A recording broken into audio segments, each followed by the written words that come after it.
vehicles, parts, accessories, and information can all be found in one place. So blast, slide, soar, and crawl with us at AssociatedElectrics.com.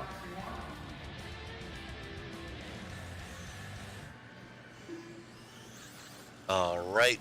Welcome to second day of qualifying at the Team Associated Vintage Championships. I'm here with David. How's it going? What's up, Joe? Just calling some racing. Got some awesome interviews yesterday. For me, like I was saying in the van, this is like a dream for me. I grew up in this era, and it's awesome. Yeah, just walking in this morning, it was like the field of dreams, and we're going to get right to the racing, guys. Check this out. Scotty Earns getting us started right away, right on the dot. Yep. All right.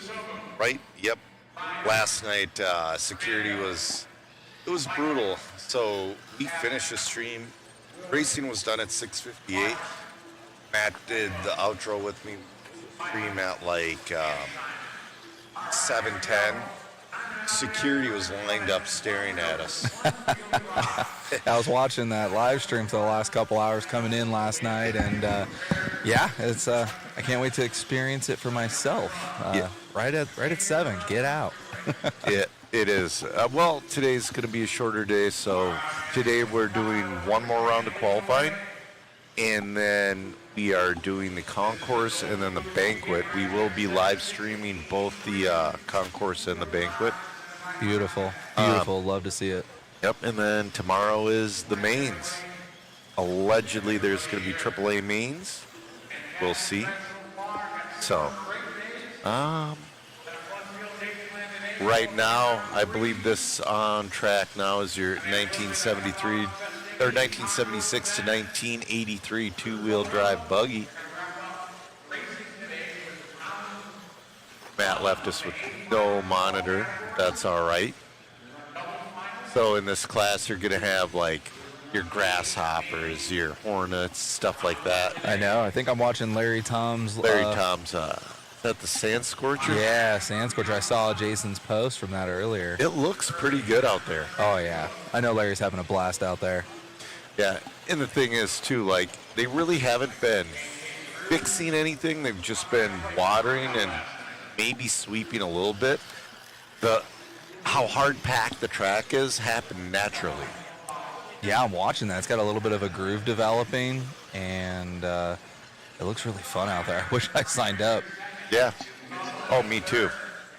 All right, we're pulling up a screen here so we can call the action.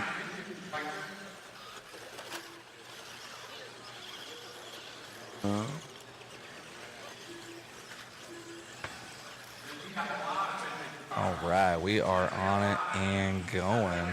Yep. We got Matt in the background putting out fires, doing everything. Yeah, we got in and flipped the switches. There we go. My man's got Kirby in the lead of this one. Yeah, Mike Kirby. He's been, he's Team K&K. He's Mr. Vintage. That is awesome. They're on a pace of a 13.414. Oh, that is not Larry Thompson. It's just another Sand Scorcher. Oh, is it? Look at the track. That's so cool. Look at all the character. You got a groove. You got some fluff. I'm surprised it grooved up because this is the same dirt we run it for Silver State, basically. It is, yeah. And the stuff we do to it is... That's a little different. Yeah. The 8-scale side, you can see it grooves up a little bit. But with these cars, man, this is just so cool. I could really see those potholes you guys were talking about last night at the end of the front straightaway. Yeah, there's one here at the inside of this double that if you take that double and land on the inside, it's really been kicking the rear end of the cars. Oh, okay. Yeah, look at that. That is awesome.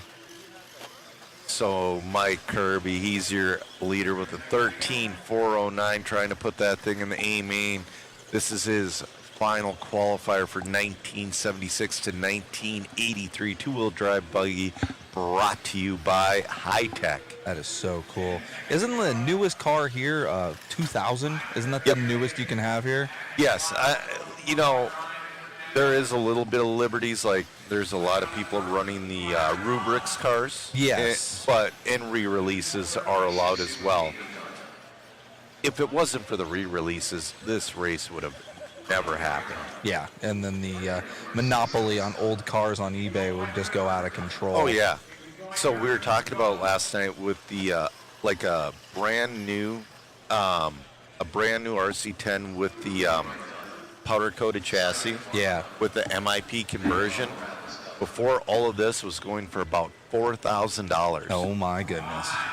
And it's like, I kind of get it, because Michael Wortel explained it perfectly. So we're in the situation now to where I have the disposable income to buy all the cars I wanted when I was 7 years old. Exactly.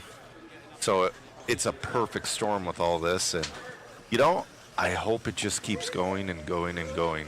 It's definitely got some good momentum. Entry count is insane out here. All right, we're going to get an interview with Mike Kirby.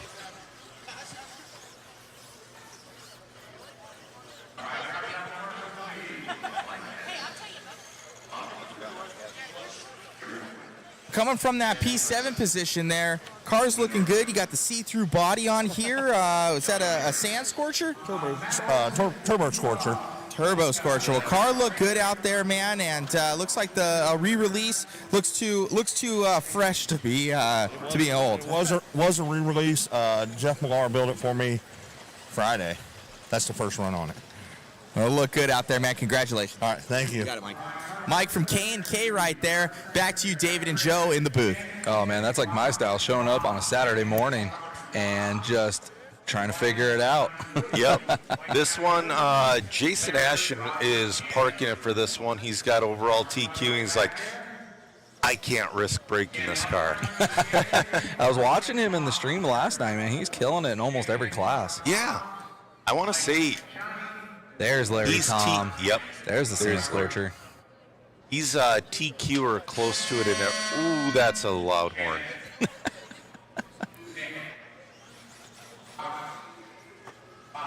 I was even watching the one heat where they had to do a restart because they had so many cars on the track, and you had to pretty much only give them a 1 second grace between the cars. That was insane. Yeah, look at that. Well, yep. It's so close. So the fast guys are getting around a 15-second lap, 16-second laps are extremely good. And you have 12 cars on the track. You can't give that normal 2-second jump. You got to just go, go, go. Yeah, that's awesome to see. All right, we got Drew Boyd in this one from DBR Racing. We got Bob Cooper from Minnesota. Bob Cooper jumping up to that too. Look at those paces from these cars. This is awesome. Yeah. You know, they're not too far off from the 1984 to 1988 class, which is going to be coming up next. There's Larry Tom on cam. Bob Cooper to the lead. See if we can catch up with Bob Cooper, because I know in this class he's not running his regular paint job.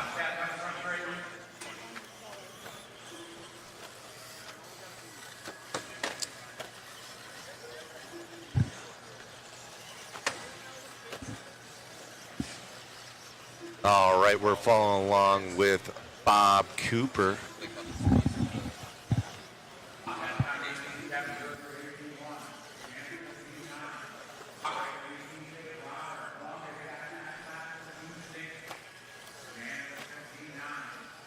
Bob Cooper dealing with a little bit of traffic. Traffic was pretty darn rough yesterday. It's a tight track, I can imagine. Yeah, and there's not a lot of give and take. Yeah, I can see that. Oh, Bob making his way through. Only got a little bit of a hiccup there. Oh, you got somebody running a full white bar out there. I can see why in this generation of cars, I got a full front bumper in the front there looking like Oh, yeah. an Your RPM leader bumper. upside down. That's going to put Drew Boyd from DBR Racing to the lead. He's going to be your red car.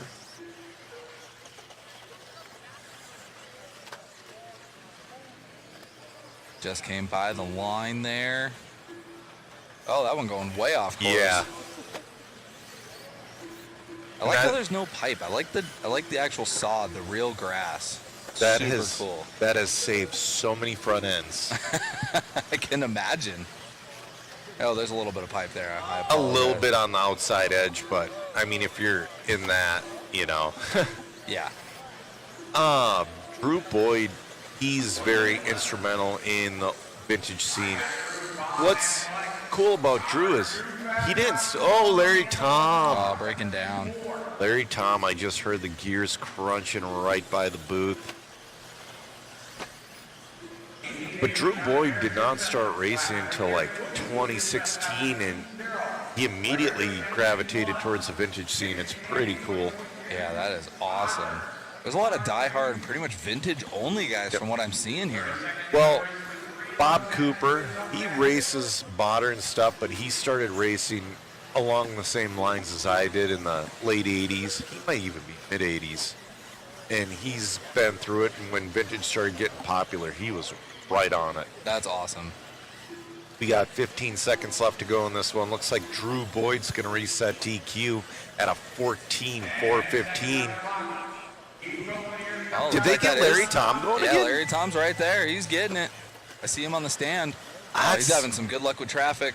That's really surprising because that thing was crunchy when it was by us. Oh, he's having a good run with traffic. Traffic pulling all the way out of the way. All right. Drew Boyd resets TQ with the 14.416.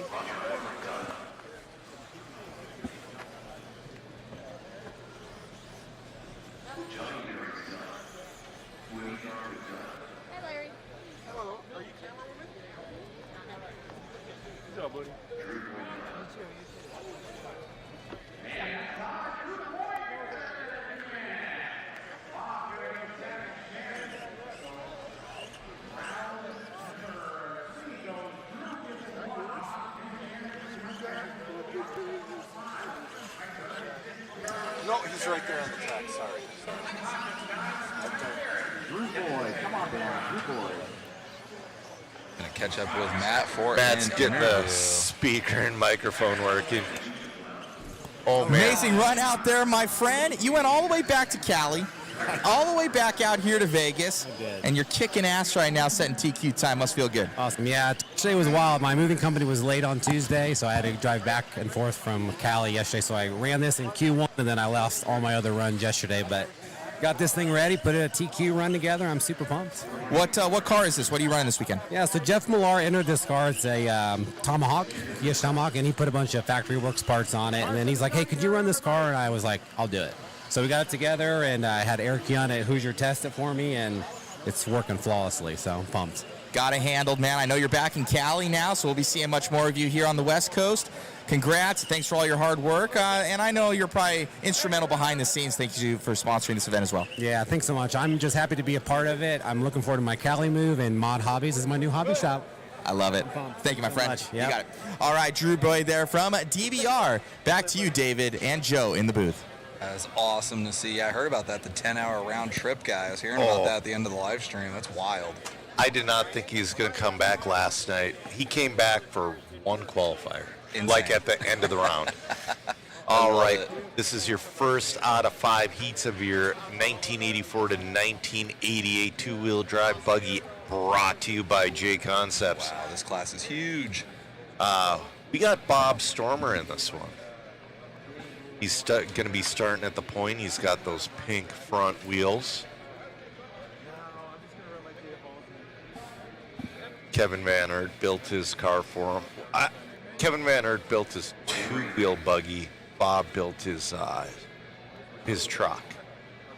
Because it's funny, so Bob wanted to run he signed up for the 1980 to 1990 truck, but wanted to run a 10T. That wasn't available in 1990. So he had to find some oddball conversion kit from like 1988 to build his truck. Wow, that is insane. Tech must be a joy at this race. No, but there's no tech. Really? Yep, We're it's just kind of just honor system? Yep. It's Working out so far. Yeah.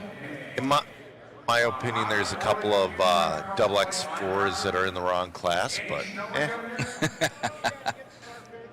was going to say, some guys are so good they could just see a car and go, well, that ain't it.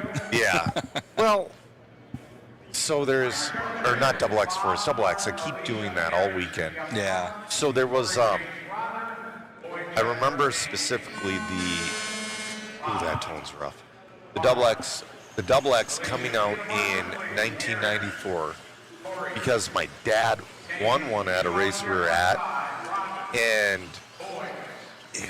he built it, and a week later he let me practice with it before the races, and I broke it, and he had to park it because nobody could get parts for it. Oh, man. And I was 12 years old, so 94. Bob Stormer already making his way through traffic. That's Bob. a good story, though. That's awesome. Bob Stormer, getting a little hung up. He's the one, he's giving away a lot of swag. He's got his special event shirt with, he's got the zombie shirt with the Vegas theme on it. He's giving to people. He's got like a cow that he put Stormer Hobbies on. I've been seeing the cows everywhere. Got one on the front of Shoe's truck. That's so cool.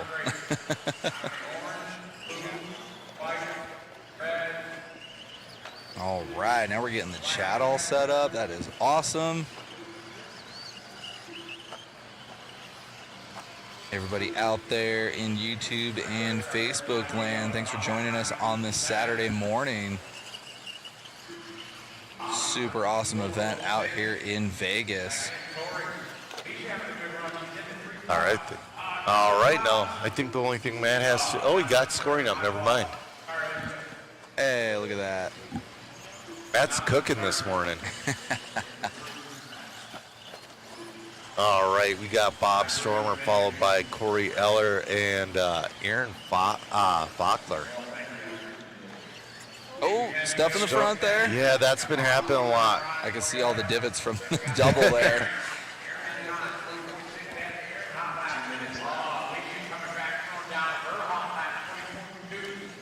Keeping up with Bob Stormer here. He's got those pink wheels in the front, getting through traffic, playing it smart. Single. He is leading us out right now, 13 with a 407. Oh, man. Traffic. Ooh, getting a little lucky there. I like what I see. Oh, yeah, going for the double. Good job there, Bob. Oh, gets a little loose. Traffic coming back up on him. 13 with a 409. Still got one more car to get by. Super short track here. Super quick lap times. He'll be seeing these guys again probably in the next minute. This is our E-Sort two-wheel drive 1984 to 1988 J two-wheel drive cars brought to you by J Concepts. Stormer trying to get through traffic, getting eaten up, mowing the grass out there.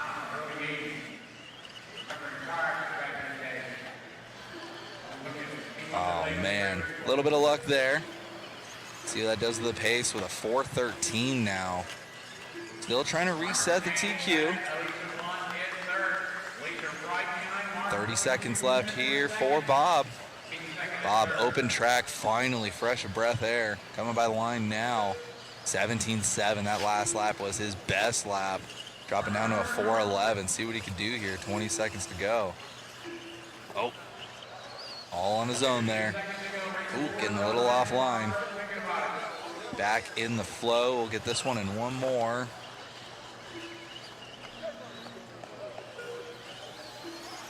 Still on a 413.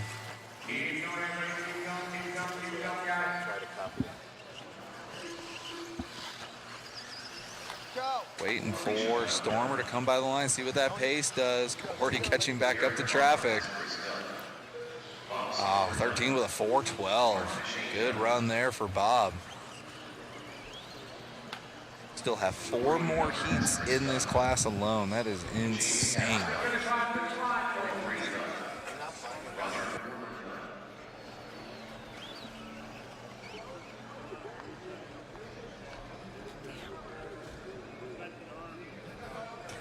Turning it on over to Matt for an interview with Bob Stormer.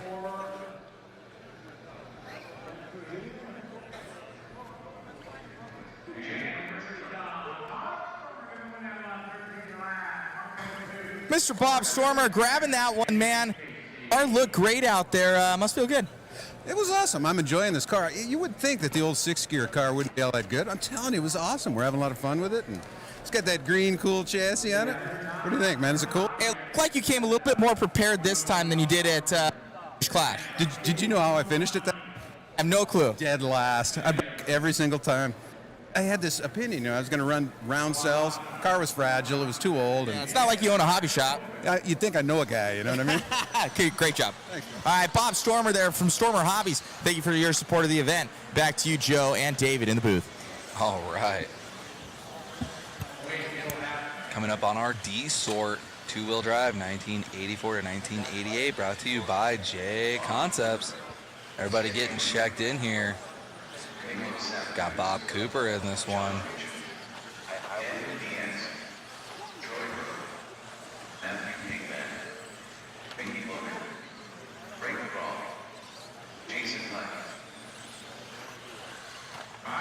All right, I got people in the chat questioning the fresh of breath air that I stated. Oh man, Stormer was just choked up with so much traffic in that qualifier. He definitely stood out in that heat, and he finally got open track. So I just said it's a breath of fresh air. Speaking of the chat, check out that link we just dropped there for the waffle. What do you think, Joe? I think I'm jealous of whoever wins one of these re-release kits. They're signed by, like the Masami kit's just signed by Masami. It's so cool. The graphite car is signed by like guys from yesteryear, and the RC10 four-wheel drive is signed by our modern pros. In this one, we got Bob Cooper. We have the Miklos. It's going to be a good one.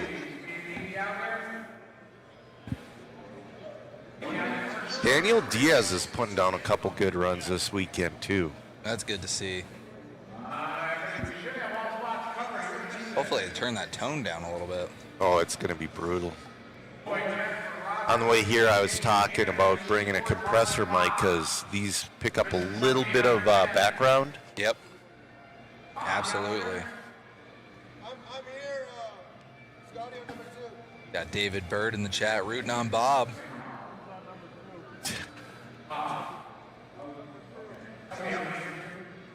All right, we're looking for marshals. Oh, come on. I guess that's a tale as old as time is itself in RC. Oh my Yes. goodness. See, that's the thing, like, I don't think I could ever do an event like this because I'm far too mean. That's why they have us announce fist scale races. Yep.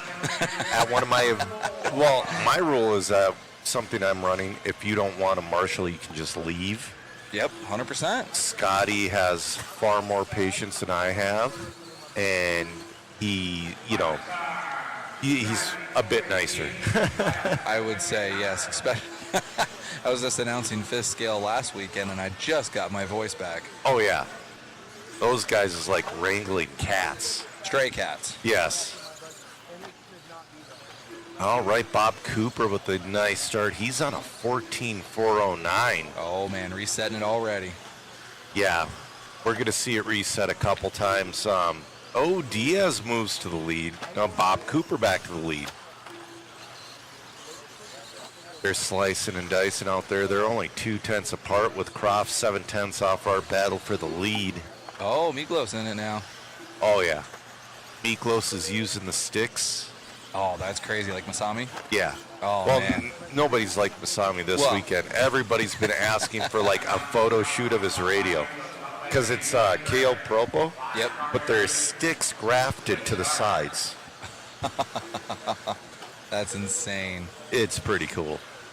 Bob Cooper back down to a 14.409. Oh, he's got a that lot. One's broken. Yeah, he tomahawked that thing up the jump. The tomahawked. Yeah. Ooh. Bob's got to deal with a little bit of traffic here. on a 14-410, but he's got 1, 2, 3, 4 cars in front of him he's got to get by. Miklos and Diaz battling for that 2 and 3 spot. Bob gets, go, go, go, go.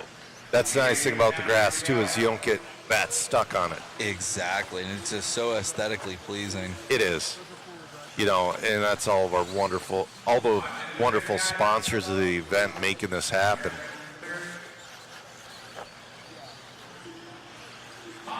Yeah, I've heard that 180 before that double there has plagued quite a few racers this weekend. Yeah. David Bird said he's been buying parts from Bob Stromer since he was 14. Yeah. That is so cool. Oh, I have I've been racing with Bob. Bob's a few states over for me, but I've been racing with Bob since the early 90s. Yeah, there's guys from all over the world at this event. Ashley says it'd be easier to nail jelly to the wall than getting Marshall's out to the track. You know, that's pretty close. Diaz making a run. Diaz making a run right now. He's not too far off Bob Cooper with 50 seconds left to go. He's got some open track now. Gonna get a few more laps in, see what he could do. Yeah, David says I'm 50 now. I'm 43, so I'm not too far behind. 30 seconds left to go on this one. You made a funny comment this morning walking in, and it's interesting that there's, all these races, they have a 40-plus class, but you were saying that most of the people in the building here are already 40-plus. Exactly. This is just one large 40-plus event. With a few outliers out there. Yeah. That's awesome. Ooh, something happened to Diaz and Miklos. John Pipchak is going to move into that number 2 spot, but everybody except for Bob has fallen out of that 14-lap pace. Come on, traffic. Bob's on his 14th lap, crisscrossing and slicing and dicing. Smart moves there. Time's expired. He's just got to get to the line. Yeah, with a 4:13. Bob Cooper resetting TQ. That might hold for another heat. Yeah. Yeah, that makes Bob a relic. You know, Bob has lived. Oh, we're going to get an interview with Bob Cooper.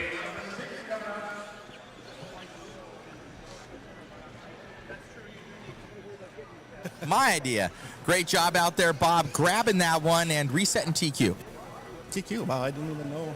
Well, at least for this one. All right. Yeah, no, it's awesome. I don't even know what to say. This is a tremendous event, and just happy to be here. Yes, buddy. Thanks. You got it. All right, Cooper, good grab that one. David and Joe, back to you in the booth. What a slice of humble pie right there. Yeah, man.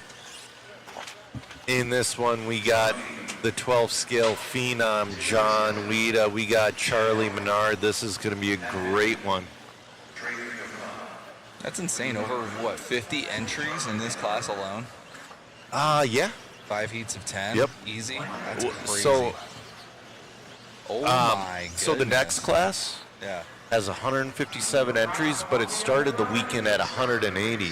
They removed all the people that didn't show up. Oh, okay. It was 180 people. Wow. It's the class. Man, good job to Team Associated putting this thing on. This is next level for sure. Absolutely.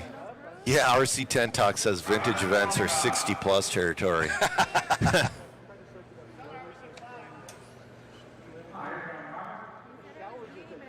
Oh, Dalo, there's so many Kyosho Ultimas here, and Optimas, and Optima Mids. Dude, there's a lot. It's...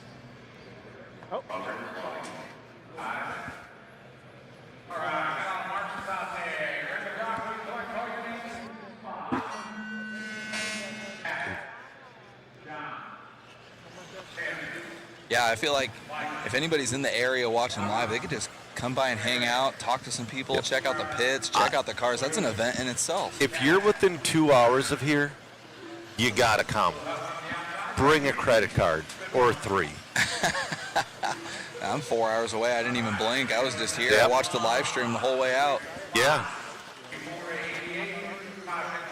Got somebody in the chat rooting for Woody Garwood. But right now, Mike Good's going to be your early leader, followed by 15. John Weeda. Just like you said, pace going up and up and up. Because we're in the C sort now. I don't know. I should have looked. I think John Weeda had a rough seating. I think he might be qualified for the A in this one.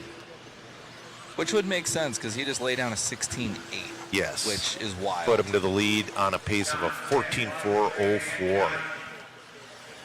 John Weeda from Twig, Minnesota with that red and black green tub RC10 make his way through. Oh, he gets hung up in traffic.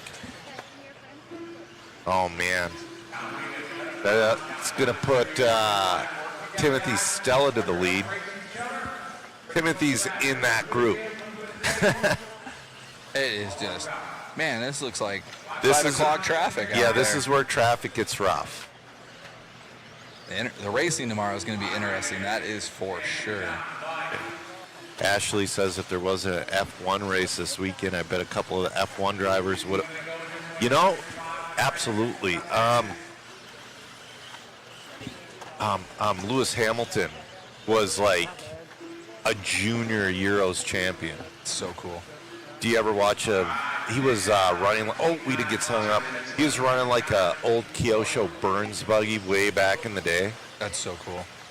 There's, I can't think of his name now. He is a Formula One champion, but he used to be an X-Ray team driver. He's last year's Formula One champion. Oh, I bet you one of the other mod guys, Jason Turner, would probably know right off the top of his head. Oh, yeah.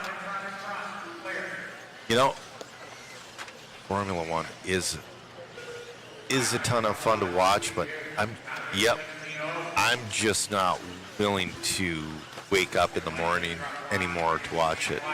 You'd rather go RC racing or announcing or building. Something. Neil's wondering how's the old school tracks have been doing. There's a TRX-1 out there and a Blue Eagle, and they've been running phenomenally. That's so cool to see. Yeah. Toys and RC checking in. Leave the wing Timothy Stella holding that lead. He's on a 14.402. He's pulling away from Weeda with 1 minute left to go. But he's got that traffic in front of him. He was on a 15 and dropped out, and I bet traffic had a little bit to do with that. Yeah. No, not Max Verstappen. These two definitely standing out in their heat for sure. Right now, too, one cool thing, we have Kurt Busch here this weekend. Yeah, you got to interview him yesterday, huh? Yeah, that was cool. Makes it all worth it. Yeah, I mean, just coming and doing this makes it all worth it, but the guys I've been able to interview have been so cool. We appreciate it, James. Yes, Gen X, we did find out what the truck was. Yes, Piastri. He's the dude who was an X-ray driver, now a Formula One champion. That is insane. If you got it, you got it, right? Once a racer, always a racer. Exactly. Looks like Timothy Stella's going to reset TQ. Oh. John Weeda came on strong at the end, but Timothy Stella's going to hold him off by a second, resetting TQ with a 14.404. Weeda was coming with a heat at the end. He dropped like 6 seconds off of his pace. Yeah.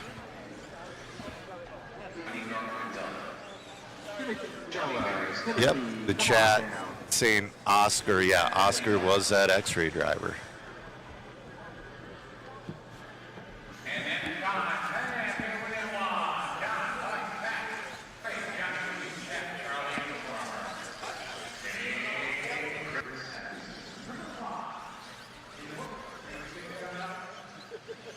Congratulations on that one. Resetting TQ. You having a good time out here? Awesome time. Yep, making adjustments and just having a good time. Right on, man. And what other what car were you running? The RC10. Right on. Congrats on everything, and you having fun out here? Awesome time. Right on, bud. Great job. Thank you. All righty. Back to you, Joe and David in the booth. All right, I'm being told he's not an F1 champ yet. I thought he was. Lowe said he painted a body for RC Car Action Mag back in the day. John Gonzalez, Jimmy Jacobson is racing. You know, I can't remember all the classes. You were saying one guy signed up for 8 classes last night? Yes, Chris Hackinson. He's in this one. That is awesome. Iron Manning this thing. Yeah, the dude, I talked to him a little bit, like 2 minutes this morning. I'm like, hey, how's it going? Are you ready? He's like, absolutely not, but I'm having the time of my life. I love that. You see Kurt there on the stand. Yeah. Got Kurt. You got Chris Hackinson. Oh, that tone. That JRX2 that just let off has been on fire. That's so cool. All the different brands out here this weekend. You forget how many brands had a presence. Well, so RC racing is kind of at a little bit of a resurgence, but mid-'80s to mid-'90s was like the golden era. Like, you couldn't put out a bad product. Everything sold. It was the thing to do. That's so cool. But, you know, as the racing vehicles develop and prices go up and people find other interests, people get girlfriends. A tale as old as time in RC racing. Yep. I always put racing as a priority. That's it, man. That's it. Well, I've broken up with girls who tried to give me the ultimatum. You know what? And I tell the chat this too. If they give you the ultimatum, you just bail, dude. It ain't worth it. We got Billy Spence leading with that green JRX2 out there, looking fantastic. He's on. Oh, no, we got Kurt Busch to the lead now.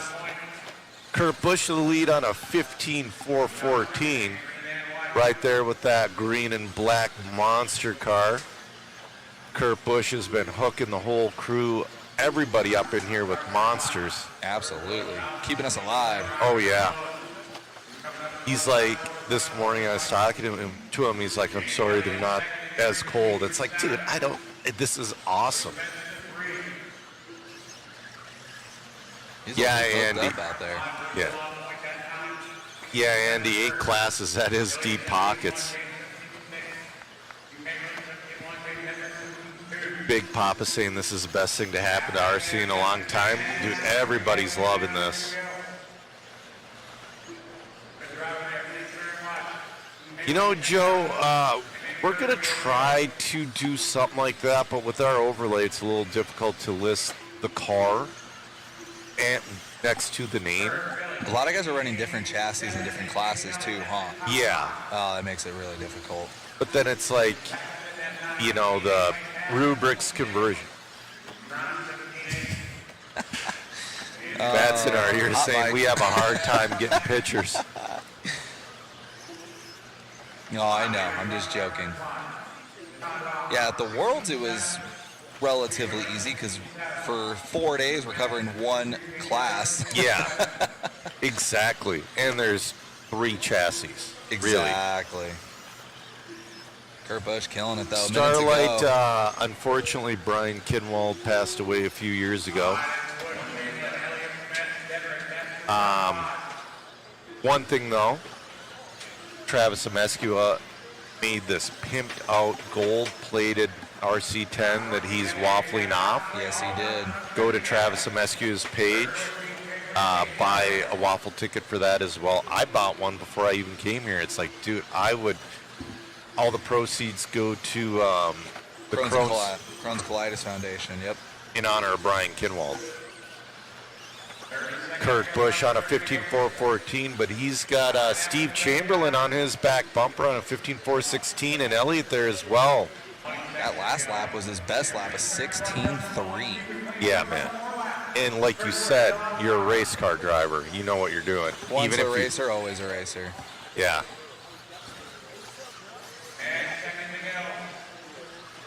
It's like that one meme that's floating around the internet. It's like boys will race anything, and it's 2 kids with shopping carts. Oh, absolutely. Yesterday I said, dude, somebody's like, why are you having a vintage race? It's like, it's a reason to race. I'll race anybody here on foot. I don't care.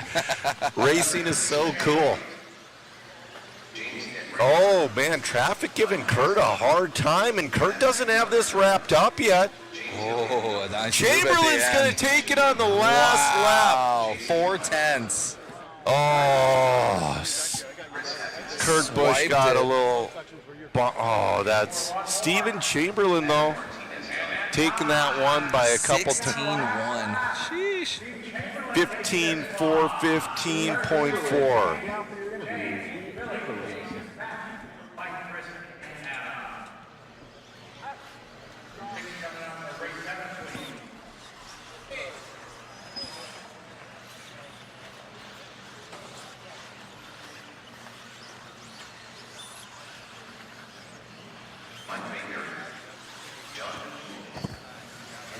Well, man, beating out Kyle Busch, you can't say that very often in a race. You grabbed that one by a couple tenths. That's right. That was a good race. Oh, sorry, Kurt Busch, my apologies. But yeah, I know. Yeah, they both drive the same. So, no, it's been fun, and it was a good battle. Really fun to be clean, and it's been fun getting out here again, running my car from 1988. And so it's The original. the original car. That is, it wasn't a repop. No. Very, very cool, man. Congratulations on the win, resetting there. Appreciate it. Apologies about that, Mr. Busch. And back to you, Joe, and David in the booth. All right. Andy's wondering. One thing I will say about this event that I'm loving is that it's all smiles. Everyone out here is just cheesing ear to ear. Andy's wondering, is this event happening next year? You know, we don't know. And we've been kind of talking, well, just racers in the pit. We have nothing to do with it. It would be kind of nice to have it every other year. But also, though, you have to strike while the iron's hot with this vintage stuff. I'm ready to buy a vintage car right now. I need one of those RC10Ts. Yeah, one of those Clifflet T's with the powder-coated pink chassis. That tone is still offensive. We got Jason Ashton in this one. We got Andrew Smolnick. We got John Schultz. We got another 12-scale phenom, Kevin Van Aert, in this one. Mike Mayberry's out there. Yeah. Dude, Man. So in the next class, Ashton sending her sideways off that one. Oh, it's broke. Oh, no, it's not Nope. broken. Mayberry had just such a poor time seating in the next class, so he's going to be up next. Yep, definitely stands out. His time will stand for like 6 heats. Is it the next class that has 150 entries? Yep. So this is your A heat of your 1984 to 1988 two-wheel drive buggy, brought to you by J Concepts. I believe Jason's coming in today or tonight. He's kind of splitting his time between here and the INS. Okay. But J Concepts does have, Allison and Hannah here. Wow. They seem like they've been the go-to tire out here, right? I've heard nothing but Goosebumps, Double D's. There's a couple guys on hole shots doing pretty good. But yeah, it's Goosebumps, Double D's. They were trying on another tire earlier this weekend, and it just wasn't it. Yeah.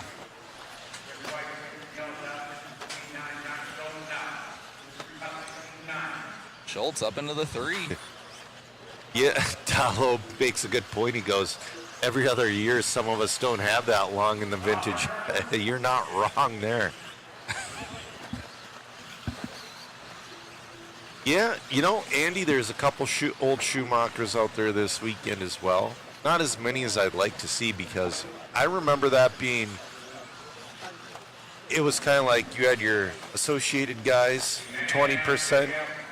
You had your Losey guys.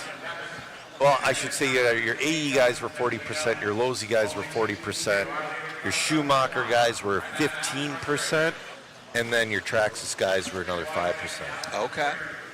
That's a pretty good spread, especially compared to today's numbers. Yeah. Well, like back in the day,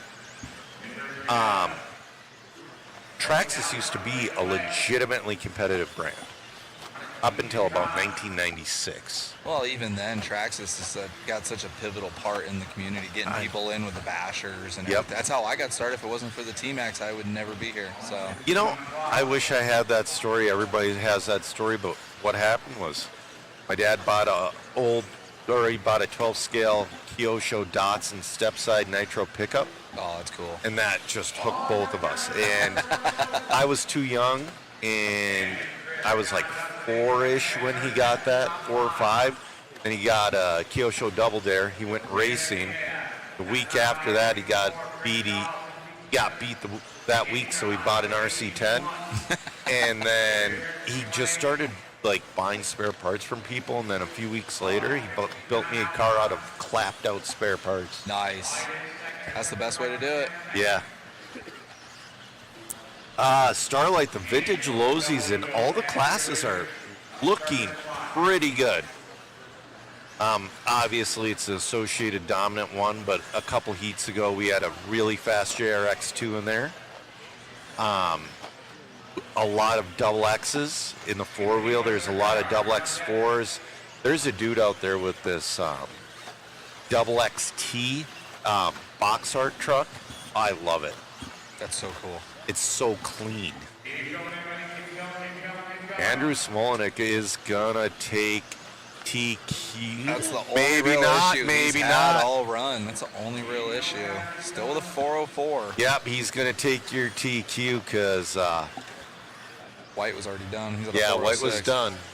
It was close, but See if we can get Matt for Yeah. an interview.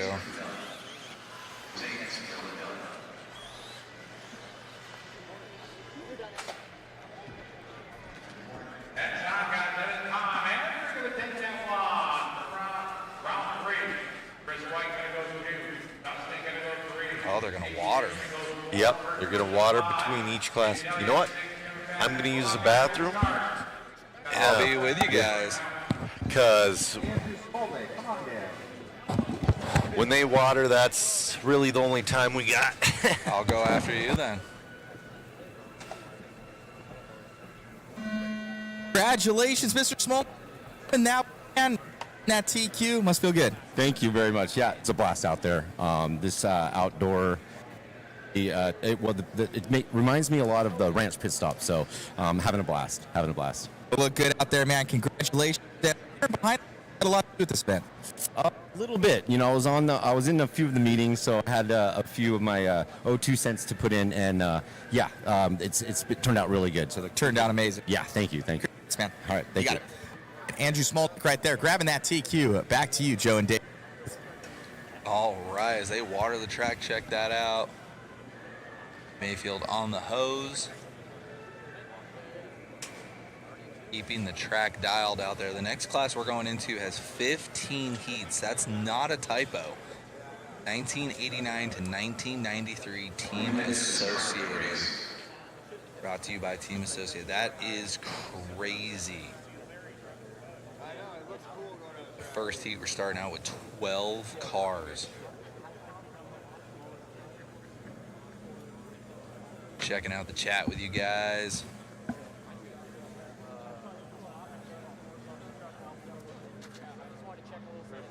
You guys are popping off today. I love to see it. Thanks for spending your Saturday morning with us, you guys.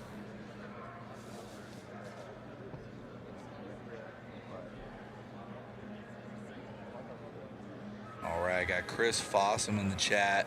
I hope the rest of the industry is watching this race. They need to learn from Associated and start re-releasing their old models. Vintage is here to stay and is only growing in popularity. I've been here for 2 hours and I already want, well, I've been here for about an hour and I already want one. I want to sign up in this class. There's 150 people to race against. That is so crazy. 15 heats. All right, checking out the chat some more. You guys are awesome this morning.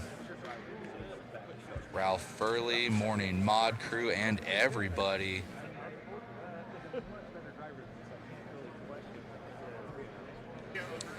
Starlight, no, I would not race my vintage. That's why they got the re-releases out here. Get yourself a new old car.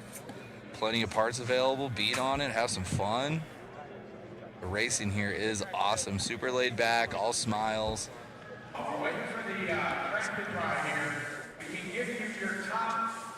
Props to AE, Kyosho, and Schumacher for supporting this movement. Big Papa Pump, good comment there.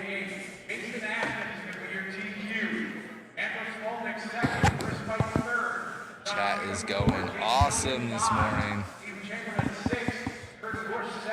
Yeah.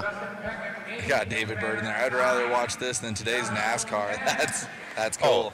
You know, I was going to talk to Kurt about that. It's like, I used to watch NASCAR heavily during his era, like during his run. Yeah. The second they started doing stage racing, I was out. Yeah. Yeah. You're in it for the long haul, you know, the stage racing. Yeah. I go to my parents, and they're still heavy into it, and kind of watching it, and I'm like, man, you know, it's just winning different stages. And you get points for it. It was a lot of fun hearing like the commentators talk about like the mystery cautions back in the day, like was there a Twinkie wrapper on the track, and hear them, because they would find a reason to throw competition cautions on the mile and a half. Pack them all in, yeah. All right, we're getting going. Mike Mayberry in this one. Like I said, he had a rough time in seating, so he's in, what would that be, your eye heat? But I mean, he's definitely a solid D-main driver, which is this would be awesome. A cool class just to see where you stack up against everybody. Yeah. Hopefully Matt's around to take us off of the screen here. Hit the one there. Then you hit. Yeah, you got one over here, Scott. Got there we it. go. All right. You just need to miss a second. Yeah, lost a wheel nut. He's just about done. You know, my JZ, I've always preferred a stadium truck. I kind of didn't like the modern era trucks, but now that they got the lower towers and shocks, it's so cool. We got a frantic tire change happening right now.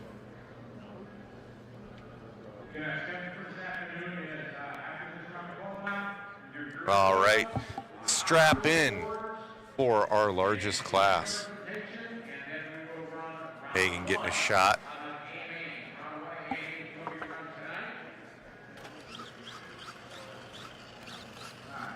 No bumps. They're taking 12 straight to the A and no bumps.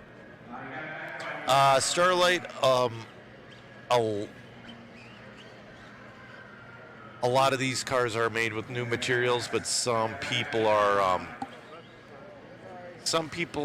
running the original cars, which would be incredibly fragile.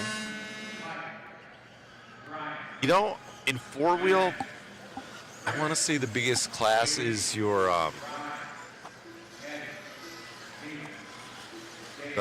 I forget it. It's the middle class. You know, there's a good amount. This two-wheel drive class here, you got 157 entries. Just being in the A main of this one is so cool. All right, guys, I'm going to drop that waffle link right now. You have a chance to win a re-released Asami car. You have a chance to win a re-released graphite car or an RC10 four-wheel drive. All of them are autographed. We're giving away a Team Coyote Charger. We're giving away a black-handled MIP metric set signed by Eustace Moore. Plus a ton of other goodies. Mod puck system, swag, Jonathan Charger cable.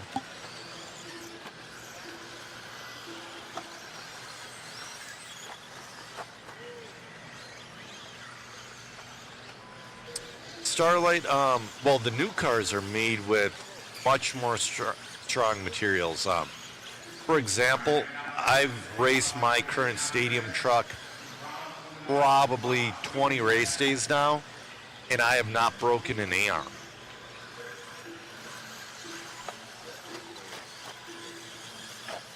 Oh, DeAndre, you know, the 22 is not vintage yet, but that car came out in 2011. It's only got,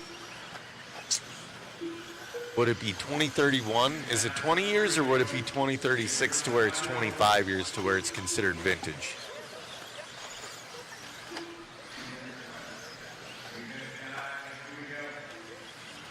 All right, we got Brian Minix in the lead of this one. Ooh, Mayberry having a rough one, but Minix on a 14.405. You know, he really came alive in that last round, too. He was only a second behind Mayberry. He's really finding something, but he's getting hung up with traffic there. A couple of guys standing out in this, would you say the eye heat? Yep.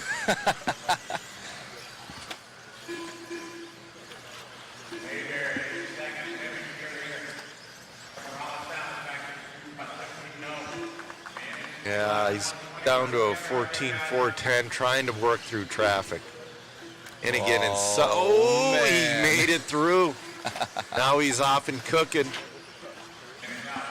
Open track in front of him. Looks like, I can't tell, but it looks like he's running the Lozy. I think he's on the Double X. Nice. Double X were great cars back in the day. I'm a team associated guy through and through basically my whole life, but there were times where I did have Lozys. The Double X4 by far was my favorite Lozy. The second favorite was the Double X CR, the original one with the non-kingpin steering setup. Awesome. I'm sort of in the same boat. I've been pretty much, once we got away from the T-Max and the Revo, been associated. And I'm only a little low-C curious because of the fifth scales. Yep, exactly.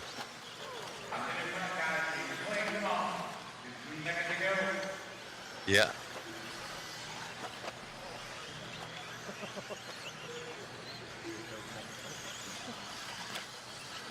I know. Sometimes we do get the names wrong with the Tamayas.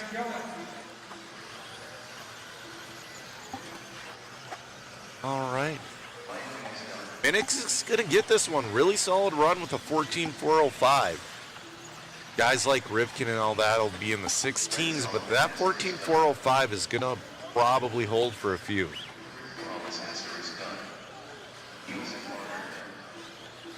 Chat is going crazy. Mayberry finished with the 14.408, though. He came back at the end. Yes, he did. Only 3 seconds back.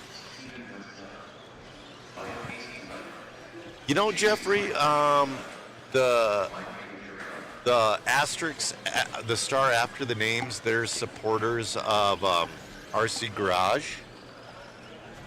That's what we use for the overlay, the RC Garage timing. You know, I've had a couple people ask me, I really like that overlay with your top 5, with all that. They're like, what is that? I'm like, dude, it's RC GT. RC Garage, man. Get your profile, snag it up. Yep. That's what we use for all the fifth scale racing, all the mod events. Mm-hmm. And, you know, as a part-time announcer, you know, it's super easy to work with. It is. Oh, we're going to catch up with Olson here. Congratulations on the run, man. You having some fun out here? Yes, I am. Yes, I'm enjoying this vintage race. Yes. Most definitely. What brought you out other than this race? You've been enjoying vintage, or I've seen you in other scales. This is my first vintage RC car race. I've never driven an RC10. It's very challenging. It's a learning curve, so the car is okay. I'm sure there's more things I could do to it. Are you having fun? Yes, I am. Congrats, buddy. Hey, thank you very much. All righty, guys. Back to you in the booth. All right, yeah, D-Saw, the 94 to 98 class is so much smaller here. It's still big. I think there's still 50 entries in that. Yeah. But this one is the premier class. This is a monster. I'd love to run this class just to see where I end up. Top 50%, and I'd be happy. Yeah, exactly. Starlight's wondering, do you own the Lozy motorcycle? I do not. Do you? No. I've driven one once, and I think I had an aneurysm. I was about ready to, but the gyro in it fights itself so much. On road, I bet you it's a dream. I see a lot of the guys doing parking lot races with it, but off road, it gives me an aneurysm. I can't do it. But it is a cool situation. Like, you can get nice tires for it. They have a Lozy 22 shock in the rear swing arm. There's a lot of adjustability in it. I've noticed a lot of guys have been taking the rider off, and it makes it handle so much better, I guess. It's got to look so weird, though. It does. It really does. As far as just like engineering and creativity, though, they're definitely amazing. But yeah, off-road, like trying to drive one on this track would just be, it takes a different skill set. Was it a couple of years ago at Silver State, we tried having a motorcycle class with the fifth scales? Mm-hmm. That one guy, there was one guy, that's the only reason He's a beast. He is a beast. He got those, his motorcycle looked far better than everybody else's. Yeah, Ron Rossetti, he made those cars work. All right. We got Jeremy Mueller into the lead. I believe he's got that, I think he's running the Pro SC out here, but he's got the 5-spoke. Let's see. Yep. That's, he's running, in my opinion, an era-appropriate Lozy for this class. That's going to be, oh, no, that might just be a JRX2. That might not even be the Pro SE. Yeah, because that looks like one of the, just like the rig from the last class. Yeah. Well, there wasn't a ton difference between the JRX2 and the Pro SE. Good luck finding Pro SE. Like, those orange-spoked rear wheels are worth like a $1 gajillion. Oof. But the rims that came on the Pro SE were even harder to find. Wow. Because the Pro SE, it lasted a little bit, but soon after that Double X came out with the dish wheels that are with the Lexan dishes that you paint. Or that I painted, I was never factory. Oh, he's stuck in the grass. Oh, that's going to be a parking ticket. Oh, and the wrong side. Oh, he's going to miss the line. That's probably going to give that to Bob Lippett. Wow, and he's going to miss the line. Hopefully Scotty or someone up there in timing and scoring can catch that. Oh, is he? Oh, wow. I think something might be wrong with this car because now he's just like, he popped a steering ball cup, I think. So that's going to put Bob Lipset into the lead. Oh, taking someone with him, too. Yeah. Nothing you can do there. Oh, that Marshall. Oh. Come on, guys. Come on. Oof. At this point, he should maybe pull it, but... Oh, wait. That's going to put James Cabs to the lead. Switching it up again. I think it's Jan. Oh, yeah, Jan. Or Jan. I think you're right. One of my favorite fighters is named Jan Blachowicz, and he's from the same area. Awesome. And it's spelled Jan. So.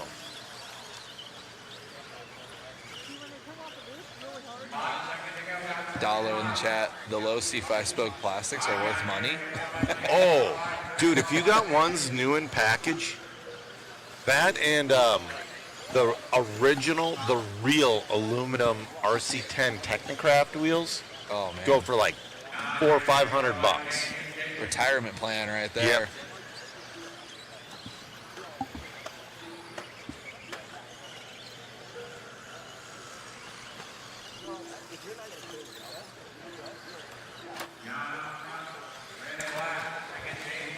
Ten seconds left.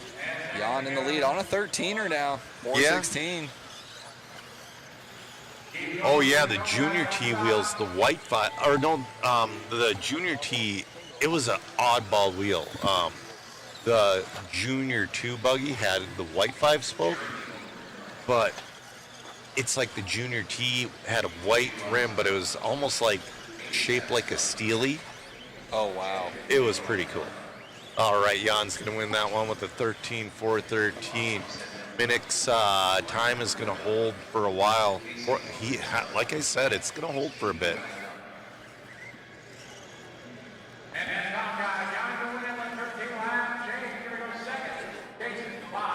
just going to say I'm so glad you are here, Joe, because you are a wealth of knowledge. And I would just be calling names and times. Yeah. I would be cooked right now. Oh, yeah. Rock has a set of XC graphite front arms new in package. Whoa. Paid stupid money for them. Yeah, you know, John, I know what you're talking about. There's a company out of the UK that makes them, but they're not. You can tell the difference between the original and.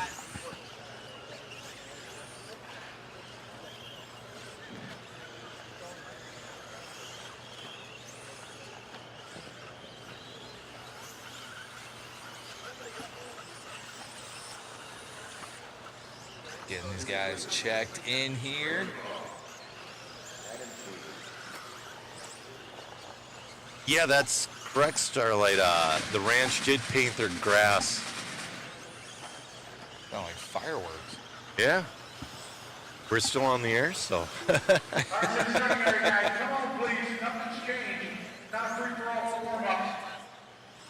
Yeah, JC Racing does make a 5-spoke, but it's not the same. And like I was saying, you definitely tell the difference between an original and a repop. Which, although we do appreciate companies make it, because let's say you can't afford, when you do find original 5-spokes, if you can't afford them, I mean, if you're just building a budget shelf queen, or if you're building a runner. If you're building a runner and you want to keep the originals nice, it's great to have companies like that. Yeah, I can imagine it's a little stressful out here if you actually have plastics from 30 years ago. Yes. Well, again, that JRX2 that's sitting next to us, those are original. That's insane. Mm-hmm. The rear wheels on that Schumacher are original that's sitting next to us that are held on by like one little Allen bolt. That is stressful to say the least.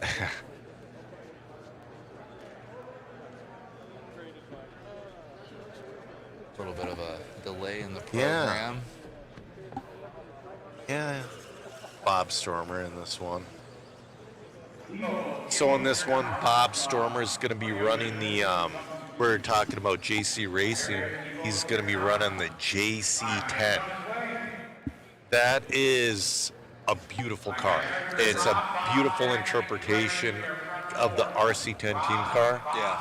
But it's like super correct. It's like the geometry is correct for back in the day. Okay. But it's so nice to put all your modern electronics in it. And that's one thing that would be really hard to control if you had vintage electronics. But what I was hearing from the last part of the stream last night was it'd be cool to have like a brushed glass. There are so many companies that still make brush motors. And like you said, they're $20 a pop, so. Yeah. You know, and, you know, don't try, do it with just one class. Do it with like a Tamiya monster truck class. Yeah, something like that. Exactly. Leave these guys, you know, because it's so cool that we got 157 entries in this class. Yes, have all the modern electronics that are super reliable and easy to use. Super smooth, man. Yeah. Yeah, I wish we could upload photos to the chat as well.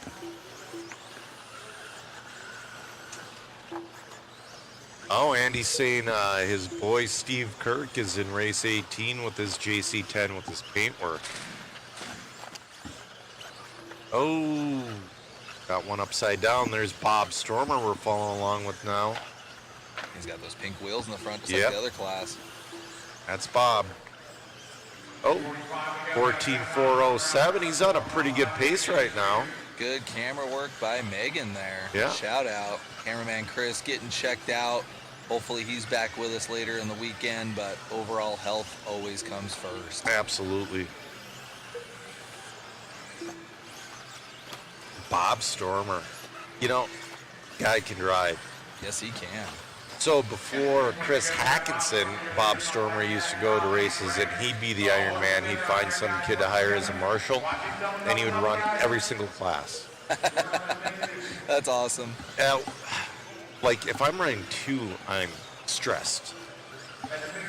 And here, there's 8 classes you can sign up for, or even More. more. Yeah. There's more. It's just Chris signed up for 8.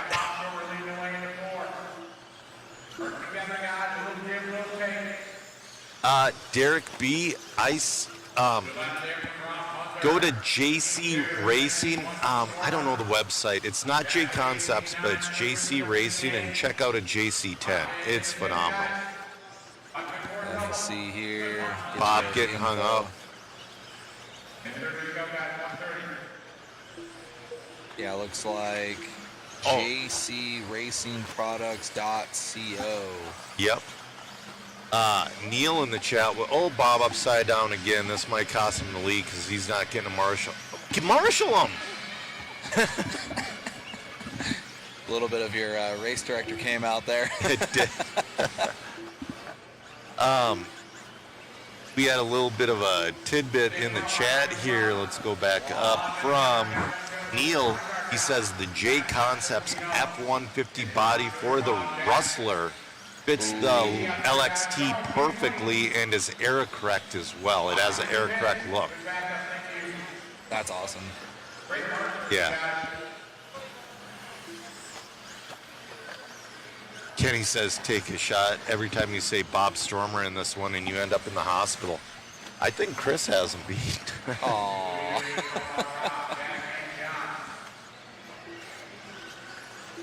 All right. Got Scooter, how do you pronounce that last name? Wingard? Yeah. Scooter in the lead. Scooting. 15 seconds left to go in this one. He's on a 13.403.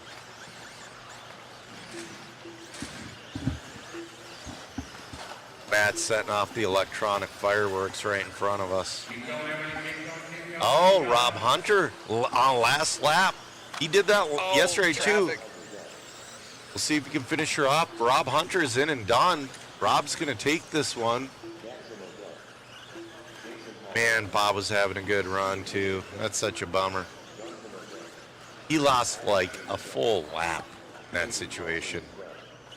Like you said, traffic is a rough one, so seating actually playing a huge role so you can be with guys with like speed. Yeah.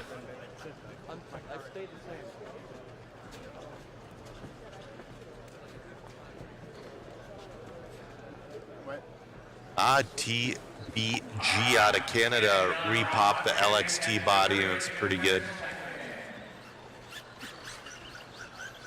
Hurts to cut the ears off of a servo for a double X. Yeah. Well, what we used to do with the triple X, we used to drill the chassis and countersink it, and we would use like a RC10 servo mount and jam that servo as far forward as we could. Awesome. And we would cut the battery slot out and jam the battery against the back of the servo just to get all that weight forward. That's awesome. What we did, that was the Triple X BK2.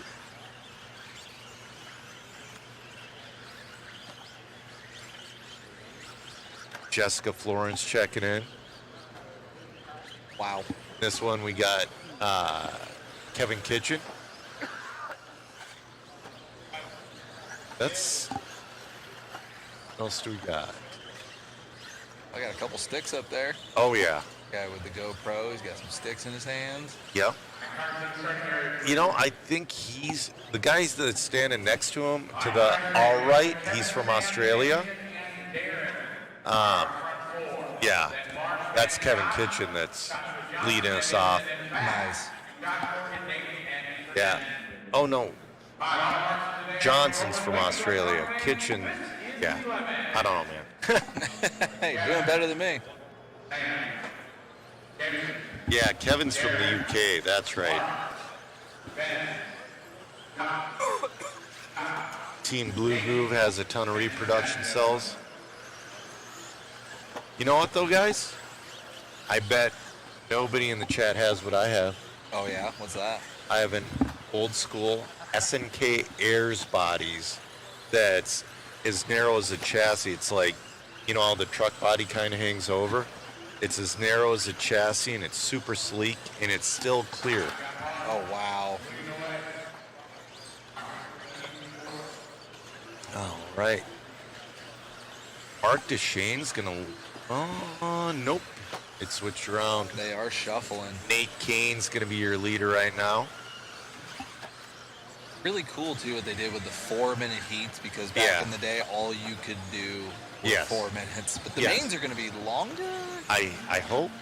With all the, the entry count exploded, so maybe they'll cut the mains down. Mark Deshane back to the lead. Yeah, that's... Kevin Kitchen to the lead now. Kevin Kitchen won his heat yesterday, too. All right, he should be on this double coming down the straightaway. Nope, coming up now. There we go. Kevin's got that really clean yellow and black car.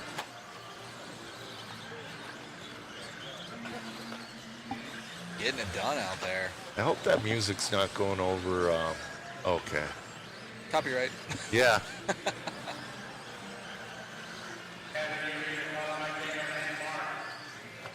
Halfway through this one. Kitchen killing it right looking now. good on trying to put her number 2 overall. If he keeps it clean, he can pick her up. Gets hung up, man. Commentator curse. I'll blame that one on you. Yeah.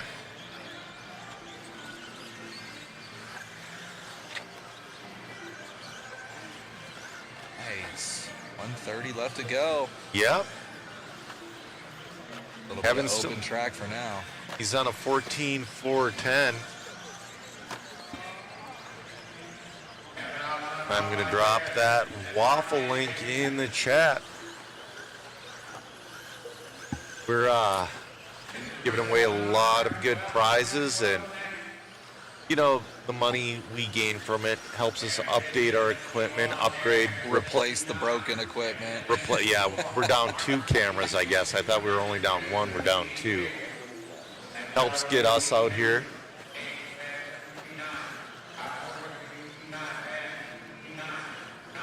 Yeah, no one's getting rich doing this. We do it because we want to. Yeah. For the love of it. Exactly. It's like, people ask me, they're like, you do well at it. Why don't you do it for a living? Because I would make negative money. Kevin Kitchen just did his fast lap. Yeah, just his fast lap. Last lap, let's see what he comes across with this time. 17.5. Last lap was a 16.8. Oh, he's right there on Mink's time. Yeah. He's having a run through traffic right now. Yeah, it's always the last one that gets you. Get this one and one more. Oh, yeah, nice wheel tap. That's not going to be enough. He's got one this more lap. this will be it. Yep. This will be it. Once he crosses the loop, he will be done. He'll be close to Mink's time, but finishes off with a 14.406.1, 9/10 off of Mink's time. Great run from Kevin Kitchen.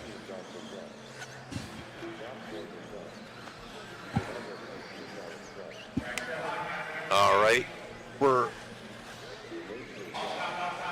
race number. The heck? Wait for it to switch over. Good morning. Get it. All right, we're on race number 12 of 46. This is heat 5 of 15 of your 1989 to 1993 two-wheel drive buggy, brought to you by Team Associated. Yeah, that's right. The OG RC10 is in the 84 to 88 class. Tell you what, though, that JRX2 is looking pretty... There's a couple of Kyoshos looking excellent out there as well. I want to say Smolnik has an old Kyosho in that one. Kurt Busch has one. Wow. Yeah. And those Kyoshos, are they straight up original or are they repops? I think you have a mix. Okay. They did a really good job on that 1987 Joel Johnson car, that repop.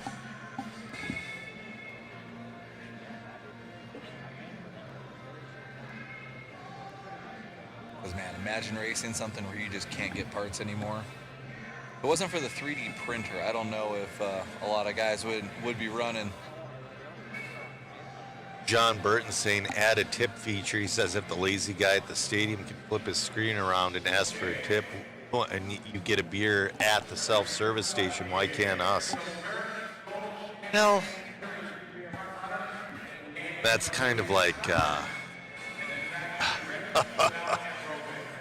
that's a bot in the chat, that Mary Smith, I think. Waffle just entered. Thank you, John Gonzalez. We appreciate it.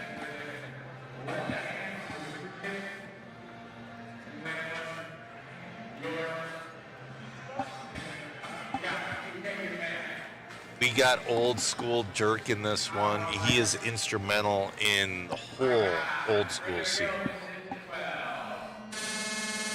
We got Chevelle Keats up there.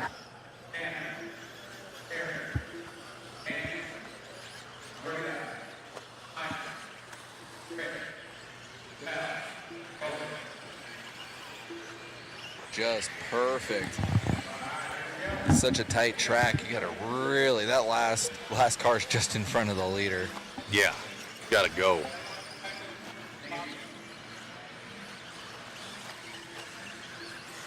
Joel Marquez is going to lead us off. Chevelle Keats up into that number 2. So, now it's going to be Simon Clark.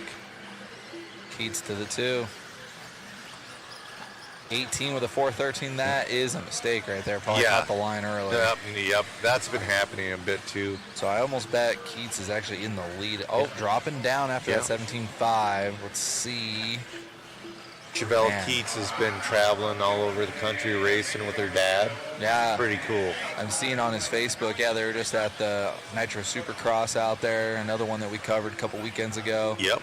She's getting pretty quick with an A scale. Oh, she's got one of those glow antennas as well. I love that. I mean, it's such an unnecessary thing, but it's so cool. Yeah, it's just one of those things. That's the whole part of the hobby, right? The whole hobby's unnecessary, but we love it. That's the best way to put it. Man, these guys are all over the place in this one. Yeah. Right now, old school Dirk is taking the lead. Dirk should be coming by the line any second. So I've been on Facebook for forever, and Dirk was into this old school stuff before any of us. And he started the old school RC group, and he's like, man, I love this stuff. Just going off on it. I'm like, it's like I'm starting to kind of get it, and then I think the whole RC world caught up with Dirk on this vintage stuff. That's so cool. Low. His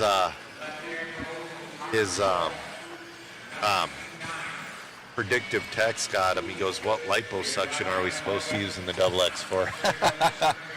Well, what you use in that are 1S batteries, and you put a jumper between the two of them and make a saddle pack. Or do what D-Saw says, do one lipo on the left side and put the ESC in receiver behind the servo. Yeah, Steve's got a point on necessary but cool. Just ask Matt about 1/5 scale racers. Yeah.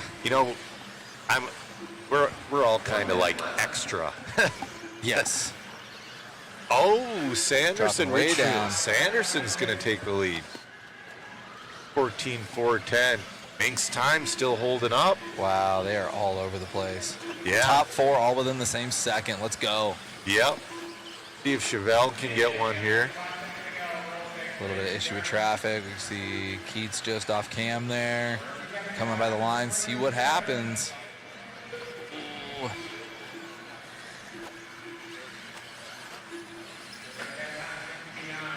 So somebody recommends doing the vintage races in between the IFMAR Worlds. The difficult thing about that is there's always an FMR World every year. Just maybe split the 10th scale. Yeah. I think that was their intention. Cause yeah. Oh yeah, Disa Moto Obscura makes awesome stuff. I got some of his bleeder shock caps for my team car. They're beautifully made. And pace is dropping together now. Sanderson and Keats. Yeah, we're going to see how they finish. They're still on their last lap. Here comes Keats. Keats hits a double. Is she going to get it? No. Rich Sanderson's going to take that one, put himself third overall. Real tight battle between Keats and Sanderson.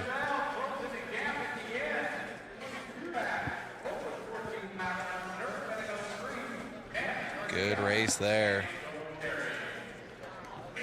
Yeah, I'd text saying some of us still race original and vintage cars. You really have to stock up on spares before, and it's useful to have a backup car. Well, that's why Hobby Action. Shout out to the boys in the back. Oh, yeah. On-site hobby shop. Absolutely.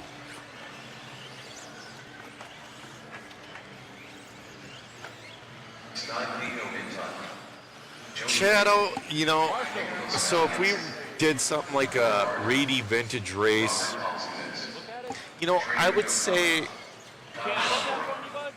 the Reedy events are super special, and they're only for certain things and run it a certain way. I don't think we could take a Reedy name for a vintage event. Yeah. Unless we did 2 classes and ran Reedy format. Yeah, like an invite class or something you have to qualify into. Right. Yeah. Horizon and Traxxas definitely have been missing the boat on this vintage scene.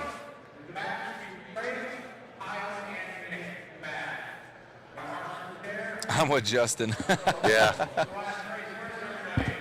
You know, my first stadium truck was a JRXT because it was out just before the RC10T. Wow. The second the RC10T was out, my dad and I both, well, that was the first thing I ever worked for. My dad bought me one and put it on top of the fridge. Oh, man. And he put like a chore list and what they all were. It took me like 6 weeks to get that damn thing. It just sat on top of the fridge. We got a false start. All right, thanks for tuning in, Dalo.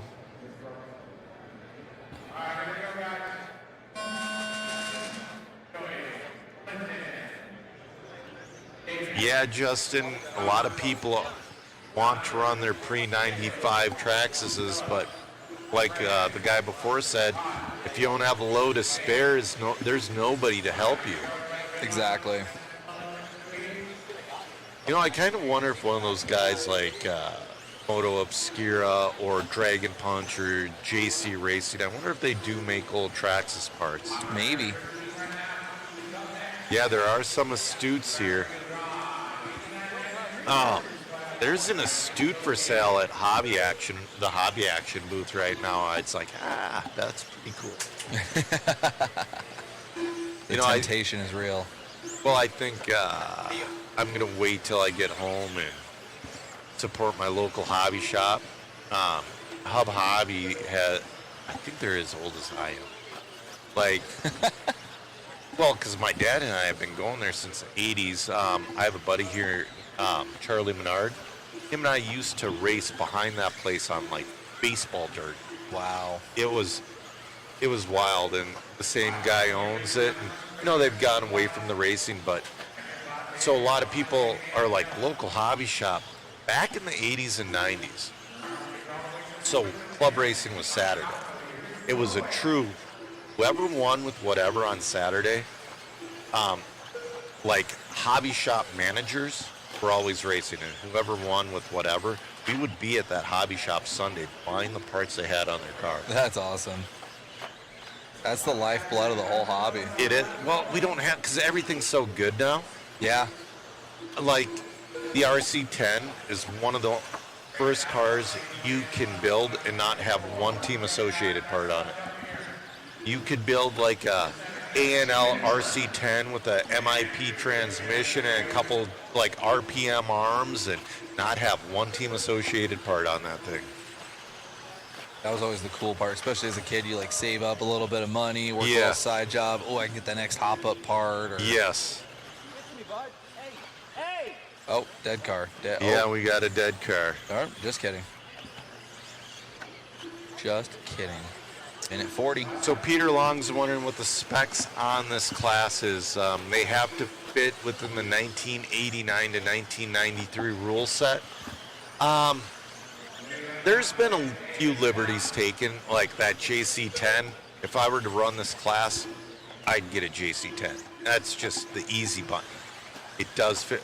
It fits within this class. I want to say buggy, they put a motor max of a 13.5. Dude, I would put a 21.5 in. I would have just enough to make that double. Yeah. You don't need any more. These new modern motors are insane. Well, that's one thing I learned.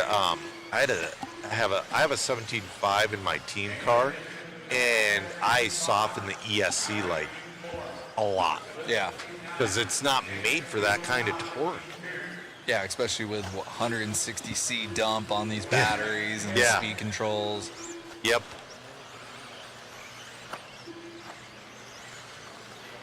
All right, we have 25 seconds left to go in this one.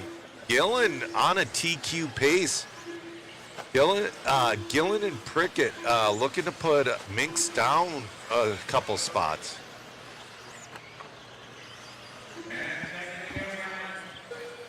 Gillen looking good on a 14.403, but Prickett's like less than a tenth behind him. They are on their last lap. Let's go. So it's coming down to this right now. We're on Gillen. He makes it around clean. Gillen, 17.2. Prickett's going to take it 0.2 faster on the last lap. He pulled out a 16 wonder in that heat. Let's go. David Prickett the second, 14.402.9 to Gillen's 14.403.0.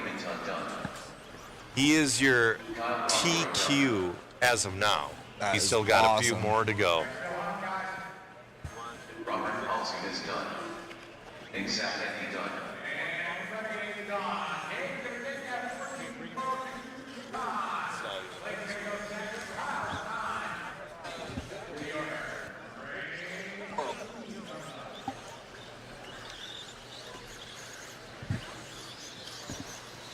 Awesome run there. See how long that TQ pace will last. Yeah. Angel Romero. Kevin Bosch. You know, when we're probably going to do more pit walks. We're going to do a concourse. We'll see what the UK guys do have on the Astutes.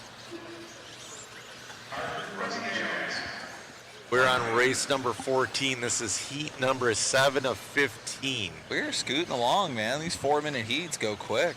They do. What really kind of slows down the program is when they water. You know, you got to kind of water and keep the moisture so that the track is building character, but if they weren't watering, it would blow apart. Yes, and I remember you talking last night about the dust. Yes. You developed some kind of dust, and I'm seeing it on the computer here. Yep. It's just such a fine dust.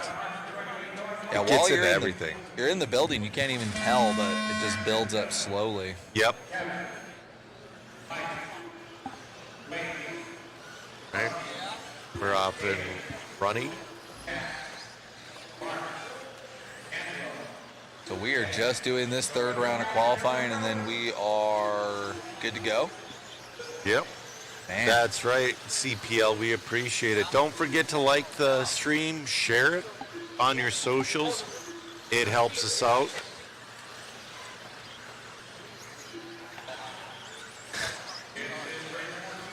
Ooh, getting a little loose coming onto that sweeper man. down the straightaway. It's a party. All right, it looks like Chat Howard is going to be your leader on a 15-4-12. So in these next couple heats, all day yesterday, it's like they were flirting with that 15, but something would happen and they wouldn't end up with it. You think the track is coming in, or people are figuring more stuff out as they go? Or I think it's pretty similar to yesterday. Okay. I was walking by Kurt Busch's booth, and he's putting double Ds, taking the goosebumps off and putting double Ds on his car for his 84 to 88 car, and he had a fantastic run. If you stay in the groove, man, Yeah. the double Ds are going to be gripped up the whole time. Oh, The but that's goosebumps will been work happening. everywhere. Yeah, Goosebumps will work in the grass, loose. Yeah. You know what I'm surprised I haven't seen anybody running, and I don't think they make them anymore, though? Flip outs. They were that smaller goosebump. Oh. Those things were awesome back in the day. They wore out very fast. But it's one of those things, it was worth it. Oh, yeah. There's always give and take. Halfway through this one. Oh, they're saying the UK Astute is fully modded, almost no Tamiya parts in it. He's raced them. Oh, wow. Yeah. You know, when when the concourse is happening, I might look for a JC10. Ooh, let's go. I've been seeing, like, Matt was walking up and down the aisles, and I was seeing built kits for sale. I haven't looked at Hobby Action. Hobby Action has a lot. I don't know if he'd have a JC10. Maybe. I'm kind of wanting a JC10.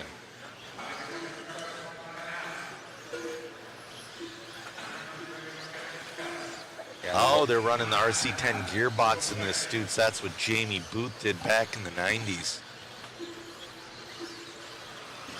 And then Dirt Concepts flip outs would be really good out there. We got Francisco Hernandez in the lead right now. He's on a TQ pace of a 14.402. You know what? Matt's got if he wins, Matt not only has to interview him, but he's got to get his picture. Yeah. Down to a 14.401. He's looking good out there.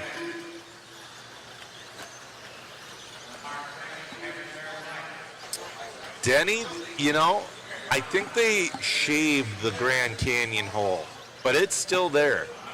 So watch right now. You gotta be, you got to be really careful there. If you try putting any power through that corner, you're just going to catch that divot and spin out. Oh, we got Mark Thomas taking the lead. Thomas and Fernandez making it a battle in this last lap. Neither one have a picture. Winner gets a profile picture. Yeah.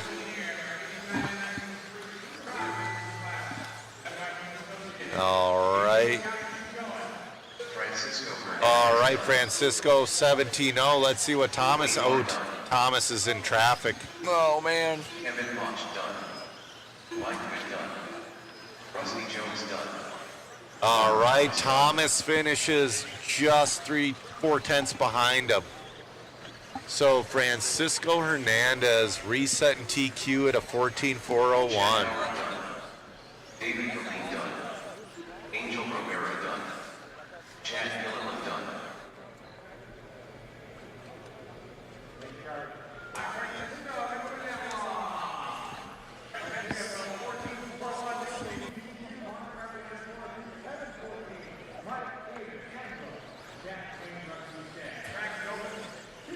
All right, Fernandez and Thomas safe from getting profile pictures this time. Yep, Rob Polly. I don't know, the 3Ds were weird tire. I could never get them to work exactly right. It's weird. I got orange is a harder compound than yellow. Yeah. I had a set of orange compound 3Ds for my wheeler, and we were racing and it was like 110 degrees out. And they worked because it was so hot. Yeah. Everything else was melting. All right. All right. We got some pictures. I love that. Dude, that. Oh. There we go. We're doing selling photos. Oh, that chassis is getting caught at the green screen.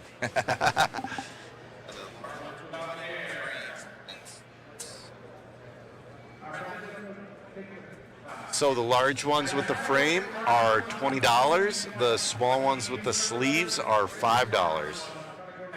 Oh, that's a green car. This is a medium one, excuse me. Medium? The mediums are 10, the smalls are 5, a large one with the frame is 20. Dude, I like that RC10T. Isn't that cool? That's Kermit's. Okay. Yeah, I like that one.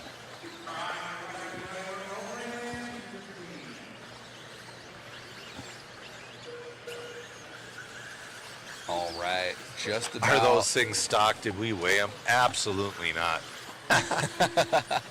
They're halfway through this class now. Yep. There is no tech here, guys. Because if you were to cheat, you would just spin in circles. There's not enough grip to cheat.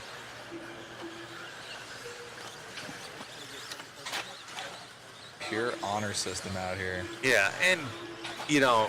It's for the fun of it. It is. And that's one of those... That's what I'm a little worried about. Everybody's here having a great time. I'm worried that the wrong people will come in and make it super serious and just like any other event. Yeah, maybe. It's or just like, the whole vibe will just be like, whatever. Yeah. Cool, you won, but you had no fun. Yeah. That's not cool. And, you know, I kind of had an epiphany last night how big vintage is right now. I could see, like, Team Associated making, like, a vintage pro team.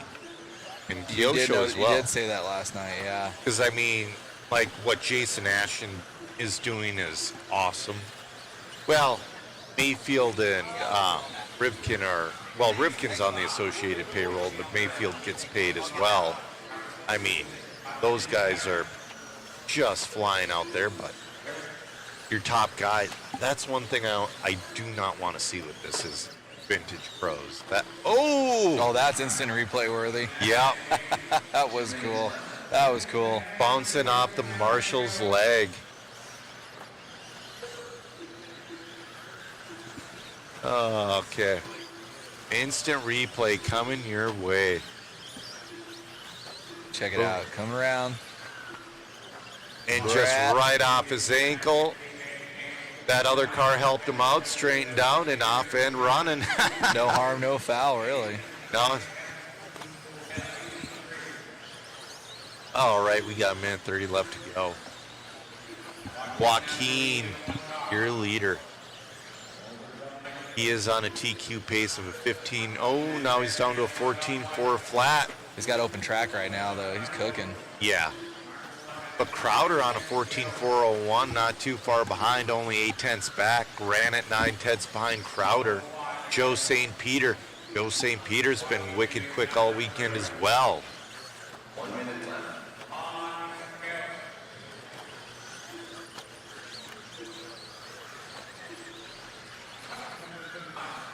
Because what motor were you saying, Joe? Is there really a spec motor to this? 13.5. 13.5 and two-wheel. Yeah.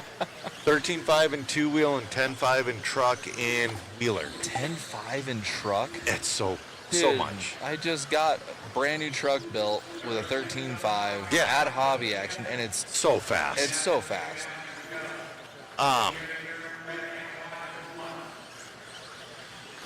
That's the thing. Like, Shu put a R1 13.5 in that Blackfoot. It's insane. He's down to 70% EPA. But then I like that because now there's no like super hopping up. You're not charging at 50 amps. Yeah. And that's what you do in stock class. Yes. I warm my battery for 30 minutes before I charge it. And it sucks. It sucks to do, but you have to. Yeah. Or you discharge at that. I don't like that when you pull down at 40 amps and then up at 40. Yeah. That's why, just the modern stadium truck class, that 13.5 is more than enough. You can just charge your battery and just go run it. Yep.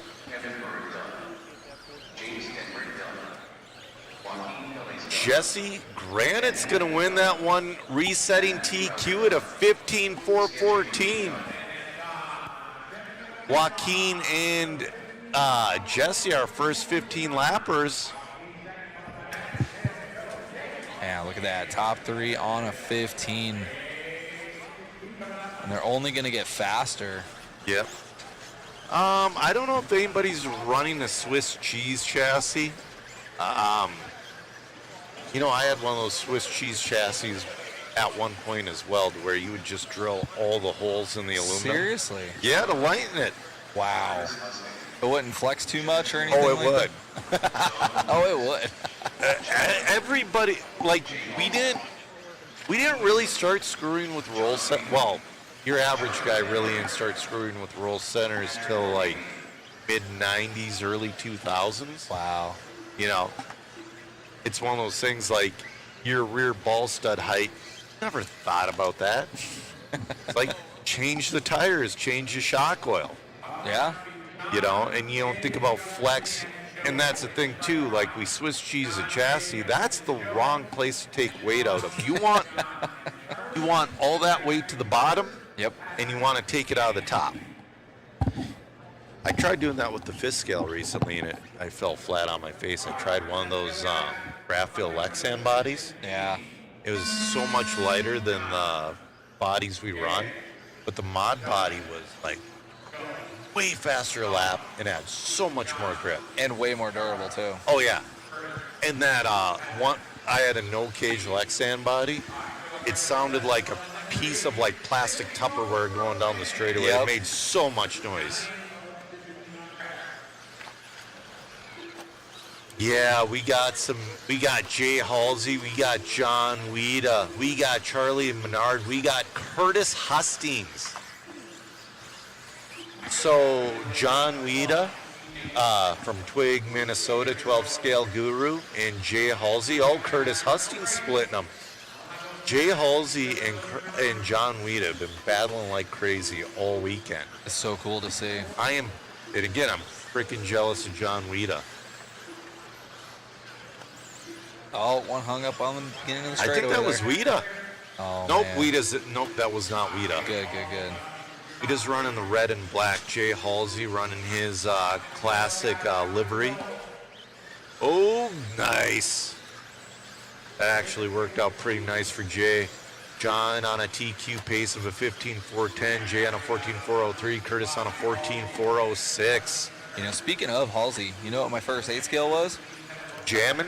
X1 CRT, baby. I think this should have just stopped right there and just made those forever. I love that truck. I always kind of wonder what happened with jamming, because they were at the top. Dude, they had the coolest ideas. Like the little 12 scale nitro 4-wheel drive. Yep. They need to bring that back. Oh, yeah. I'll buy one right now. But they had like super competitive, super fast A scales. And then all of a sudden one day they were just done. Like, huh. Well, one of the things like Adam Drake used to run for him. And then when Losey came out with the 8, yeah, Adam had to stop running it. A lot of those guys had to stop running it. And the 8 was so revolutionary. So good. I think Jay saw that and he's like, the tooling costs and the research and the testing, he's like, I'm good. Yeah. That's smart, man. Yeah, John Weed on a TQ pace of a 15.410. Wow. Oh, yeah, So, Jay Halsey in the 80s, when he was getting all those pictures taken, he was a teenager. He looked like he was 37 years old with an ex-wife and a mortgage.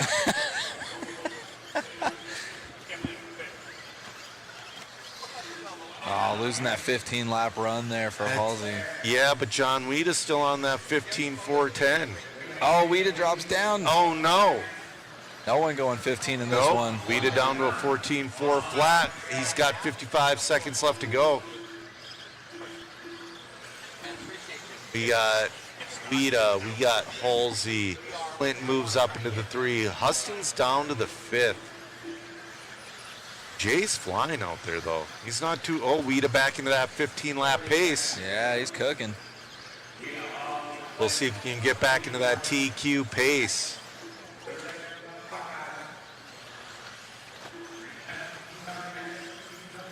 It's 15.8 for a fast lap, Wow. 16.4 last lap. He's not too far. Oh, no! That corner. That was cool. That was instant replay worthy. I know. That corner's got a divot to it, but that's going to kind of kill his TQ aspirations. Yeah, just a couple seconds. It's all it took. That corner's got a hole in it. See what he's got. John Weed is still going. He brought it down to a 15-4-15. Let's see if he can strap it up. I don't think he's going to get to TQ, but it's going to be close. Yeah. Oh, got a little loose. Gave himself a little bit more room there as well. Oh, down to a 14 with a 9. Yeah, he missed it by off. 0.2.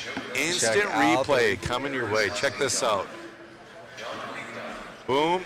Hits it. Does a barrel roll. Hit the self-marshal button and then went for it. Exactly. That's what hits the space bar on VRC.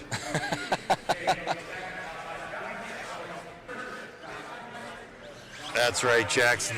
Jay had the Hollywood-style mustache.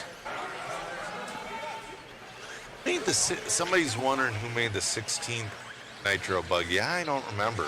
Yeah, Kyosho had one. There were a few ones. Yeah. But the thing about that is, so when you're getting into the smaller scale stuff, and I hate to say this, well, Horizon's different when they made the mini JRX2s and JRXTs. Yeah.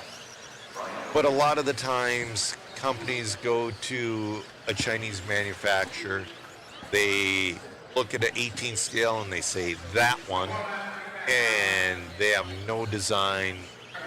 That's what most of them are. When you go 18 scale and below. Yeah. And 16 scale. The Lozi with the mini Bs and mini Ts, they've done a great job with them. But everybody else, it's just a generic Chinese platform.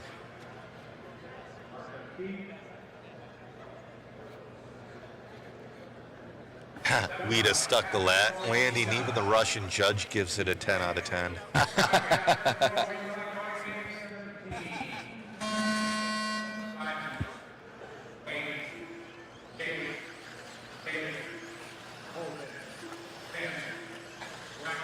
All right. Getting into this one. This is our E sort. E or F. No, you got to take one away. So this is our F sort. Wow.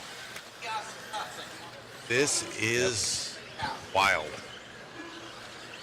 The whole Antil family has been quick this weekend. We got Chase in the lead right now. He's one of the young guns. 15-401. Cruising out there, flirting with a 16 early. Dang, he's got the power. You know, the thing is, like, my kid is not really interested in the vintage stuff, so I take my kid parking lot racing. Yeah. And I'm using my team car. And I'm like, do you want me to get you one? He's like, nah. He's like, my Bandit's fine. That's awesome.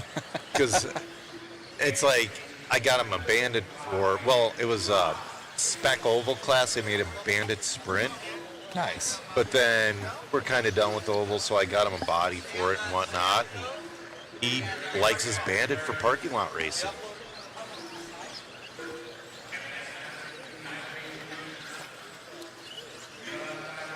All right. Chase is on a roll right now. Yeah, man. Having good luck with traffic. 15-404. That's about a lap off of our very tippy-top guys, which is awesome. No, that's bottom of the A. But he just ends like up on his lid. That little, at the apex, that little elevation change is enough to just ruin you. There's a little hole in there that the camera's not picking up. That car's looking good, though. I don't know what rear tires he's on, but it just looks like he's got extra grip compared to everybody else. Like I said, everybody's been switching to a smaller pin, like at the end of yesterday and today. They're all switching to the double D style tires. And if there's obviously a clear line out there. If you stay in that line, the double D is so much faster. Oh, yeah. John Burton? Absolutely. People are running Hydro drives, which to me is crazy because you cannot get parts for those. Try finding the seal. Well, to be fair, the Hydro drive leaked even with a brand new seal, but try finding that outer seal for it. Good luck. And for people out there and myself, what are you talking about? So you replaced your slipper pads. It almost worked like a gear diff. It's a fluid-filled like slipper, and it's called the Hydro Drive. And then they made top shafts for the RC10 as well. Yeah. Like I had a Hydro Drive in all my cars up until the B2, I believe. Wow. Yeah.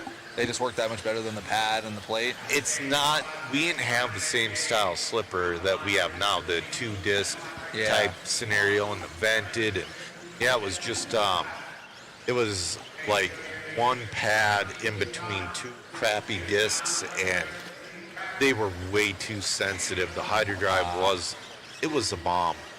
Just gave you that little bit of extra cushion. Yeah.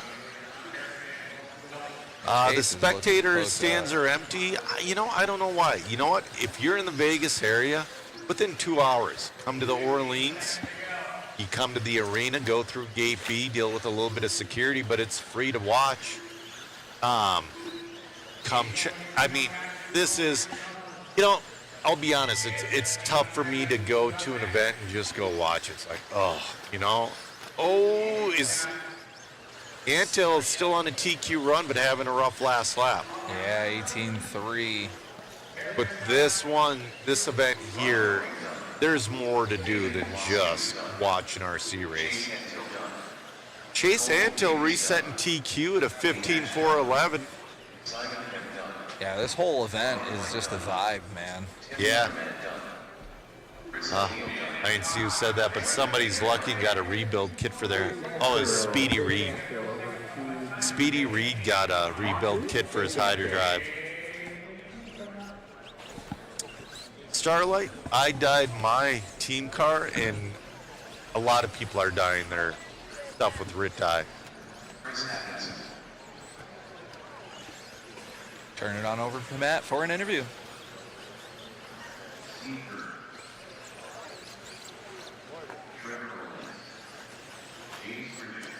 Congratulations on the run there, man. Reset in TQ. Thank you. Yeah, I had a really good run, and then I still buffed it, but I'm still super happy. I didn't expect to still be in the lead, and here I am.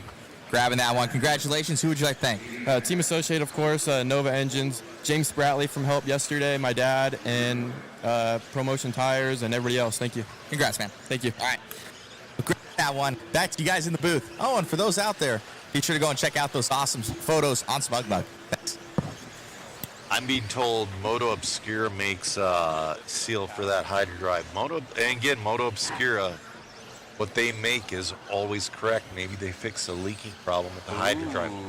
Every single Hydro Drive leaked. We got DBR Racing Drew Boyd in this one. We got Disco Dean Carnes, a.k.a. Stinky Pinky.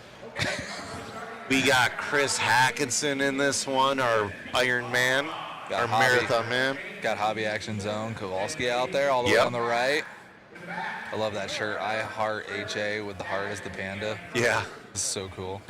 Dude, I want to get one of those Nelson Muntz chassis protectors. Ooh, the haha. That Shoe made famous. The lightning in a bottle, perfect photo. Yeah.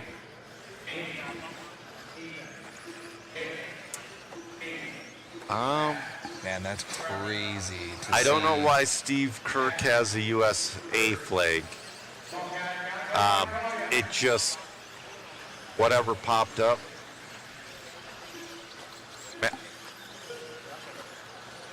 Kowalski to the early lead, 16-0.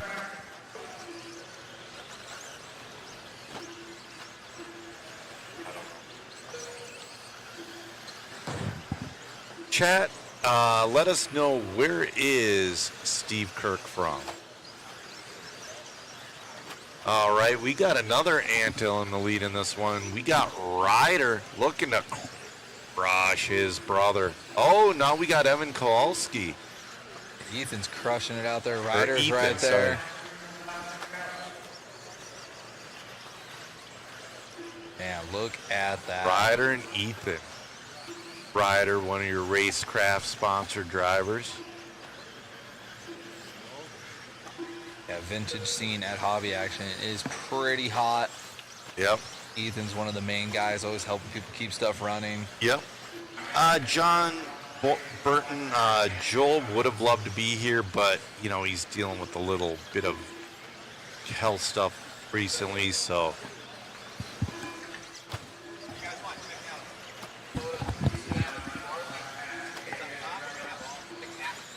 Just about halfway through this one. Ethan, 15 with a 409.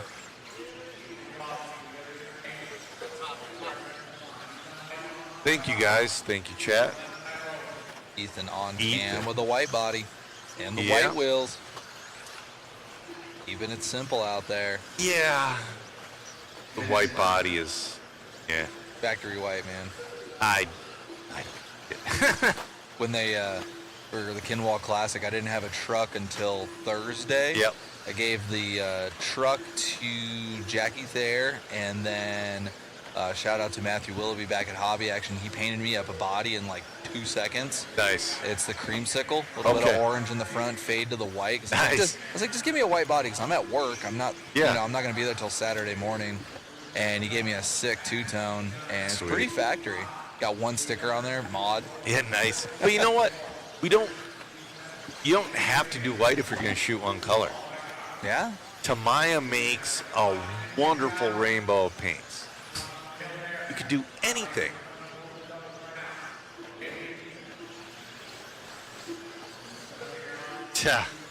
Yeah, man.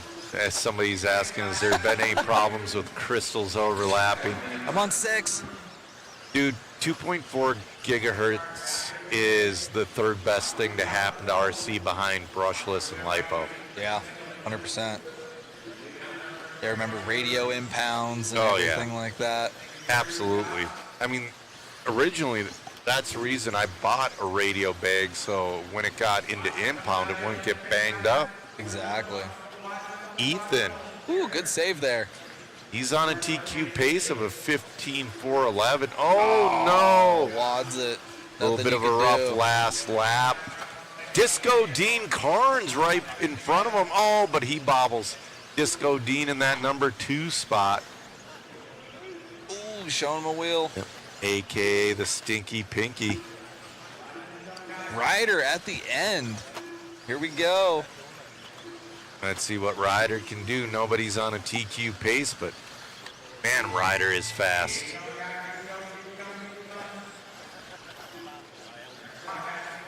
Ryder on a 15.415. We'll see if he can finish with it.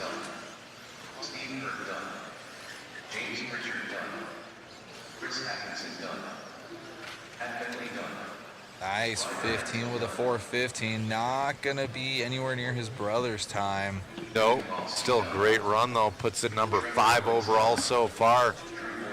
We're going to be hitting race number 19, heat number 12 of 15 of your 1989 to 1993 two-wheel drive buggy, brought to you by Team Associated.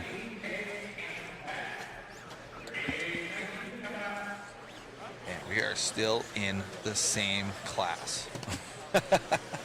Oh, yeah. He's saying he still has a tackle box of crystals. Isn't that cool? I used to as well, but then right before 2.4 gigahertz, Novak came up with that module to where you could just dial it on your radio. That was so nice. Yeah. The receiver was huge, but it didn't matter.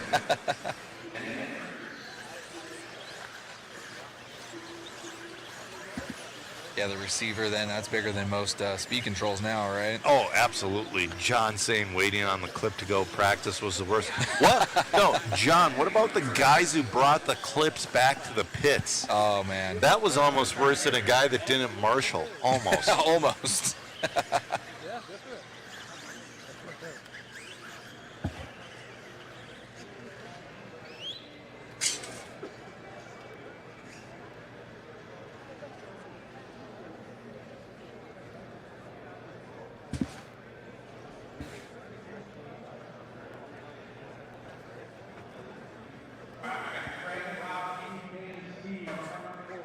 Oh, I ordered my buddy a Vegas kit from Stormer. Oh. And he's texted me, the suspense is killing me. What time does your mail come? Yeah, that Vegas kit is awesome. It is. I love the gold they use.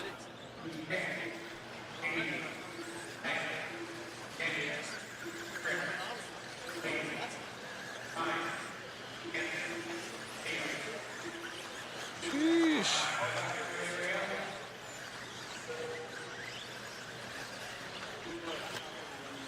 Got a full 11 car heat here. Yep.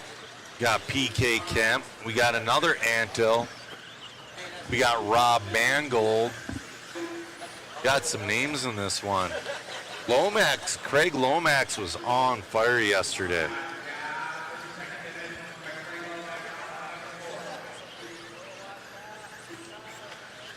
Working his way through traffic early, having a little bit of luck, going by the line and down the front straightaway. Oh man, one of my buddies from home sending me a picture. He's working on the Schumacher Visco drive with the double X top shaft. So that's similar to the Hydra drive. Not quite the same thing. That's a trip, man. Yeah, it's crazy. Yeah, so all Lomax leading this one on a TQ pace of a 15.403. If he can hang on to that, that's like your bottom of the A times. That is awesome right now. Craig killing it, flirting with a 16. Yeah. Having great luck in traffic, too. Yep. Like a hot knife through butter. I feel like we're going to notice that more as we go up into the faster seeds. Yep. We got another Antil doing very well in this one. Yeah, Steve's out there in the 2 spot. Yeah. We almost have enough to have like a Mangold / Antil main. All right, Lomax 15.405.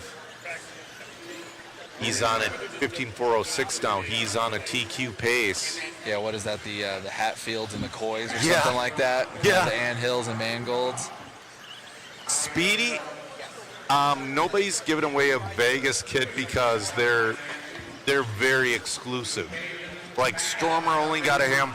If I wasn't on my phone constantly, I wouldn't have seen it and I would have missed out. Because my buddy gave me money and he wanted me to come here and try to get him a Vegas kit. I'm like, dude, I don't know if that's going to happen, but I'll try. And then I saw Stormer had them, and I just clicked buy, and then they were gone. That's insane. Yeah, because you were saying they only made the amount that were like pre-registered. Yep. And then a few people chickened out and didn't actually pick up their orders. I want to say under 100 of the entries didn't show up. Man, and they went quick, huh? Yep, those kits were released to very select few distributors. Lomax killing it right now and getting love in the chat. Mitch going, come on, Slomax. 15.5 was his last lap and best lap. Cooking. Backs it up to 16.1. Still on a 404. No. Oh, he caught that rivet. That'll be my fault. Yeah. We'll call that one my fault. Yeah, that divot, man, that's been catching people. A quick marshal, though, that's Hackinson's girlfriend. She's been volunteer marshaling for him every run he does. I can't imagine with all those classes that he's running. Still on a 15.407. Baki up into that, too, on a 15.412. Yeah, Speedy, it was kind of like an event exclusive. You almost don't want to break the seal and build it. He's going to build it, and I think he's going to run it. That's awesome. I know. I got him one of the chassis protectors at Hobby Action, that mirror one. Yeah. All right, Lomax resets TQ at a 15.407.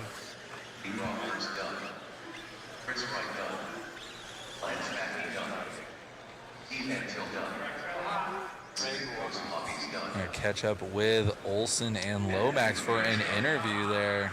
Lomax over to Lomax.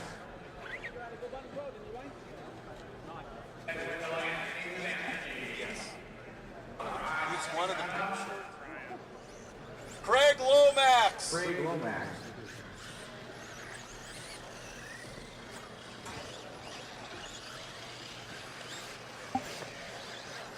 We got Craig here grabbing that one. Must feel pretty good. Yeah, it's absolutely awesome outside. It's awesome to be. Don't need to look at that though. Yeah. Whatever way you want to. Yeah, it's absolutely awesome to be here in America racing on dirt. We never raced on it in the UK, and it's got to grips with it. It's absolutely awesome. Man, congratulations. I see a lot of the pink shirts around here. You guys a full crew out here. Yeah, we wear pink and blue, but pink to make girls wink. Right on. Congratulations. Cheers. Got it. All righty. Back to you guys in the booth. That's awesome. I love the UK guys here, man. They're so awesome. They're wondering what's the best version of the RC10 to purchase. Okay, so if you want the team associated, the BK car is definitely the best one, in my opinion. You know, the world's car, the BK car around there. If you don't want an associated one, you want the JC10. Nice. Yeah, you've been talking about that JC10, man. You got me jonesing right now. If we have time, I'll grab my buddies and I'll show it to you. It's like, they could have made it like that back in the day. Like some of the stuff that they make now, it's like, they really couldn't have pulled it off because it's made on CAD and all that. And yeah. Like the B2, I remember the B2 being such a big deal because that was the first one, I believe, fully designed on CAD. Wow.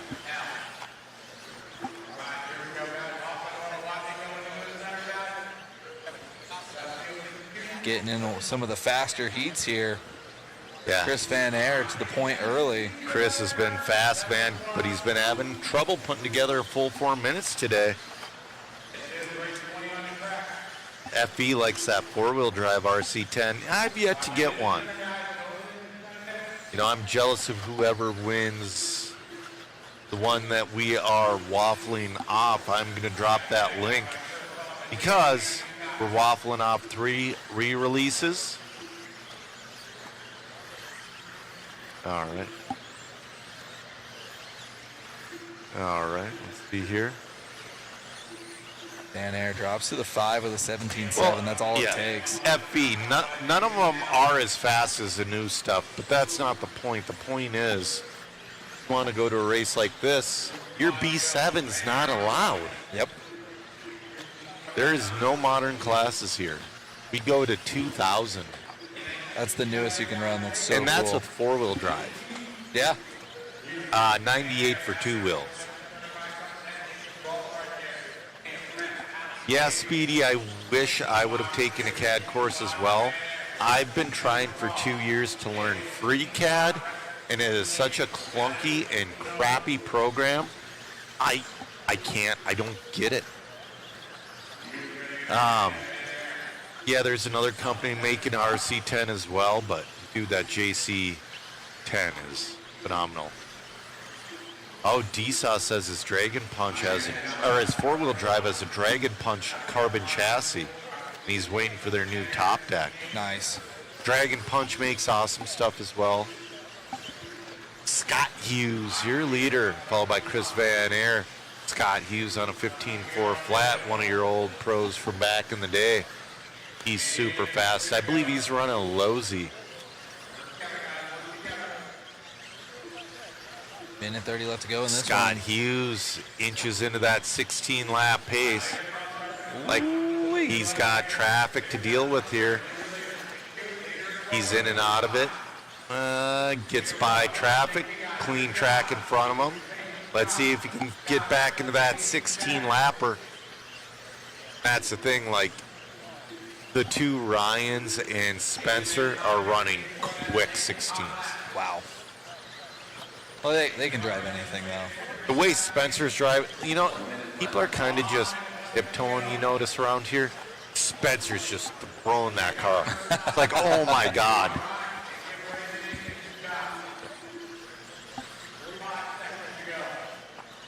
All right. Oh, that was a cool little self-marshal job there. Yep.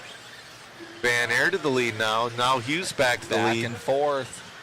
Scott. Both off of 16s, though. Yep. Scott Hughes, Van Air battling out 4/10 apart. Hughes on a 15.4 flat. Looking at the back end of a little bit of traffic.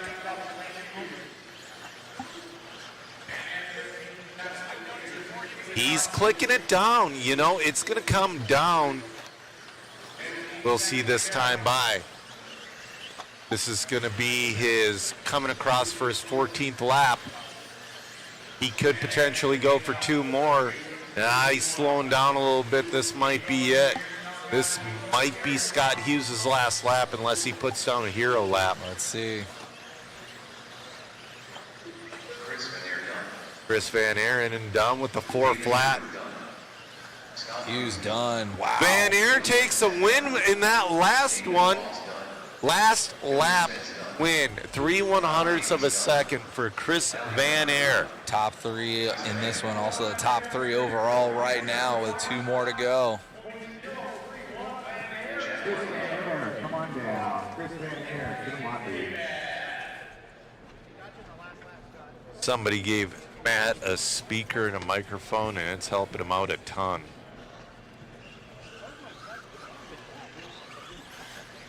That's right, Chad. Scott is still fast. He was on a 16-lap pace. That is cooking.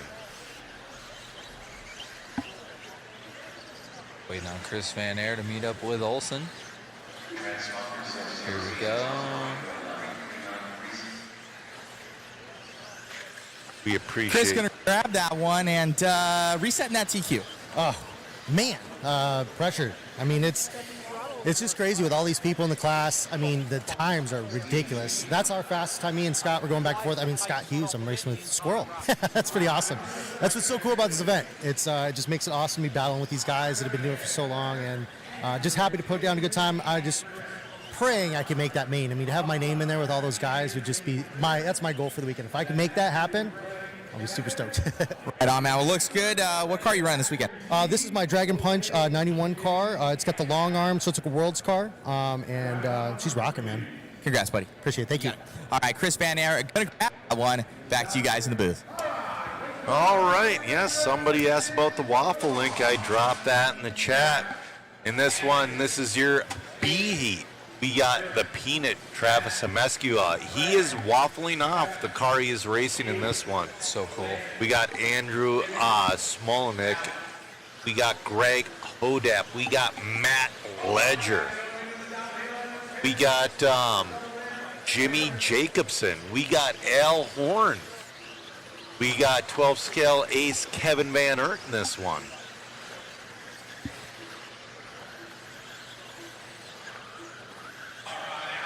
So yeah, there you go. Van Aert had that Dragon Punch car, and that was looking really good out there. Super cool. And he said 1991 with long arms and everything? Yep. Huh. Yep. I believe before Associated came out with long arms, RPM made a long arm conversion. Travis here, early leader on a 16-lap pace on a 16.413. They're just going back and forth right now. Yep.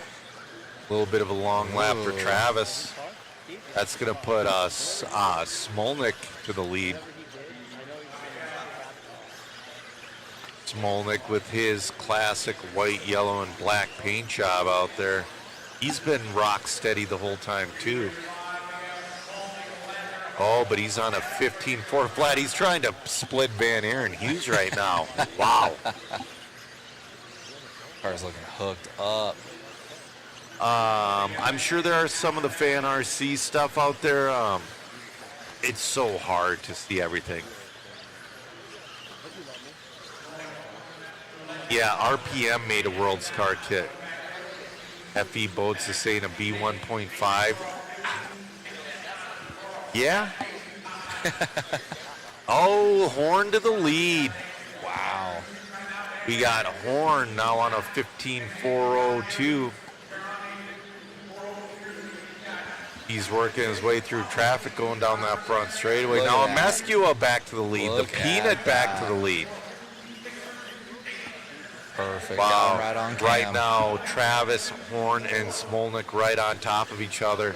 Then you got, Jacobson moves up into that 3 spot. These guys losing that 16-lap pace, though. Yeah. You know, and like I said, you're not going to see that except for the top half. I mean, you might see somebody sneak into it, but it's like the top half of that A heat coming up next. They just cook. Well, these guys start out hot and then they get caught up in traffic, it looks like. And that's the thing. It's, oh, no. On his own accord, traction rolling out there. That's what I hate about just running off of seating the whole weekend. Yeah. Instead of doing a resort. I get why you don't resort for 2, but I would have loved to see him resort for 3. Yeah. Because you wouldn't have these issues. Yeah. Jimmy Jacobson to the point. He's on a 15.4 flat. He's flirting with that TQ pace. He's got to knock about 0.6 off of it. He's got clear track in front of him. Looking to go top 3 right now, but we have the entire A sort coming up next, and I'm excited to see those boys get around. Oh, it's so insane. Jimmy just being super smooth and consistent out there. I don't know if anybody's run the Detroit Stealth Aftermarket kit.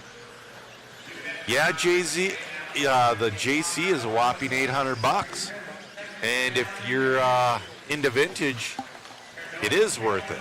If you're into vintage, if you're not, it's not worth it. Well, if you're into vintage and into winning, yes, exactly. Oh, your leader hung up. Oh my goodness. That's gonna put. Was that who did he get? Smolnick and Amesco are done, so we'll see. Did he just get hung up with Al Horn? Is Smolnick gonna take the win in this one? Al Horn was on his 16th lap, so I think it'll be a slow 16. No, Al Horn with the 15. Oh, that's such a bummer. Man, he just creeped into that 16 lap pace. We appreciate you entering the waffle. Mini trucking. I wish all of you the best of luck, and you know what? I am super jealous of whoever wins anything in this waffle. How you doing, buddy? Very well. Coming this weekend? All right, here's the ASOR. Check that name list out. Shout out to Scott Spear making it into the top 11 in seating.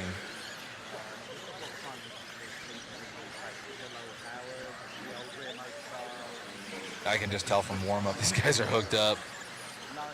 Yeah.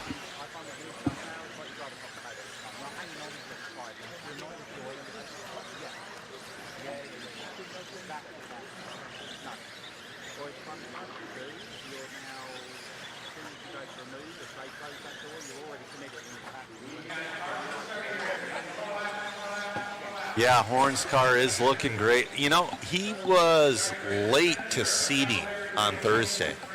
He got round 3 of seating in, and that was it. That's crazy. It was good enough to put him in the B sort, though. Yeah. Oh, yeah, you could get at Andy's World's Kids as well. You know, Andy is here, and he's painting, and he's selling chassis protectors. I mean, Andy's one of those, there's nobody been somebody like him since. Like, he paints, like, I was buying his bodies in Minnesota. Nothing was ever the same. All of his bodies were unique.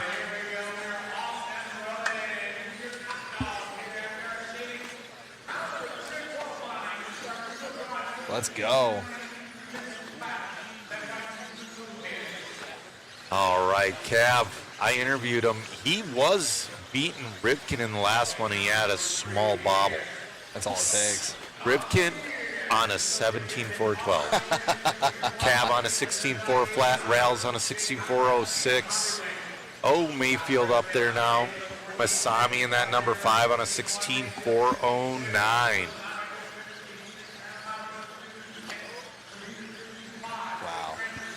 We're only a minute into this one. We're following along with Rivkin with that sweet LED antenna. Oh, we got it. Oh, everybody's getting hung up on that divot. Now, Cav is in that 17-lap pace. Are we going to see a 17 out of these guys? Let's go. Cav is probably going to take the lead this time by. He does. 17.514. He's got that old red and white. Cav's car is looking phenomenal. He was talking to me during the interview yesterday. He's like, he had an okay seating, and then he's like, my front end was completely binding up. I freed it up, and the car feels awesome. That's awesome. Just a simple thing like that, you know? Yeah. Mayfield catching back up to her leaders. Rivkin back to the lead, Cav in the 2, Mayfield in the 3. Cav and Rivkin swapping the lead back to back. Top 5 all on 16s. Yeah. Halfway through. But Rivkin, Cav flirting with that 17-lap run. I don't think we're going to see it, but it's cool that they were in the pace.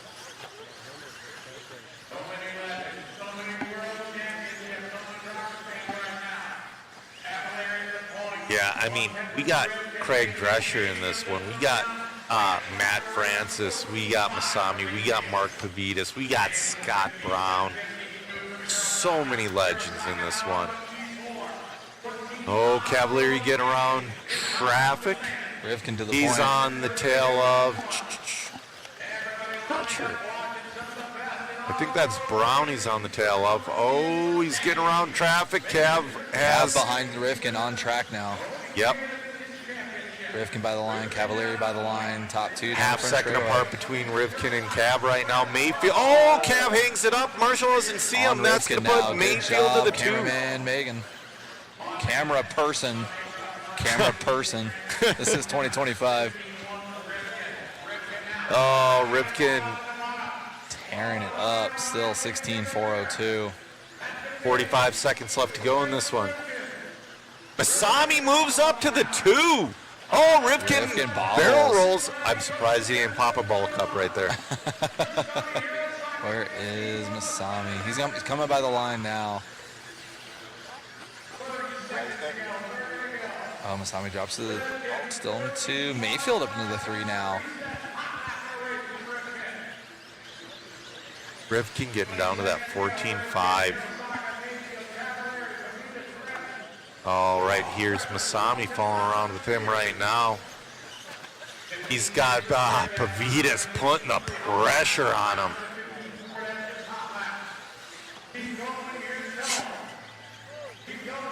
Masami's like, nope, see ya. Dialed. Spencer in and done. Oh! Almost got that Spencer's on only camera. one done there, though. Yeah, Cav's done in the 2. Cav's Let's see what in and Mayfield done. and let's see. See if Mayfield has something for Cav. No. Masami to the 3. We'll see, though. Masami's going to finish in the 3. Amazing. Amazing run from them drivers. Matt's going to get an interview with Spencer Rivkin. Oh, Masami's wearing one of his outfits.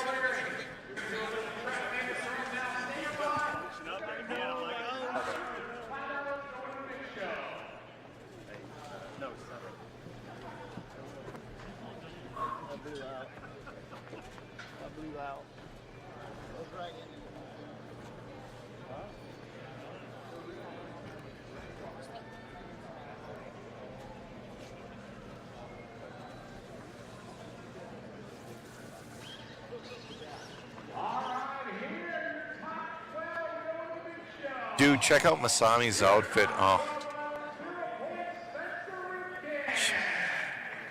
yeah, look at that. Spencer Rivkin, come on down. Spencer Rivkin, Ryan Cavalieri, and Masami.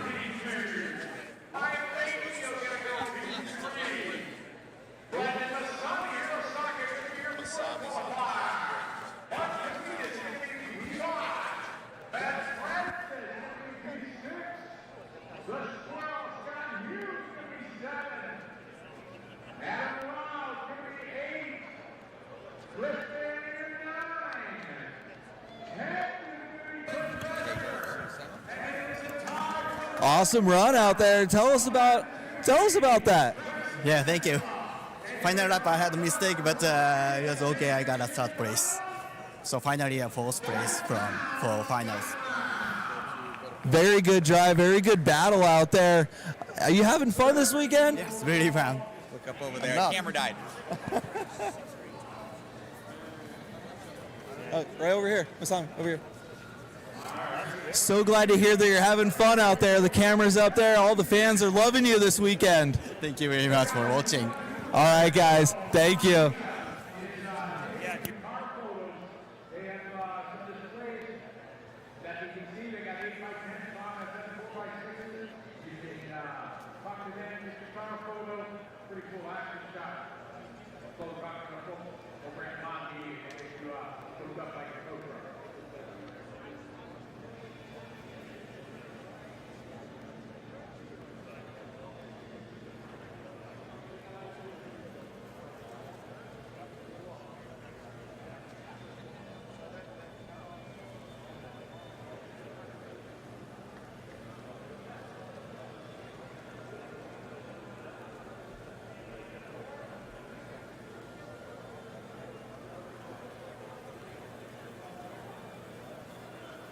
Catching up with our TQ there, Spencer, man. Tell us about that run, man. It looked like it was a little dicey. Yeah, well, I kind of went out there for the warm-up pop and was like, dang, this thing feels way different than yesterday. It was a little bit more loose. I was like, man, I should have cleaned my tires this morning like everyone else did. But, yeah, it came out good. I mean, this thing has been pretty dialed this whole time. I made a couple caster block changes earlier on in practice day. And, yeah, Ryan was kind of hauling butt out there. And I was like, all right, I need to step up my game, and kind of pulled away a little bit, and then they ended up having a mistake. And then I ended up kind of tumbling, cartwheeling once. But, yeah, it was good. I mean, it's super fun out there with kind of the intensity. Because the track's small, the times and everyone's a lot closer. It seems to be a lot closer. So, you know, there's not really much room for error out there. And then traffic also kind of plays a factor of, like, how well you're able to get through traffic. But obviously we're just... Hopefully it's good for you guys watching behind the scenes, and as much as it is driving, because when you're up there, you're just like, you know, just because you are who you are, you know, if you're the hot guy now in this era versus, you know, the people back in the older era, you know, it doesn't mean that you can't get beat on any given Saturday or Sunday. You gotta put in your best effort and kind of see what happens. So I don't know exactly what the order is. I think maybe Cavs second. Is that what they said? And Mayfield third? I don't necessarily know, but I know everyone watching really wants to know about the car. Well, it is the RC10 Kinwald Edition car. Obviously, Brian was one of my mentors growing up, so it was a no-brainer to really kind of drive his car and kind of, you know, make it my own. I obviously have the Kinwald inspired paint job with my colors. I know if he was here right now, he would have the light up antenna. So that was definitely a part of like the look cool aspect. So there's a few guys here from Arizona that were kind of inspired from Kinwald, you know, before he kind of left us. So having the antenna definitely means a lot. We have a lot of good guys. Kyle Davis, Colton Davis, and Andrew Joyner were kind of the ones we all kind of wanted to do it for this event.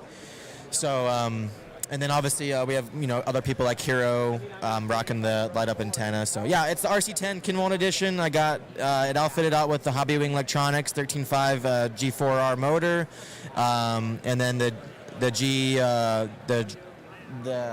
latest and greatest Hobby Wing speed control, which is the G3X. And the XR10. So Salvox servo, I kind of got the 8-scale servo in the front, which is kind of helps with extra weight. And then the Dragon Punch front weight.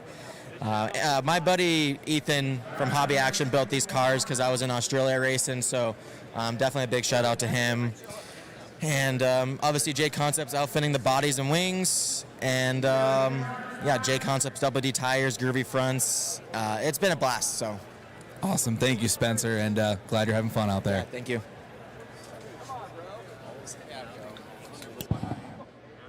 All right, we are going to try to find Cav and get an interview with him as well. There's Charlie Swanka. He might be out marshaling. Yeah, there he is. Right on the track, putting on the high-vis vest.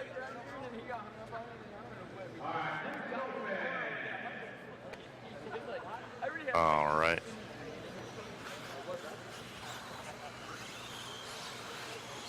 We're going to get a... Tell us about your weekend. Having a good time. Having fun driving on the track with one of the cars. That car that I just drove, not fun. But having an overall good time. It's great to see all these old school dudes that I grew up racing with, and yeah, luckily, you know, I started pretty early, so luckily I did race against all these guys when they were pretty much in their prime. So yeah, it's good hanging out, telling stories, and you know, having a good time. Yeah, the vibe here this weekend just seems amazing. Everyone watching, man, you guys need to come out here. This is a great event. Yeah, I think if you have the opportunity to do this, if they do it again, it's definitely cool because it's you know, and hopefully these you know, pros from back in the day still want to come and do this and have fun. So I think they're going to do a main event later with just those guys. So I'm looking forward to just sitting back and watching. And I mean, hell, I could come here next year and just not even race. So, like I could totally just be here and support J Concepts or whatever and have a good time. So, but yeah, so far so good. And we got the banquet tonight, which there's always some shenanigans that go on at those. So should be a good time. It's great, man. Good catching up with you, Mayfield. All right, thanks.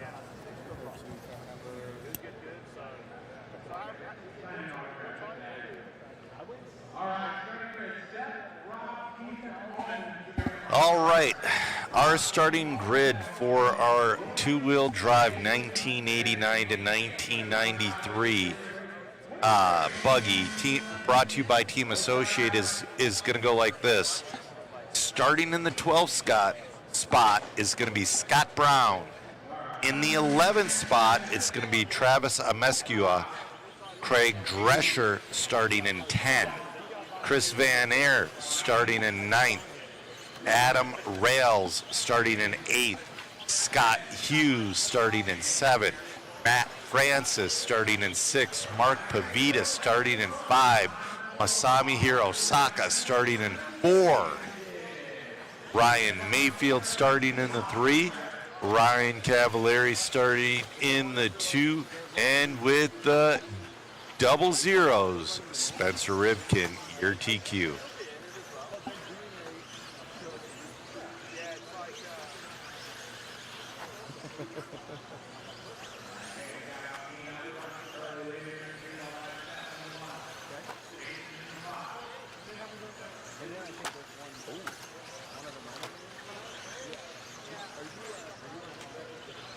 All right, we're off and running. This is your C heat of your 1994 to 1998 two-wheel drive buggy, brought to you by HRP Hobby. Joaquin Palaz is having a pretty good run. Last run, Minnesota Seth Greenland. He got him on the last lap. They've been having a great battle. Seth has been having rough starts and bringing it back. No, Seth, I'll bring up his picture. In his picture, he had the filthiest mustache. I love it. But right now, Joaquin is your leader. Fast lap of a 16.4, backed with a 16.6.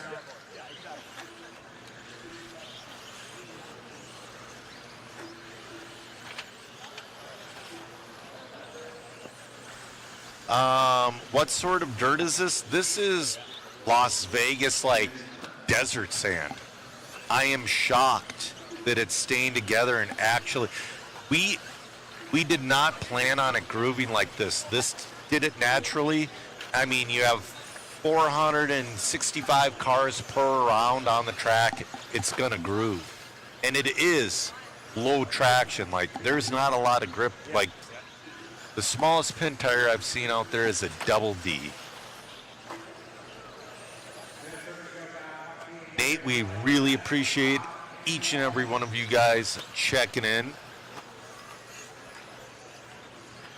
Yeah, weather is headed for the turn in the UK. It's headed for the turn in Minnesota too. I want to say today is the last outdoor event in Minnesota.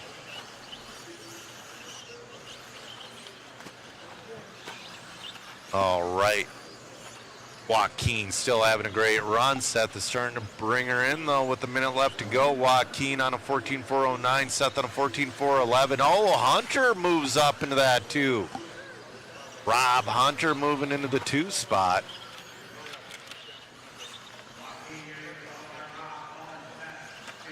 Ooh. Working through traffic here. Joaquin, I believe he's driving that Lozy right there. Ooh, squeaks by, working with traffic. Man, oh man. Oh, who's that with that? That's McLean, moved into that 2 spot. Now McLean to the lead with 15 seconds left to go in that black and red ride. McLean on a 14.409, having a late race resurgence. We got 5 seconds left to go. This is going to be, oh, Joaquin moved back into the lead on that last lap. It's going to be between Joaquin and Allman.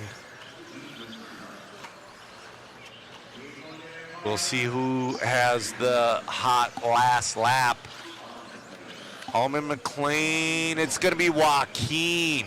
Joaquin Palaz wins this one with a 14.407.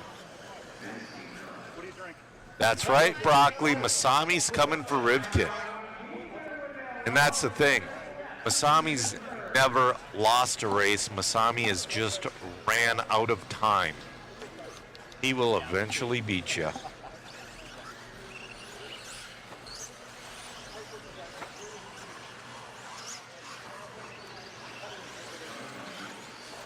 All right, this is your B heat of your two-wheel drive 1994 to 1998 two-wheel drive buggy brought to you by HRB. We got Greg Hodap in this one. We got Joe St. Peter. We got Scott Pettit. We got Chris Hackinson. We got Jonathan Schultz. This is a stacked heat. For a B heat, absolutely.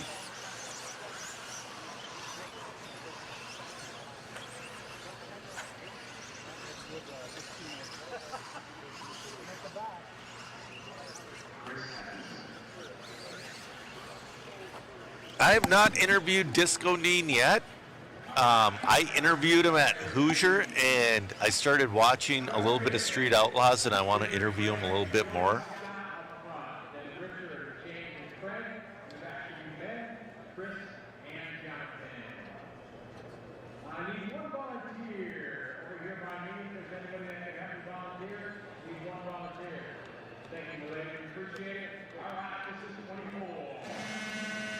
So, Mike, they did just water the track. That's how much it's been soaking in. They've been watering about, unless it's a small class, they've been watering after about every class, and if not every class, about every 10 heats.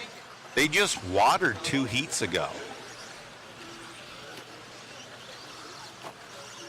You know, FE, that's right. Masami has a lot of awesome videos. He's done he's done a lot for RC racing in general, but he is, I would say, the largest ambassador in Japan for RC car racing. He's the only racer with a Wikipedia page.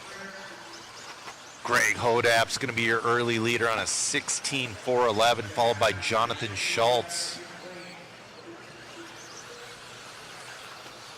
Hodap right there, trying to get around traffic, running his, I believe that's the double XCR. If he wins, I'm going to have Matt interview him, and I want to see if he's got the Kingpin steering or the regular C-Hub. It's like I've been saying, I like the regular C-Hub. Those California boys, though, man, they love the Kingpin.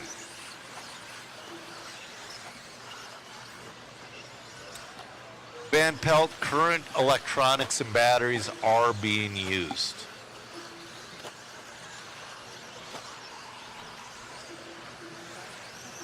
All right, we got 2:25 left to go in this one.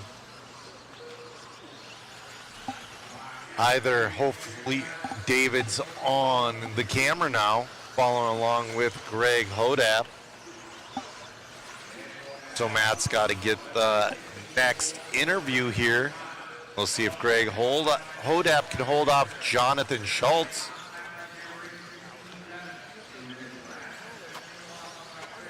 Jonathan Schultz also on a 16-lap pace, 16.413.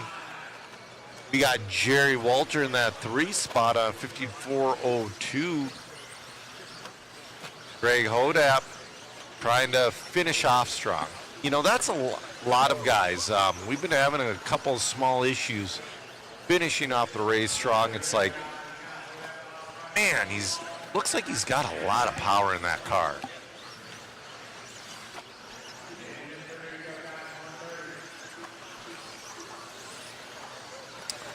Jason, we're going to do the waffle drawing tomorrow promptly after awards. And believe me, you're going to want to watch the awards ceremony. You're going to watch Jason Ashton get like 4 of the TQ trophies. Oh, your leader getting a little hung up. Gets out of it like a pro, though. He's on a 16.410. Walter in the 2 on a 15.401. Jonathan falls to the 3 on a 15.404. We got Richard Lake up into that 4 spot on 15.404 as well. We got 50 seconds left to go. I'm going to drop that waffle link.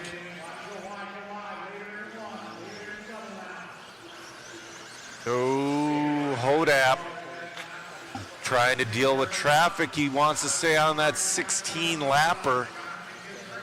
Gets around him nicely. Good working together. Good working together. Sometimes it's just not your day and you need to move. Greg's got to go around 2 more times. He's on his 14th lap.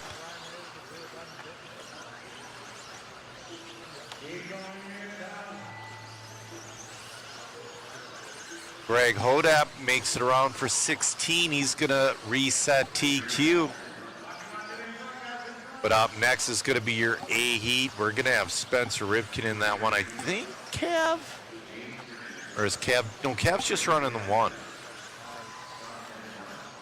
Greg Hodap wins that one with 16.412. Jonathan Schultz brings her back up to the 2 on a 15.403. Walter with the 15.403. Richard Lake with the 15.404. Pritchard with the 15.405. Super close racing.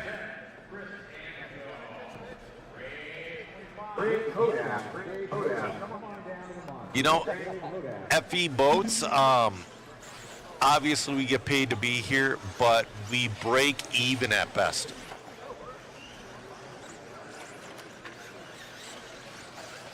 Nah, we were for sure live. Nah, you're good.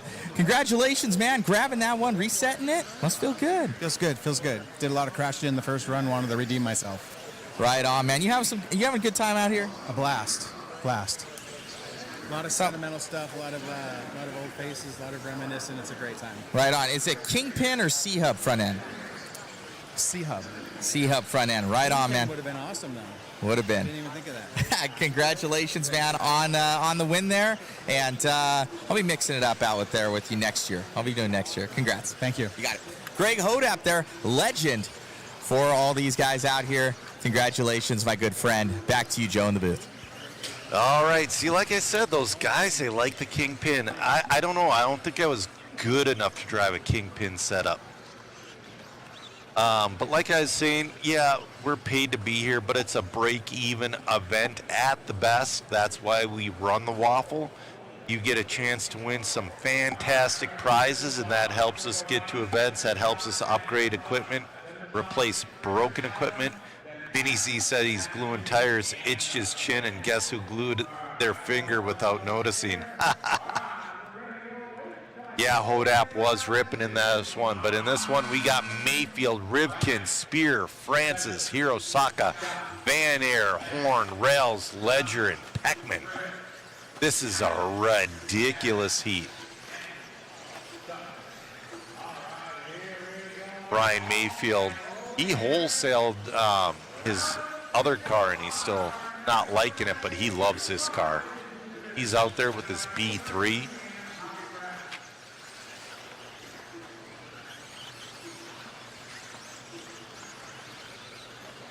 Brian Mayfield's early pace of a 16.401, followed by Al Horn on 16.403, Masami on 16.403.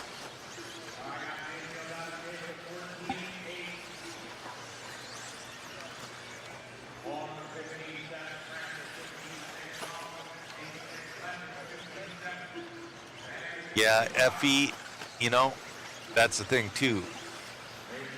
You know, next year, if they have this event again, I will, if Mod will have me, I'll definitely work it. But if I'm not in the budget, I'm going to go for the Iron Man with Chris Hackinson, and I'm going to put every dang vintage car I have on the track. I don't care that I'm an associated driver. I'm going to put my LXT on the track. I'm going to put my Double X on the track. I'm going to put my team car on the track, and so on and so forth.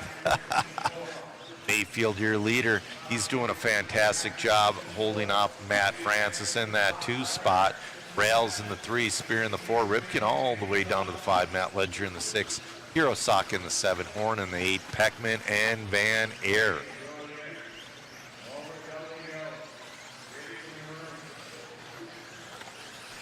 Mayfield just dropping the hammer. His best lap was a 14.8. His last lap was a 14.9. Looks like, let's see if Rails, nope, Francis is going to hold on to that 2 spot. Rivkin back up into the 3. Rails in the 4, Spear in the 5. That is. We got the handy cam in the top left screen going around the corner there.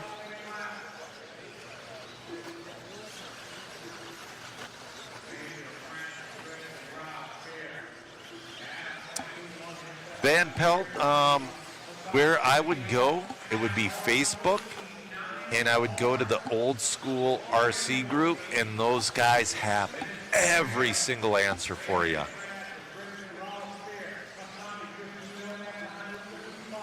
All right, Mayfield 14.9 again, sitting at that 16.402. Rivkin back up into the 2 now.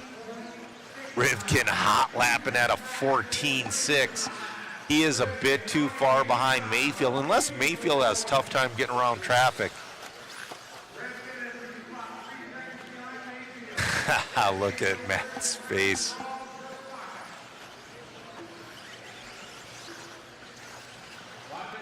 Wow. Oh, another 14.9 for Mayfield. He's not hot lapping like Rivkin, but he's keeping her at that 16.402. Rivkin on 16.405. He's catching, but he might not have enough time. Rivkin has to make, Mayfield has to make a bobble for that to happen. Mayfield's been rock steady out there. He's on his 14th lap. So right now, Mayfield is on his last lap. Mayfield getting just a little loose there. Good driving with traffic. Mayfield spins out. I don't know if that'll be enough. Oh no, his car died right before the loop. Oh! You can't, that sucks so bad. Rivkin's gonna take that one, followed by Francis. Oh, Rivkin, followed by Francis, followed by Hirosaka. Such a heartbreaker for Mayfield. Oh, man. That one's tough. All right. We're gonna go to camera 4. Go to camera 7. All right. Spencer, I think you're surprised by that one yourself. I mean, that was definitely unfortunate for Ryan. That's just honestly part of the RC game. I mean, we're playing with, it's toyish cars. But, I drove the left side. That really kind of put me behind the 8-ball, like really hustling to kind of get back into the hunt. I was able to kind of close up, but I mean, I don't really know if his stuff was having issues earlier on, but I made some big changes to the car. I kind of changed some anti-squat stuff, and it was really good. That was probably the best it's been so far, and I'm sure Ryan will kind of figure it out for the mains, but yeah, my stuff stayed running. I got the hobby wing stuff in there, so it's pretty good. I'm sure the battling with Ryan and RC10 and the B3 class will be really good. Congrats, man. Yeah, thanks. All right, I don't know where Mayfield is. He's probably out there marshaling. I don't know if we can get a shot of his car. Or somebody to it. Let's see. I don't know if I see him out here on the bench. Nope. So something obviously happening with that car, guys. I'll try and get with Ryan Mayfield and see what ended up the power loss that he had. Back to you, Joe, in the booth. All right, we are running one of the most fun classes on the track right now. This is your two-wheel drive truck between 1980 and 1990, brought to you by Dragon Punch RC. You could run a Clodbuster in this class. It fits. So your top 12 for your 1994 to 1998 two-wheel drive buggy is going to be Matt Ledger in the 12, Jerry Walter in the 11, Jonathan Schultz in the 10, Alan Horn in the 9, Adam Rails in the 8, Chris Van Aer in the 7, Greg Hodap in the 6, Masami Hirosaka in the 5, Scott Spear in the 4, Matt Francis in the 3, Ryan Mayfield in the 2, and your TQ, Spencer Rivkin. Oh man, he didn't have it wrapped up either. Rivkin was on a 0 and a 2, and Mayfield was on a 2 and a 0. It was coming down to that last race, guys. All right. Craig Schall's running that JRXT conversion, but we're following along with Shu. We added an extreme modification last night. We zip tied a cow to the front bumper to try to keep that front end down. That is your Tamaya Blackfoot. He's up to the 2.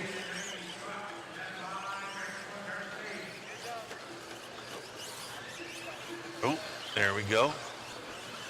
Oh, getting a little bit, he's saying when he's on the throttle a little too hard. He's not doing wheelies, but the front end lifts enough to where he has 0 steering. We got 2 Blackfoots. He's running a J Concept tire on that truck. There is a Blackfoot out there with stock tires. All right. Look at all those converted trucks out there. There it is. Oh, he's stuck in the grass. That's the other Blackfoot out there.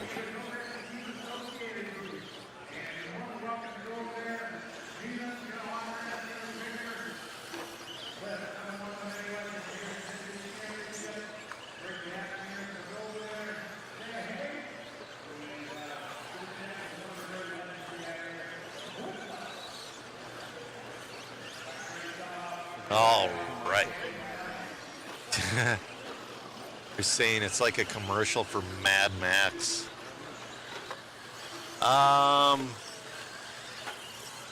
know Shoes is stock. His transmission is stock. I don't know about the Monster Beetle and the other one, but what's wild is Shoe has a 13.5 R1 V21 in that thing, but it's turned down to 70%. If he had that on 100%, he would grenade the thing. All right, we got 1:50 left. Craig Schall is your leader with that JRXT conversion. Followed by Shoot and Elliott in the 3. Bob Stormer didn't start this one. That's a bummer.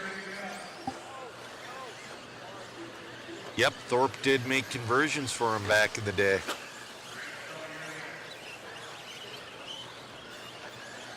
Yep.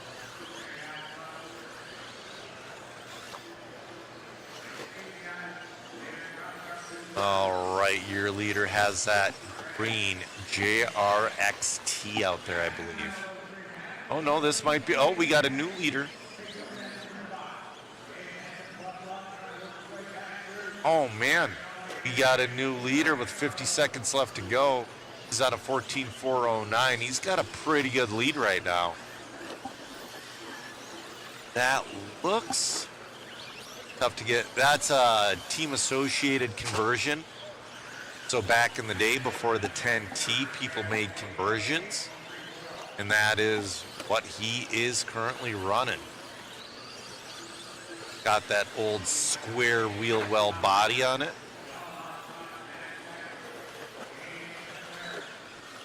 James Elliott back up into the 2. Oh man, Craig is running away with this thing.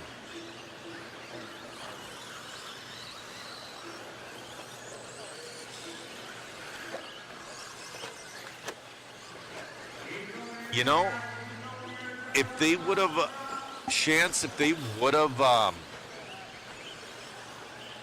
made the class, I bet there would be enough Tamayas to run a class, but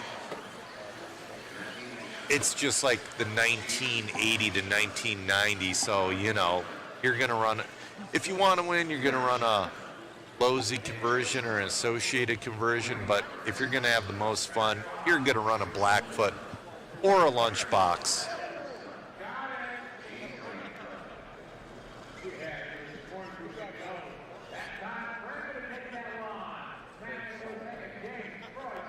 we're going to get an interview with Craig Shull. Hey, come on over, Craig.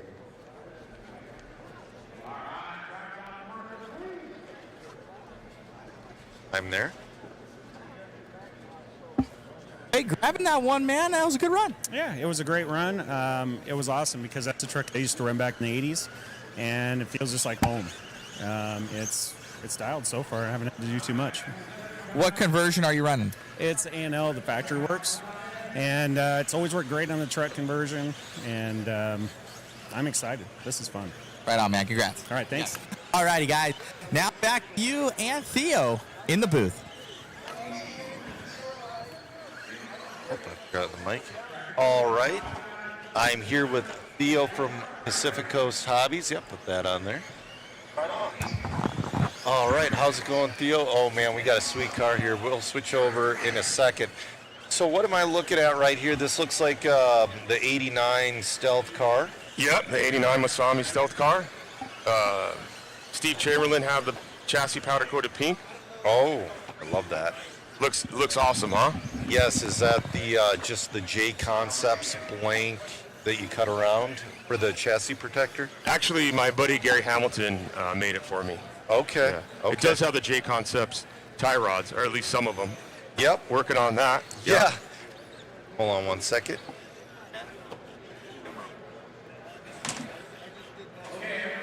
All right. So, yeah, this is a sweet ride. Is this what you, well, it's too clean to be racing. Yeah, I ended up going with a standard RC10 long arm, 3-gear trans. Yeah. So you're in the re-release from like 10 years ago is what I'm running. Oh, you're running the 10-year going. Yeah. So I have a story about that one. So the RC10, when they re-released that one, it was super hot. It was, yeah. But then when they did the World's car, or it was a World's car. Yeah. It flopped. Yeah. I bought one on Wish for, it was either $40 or $70. Yeah. And I wish I still had it. Yeah. Because that was such a nice car.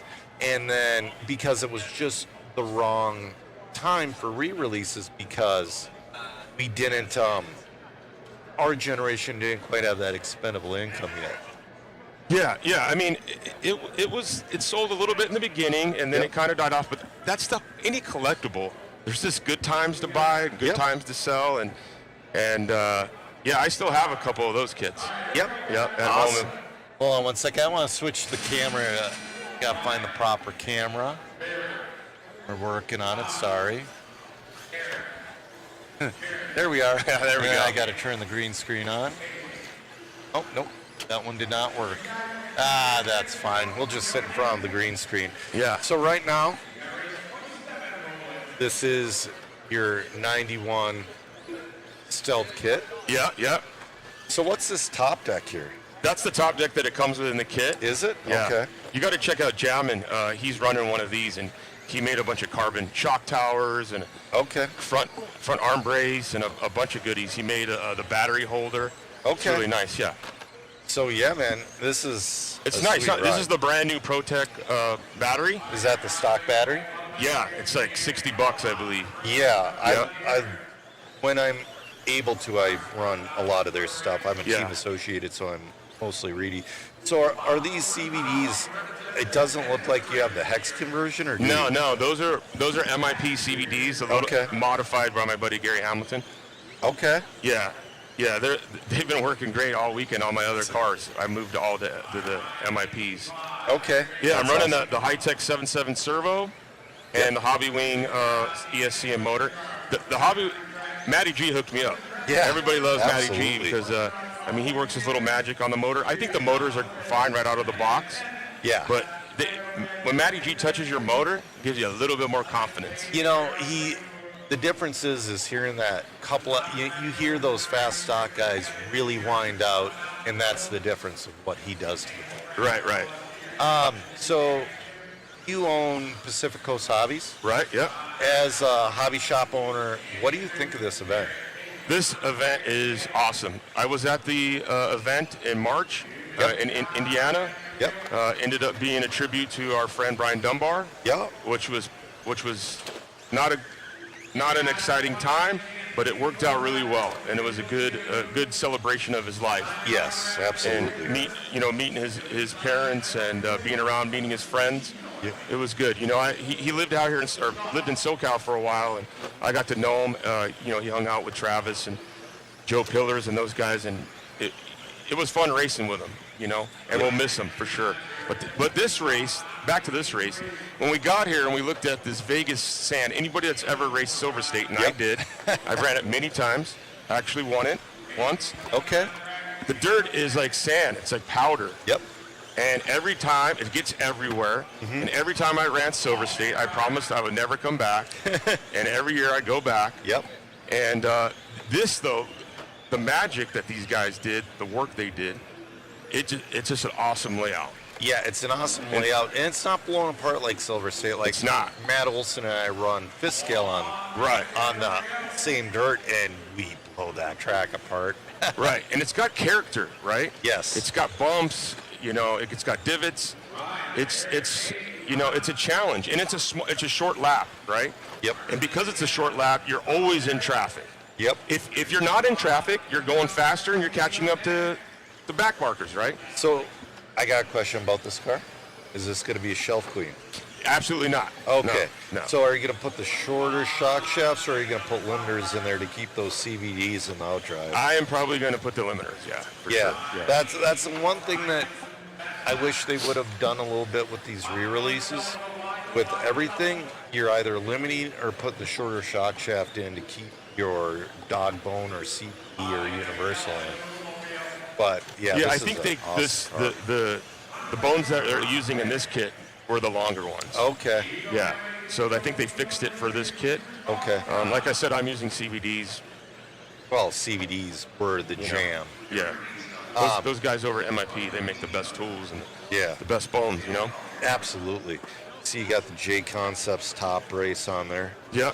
That's the thing I was doing when I built my team car. I had to find all of that, all those J Concept parts from 12 years ago, because they had the front towers, they had the rear tower, because I kept the small bore shots in. Yeah. The small, that gives it character, right? That's how the cars came back in the day. All right, we're going to do an interview real quick here, and then we'll get back to it. Yeah, I did. The Kyle Stormer, shout out to him. Cliff Flesh, shout out to the original Move Over. I could have used some Move Over in that last one for sure, no doubt. They look good out there, man. Congratulations on the win, and you having fun out here? Oh, man, a big reason I came is just to see the legends, see Mob Media again, be a part of it. Wouldn't miss it for the world, man. Congrats, buddy. Thanks, bro. Hey, have that one back to you guys in the booth. All right, get back to it. So, at where you're from, has the vintage scene taken off like it has around the country, or? No, I don't think it's taken off. I think it will. It's building momentum. Yep. From the vintage race in March and this race, it's just it's expensive. Yes. It's a lot of work to get everything. Changing the tie rods to the 3.5s, the modern ball cups. A lot of the guys are running bigger shocks, and you're having to learn all over again, right? Mayfield, he this last couple rounds ago, he had to pull it off. Yeah. Right before the finish line. What? Why? You know why? Broke? His wheel pin. Are you kidding me? We switched from the hollow wheel pins to solid wheel pins because it happens, especially like a guy like him that's on the throttle, right? Mm-hmm. But does he remember that from 30 years ago? No. Probably not. It was a wheel pin. It was a wheel pin. Because he was 2 feet from the finish line and taking TQ because he had a 0 and a 2 and Spencer had a 0 and a 2. Right. That's such a heartbreaker. We were talking about it last night. He lost a Reedy race because of an E-clip in his shock. The E-clip broke. Yep, it broke and your piston flops and are the piston flops, and it cost him one. So are you guys, you're an old school guy, right? Yeah. I've been racing my whole life. Yeah, exactly. So have you been messing around with the anti-squat here, putting washers under these rear blocks? No, and that's why I'm not running it. Yeah. Yeah, because it has no toe-in stock. That's true. And in a layout like this, I mean, pretty much any layout, you're going to need some toe-in. You need toe-in and you need anti-squat. And like I said, the way we got it back in the day was putting washers under these blocks. And yeah. You know what I've been running and really enjoying is the RC10 four-wheel drive. Really? Yeah. See, I really haven't talked to many people who've ran that, so. I have. That's tough. Yes. So how is it, have you tried anything else in comparison? No. I mean, the modern four-wheel drives. Of course. Yeah, that's not the same. It's not the same, no. But it drives like a regular RC10, except it has a little bit more grip, a little bit more steering. You can drive it a little bit harder. But otherwise, it takes off jumps and lands about the same as an RC10. How's the reliability? It is very reliable. Okay. Yes. Because that's the one thing I was a little bit worried about when that came out. It's like, man, I could see just stuff breaking in like the drivetrain, but it sounds like they engineered it correctly. And yeah, they did I don't know if they engineered it correctly, but they got lucky, that's for sure, because it's solid, and Andy Smolnick's running it. Yep. My little secret is, before I run these vintage race, I go out to Bakersfield the week before, and I run it indoor on a clay track with all my buddies out there, Mike Tunikit, Gary Hamilton, all the boys out there, and I'm running it pretty hard on a clay track, and if it can handle a clay track, it can handle this. It can handle this. What motors are you running in your vehicles? Motors? Yes. Like Here, turn like 13.5. Oh, okay. In my regular RC10, I'm running 17.5, and then in the truck in four-wheel 13.5. Okay. Yeah. Because it's 10.5 max for truck and four-wheel, right? Yeah, I don't think anybody's running that. They here. were. They were? They were in seating. Okay. And you could just watch those tires balloon up and not catch any grip. There's just nowhere to use it here. I mean, the track is just. The straightaway is just too small into that sweeper. And that sweeper is so divoted. If you put any power to the ground through that divot, you're going to just spin out. I mean, Ryan Cavallari was leading. Battling. Yeah. And he had a little 360 right there. Nosed in right to the grass. Yeah.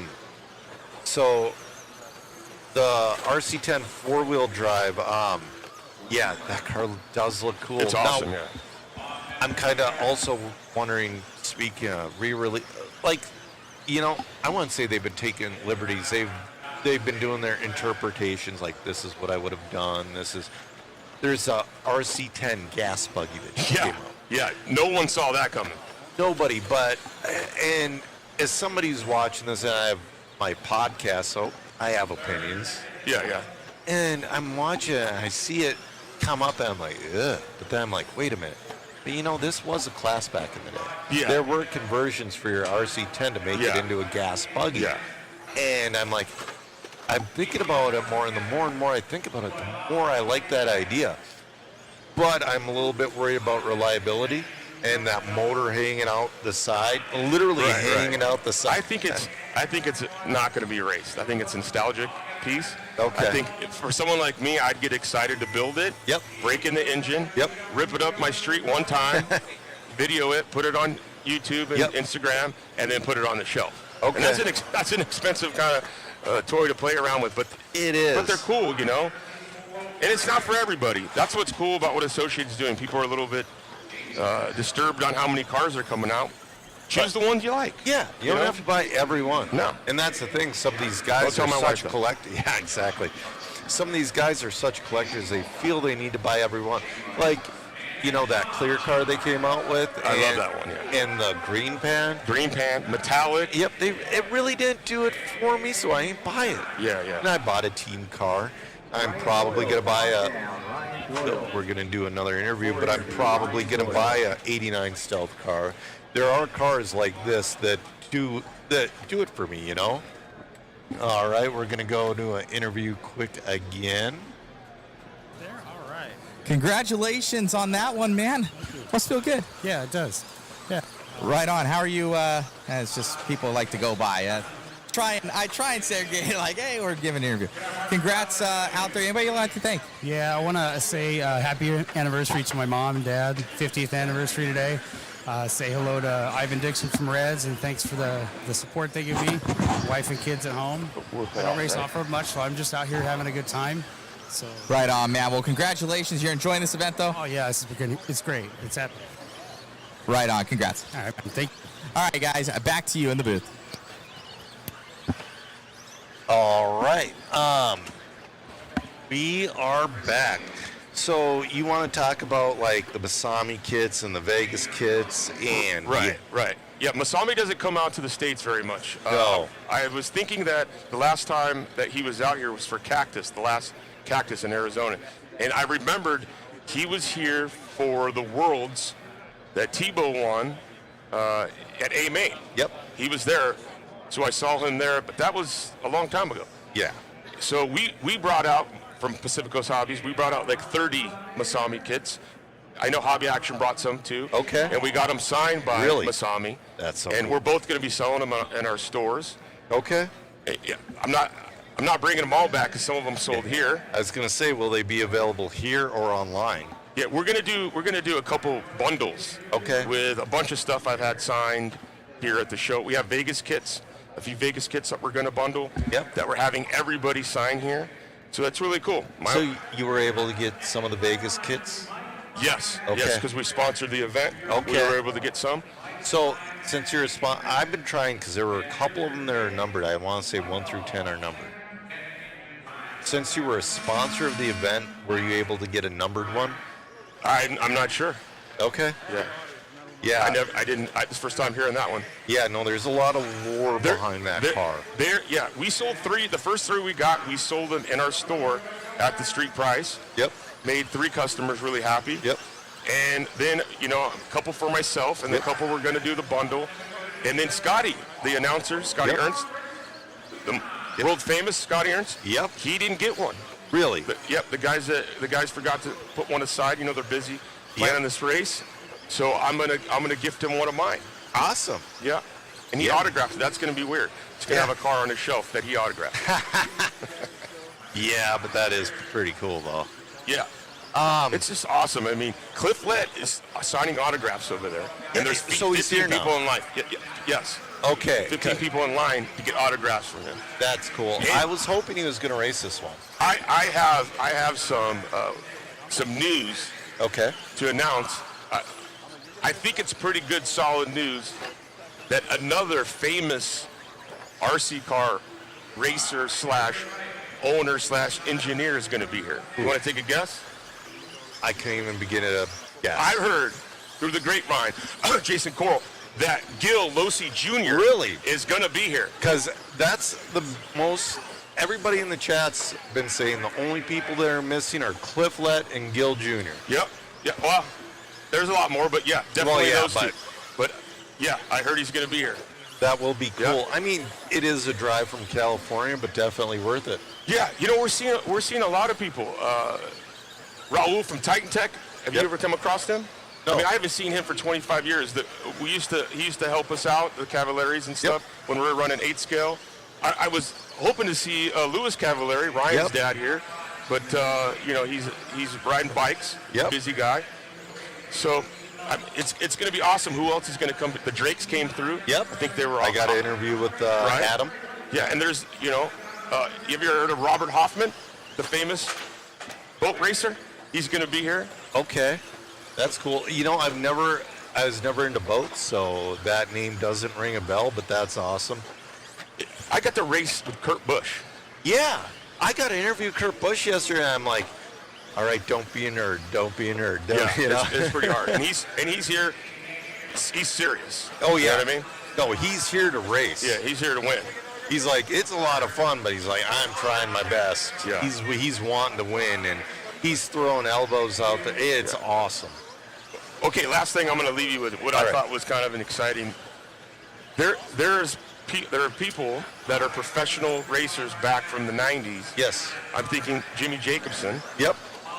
That I never met. Yep. But I got to meet him weeks before the event and help him out a little bit. Okay. And it was very strange for me to help out a guy like him with all his success in racing, but he's never raced with a lipo or brushless.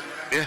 So helping some of the veterans, some of the legends, has been a lot of fun of this race. That was the same thing with Disco Dean back in March. Right. I want to say Dunbar before he passed actually got Disco Dean to race again, and Disco's like, what is this? Yeah. I actually went out with Matt Francis and Jay Halsey and watched him race in Bakersfield. Oh, that's cool. Yeah, it was so much fun.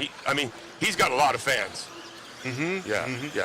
You know, I got to interview Disco again because I never watched Street Outlaws before, but I've been catching it lately on Motor Trend and whatnot, and I just got to ask him a few questions. Like, dude, you know, you watch these guys tussle and push and shove. It's like, have you ever thought about, you know, getting some Muay Thai lessons and really putting it to those guys? And so, yeah, man, this is awesome, and we really appreciate you coming in the booth. This is such a nice car in my hands. Thanks for having me.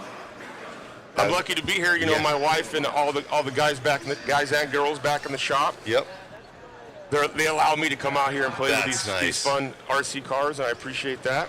Yeah, this was kind of last minute for me. So Matt's like, dude, I need you in the booth in Vegas. I'm like, well, you know, yes, but it's like, I'll ask my wife. And then I ask her, and she's like, I guess, because I'm going to Denver with them in a couple weeks for the Mini Z Worlds. Yeah, okay. So he's like, all right. She goes, I know how important it is to you. my wife's like, please leave. Yeah. Then she can get stuff done. You know Exactly. What I mean? She's like, you can't believe all the cleaning I'm getting done, and I hope she's not going in the RC. You like this pink chassis, don't you? I really do. This is brings me back to old school. I used to have a Kuwahara. Okay. Really? BMX bike. That was that color. Yep. Anyways, I think we got an interview. Yeah, Congratulations out there, man. Grabbing that must feel good. It feels good. Yeah, that's having awesome. a blast. Just here to have a good time, you know. Right on, man. Well, you're looking good out there. Team K&K. Yes, sir. Team K&K RC Pickers. We're just trying to keep the hobby going. Love it. Congrats. Thanks. All righty, guys. Back to you in the booth. All right.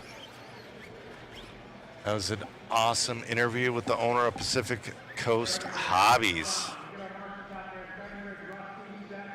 Let's catch up with the chat here.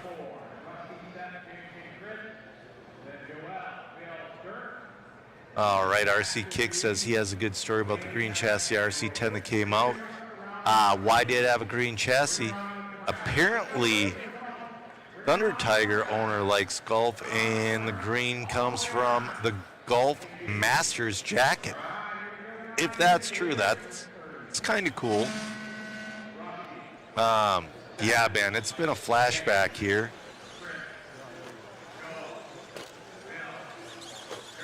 Yeah. All right, let's get back to racing. Yeah, Mike Kirby rocks the overalls all the time. All right, we're on race number 30. We're on 4 of 9 of your 1991 to 1996 two-wheel drive trucks. These are your XXTs, your RC10Ts, your RC10 T2s. You know what? That's a re-release I would buy 3 of, is an RC10 T2. That was, obviously it's not the fastest stadium truck, but that was my favorite stadium truck. I kind of grew up with it. It's the truck I used, you know, just being a regular hack on the track, but then I started hitting actual racing lines with the truck. That is my most memorable stadium truck.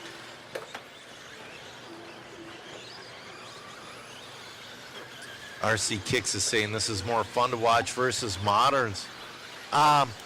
In a way, yes. And, you know, there's a lot of mistakes, a lot of different lines out there.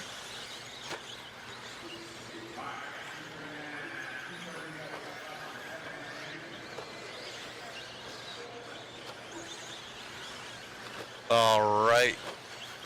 We got Rusty Jones to the lead. Kevin Bolt in the 2. Chris Hackinson in the 3. Rusty, Kevin, and Chris looking to take those top 3 spots.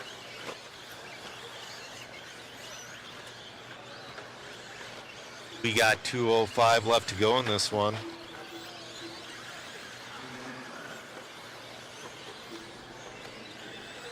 Rusty Jones, your leader on a 14.401. He's starting to flirt with that 15-lap pace. Getting a little loose coming off the straightaway, though.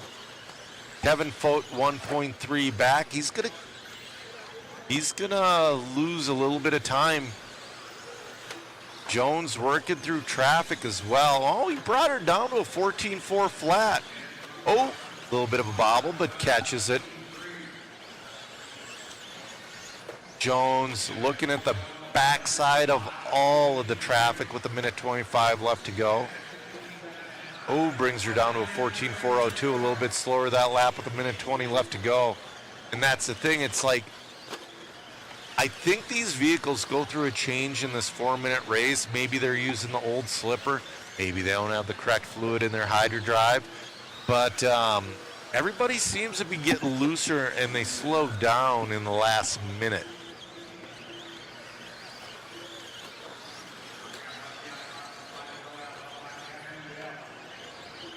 Yep.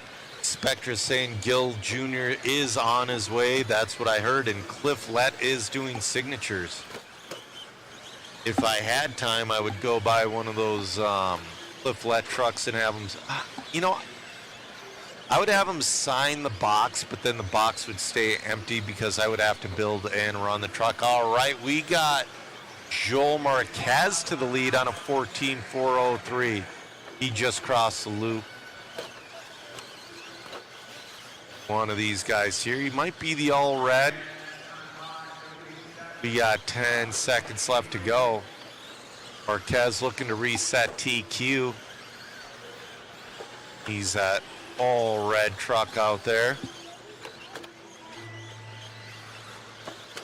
Josh, unfortunately, Chris Hackinson spends all night wrenching. He is not sleeping well at night. Ooh, Marquez is going to take that one with the 12.402, resetting TQ.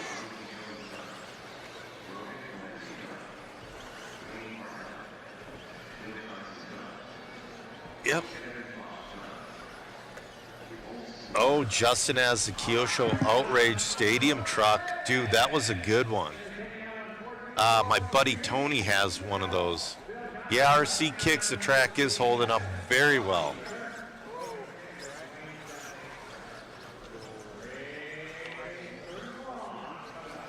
All right, we are in the top half.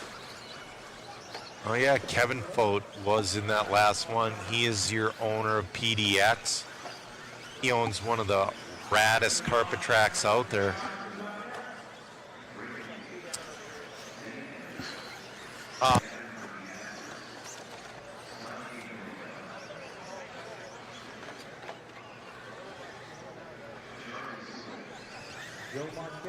Joe Marquez, over to the mock booth. Joe Marquez for interview.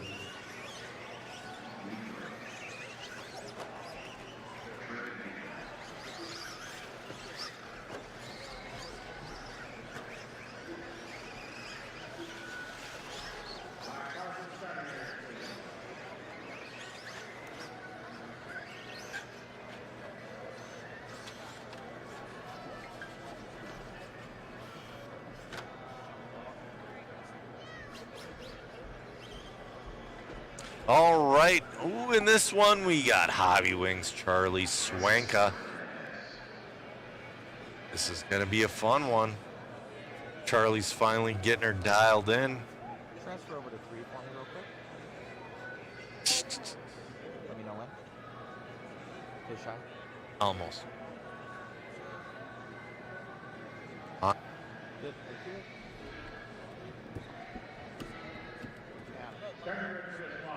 All right, we're ready to get this one fired off.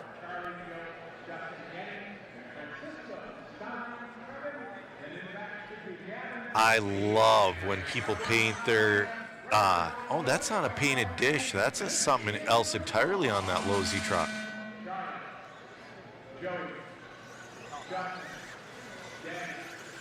Joey King was giving Charlie a run for his money in that last heat. A couple of different RC10T box art. Charlie's running the Cliff Lett truck.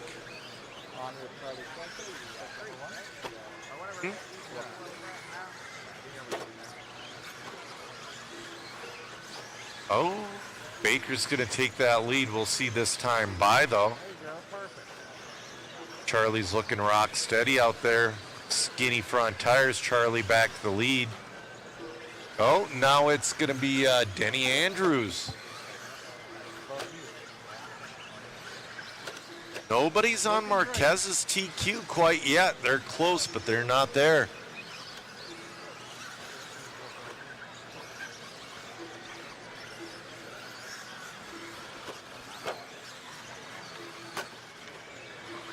You appreciate it, Big Papa Pump.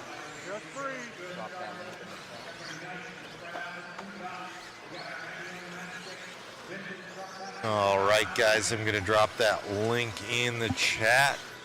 Check out our waffle. Win some super rad kits. Signed by legends of yesteryear. Got one of the... We have one of the kits that is signed by Masami only. The RC10 four-wheel drive is signed by our current pros here. We're following along right now with Denny Andrews. He's on a 15.415. Charlie on a 15.416 right on his back bumper. Joey King on a 14.402. Andrews looking to throw down a new, little bit of a bobble from him. We're going to cycle through this time. We'll see if that puts Charlie in the lead. Andrews also running that Cliff Flat truck. So easy to see with that pink chassis. They have that pink chassis. They're either a crazy person, always going to hang on to that lead. You're either a crazy person. We're going to follow along with Charlie, but they're running old school powder coated chassis, but more than likely it's a Cliff Flat chassis. If I was going to run an old school powder coated chassis, I would get the neon green one. Oh, Charlie got tomahawked a little bit there, but ended up on his wheels. We appreciate you guys supporting the waffle.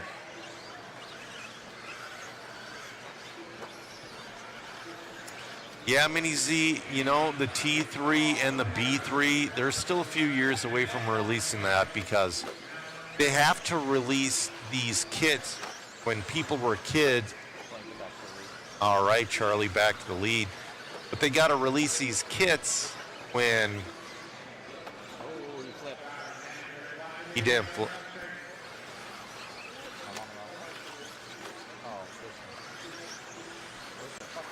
Yeah. All right, but what I was going to say is the B3 and the T3, that generation has to basically get to their 40s and have disposable income. That's what has to happen for them to make a profit on those re-releases.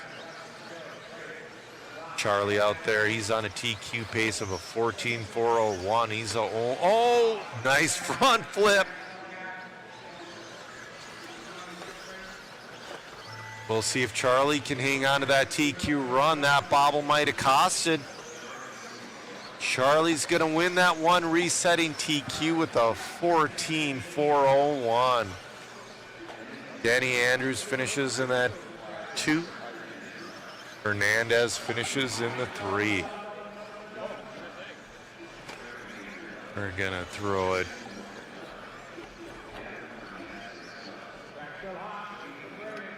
All right, we're going to throw it to camera 4 here.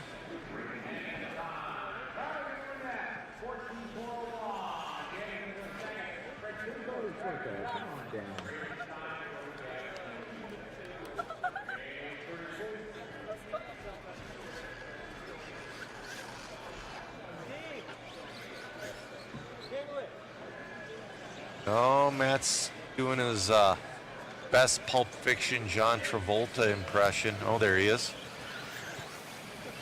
So what kind of power plant did you have in that thing, my man? Oh, it's a hobby wing. It's a hobby wing.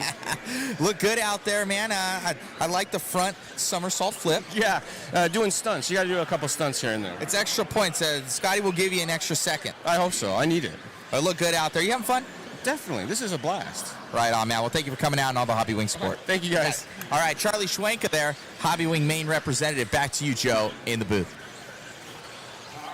Yep, and like I've said in the past, what Charlie and Maddie G have done for Hobbywing to put them on the tippy top level over these past few years has been awesome. Yeah, Jackson, that was a ton of fun, but right now we're into our D heat of your 1991 to 1996 two-wheel drive truck.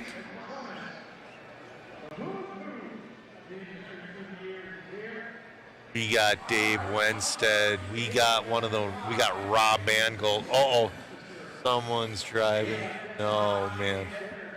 We're not gonna talk about that. I'm about ready to lose my mind.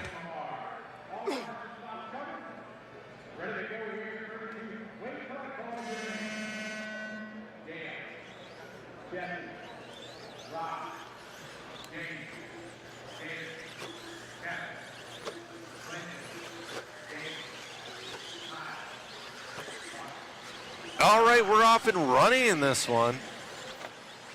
Wenstead a little bit loose on that first lap. He's gonna, no man, goal to the 2. Diedrich to the 2. Wenstead on that 15.407 pace, looking really good out there. See, if you're gonna paint your vehicle a solid color, it doesn't have to be just white. It can be green like that. Like I said, Tamiya, they make fantastic colors.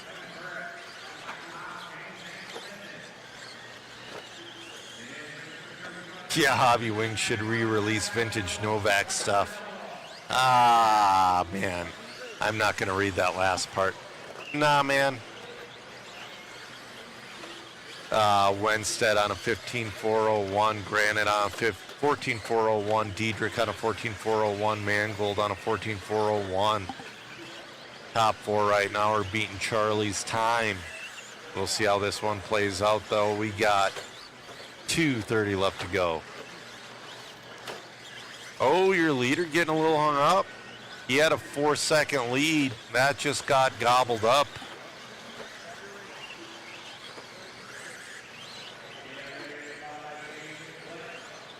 Yeah, he's going to maintain in the lead, but man, he lost about 3 seconds that lap. Ooh, Dave Wenstead driving around an upside-down truck. Good job from Dave.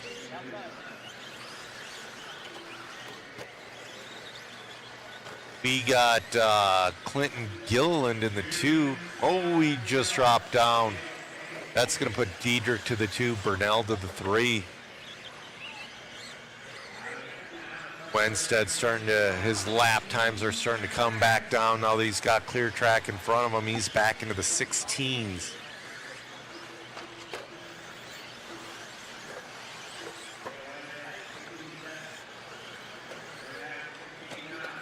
Yeah, you know, DK, it's kind of weird that it's not, because my favorite body for modern stadium truck is the J Concepts finisher, but the F2 one with that super flat nose. But the problem with this body is it's just a little too wide, but they have the right idea with that super flat nose. Dave Wenstead still on a 15-lap pace. Oh! We got some gymnastics happening from the marshals. Man, Wenstead's got clear track in front of him, but the truck behind him is giving him a little bit of grief, but he pulls away. Right now, Wenstead and Diedrich are in front of Swanka's TQ time with 25 seconds left to go. Dave Wenstead, good lap, 16.0 that last time by, bringing her back down to a 15.410.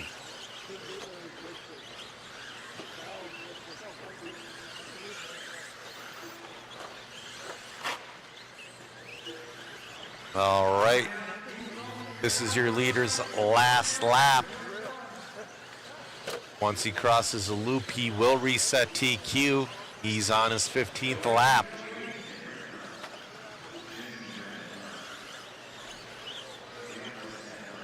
Dale Winstead's going to win that one with a 15.411.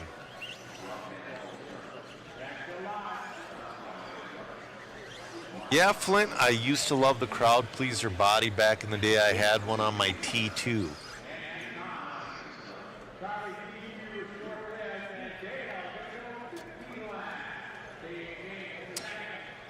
You know, I don't know if they still have the molds for those guys. A lot of people don't know that molds do wear out. So they probably made it for the life of the mold, and that was it. All right, we're going to go down and get an interview with Dale Winstead. Congratulations on resetting that TQ. Thank you. Yeah, it was a pretty good run. A little bit of traffic, but I'll take it. Right on. You having fun out there? Yeah, it's a blast. I'm loving it. Congrats, man. Thanks for coming out. Yeah, thanks, man. You got it. All righty. Back to you, Joe, in the booth. All right, in this heat, we have Theo Kaptinis that was just in the booth with me from Pacific Coast Hobbies. We got Kurt Busch in this one. We got Nick Sava. We got Kevin Kitchen. We got Craig Lomax. We got a bunch of heavy hitters in this one. We're going to go to a commercial break. Before we get this one started, hold on tight, guys. Built to survive. Engineered to win. No plastic, no compromise. Upgrade your whip with Hobby Etc. and Hot Racing.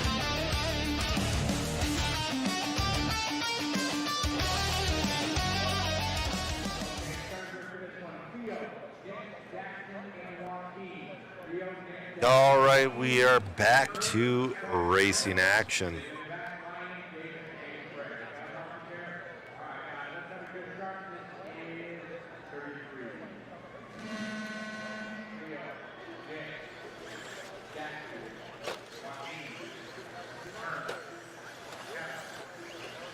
All right.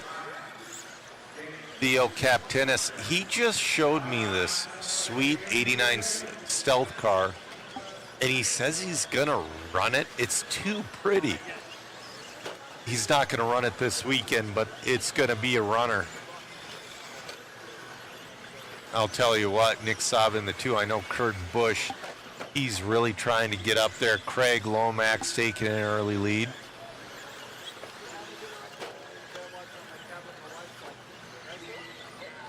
Top is just shuffling around like crazy. We'll see if Craig Lomax can hang on to her. Oh, nope, that's going to put Sava back. Nick Sava back to the lead. It's got that, like, salmon color pink on that truck. Something a little different. I like it. Got black, pink, and white.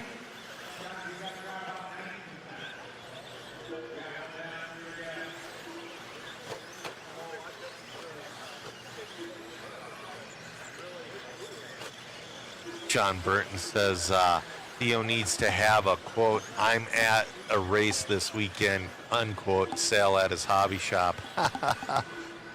Yeah, I agree. Oh, Kurt Busch to the lead.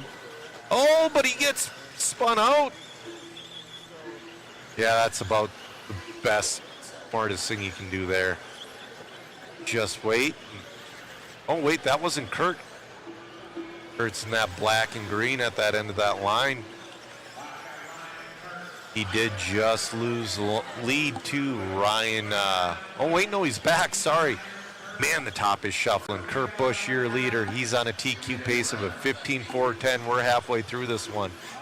Kurt Busch has some massive traffic in front of him. And yes, it is that Kurt Busch, your 2004 Nextel Cup champion when he was running for Roush Racing.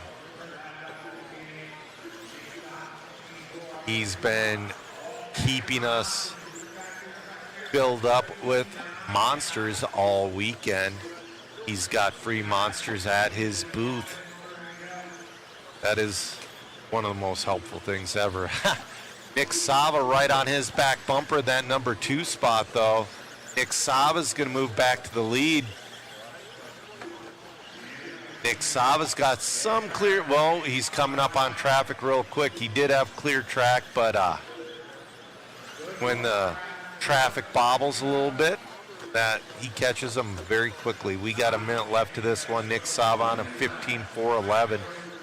Kurt Busch on a 15.411. So it's coming down between Sava and Busch battling for that spot to reset TQ. What's crazy is there's only 4/10 between Busch and Sava, and they're splitting Wensted's last time. You know, I'm not sure about gearing, John. That is a good question. 25 seconds left to go. Nick Sava, TQ pace right now of a 15.411.1, half a tenth over Dale Wensted. Oh, he just brought it down to a 4:10. Kurt Busch, Hoskins, and Captenis are all battling for that number 2 spot. Oh, your leader driving around some traffic. He's going to hang on. That was his fast lap, driving around traffic. He just got a 15.9. Oh, now it's Hoskins to the lead. Let's see what happens. Sava's going to take it. Let's see if Hoskins, nope, Hoskins is going to lose that one by a tenth. Nick Sava's going to win that one with a 15.409.92. Hoskins, 15.410.0. Wow.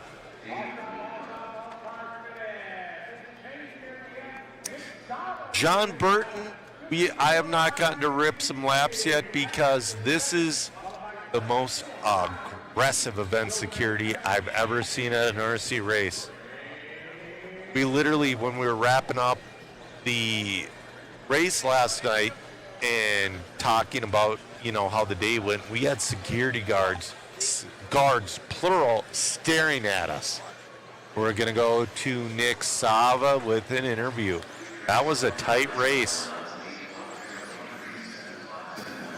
Where did Nick's? Close race there, Sava. Car looked great.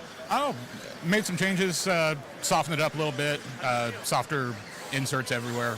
So it's got some grip, but it's rough and there's a lot of dust.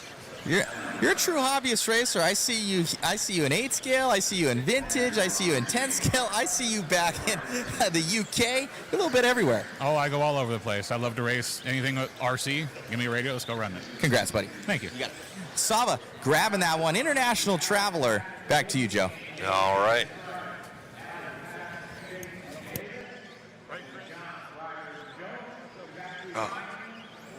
This is your B heat of your 1991 to 1996 two-wheel drive truck, brought to you by Hobbywing. Ashley says he's been watching the F1 sprint, and he thinks the F1 drivers have been watching the stream because they've been taking some overtake tips from some of the racers. Dude, Masami, you got to see Masami's outfit. He's putting on those special outfits now.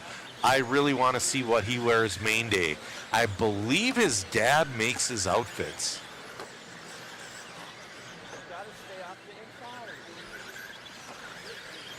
We're going to have Lance Bakke to the lead, but Pat Rossiter right on his bumper.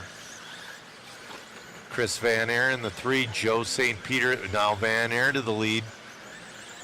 Oh, we got one hung up on the grass. There he goes. Chris Van Aeren, your leader. There he is. Going over the double. Guy's been wicked fast all weekend. He's on a 16.413. Rossiter 15.401. Antel 15.407. Bakke down to that 4 spot.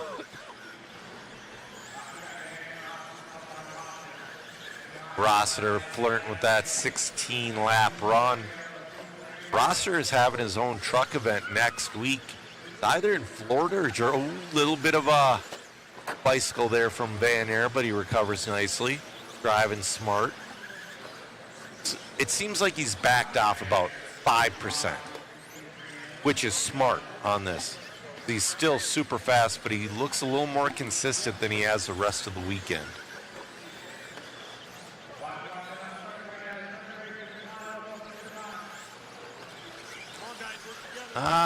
Jackson, I remember reading something about his dad. At least his dad made his early outfits.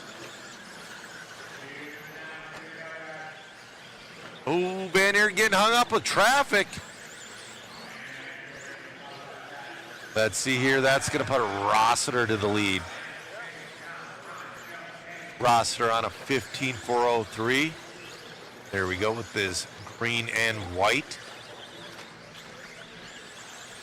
1:35 left to go.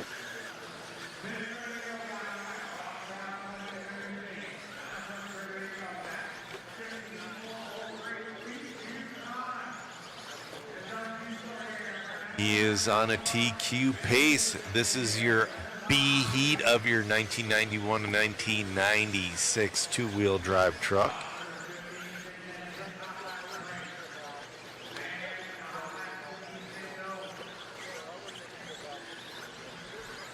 Rossiter just on fire right now. Van Aert trying to get back to the front.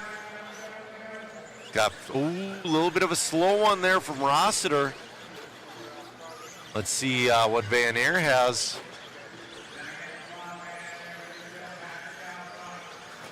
Van Aert back to the lead.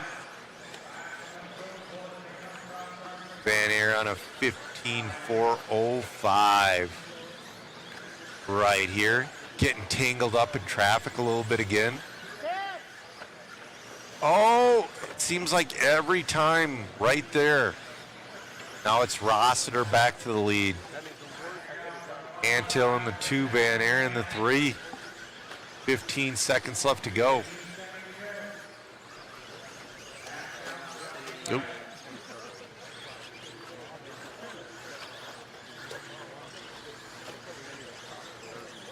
Five seconds left. Ryder Antill took the lead there in that last lap. We'll see if he can hang on to her. Rossiter broke. He fell off.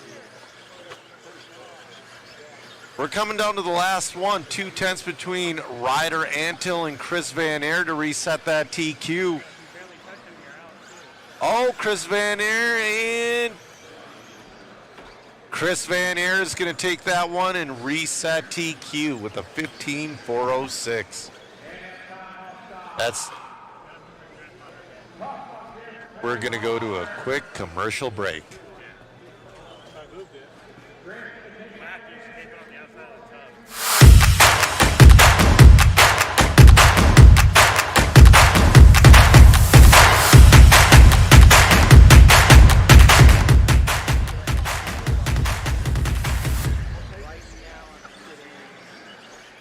All right, that was a commercial for JC Racing Products.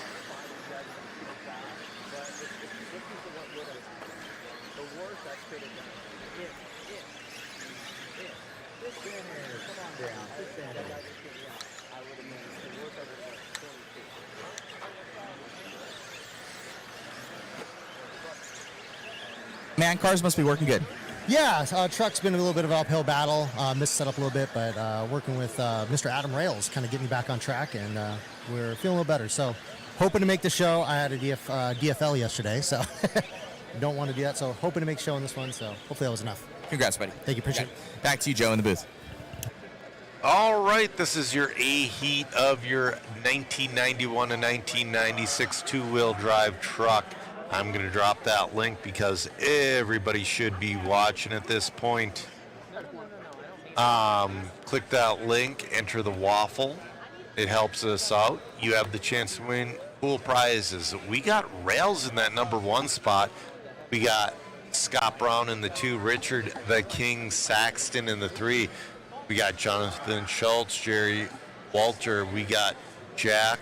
We got Mike Walker, and we got Tim Turman.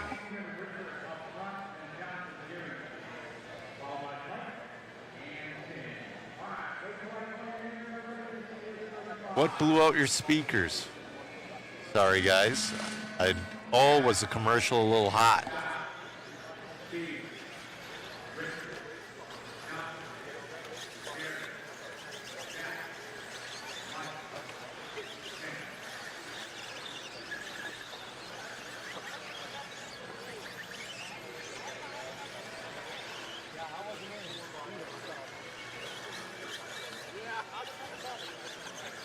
Adam Rails on rails. First lap, he's on a 16.406. Oh, but Scott Brown's going to move into the lead on lap 2. Scott Brown's right on his bumper, so we can watch our top 2. Scott Brown on a 16.411. Adam Rails has to keep him behind him. Rails and Brown battling out for the lead. Mike Walker in that 3. Oh, Jerry Walter is going to move up into that number 3 spot. King Richard moves up to the 4. 2/10 between Rails and Brown right now. Rails, he's getting on the backside of traffic. Oh, get out of the way, get out of the way.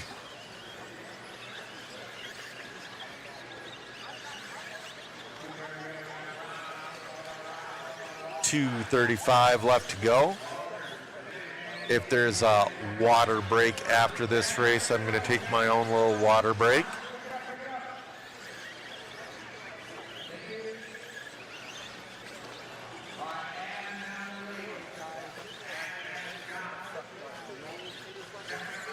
Adam Rails back to the lead.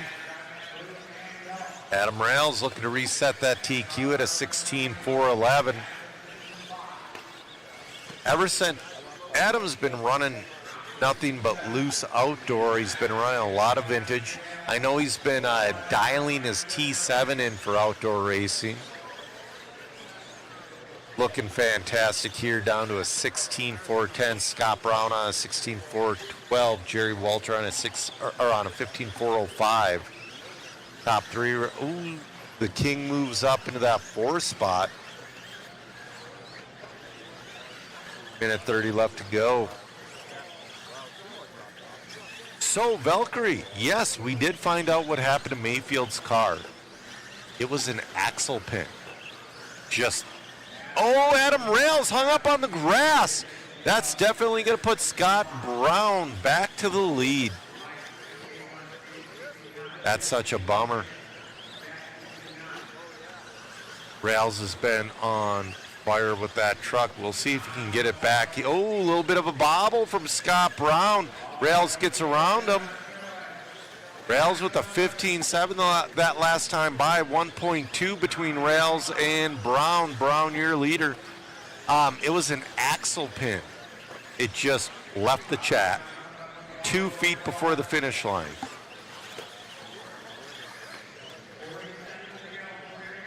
Got less than a minute to go. I think Scott's just, got to stay on that rear bumper. Oh, they get hung up. Our leaders are hung up. All right, Scott's still on a 16. Rails is not. There's a good chance Brown is going to take this one. I'm looking to see where they are currently. So right now, Rails has wrapped up TQ. Scott Brown has wrapped up second, but good run out of Scott Brown. This has got to keep you pumped for the main. Scott Brown's finishing his 16th lap. Saxton moves up to that 3 spot late in the race. That was an awesome race. Scott Brown is going to get that one. Saxton finishes in the 3.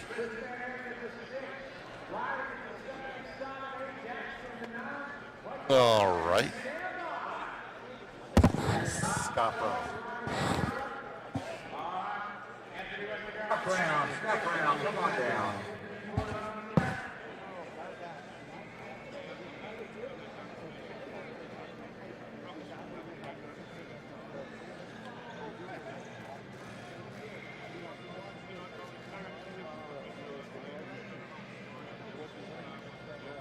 you're getting her ready for the main. I'm trying to get ready. Just got to keep up with Adam. He's going pretty fast. Car's looking good out there, man. I know your daughter's going fast as well. Yeah, we should both be in the main, so it'll be fun. Race with her first time. That's amazing. Congratulations. Yeah, thanks, You got man. it. Yeah. Scott Brown there from Tacoma RC Raceway. Back to you, Joe, in the booth. All right. Let's see. Pollock, we are doing AAA mains. Yeah, there is one little line you have to roll. All right, we're gonna switch back. They're doing a water break. We're gonna go do a quick little commercial break.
Whether it be chasing checkered flags, blasting through berms, or navigating the trail, AE has you covered. Team Associated, Element RC, Reedy Power, and Factory Team, vehicles, parts, accessories, and information can all be found in one place. So blast, slide, soar, and crawl with us at AssociatedElectrics.com.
It's Randy from One Up Racing, and did we just one up ourselves?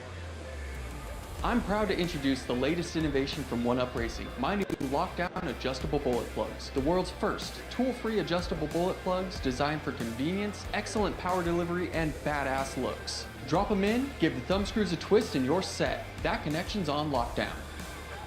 Take your pick from 10 vibrant color options to match any build, available in 4 and 5mm sizes to match nearly any battery. Convenience, security, efficiency, bling, what's not to love? Check out the assembly video on our website and pick one up for every build.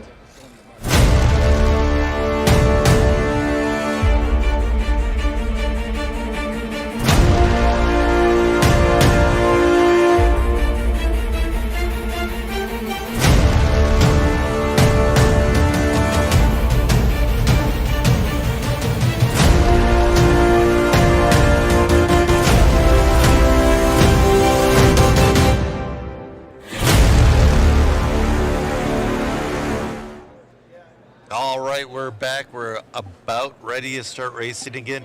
Some of the commercials were a little loud. We went in blind, but they will be adjusted for the next time.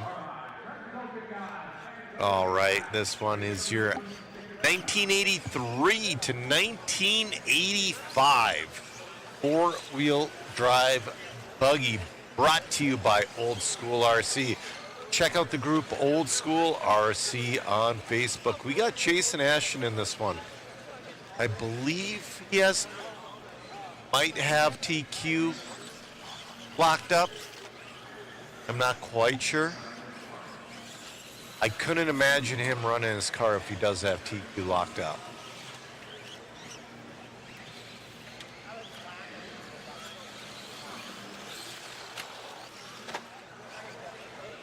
Yeah, Mini Z, having commercials on a separate audio channel. All of our audio channels are kind of locked up right now.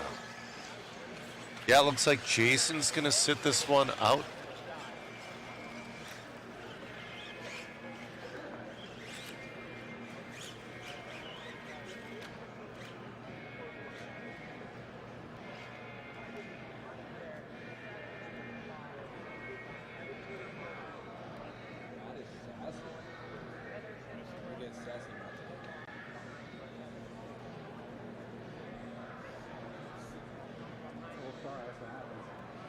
Yeah, guys, this is a live format. There's a ton going on behind the scene that you guys just, it's, you know, an on-the-fly thing.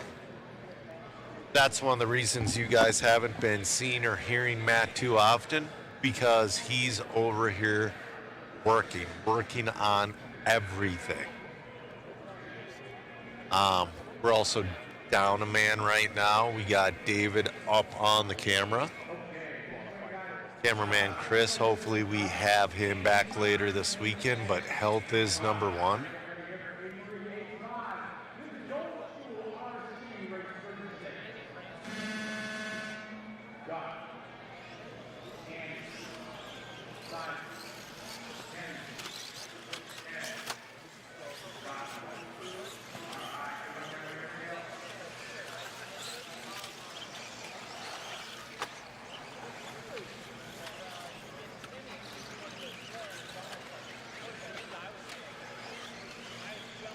All right, we're off and running.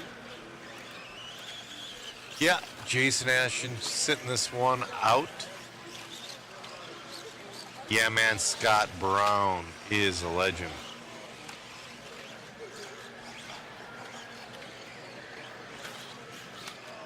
Yeah, Old School spool up gear. Oh, he broke that entire axle off, I think. Oh, that is a shame. Coming up next is going to be your A-Heat of 1983 to 1985 four-wheel drive, brought to you by Old School RC. Right now, we got a couple guys in here that are trying to peek their way into the A-main. While this one's running, we will go through the A-main for truck. Hold on, let me bring it up. So your A-main for truck starting in the number 12 spot is going to be Mike Walker. Allie Brown starting in the number 11. That's Scott Brown's daughter. She's pretty darn talented. Pat Rossiter starting in the 10. Chris Van Air in the 9. Lance Baki in the 8. Jonathan Schultz in the 7th. Jerry Walter in the 6. Holy wow. Jack in the 5, Steve Antill in the 4, Richard Saxton, the King in the 3, Scott Brown in the 2, and your TQ is Adam Rails. A little bit rough there. We got a minute 45 left to go in this one.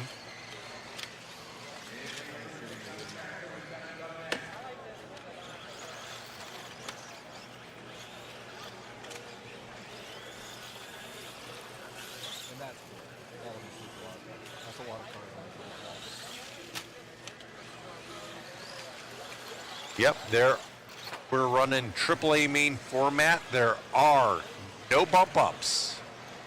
No bump ups. That's, I think that's one of the reasons they are running 12 cars in the main instead of 10. Just to kind of be like, well, I would have made it if I would have bumped up. When you run 12 cars, that kind of like settles that.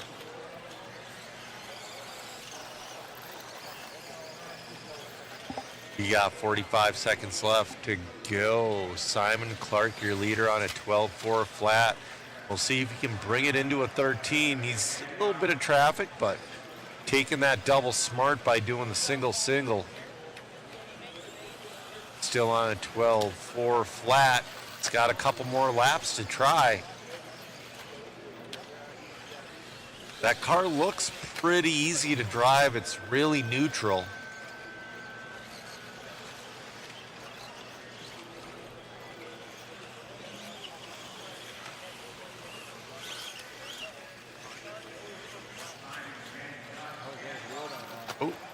Yeah, that guy's got his wheel. Oh, and he took, oh no!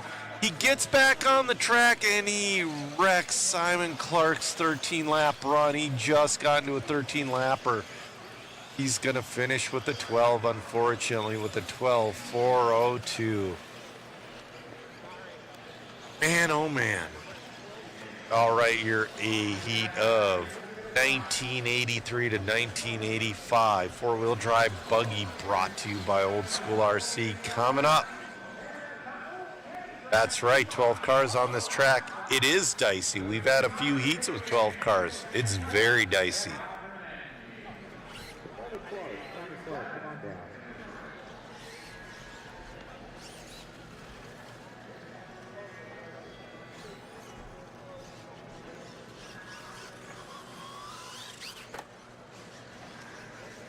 Taking that top slot right there on the last lap. Yeah, it's just a question of keeping these things in one piece. I think it's not speed, it's slow but steady. Right on. You having fun out here? Having an absolute blast. Awesome. What car are you running this weekend? Hot Shot, the old school Tamiya. I love it. Is this a repop or is this original? It's a redo with an aftermarket chassis from Factory Works. I love it. Congratulations. Thank you. You got it. Grabbing that one. Back to you, Joe, in the booth. All right. Everybody is loving the old Tamiya Hot Shots. I believe there's an egress out there. I'm not exactly sure. We're going to take a quick commercial break and we'll be right back with you.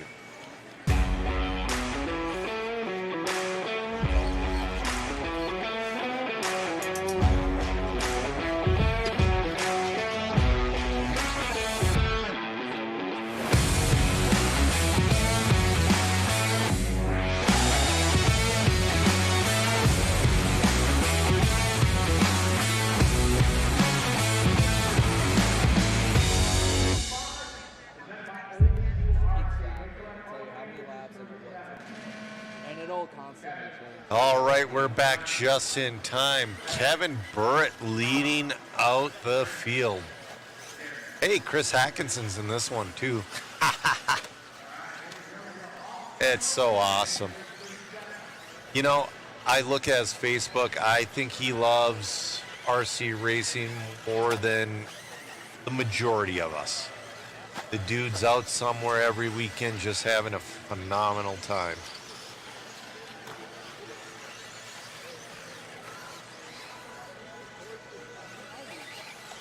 All right.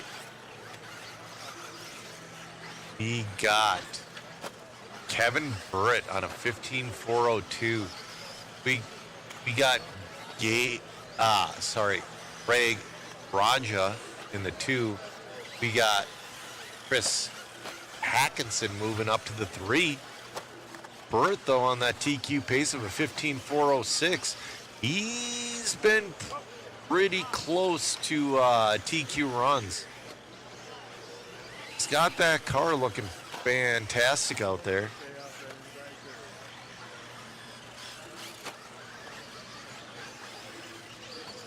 Getting a little wild there.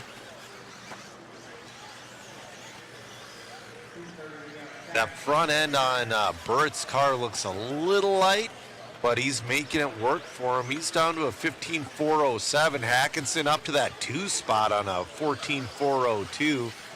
Johnson on a 14.404. All right, we got 2:10 left to go.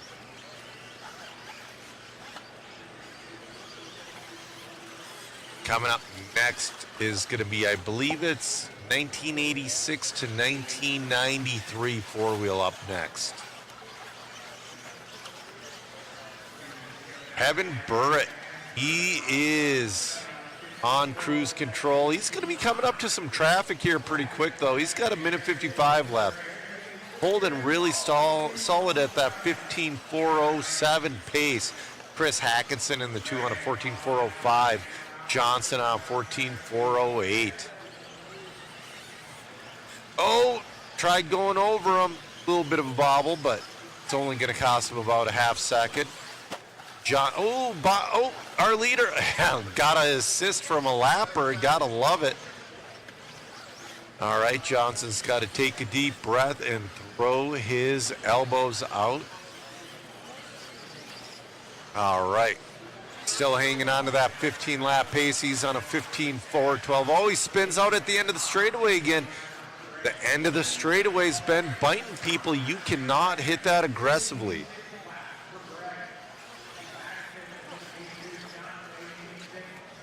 These are four-wheel drive, Mini Z. They are four-wheel drive. Yeah, you're right. It does fly like a two-wheel. It's very light in the front end. Burrett's still on a 15-lap pace, but he's got to finish this one off clean. He's got 30 seconds left to go. He's got 2 lap cars in front of him.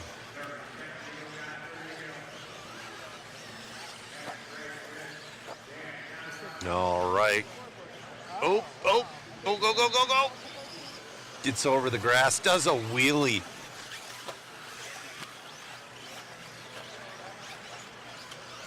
Burrett's going to go. One more after this one. Kevin Burrett is going to make it for 15 laps to solidify his TQ for this round. Ashton has overall TQ, but Burrett's going to, I believe, lock down the number 2 spot. Burrett, your winner with a 15.414, Hackinson. And, oh, no. Gray got the 2 in the last lap on a 14.405. Hackinson, 14.406. All right. We're going to see if Matt can catch an interview with Burrett.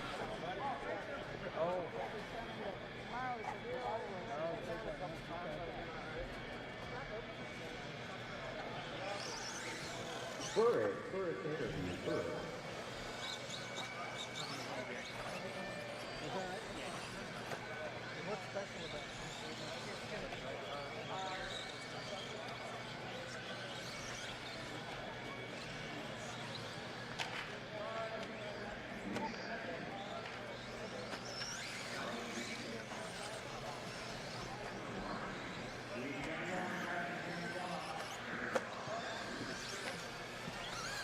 All right, it doesn't seem like we can catch an interview with them.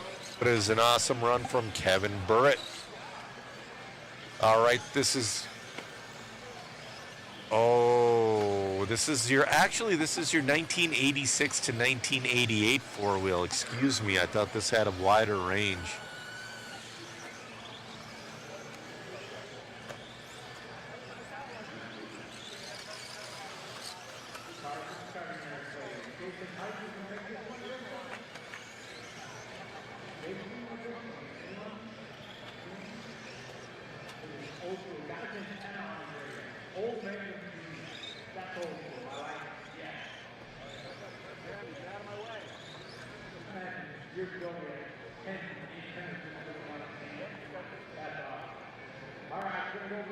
All right, we're about ready to roll off in this one.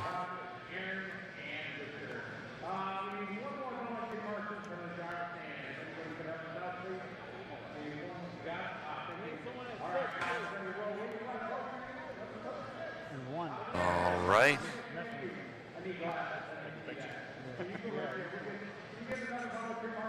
Oh, waiting for volunteer marshals.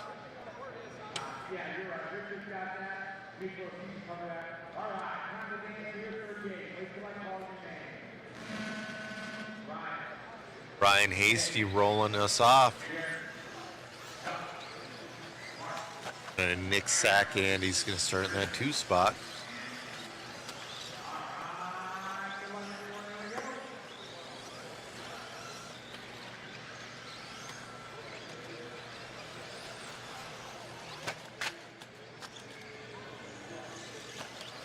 Oh, little early bobble from our leader.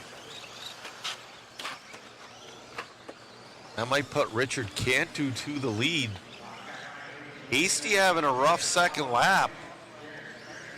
Nope, Nick Sackandy is going to be your leader on a 14.408. Like Cantu might have made the wrong tire choice. Nick got a 14.404. Can't be pushing after the front straight. Getting a little loose coming out of the corners. Looks like Hasty has found his grip.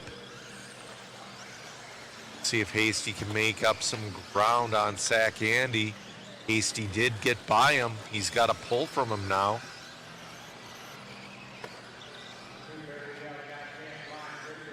Hasty's car looks fast, but very unforgiving and very on edge.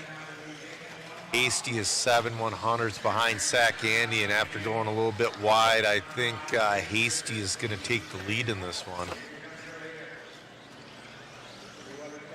He will. Hasty down to a 14.409.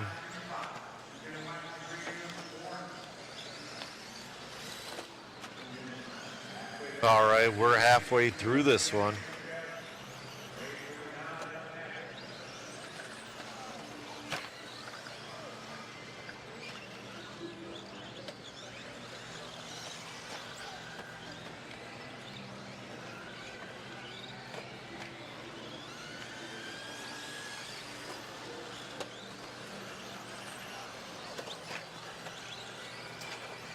All right. Ooh, Hasty with a little bit of a bobble. Oh, he's upside down. The marshal doesn't see him. It's at his bucket. That's going to hurt him. I don't know if that'll be enough for Sackandy to take the lead. That's a 20.9. That one hurts. Hasty is going to maintain the lead on a 14.410. Good marshal from the Miklos. Coming up next is going to be your B heat of 1986 to 1988 four-wheel drive buggy, brought to you by One Up Racing.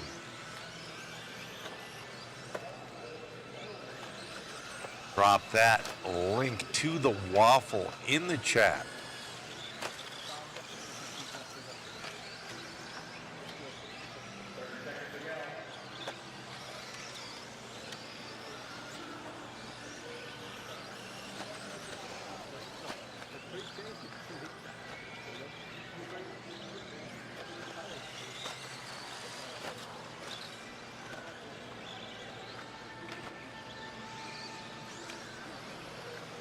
All right.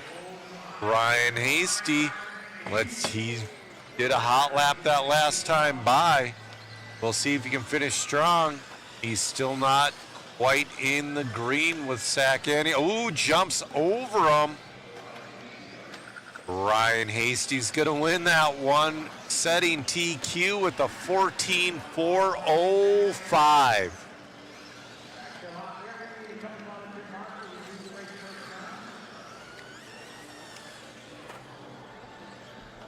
Let's see.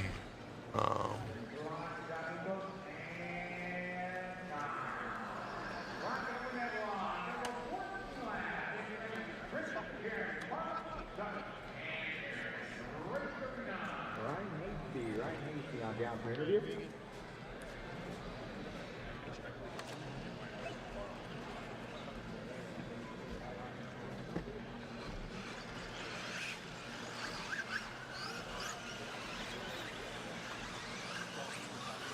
Going around out there. You know, it's the Masami. You know, I got the Masami signature on it as well. Masami on the bottom. So. You're geeking out here. I am, man. This is a great time, brother. Congratulations, my man. Thanks, Matt. All right. Grabbing that one, Ryan. Back to you, Joe. All right, in this one, we got Kurt Busch, we got Bob Cooper, we got Chris Hackinson. This is your B-Heat of your 1986 to 1988 four-wheel drive buggy, brought to you by One Up Racing.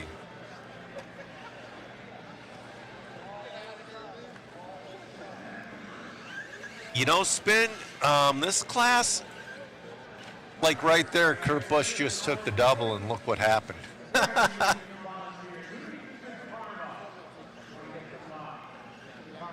You know, it's the landing that's the difficult part.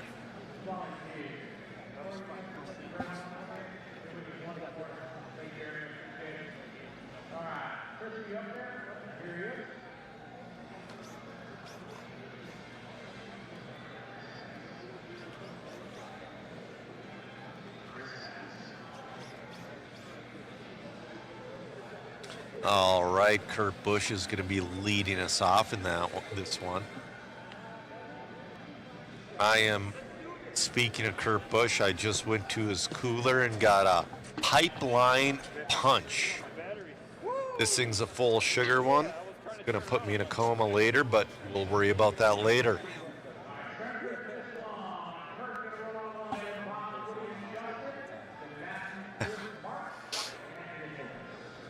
David says one person in the hospital at a time.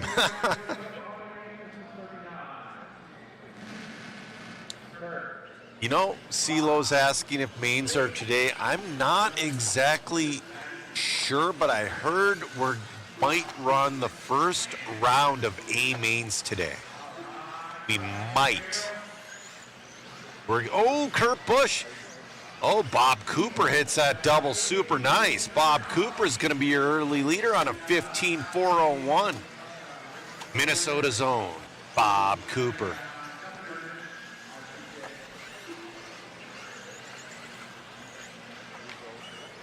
Also firefighter. Long-time racer. I've been racing with Bob Cooper since the beginning.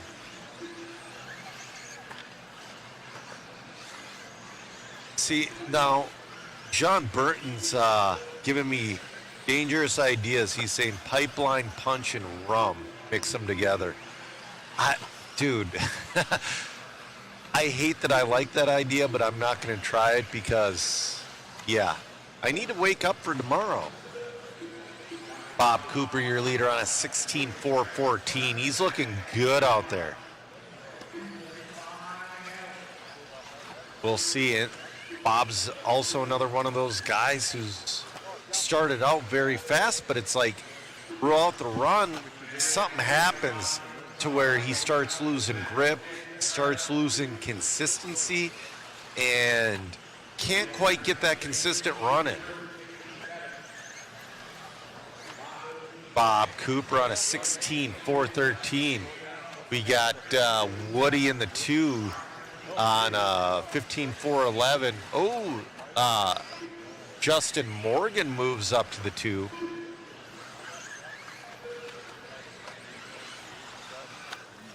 Bob Cooper.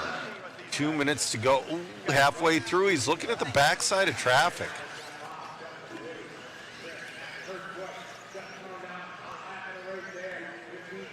Kurt Busch just laid down the hot lap of the race, but he's sitting in that number 6 position right now. He's got a little bit of work to make his way back up there, but Kurt Busch has plenty of time. We got a minute 35 left to go in this one. Bob Cooper trying to navigate his way around the traffic a little bit more. John, I don't believe anybody is saucing at this one. No, Cooper is running. I believe Cooper is running all Kyoshos this weekend. Cooper is like the Kyosho man. Oh! Gets into the marshal's foot there for just a second. Oh, Bob's fallen to a 15.402. Oh, he's front flipped it. All right, seeing this is where he's got to settle down, maybe back off a couple percent. Get back into that groove. Bob Cooper down to a 15.403, still on a TQ pace. He's got traffic he's got to navigate now. Nice driving, nice driving. Oh, he's got Kurt Busch on his bumper. If Kurt, oh, Bob flips. Oh, man, that's going to put Justin Morgan to the lead.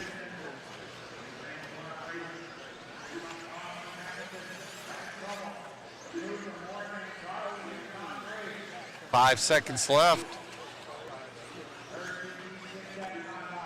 Oh, Bob Cooper back to the lead. We'll see what happens. This is going to be the last lap.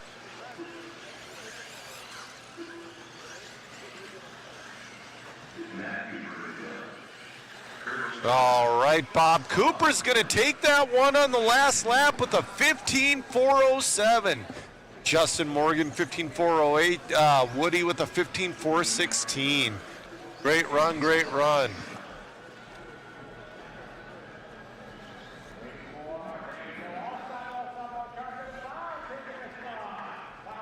All right, we're going to have an interview with Bob Cooper.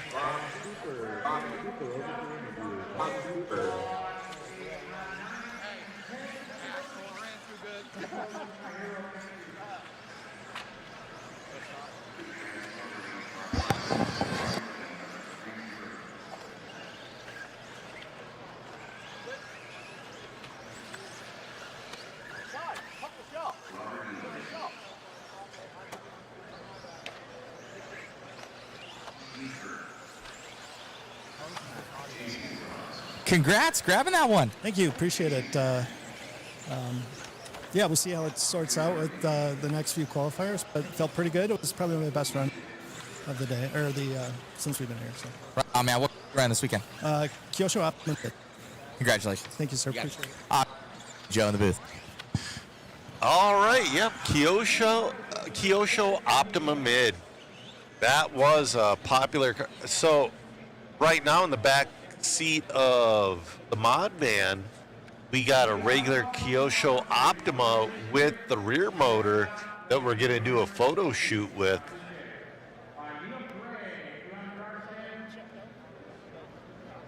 All right, this is your A heat of your 1986 to 1988 four-wheel drive buggy, brought to you by 1UP Racing. We got Jason Ashton, JR Mitch. We got Neil Drake. We got PK Kemp. This is going to be a good one. Billy Spence is in this one.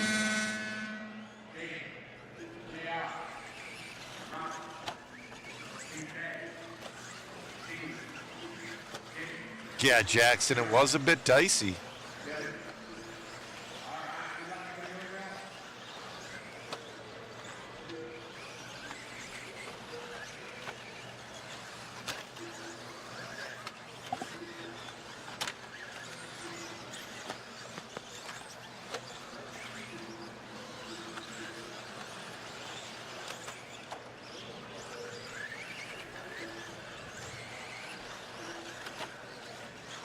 All right. My phone's trying to pick up all of Matt Olson's track, all of his Apple Air tags. Kind of funny. All right, JR Mitch is going to be your leader right there in the. Oh, up one more. Right there. JR Mitch with the classic paint job out there. 16.406 is his pace. Ingles in the 2. PK Kemp in the 3.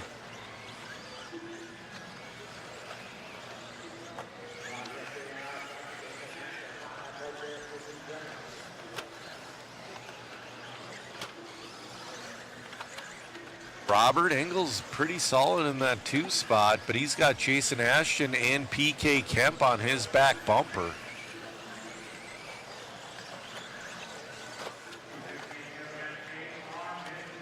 JR Mitch leading that pack of guys.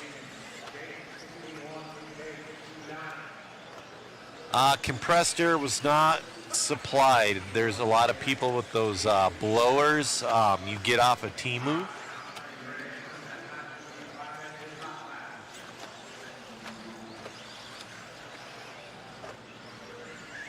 I don't want to name any hobby shop, but you should never pay $60 for a blower. Get them for $20 off Temu.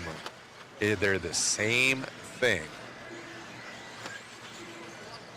Oh, JR Mitch, I just saw him in the background bobble. Jason Ashton's back up to the 2 with the 14.8 that time. We'll see if Jason Ashton can get around JR Mitch on the clock, but JR Mitch is all over the back wing and Jason Ashton.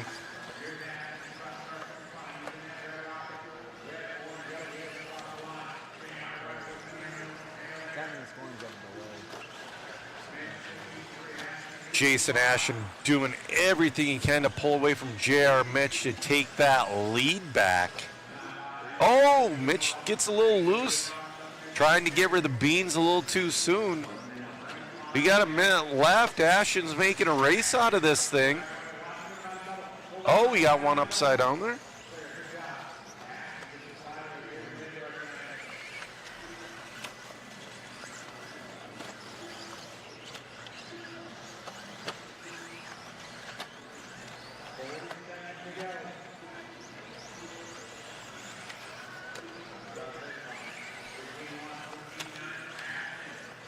All right, JR just has to stay on that back bumper. Oh, looking to the inside, nothing doing. Oh, they touch. They gotta stop messing around because Ingles isn't too far back. There's 10 seconds left to go.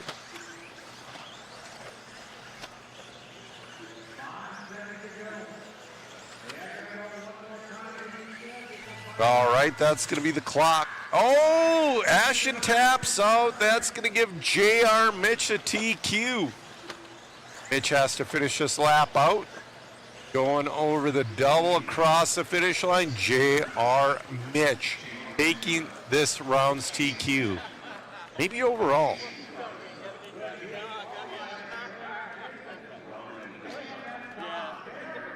All right.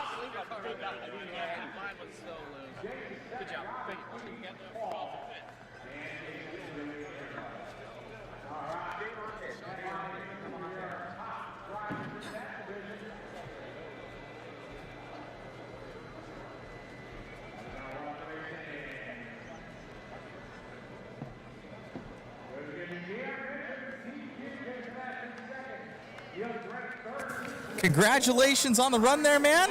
Must feel good.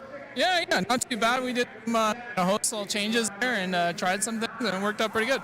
Looking good out there, man. Congratulations on the win. Thank you. Appreciate it. All righty. Back to you, Joe. All right. Let's get full results for that one. See who's going to be in the A main. Oh. Scotty's messing with the tone, trying to make it sound less horrific.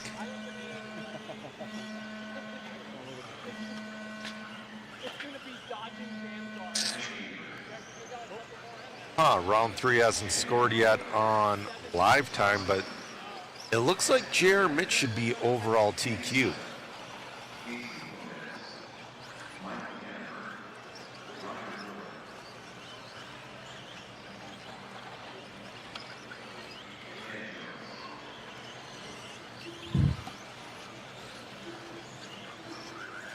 All right. This is your first heat of your 1989 to 1993 four-wheel drive buggy, brought to you by A-Main Hobbies.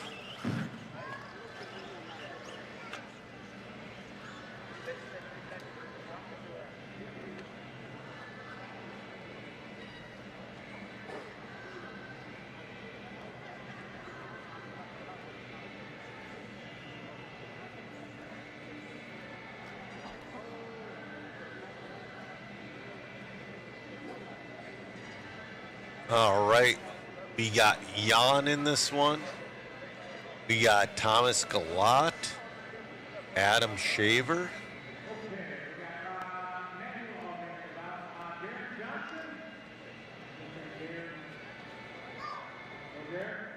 Okay, start here for this one. John, Thomas, Adam, Michael should be up front. Roger, Casey, Ed, Andy, and Hansel. We need one volunteer. All right, waiting on a volunteer marshal.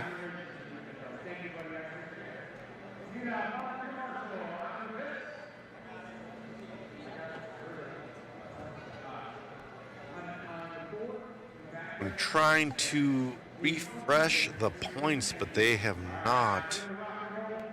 At least on my phone, they haven't updated for the. Yeah, that he doesn't have that tone fixed yet.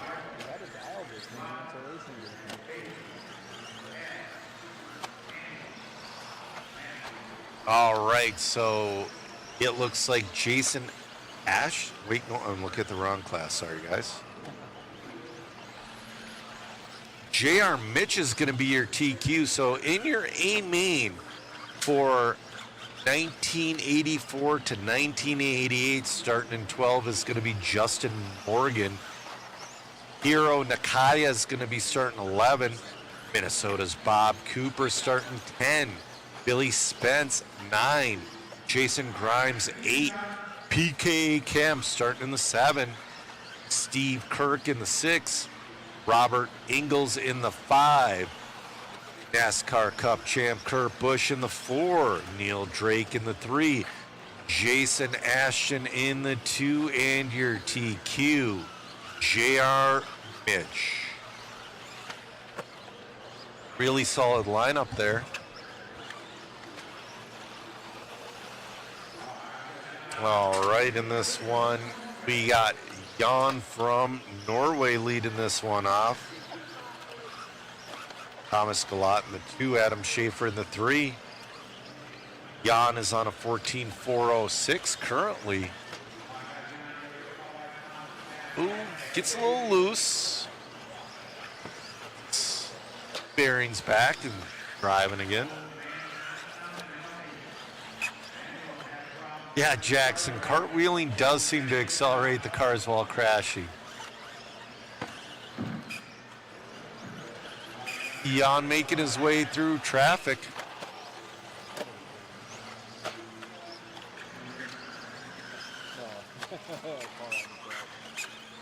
Ooh, I'm hearing a chirping. I don't know if that's a belt slipping or a diff or... That sounds a little brutal. I don't think it's coming from Jan's car. But I'll tell you what, at least it's not happening on a double X4. So if you blow a belt on the double X4, if you don't cut the top properly, it's going to take you 2 hours to change a belt on the double X4. And it's a belt system, I believe. Yes, 2-belt system. So if you replace one, you got to replace both.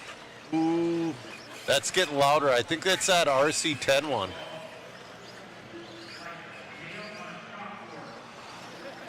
Jan is doing fantastic out there, though.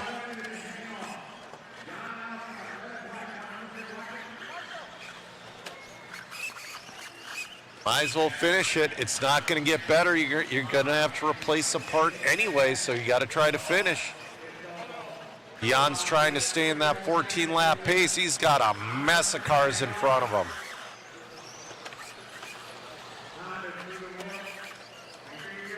We got 30 seconds left to go in this one. It is definitely getting louder. Yeah, that's a diff, but I don't know. Oh, there it is. Jan through traffic. 10 seconds to go. Yeah, JZ, it is great seeing all the international racers. It's been cool. There's a guy here from England that this is his first time racing anything ever. I need to get an interview with him. We got to have Craig Drescher introduce us. All right, Jan's going to win that one with the 14.411. Great run from Jan.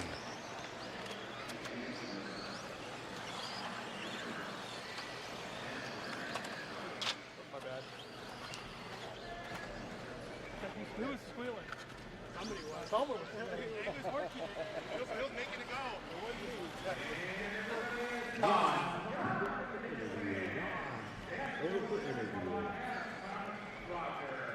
We're going to go over to Jan for an interview.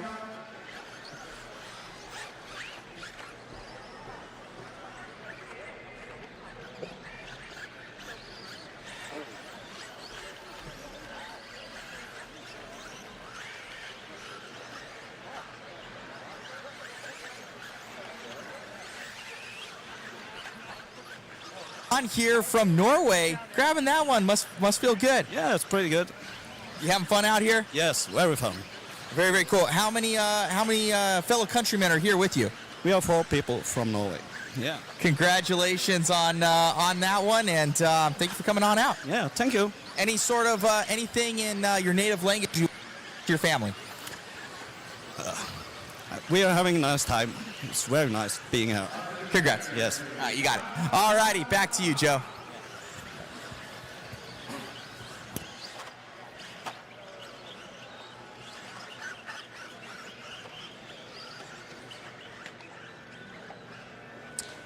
He was driving a Schumacher Pro Cat from. The Cats are the 4-wheel and the Cougars are the 2-wheel, or they're the creepy women at a bar late at night.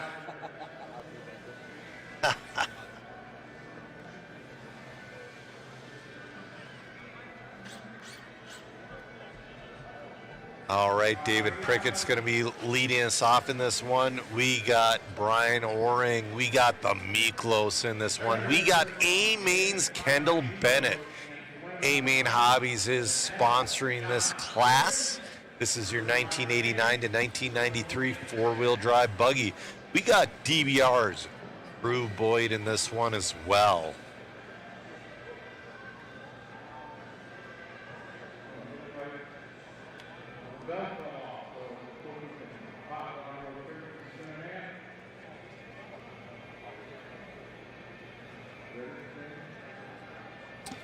Oh man, we need a marshal in that back corner.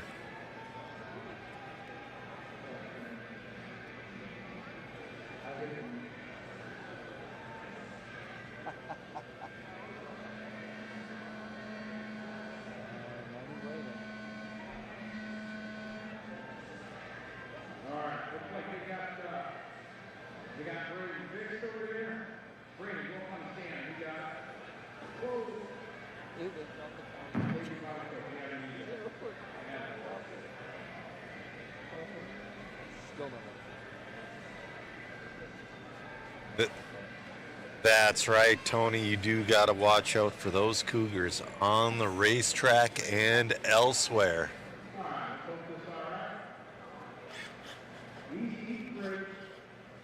All right. Let's get this one going. Calling for it now. You know, I'm hoping to see something good out of Kendall Bennett. He's been messing around in the top 3 of this heat all weekend long. He's a dude who can pull a win off in this.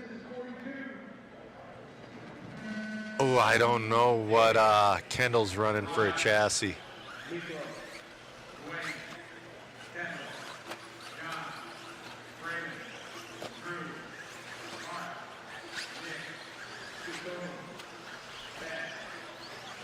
Yeah, that's right. The suspension was a different scenario from Schumacher. Prickett coming out with a pretty good first lap. Early pace of a 15.405. Already going through. Oh, getting super lucky in traffic there, going to the outside. Man, that's got to be nerve-wracking after one lap. You're already in traffic. But it's what everybody has to deal with. Seems like traffic's trying, though. Seems like traffic is... oh, wow. Prickett has the golden horseshoe right now with traffic. He just scored his fast lap, last lap of a 15.9 to bring him down to a 15.406. Looking rock steady out there. He's dealing with a little more traffic. Oring in the 2, the Miklos in the 3. You've got, Drew Boyd was messing around in 3rd for a split second there. From 3rd on down the grid, it is really tight, but right now, David Prickett, the 2nd, looking phenomenal out there. Oring slowly picking away at the lead, though. He's on a 15.411, Prickett on a 15.409. They're only 1 second apart with a couple minutes left to go.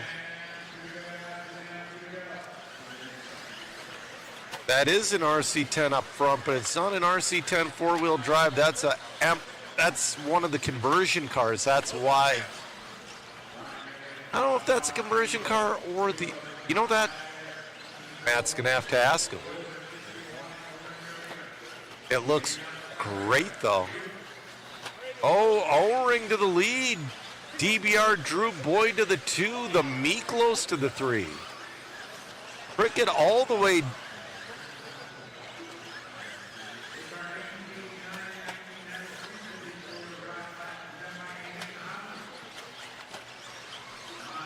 So Brian Oring to the lead.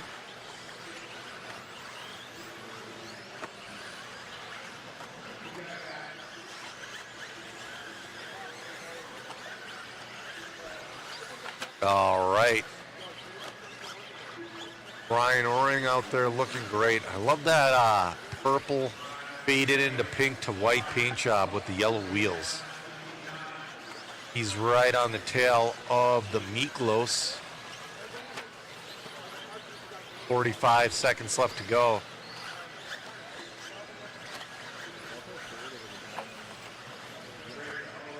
Oh, he's on his lid. Oh, no, and nobody's coming to get him. Nobody's coming to get him. That's definitely putting Prickett back to the lead.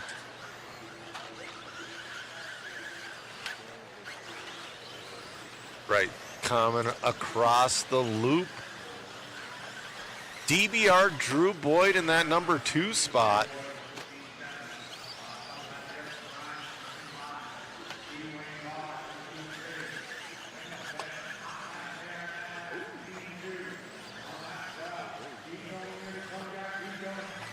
All right, this is gonna be Brickett's last lap.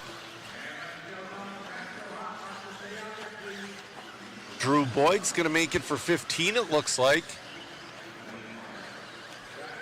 Brickett's in and done with the 15.411. He's going to be resetting TQ. David Prickett the 2nd. DBR on his 15 lap. Great run from Prickett and Drew Boyd. We'll see if Matt can snag an interview with David Prickett.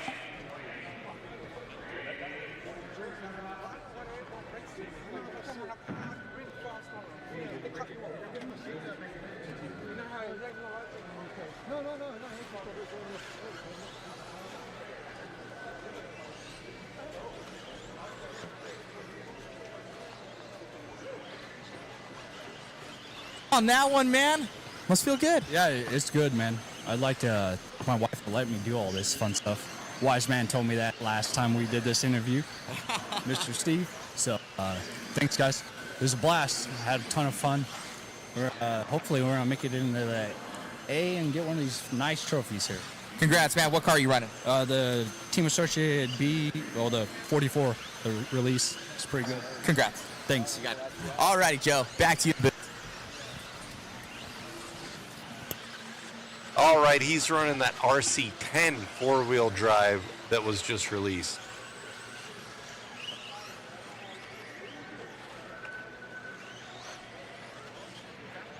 Yeah, that's right, Rob Pauly. The Marshalls do have bad knees. They're moving a little slower.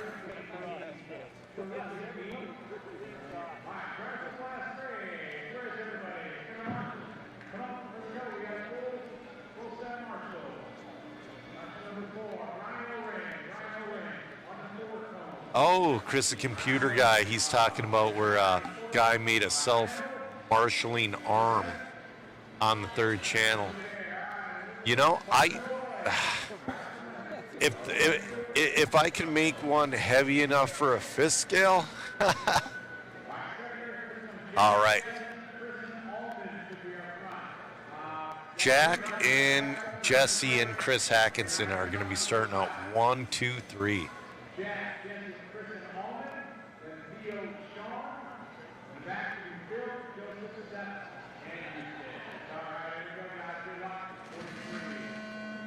Hey, RL, thanks for checking in. That's right, old cars, old Marshalls.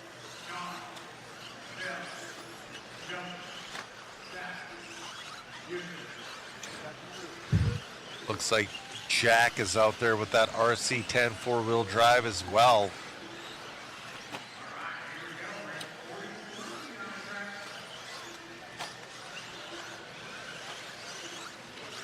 Jackson, the line of drivers, is awesome from like top to bottom.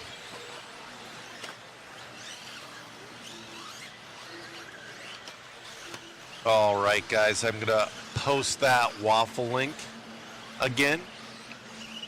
Every ticket helps us get to these races. It helps us replace broken equipment, all that other stuff. Plus, the best part is you all get a chance to win fantastic prizes. We're giving away 3 re-release kits. All of them are signed. We're giving away MIP black handle metric tool set signed by Eustace Moore.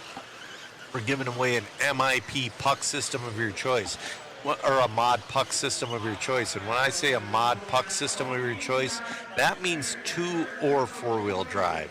We're giving away a bunch of mod swag, a pit tower, lead from Donathan RC. Zach Donathan, my co-host on Ran Out of Talent. You got to check out his webpage. All the cool trick stuff he has on there.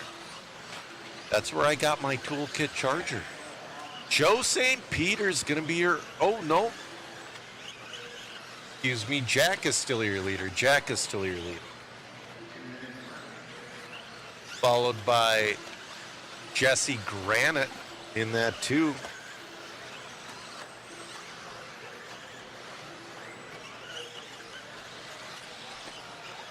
$145 left to go in this one.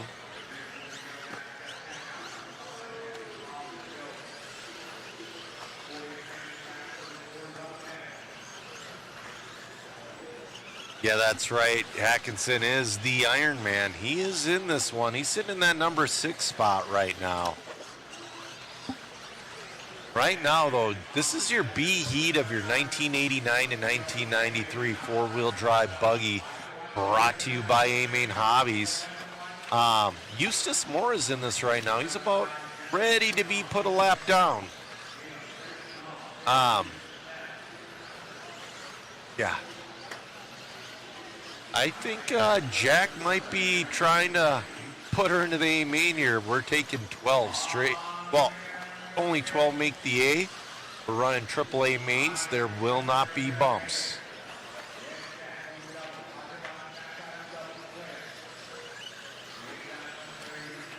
Yeah, there's Mini Z. There's been a lot of people doing a lot of acrobatics out here with their cars. Doing some stunt driving. Oh, your leader upside down on his lid. Is that good? Is that going to put Granite to the lead? We'll see. Yep, Jesse Granite to the lead. They're both on a 15.404 with 20 seconds to go. Theo Captinis is in that 3 spot. Theo not too far off of our leaders. Jack back to the lead. Oh no, we have mayhem happening. We're just gonna watch Eustace Moore for a bit.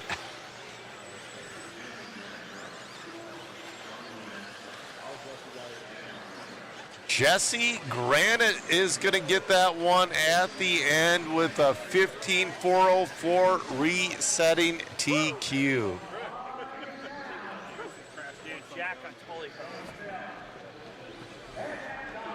All right, we're going to go get an interview with Jesse Granite.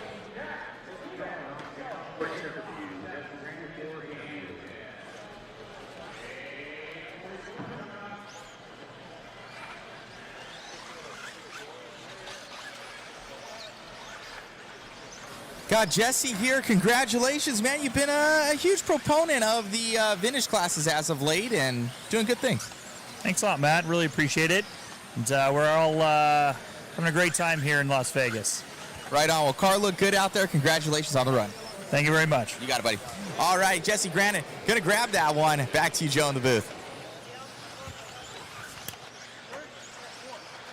All right. Somebody's asking why we're using a 400-year-old out-of-date UK flag, because that's what we got.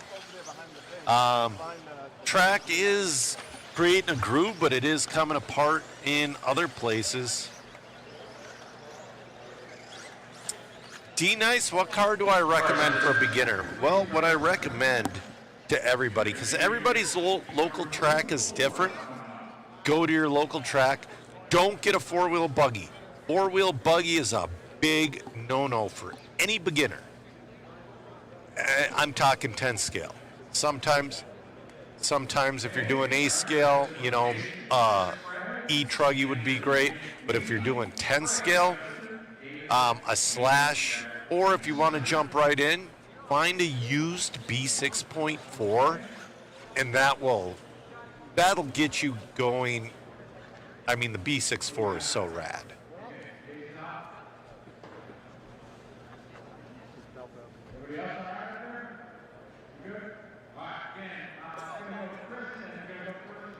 All right. We got Jason Ashen in this one. We got Van Air. We got Lomax, Smolnik, Saba. We got Drescher. We got Simon Kemp.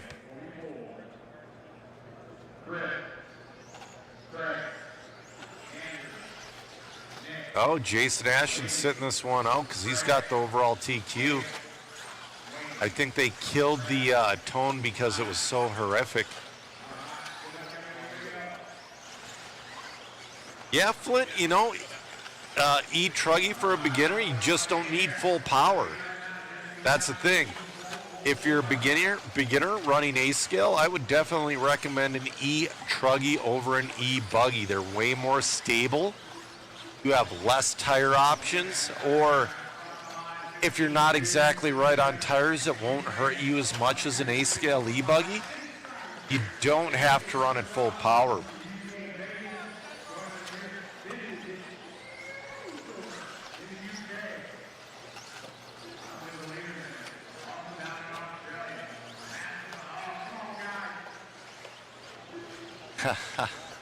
All right, Craig Drescher, your leader right now with Chris Van Air in the 2. Craig Drescher on that 16.401. That's going to be Van Air on a 16.407, Kemp on a 16.408. Lomax moving up to the 3. Craig Drescher, 10 billion time BRCA champion, all the accolades. Ooh, Craig Drescher driving around a Marshall and traffic like the master he is.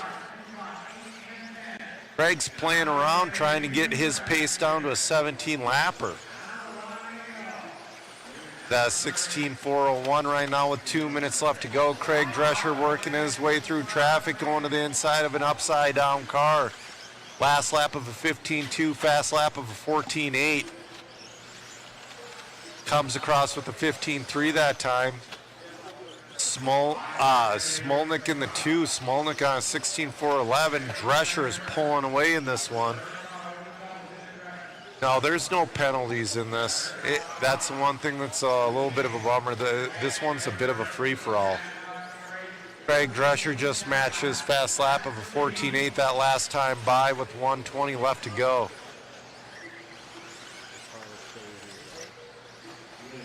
That car looks dialed. I want to say that's the Rubrics Yokomo.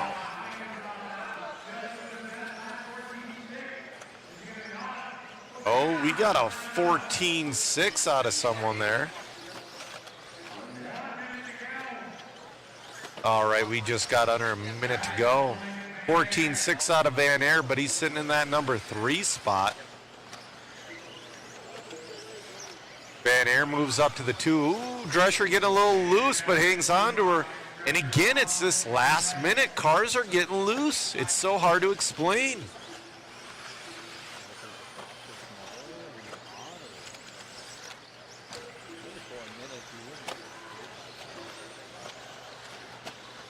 All right, we got 25 seconds left to go.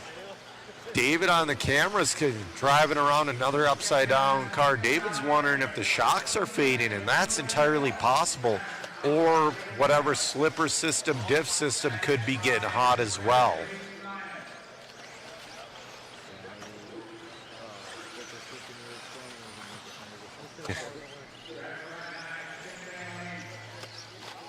All right.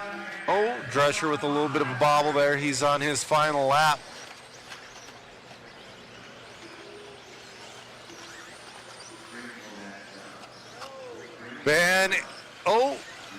Drescher in and done. 16.402. Craig Drescher. Craig Drescher, we need Matt to get an interview. James, the re-release cars are more than welcome. Matt's going to go grab an interview with Craig Drescher, the man.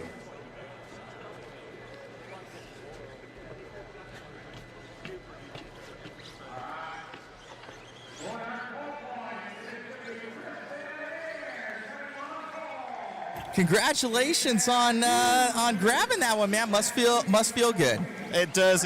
I mean, it's I've had a rough time in four-wheel drive. I've got to be honest. It's been breakage, and I think just overpowered. Not used to driving on the clay, but loving it, and it's finally nice to bank one, really. So yeah, really, really happy with that. I've been putting so much pressure on myself to do well. So I think once I made the two-wheel final, and that was a kind of a worrying affair, a nervous affair. So yeah, just really chuffed to kind of get myself in the finals mainly. That was my main objective. So congrats, man. What car are you running? I'm running a 91 Yokomo, which has got some small modifications that Kyle back in the day did for us. I don't know if you remember the Kyle brand, but I run for Christian Kyle, who did batteries and some Yokomo parts and accessories back in the day. So I've got a few of them parts on it. It's still work in progress. Congratulations on the run, man. You having fun out here? Yeah, it's a blast. I mean, it's pretty emotional, to be honest. I've got to be honest, and I think probably for a lot of the people. I mean, I was with Scott earlier, and we were telling a story. I said, just stop, and we were both in tears, hugging each other, and so it's just been really nice to catch up. It's a pretty special event, to be honest. I think most people are feeling that. Right on, man. Well, thank you for making the trip. Congratulations. Thank you. Got it. Craig right there, taking that one. Emotional trip out here for a lot of these guys, seeing many friends after many years. Back to you, Joe, in the booth. All right, so he's running the 91 Yokomo with a couple of hop-ups. It's not the Rubrics car. John Carlson's wondering, are people getting throttle happy towards the end? You know, maybe they just need to back off about 5% that last minute and a half.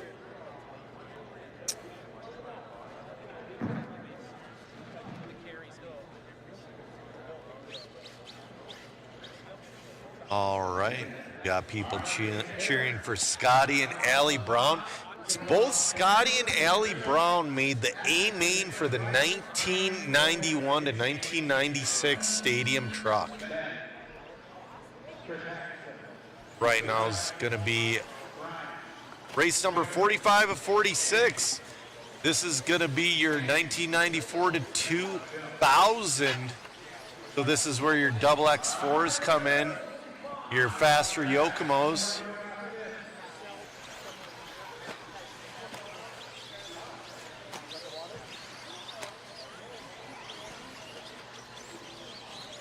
All right. Chris Wright, your early leader. Oh no, it's going to be O-ring.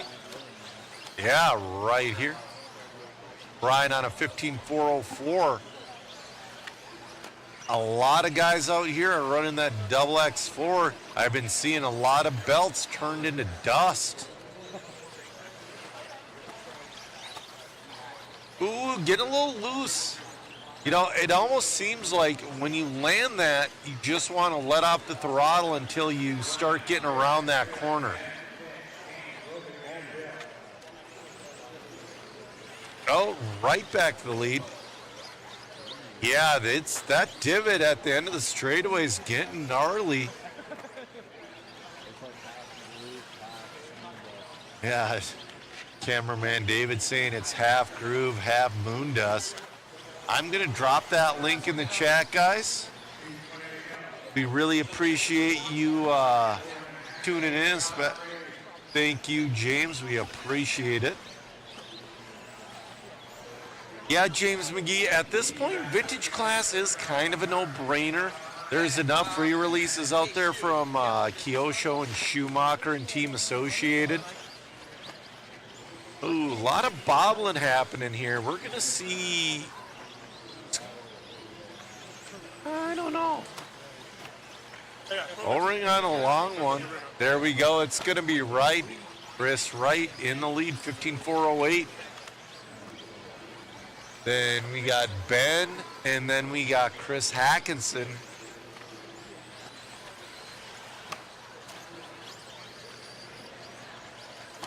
All right, we got a minute 30 left to go in this one. Yeah, absolutely. That is a beautiful drive from Craig Drescher.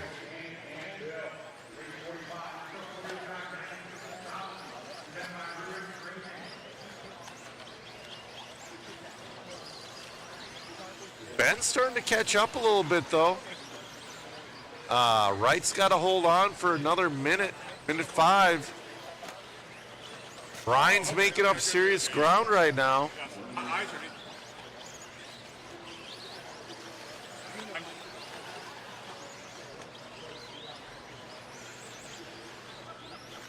Chris picking her up, down to a 15.407 with 45 seconds left to go.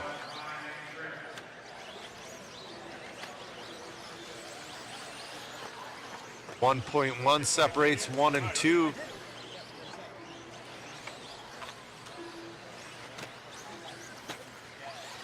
All right, 30 seconds left to go.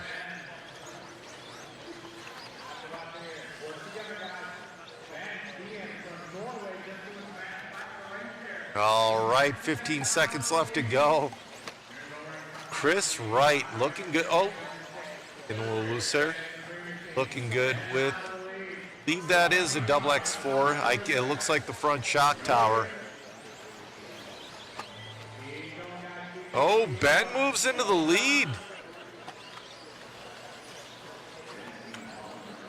Ben is in and done with the 15.404. And he has no pitcher.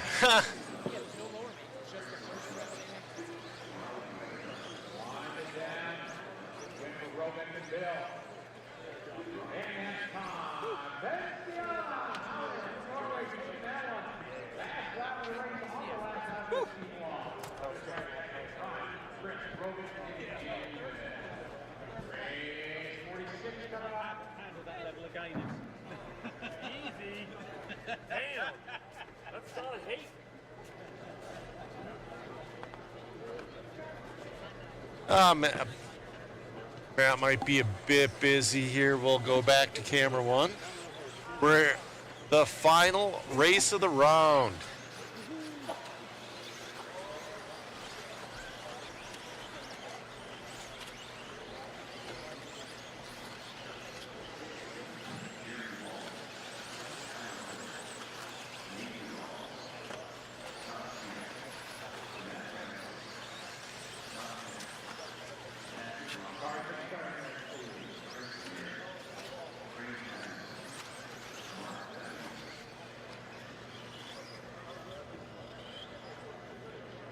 Get our marshals out there, please. Center grid, Nebraska to roll first, and Scott, Patrick, Chris, then Alan, Dave, Craig, Jared, Scott, and Mark.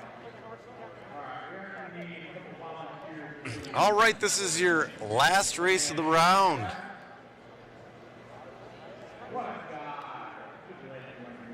All right, we got Matt Francis in this one. We got Scott Spear. We got Rossiter Jr. Van Air. We got Horn. We got Mark Pavidis in this one too. Matt Francis, he is driving Brian Dunbar's car. That is a Rubrix car. That is a car Brian Dunbar built for the Vintage Clash before he unfortunately passed away. There's nobody better I can think to represent Brian Dunbar in this event.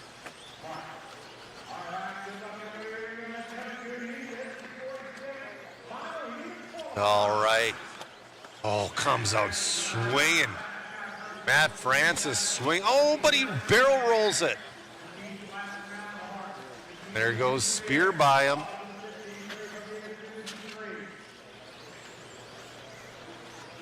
That's going to put Chris Van Air to the lead. Al Horn's in this one, too. Oh, Van Air on a long lap. That puts Pavidis to the lead. Cameraman's like, where do I go? Where do I go? All right. Pavidis on a pace of a 16.402. Oh. Scott Spear to the lead. We're already on him anyway. All right, Al Horn in that 2 spot. Scott Spear and Al Horn's cars look very similar. I like those pink wheel dots. 2:40 left to go. Oh man, making his way through traffic. This is your A-heat. A little bit of a less. Ooh, Francis is like, dude, I gotta go. Looks like Francis is a little edgy on the divots. He's got that car really fast. 2:10 left to go. Francis moves up. Oh, Rossiter moves up into that 3. Go. Scott Spear's like, no, because the second Francis gets by him, he has a chance to take the lead. Spear and Horner are battling for 1 and 2 right now. Rossiter and Francis battling for 3 and 4. Ooh, Spear gets a little wide there.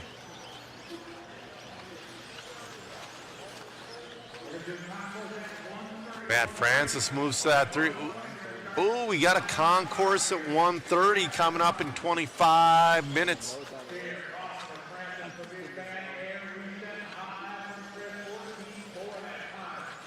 Rossiter moves up to the 2 spot. Oh, Spear upside down, bobbles. Gave the marshal a quick high five, and he's off and running.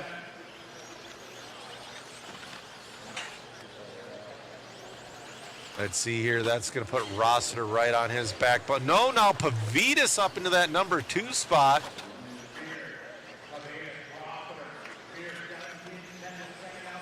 Pavitas with the 14.9 that time by. 15.2 from Spear. They're neck and neck with 45 seconds left to go. 4:10 separates 1 and 2. Pavitas to the lead. Spear back to the lead.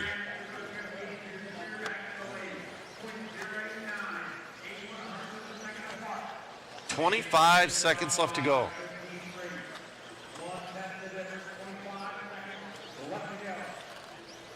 All right, we're going to see if Spear can hold off Pavitas these last couple of laps.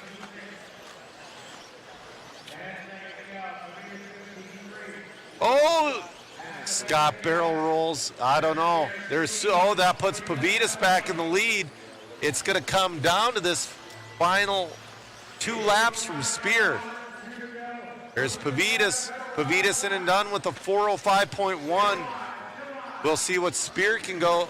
Spear's on his final lap.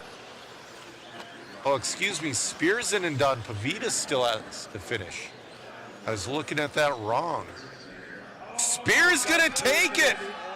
Spear gets it by 1/10.5 over Pavitas at the end. 16:405.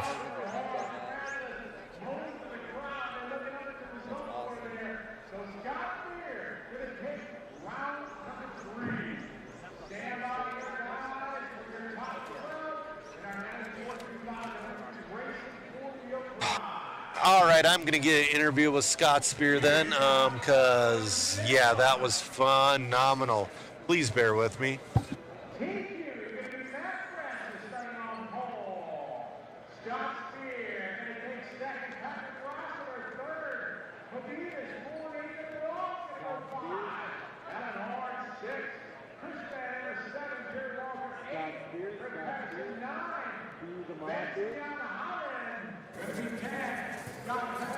Scott Spear to the mod booth.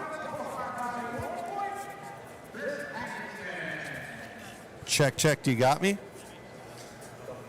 All right, I'm here with Scott Spear. How's it? That was an awesome run. You know what? I think we're over at. Sorry. Okay.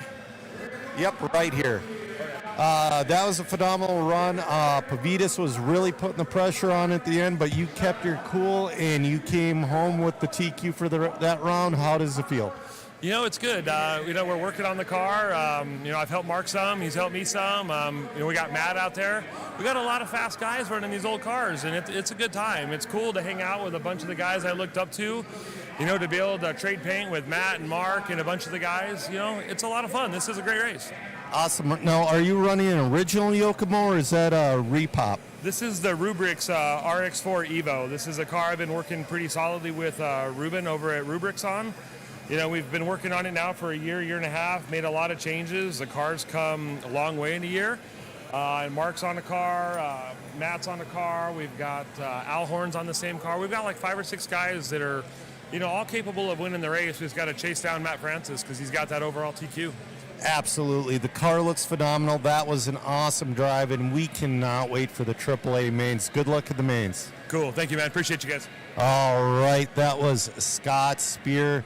We're going to do a concourse here, guys, and then, I'm not sure which direction we're going to go after that. We will stay on the air and keep you posted.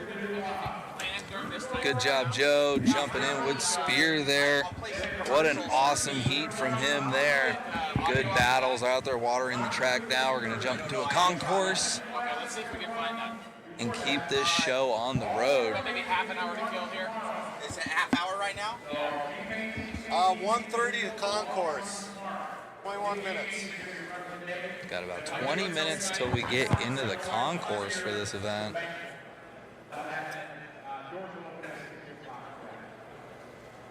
All right, let's go through that. That was a top wild one. 12. because, man, a lot of people moved around in that one. That was your 1994 to 2000 four-wheel drive brought to you by Rubrics. So starting in your 12th spot, yep, we got all 3 rounds in there, is going to be your marathon man, Chris Hackinson. Woo-hoo. Scott Pettit in the 11. Ben Holland in the 10.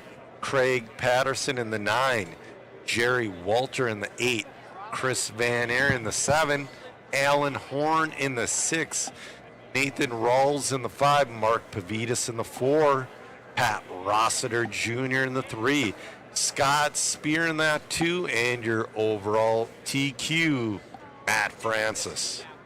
Man, what a good spicy one to end the 3rd round of qualifying. Yeah, it was fantastic. Now, is this your first vintage event you've been to? Yeah, I watched your guys' coverage at Hoosier, but I was not there, obviously. So, you're not from this era. Now, what do you think of it so far? Because me, I'm nostalgic and I'm geeking out, but now as a, not newer racer, but as somebody who wasn't around for this, era, would you almost consider getting into it if, like, your local track offered a class? Oh, 100%. I'm looking at the stadium truck, that one with 9 heats. I want to jump in that one right now.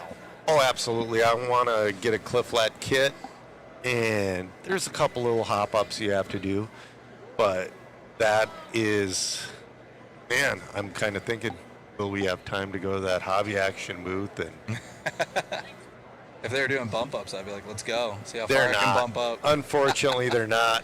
Yep. But, you know, they're taking enough to each main to where it's like, there's really not any question left. Every once in a while, you'll get a guy that plays Alphabet Soup, but it's pretty rare at these events, especially with so many entries. The times are so close, too. Yeah. There's a big difference between the C main and the B main. Oh, yeah. Let's see their water in the track. We are 18 minutes from the concourse. Yeah, what has your favorite class been so far? Dude, that class with 150 entries is just wild. I can't wait to see that A main. That was your 1989 to 1993 two-wheel drive buggy. That's where almost everything falls. Like a good majority of your re-releases. You have your 1989 stealth car. A lot of people are using out there. And again, I would probably do the JC10 myself, but yeah, you've been hyping that thing up. I want to check it out. Yeah, you know, I should get Van Aert over here and grab his car, and you know what? Keep the people entertained. I'm going to see if I can get one of those JC10s over here. Awesome. Yeah, I think one of the big things that's going to help with this is just simplicity into getting into the racing. I'm with Jackson Pollock myself. Two-wheel drive is the best. I've always been partial to two-wheel drive, even more partial to stadium truck. Four-wheel is cool, but there's a lot more moving parts, just like what Joe said. It's harder to become in as a beginner and run four-wheel. 3 times the amount of moving parts. And if you have a belt drive, I have no idea. I would be so lost with a belt drive car. Never messed with one, never owned one. My only four-wheel 10 scale was a B44. Never had a chance to get into any of the newer ones. Four-wheel drive is too easy to drive for me. But then you got to drive against everybody else. And that's why the racing can be so tight. But again, I am partial to the two-wheel drive myself. See over there, got Anthony from Factory Tracks laying down some H2O before this concourse as we kill a little time and keep this event moving for the next 16 minutes. Then we're going to be getting into the concourse.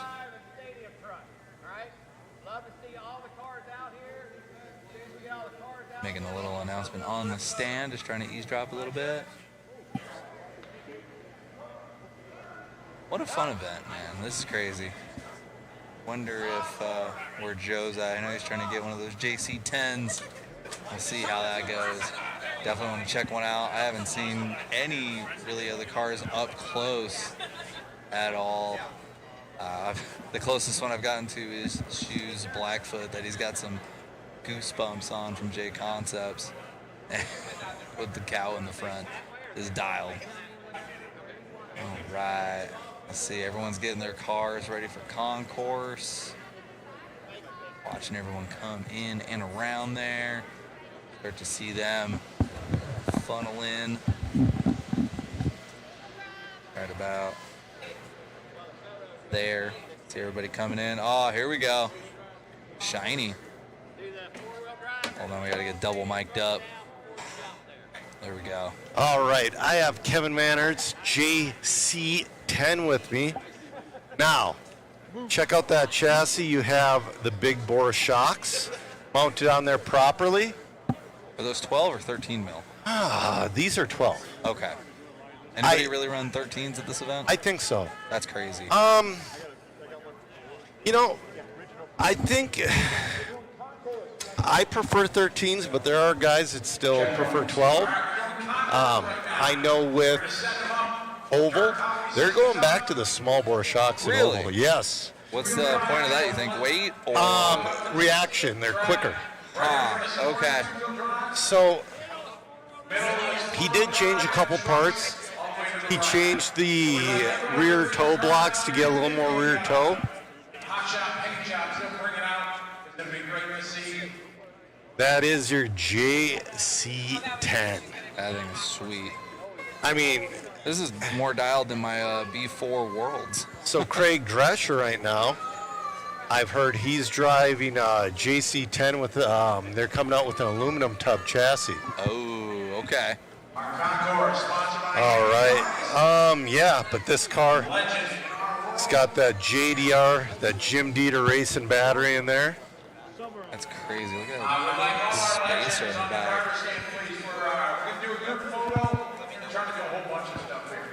All right, it seems like we're going to a video here.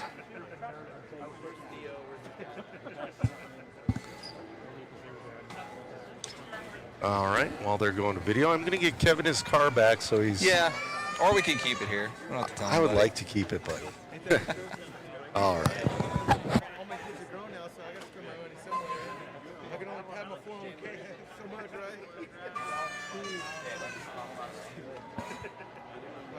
Paid for it, makes good grief. What else I need, right? Just more toys. All right, where is Theo? I don't see him. Come on, we can share.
Like you were on 90210. Huh?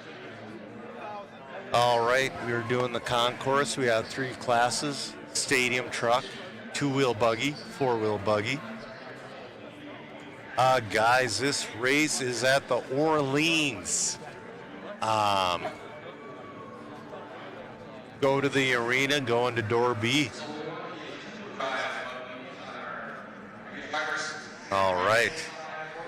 Guys, while they're still doing this, I'm going to take a quick bathroom break, and I'll be right back with you.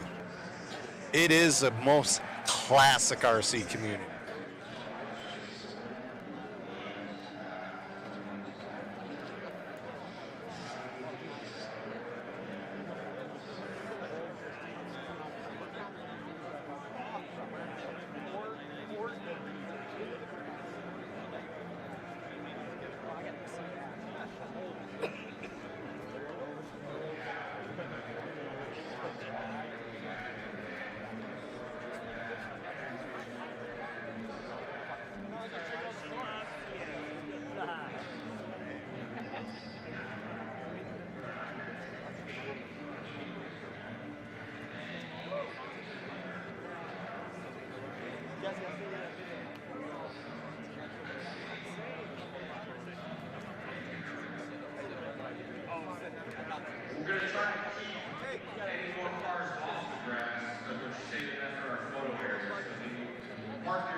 It's like I'm in a dream.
All right, I'm sorry about that, guys.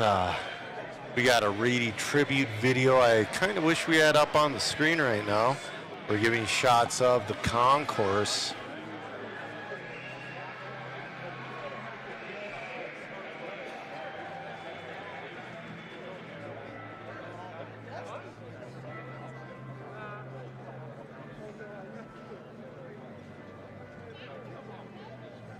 All right.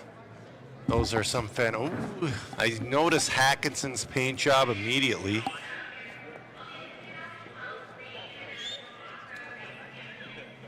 I see Kurt Bush's.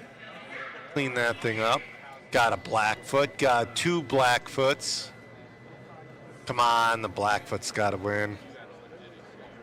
I love the teal, pink, yellow. I see Rossiter. Oh, somebody's got a police truck with working lights. Believe it or not, that was extremely popular in the 90s. All right.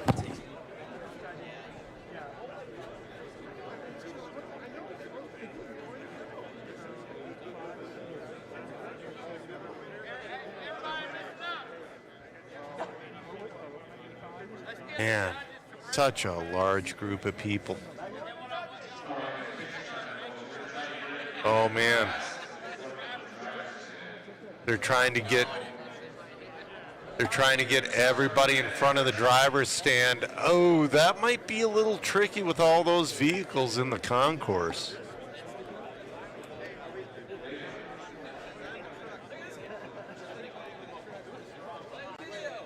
Wow.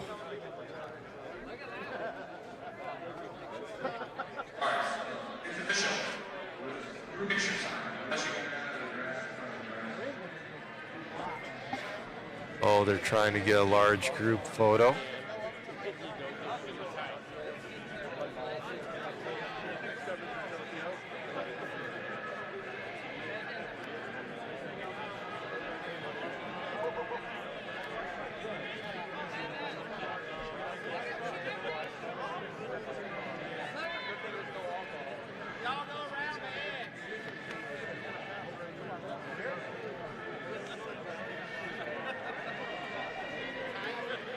All right, we're going to get the mobile cam working.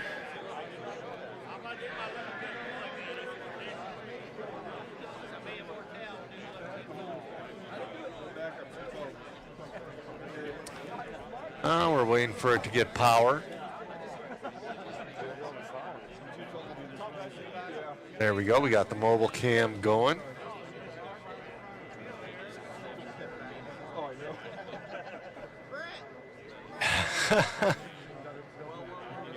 Megan trying to keep her footing on this track.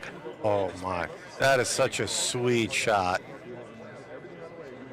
That is perfect. Oh, we got the cow on top.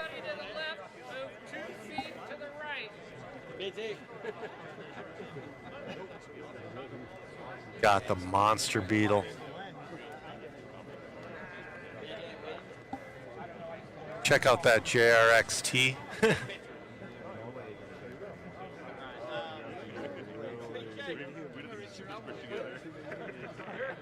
A lot of Cliff Led ideas out there.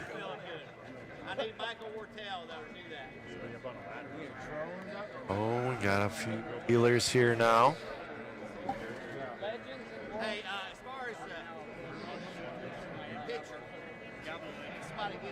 See Bob Cooper's car. See a green JRX2. Oh man, Megan's stuck. She's trying to make it through the crowd. That's all right. We got a Kinwald tribute out there.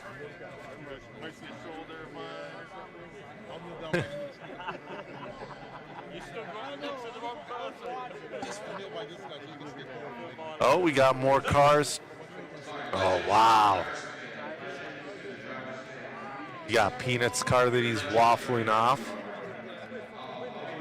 Oh, we got a Rails cars. I love those black, white, and red paint jobs out there. Those are like classic 90s. Got a Jay Halsey tribute car. Jackson found a Maru Samurai.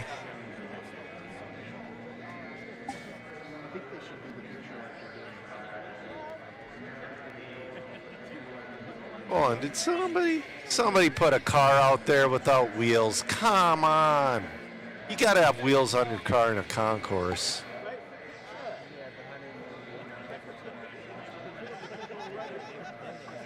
Awesome camera work from Megan.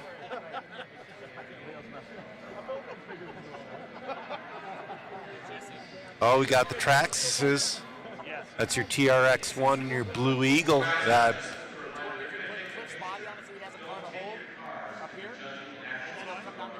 All right.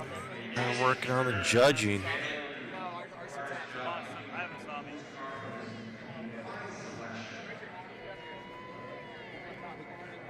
You know, I mean, obviously there are cool tribute cars. There are prettier cars. Just by looks, though, I love the Tamayas. Dude, that TRX-1 it's working very well out there as well.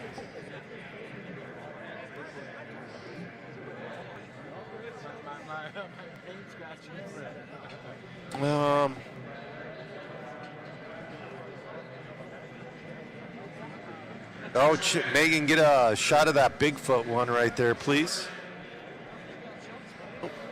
Oh, Bob's, is that Bob Stormer in front of you? Just drop kick that guy.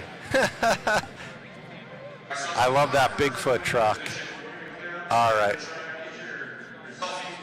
All right, they're going to clear off the track here. There'll also be a cajillion pictures posted. We got Oh, Miklos has a car out there.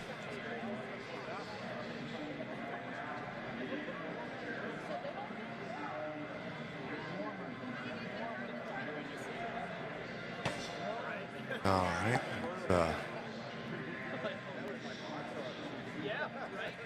Jackson also, you can pause it and go through the video over and over, but you can also go to Mod Live Media on Facebook later and pictures of this concourse will be all over the place. We also, yep, Matt's going to drop the link to the Smug Mug here.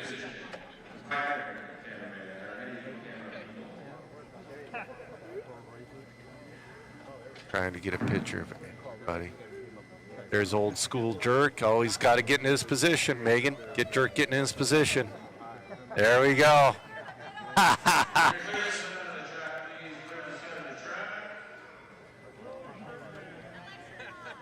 Awesome.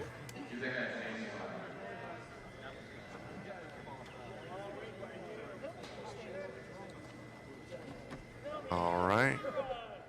Awesome. Awesome work from Megan.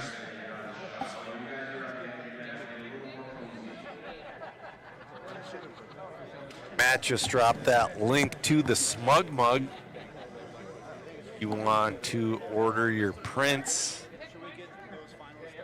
Also, it will be on the Facebook page, the Mod Live Media Facebook page.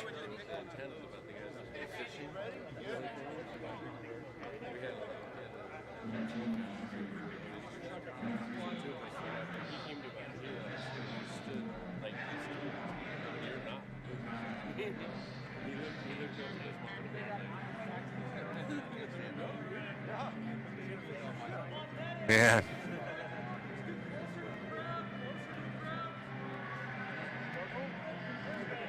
Big thank you to Megan for getting that concourse walk.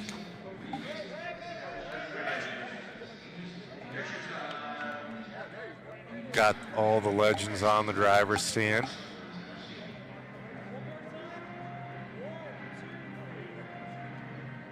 You know, I don't know who's judging the concourse.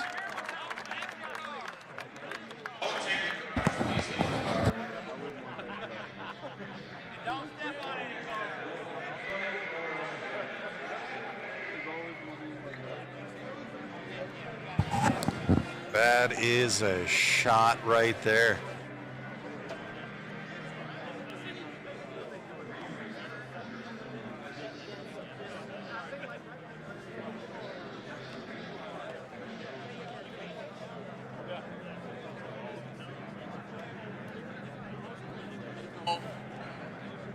What's happening? Not you. That guy over there.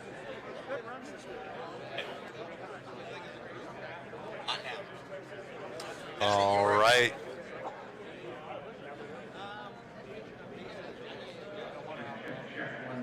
It says we're going to do a Legends of RC A main next.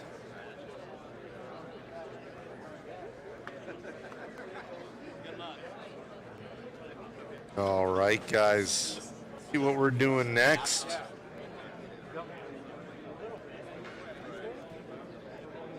All right, Scotty's talking. Hold it down for a minute. Just talk about a few things if I could. Just not. Right. Yeah, thanks. Hey, everybody, on behalf of everybody at Team Associated and me, all very sponsors, I just want to thank everybody for being part of something I think we're all talking about, something very, very special that held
during this weekend, I've heard from so many people that when the re-releases came out, whatever brand it is, it brought back the nostalgia that many of us had from when we were kids and we had our first RC. I was talking to Coach Bush, and he said his dad got a radio shack car from back in the day. And his love for racing started him and his dad doing RC.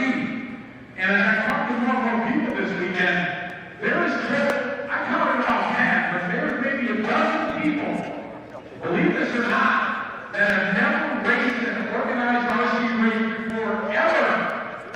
And because of this event and the release, they had to contact, hey, I had a grasshopper when I was a kid, and I'm going to get that. And they came here and never raced an organized race before. And I've been doing this for 30 years, and I can't tell you, when I heard that, somebody came up to me and said, Scotty, what does it mean to Marshall when he's hearing me tell Marshall? And if you think about that, how we take it for granted that lived this life of being RC, but there's so many new people that came here. And if we take nothing away from this weekend, as we're all passionate about the hobby, you take that away, that this event brought new people into hobby shops. It brought new people into the hobby that maybe were into it 30, 40 years ago. This race, from that aspect alone, was a tremendous success. And you guys and girls are all part of it. And we all want to thank you guys very, very much for being part of it.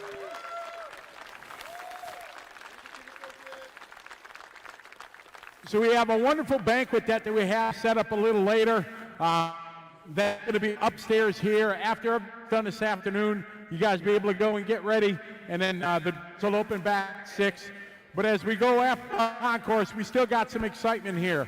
We're going to have, for all of the legends that are here, we're going to have a showdown race for them, and then we have one round of A finals that we're going to run today. All the lower mains will be run tomorrow. We're going to start at the same time we did each day, 7:45. I'm going to schedule, but I just wanted to take a minute while everybody was gathered up to sincerely thank everybody for all the hard work. We want to thank everybody, the team associate, especially. We want to thank Richard Saxon and Mike Wartell. They were the hard working. I got and emails every day as I was traveling around to my events around the world with updates and stuff like that. All of you guys that sent in emails and we're waiting. Thanks for your patience. It was quite a project to put together. Richard and Michael did a fantastic job, as well as everybody else that's associated that put time into this. And we thank everybody for choosing all races to be part of this. How about the people that traveled from overseas? Raise your hand. Where's all the people that came from overseas? You guys trusted in this event, and we thank you guys all for being here and joining us. And what we hope has been so far a fantastic event, and we're only halfway through it. So we're going to finish our concourse.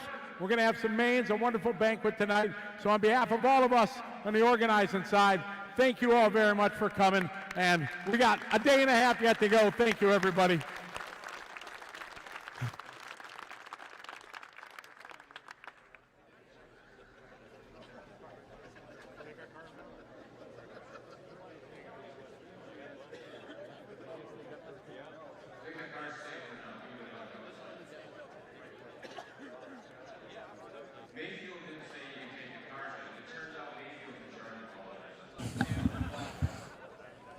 All right. You all. Whoa. It's about to get crazy. We got a lot of volume here. Yeah. So as I'm being told to hold on.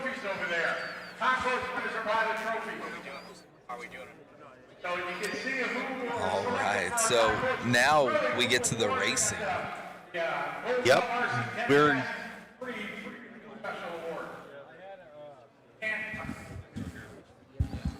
Now we're going to do TQ awards also right now. Was there race one junior? The junior, I think the junior team had the H-arm rear. Yeah. But I wanted that because it looks so cool how tall the body sat. I lost that one along the way. I had it go. Yeah. I remember that car was out in the East.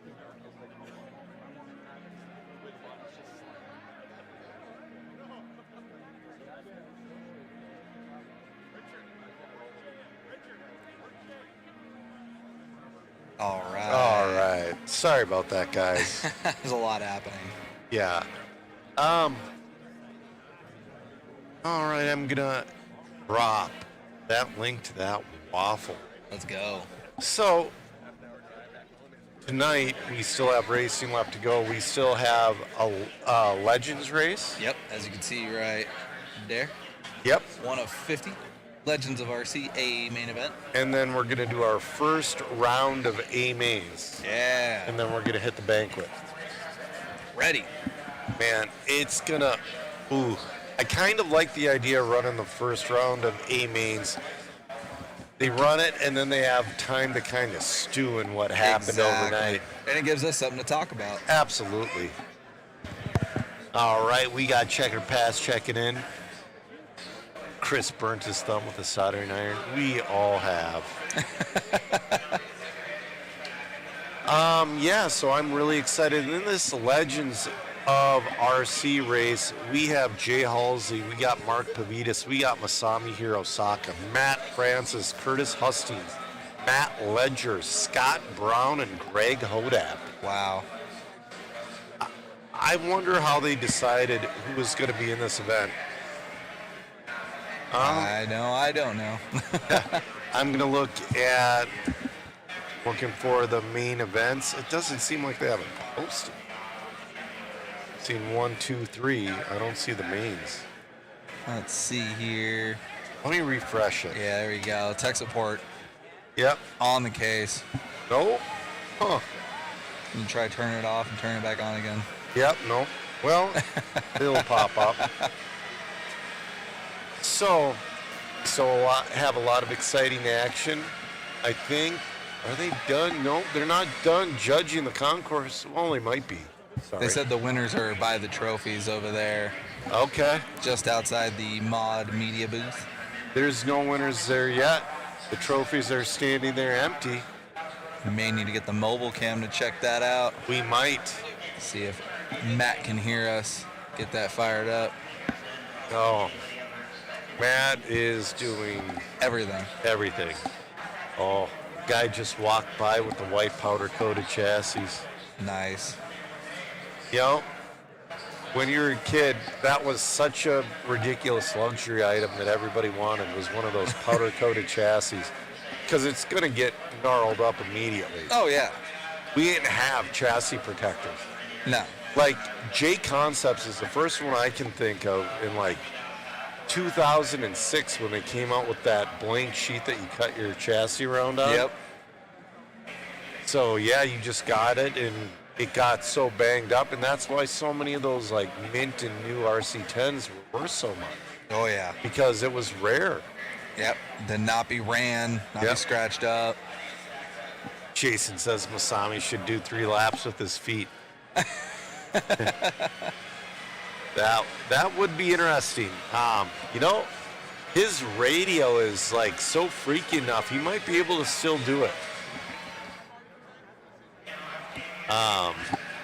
Yeah, Trey Johnson watching from Alabama. Matt Francis raced at his track in Huntsville back in 2001. Oh, man. I want to say I raced with Francis for the first time. It was like 1994 in Oswego, Illinois at the Race Prep Championship.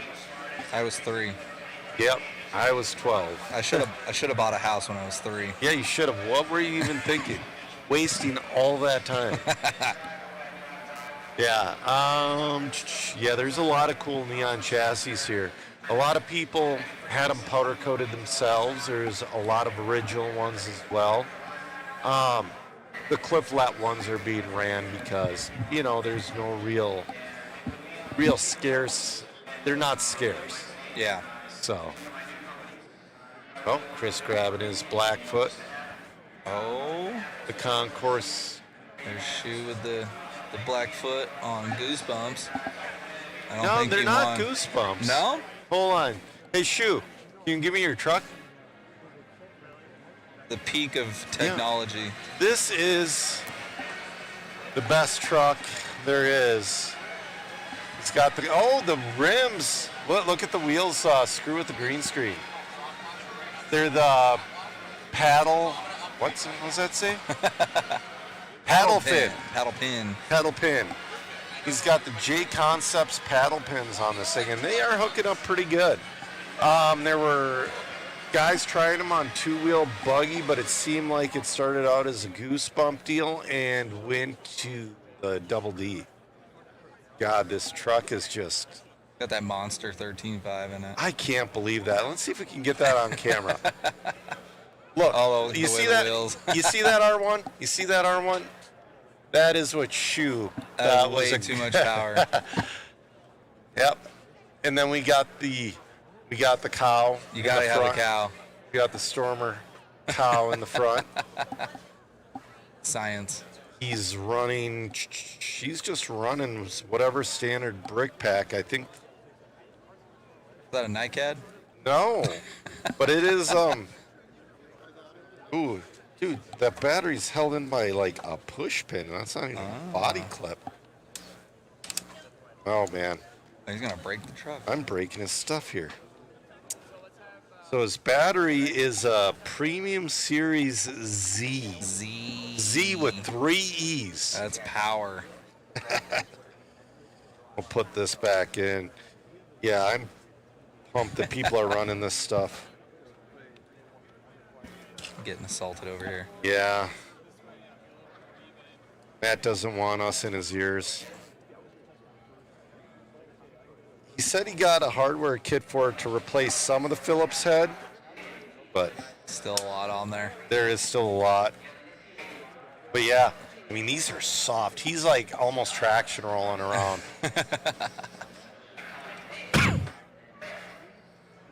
Yeah. Oh yeah, you like the old Pro lines. Yeah, man.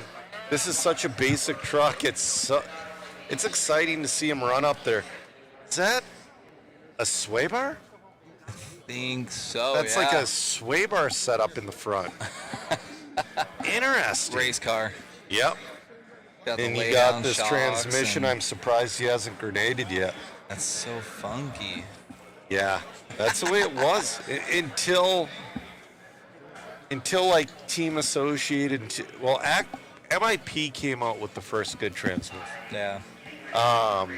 Back in like 87-ish, and that would be the trick in the up to 88 class, is to find that MIP transmission. I forget who it was, but they went through 6 of them to build one good one. Well, because everything's roached, but you take a piece off of this one and a piece off of that one, and you got a transmission. So, yeah, guys, this Blackfoot, I used to love watching these when I was a little kid, because when I was a little kid, there was no real stadium trucks yet. It was this, it was Midnight Pumpkins, lunch boxes. I mean, this is like peak nostalgia for me. Dude, he said these are oil-filled shocks. Does that feel like there's oil in there? Maybe ketchup or mustard. Yeah. I had a buddy who had the silliest of ideas, and he tried dish soap in his shocks. Oh my god. But don't get this, though. It obviously didn't work, and it was awful. Because you can't get the air out, like the bubbles out of dish soap. Yep. It just turns into pure air. But he spilled some on the floor, and his mom slipped and literally broke her back from a stupid idea. Dang. Oh, man, I still bring that up every time I talk to him. It's like, dude, remember when you had this terrible idea and broke your mother's back?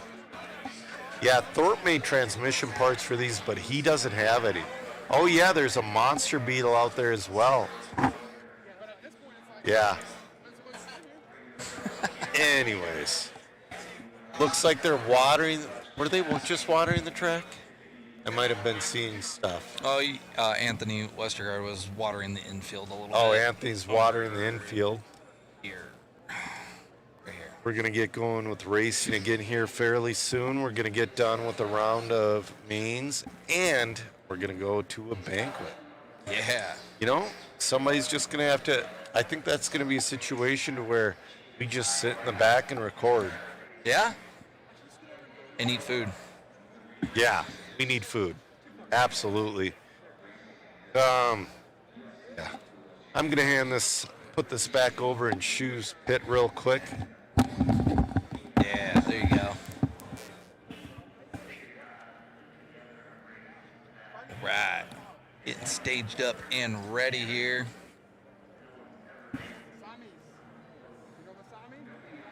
And race number 1 is going to be the Legends of RC. You're going to want to stay tuned for that. We still got about 650 of you still watching. So we're playing all these Reedy Race intro videos in the background. Some good info in the chat and a good question too. So I see the Blackfoot stock came with friction shocks and the Beetle came with the yellow oil-filled shocks. 10 weight oil in the Blackfoot and Monster Beetle made them work. Ooh, we got a pile of burgers. Michael, there are Maine's first round of A's coming at you really soon. Matt gave us some In-N-Out. Big thank you from Matt. Oh, no onion. That one's mine. Okay, sorry I had Megan's. All right. I should have taken it because I'm picking the onion off of it right now. That's one of the great things for me about coming out here because we don't have In-N-Out in Minnesota. No, you don't. But what we do have is Culver's. Oh, yes, yes. Culver's is the best. How do you feel about Whataburger? I've never had it. Really? Never had it. Okay. You know, Culver's is good. I like that because if I'm trying to, if I'm pre-race and I'm trying to be healthy, and if I go to a Culver's, I can always just get some grilled chicken and a cup of broccoli for a couple bucks and eat decent, but also quick on the road. So shout out to Culver's. Yeah, definitely. Where's Greg Tagani with Laro? Tagani's probably, I don't know, charging his receiver pack on the passenger seat of his car and racing somewhere. All right. Waiting for the Legends of RCA Maine.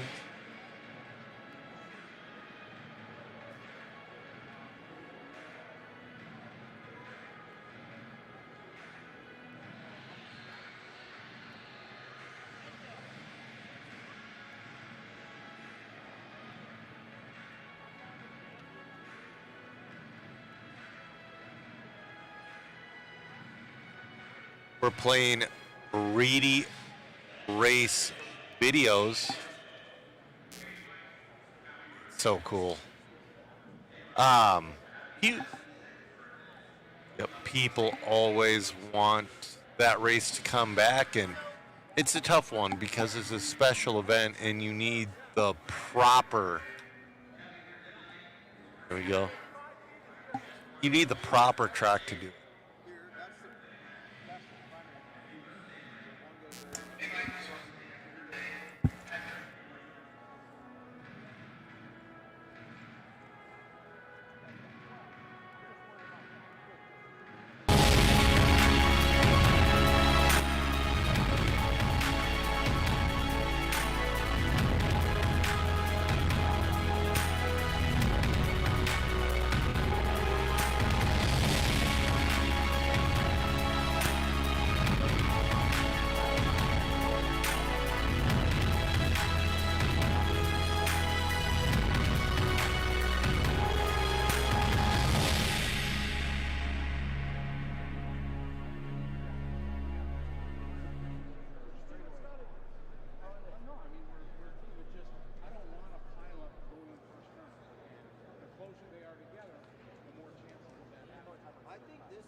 I do 7 feet for indoor carpet. Lay down.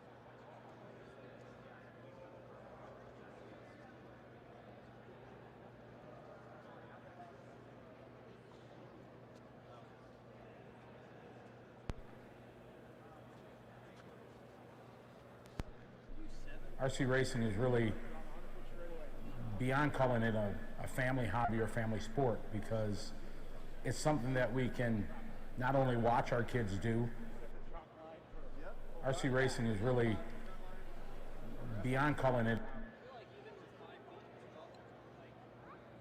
Oh yeah, 2 Qs around the corner, or 12 around. My answer to them guys when they bitch is we should qualify, man.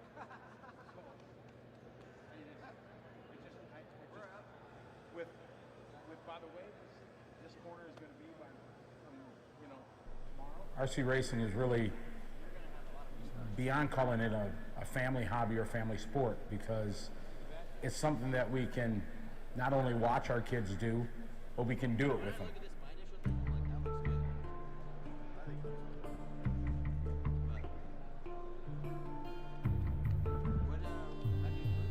If your kid plays basketball or something like that, you can watch on the sideline and cheer for him, but in our hobby, we can stand on the driver's stand and race with him. Well, we started, he was 6, and I bought him an associated truck for his birthday. Here we are 26 years later, and we're at the Reedy Race of Champions again, and this actually is the first time that I've raced at it. It was on my bucket list. And so Ryan, he made sure that, you know, he got me in. I mean, he didn't pull any strings or anything like that, but he paid for my entry, you know what I mean, to kind of help his old man out. You know, made sure He's supporting us now the way we supported him when he was little. Yeah. Each and every week, thousands of families and individuals compete in local RC races. A few times a year, major events such as the Reedy Race of Champions are held, in which families travel from around the world to compete with one another.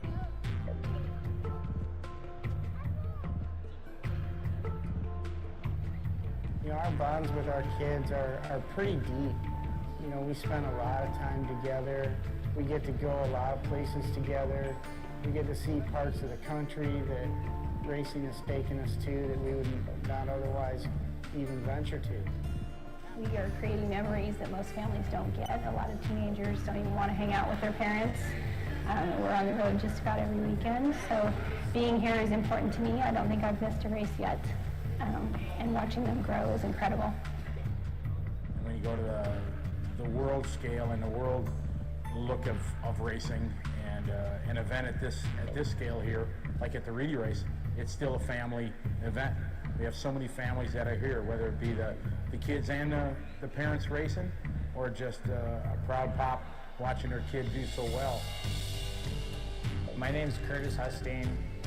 My father is Gene Hustine. He's one of the co-owners of Associated.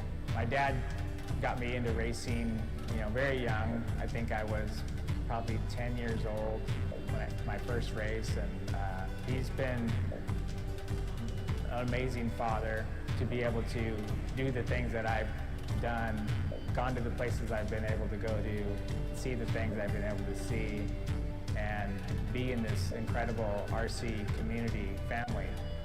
It's just been amazing. It's pretty cool to be able to say that. Attention everyone, we're going to be doing our TQ. So if you've TQ'd a class, please bring your car with you to the front of the driver's stand. So all class TQs, please come to the front of the driver's stand right now, please, with your cars. There are a lot of families that race together. My dad and I are one, and as well as, I'm sure, thousands around the world, but some of them didn't have families. So Mike would be a guardian or a helpful father figure to them. Mike didn't have any direct family. His mother and father died when he was fairly young, and when he got into racing, the racers became his family. Here at the Reedy Race of Champions, this is Mike's family. When he came up with this idea and this format of racing, it was second to none, like no other. And the guys asked him back in the day, what do you want to do for your birthday? I want to have a race. And each and every year the family grew, and it became bigger and stronger, and this is what Mike looked forward to. Can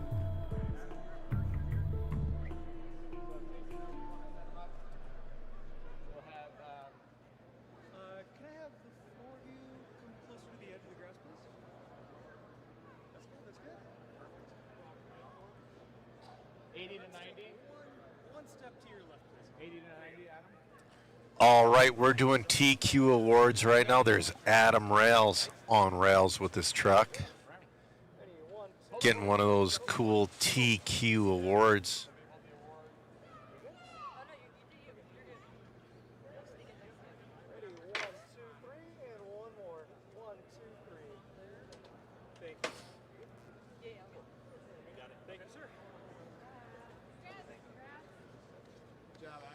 All right, we're going to go to camera 7. Vintage truck? It's on. Those are beautiful trophies. You know, if I were to win one of these, I would kind of build a car using that and just pure shelf queen. That would be the coolest trophy. All right, there's your 1980 to 1990 truck take TQ with his JRXT.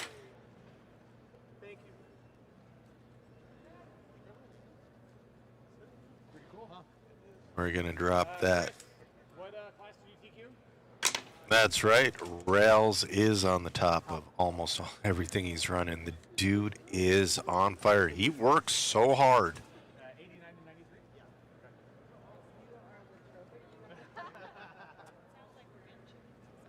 Yeah. All right.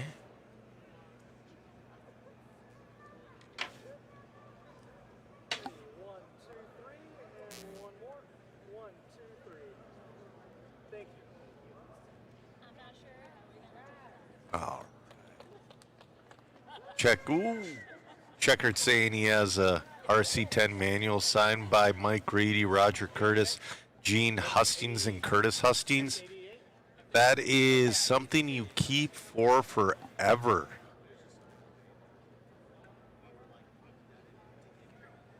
Got J.R. Mitch. Ooh, he switches body.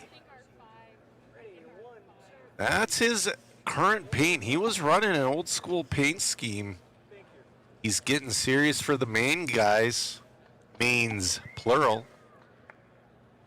Yeah, John, that would be cool to, like, take that trophy and build it with the clear parts. Spencer Rivkin. Still mine, Brent. Brent, still mine. I did? That one says. 1, 2, 3. One more time. 1, 2, 3. Thank you. Yeah, that was a cool thought. Building a car from the trophy and then keeping it mounted, like you were saying, like a shelf queen. That would be sweet. Yeah, that's for this one. So which one was Spencer's other one? I don't think you can keep it mounted. You need those front 3 for your nose plate. Yeah. But it'd be cool. It'd be cool to use the base to, like, as almost like a car stand. Yeah. Yeah, that's also a good idea. That's all. Those are mine. The next one's Matt. Thank you. And then we'll just do mine again. Let's let me. Why don't you go ask Matt if he TQ'd? Is he right here? I don't see him. We've got some jewelry home soon. Quick. Oh, I'm being told J.R. Mitch's body is old school on the left and his paint on the right.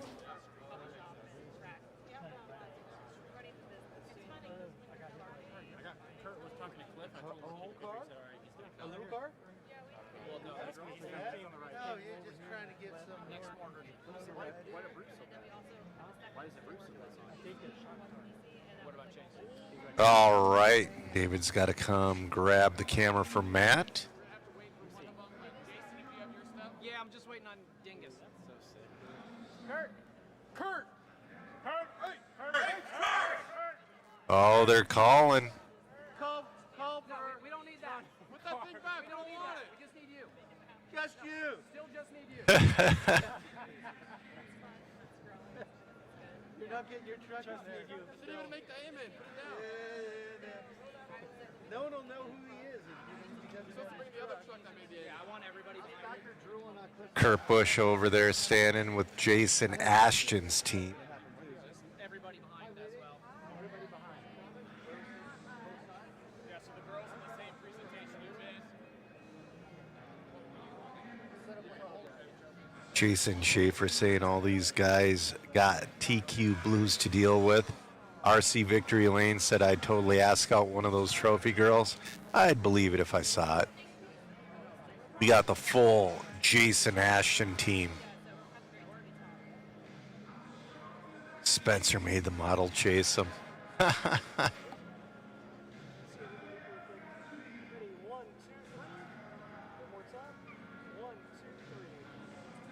That's so cool that Jason brings his full team out there for his TQ trophies.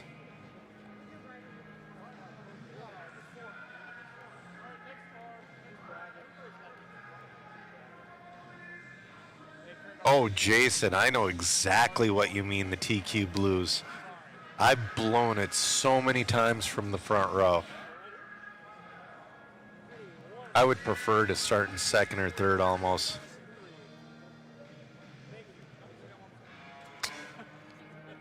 Oh, come on, JC. She's just doing a pose.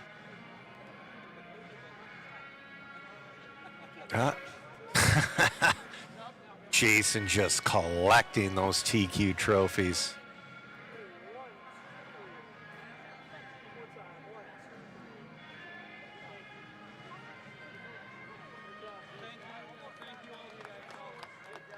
Great job to Jason Ashton. So awesome that he involved his whole team in those photos.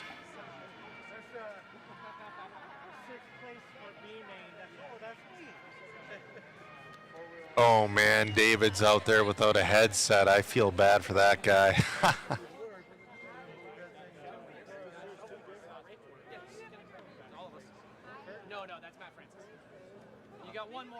Yeah, you know, RC Victory Lane, Jason Ashton for driver. I'd say Jason Ashton for driver and Chris Hackinson. Chris Hackinson for Ironman.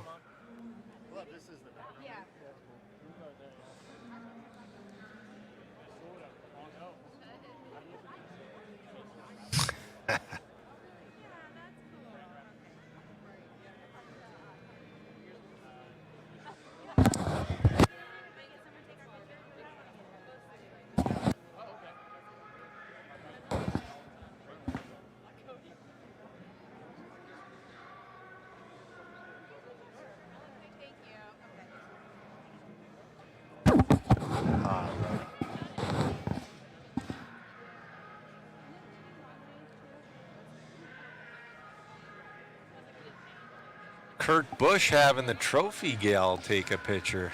Nice.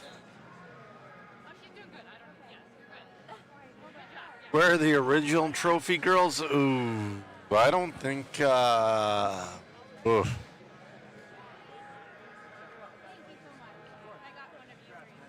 The OG trophy girls are enjoying their time in retirement and being grandmothers.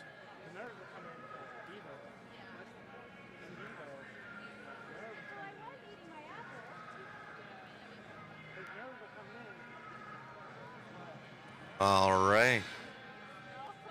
Was that all the TQ trophies? Do we have any more left? David doesn't have his headset on.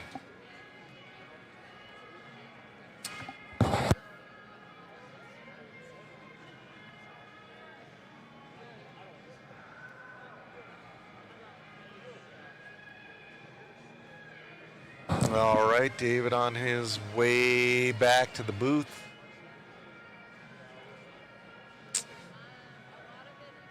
Shu and Hannah sitting there sharing tips and tricks with each other for photography.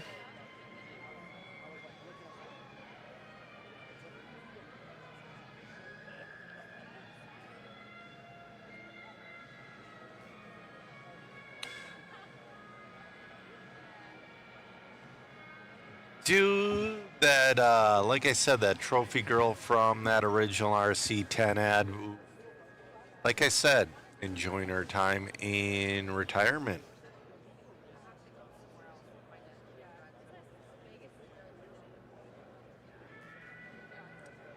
All right.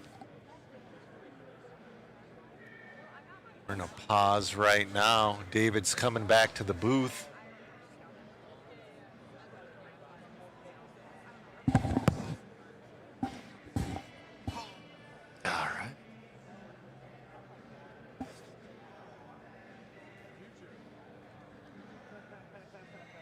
All right. Yeah. Doing emergency camera work there. Yeah, you know, it's been the theme of the day is emergency everything. Well, we're down a man. Hopefully Chris gets fixed up and come back to the event. If not, you know what? We got it. Yeah, you know. It's just a little more rushing around. Because he's always a beast on the camera. He'll do that thing for 80 hours straight. He won't even sleep. Yeah. Hopefully he gets fixed up here soon. All right. So coming up next is going to be your Legends of RCA Maine. Yeah. This is going to be a fun one to see what to expect. I kind of wonder if they're going to be using their race cars or if they... So like for the Vintage Clash, they used whatever car they used to win the World's win.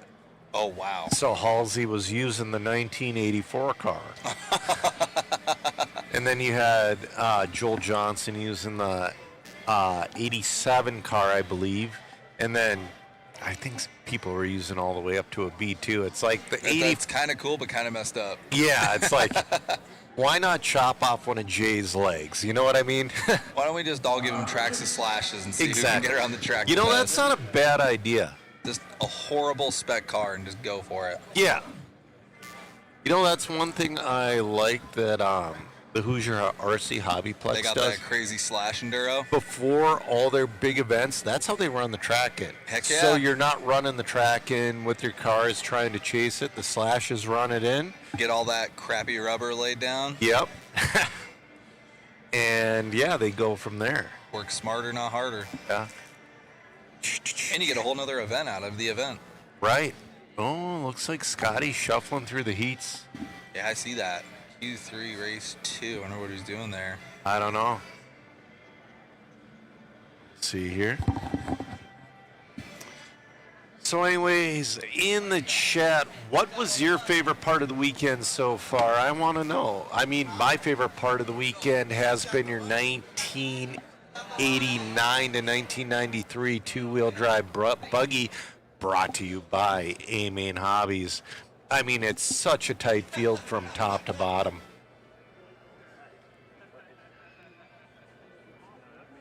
But it's also been fun watching Shu wheel that Blackfoot. Oh my gosh, right? That Yeah. B sort of random truck class was so fun to watch. Yeah. He's saying all those cars have a red stamp on them from the World's. Pretty cool chassis to have. Oh, I have a cool World's deal. What's that?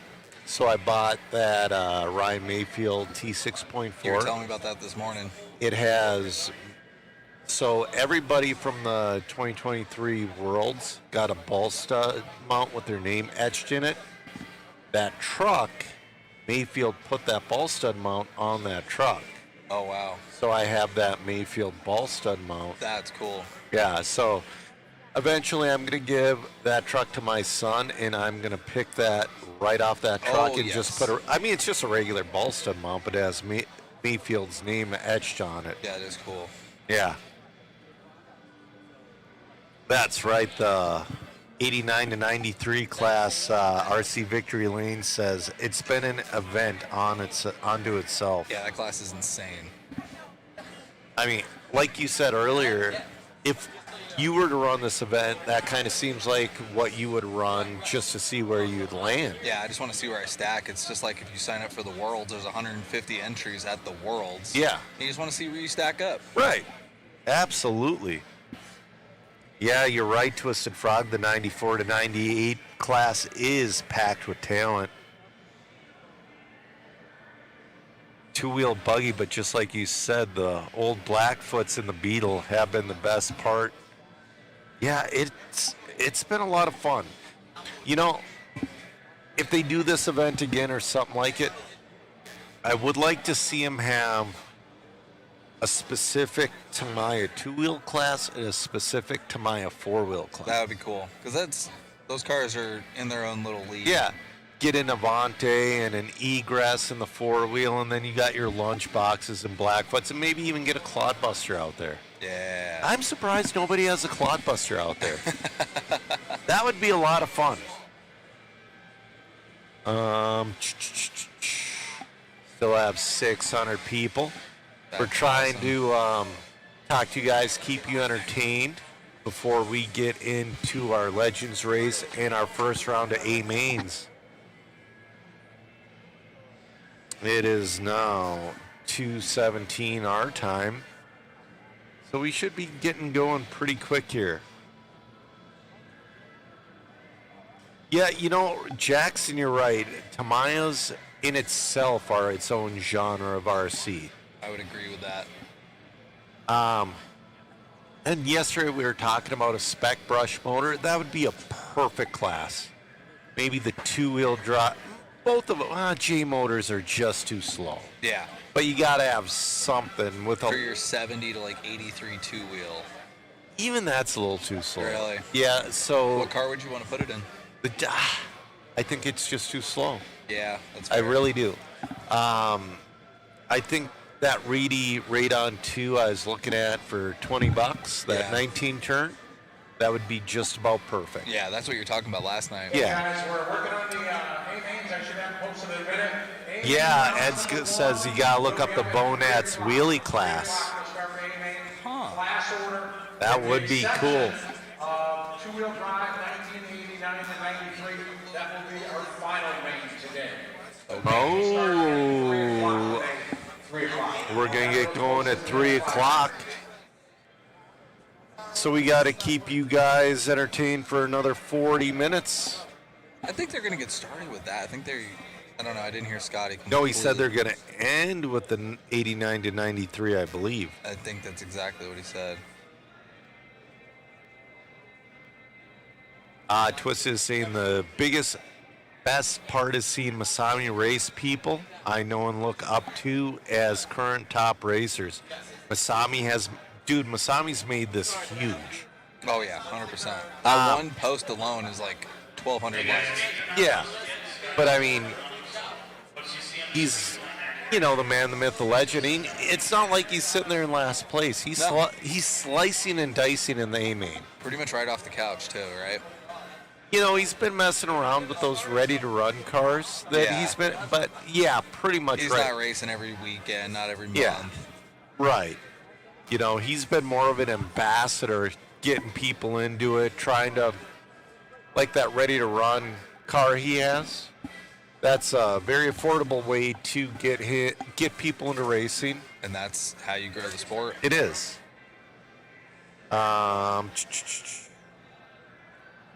Mark says Astro Track for next year. I don't know.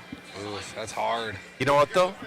If they're to do it in the UK, because this doesn't need to be, Vegas is a destination and 100%. It's a great call that they did this the first year.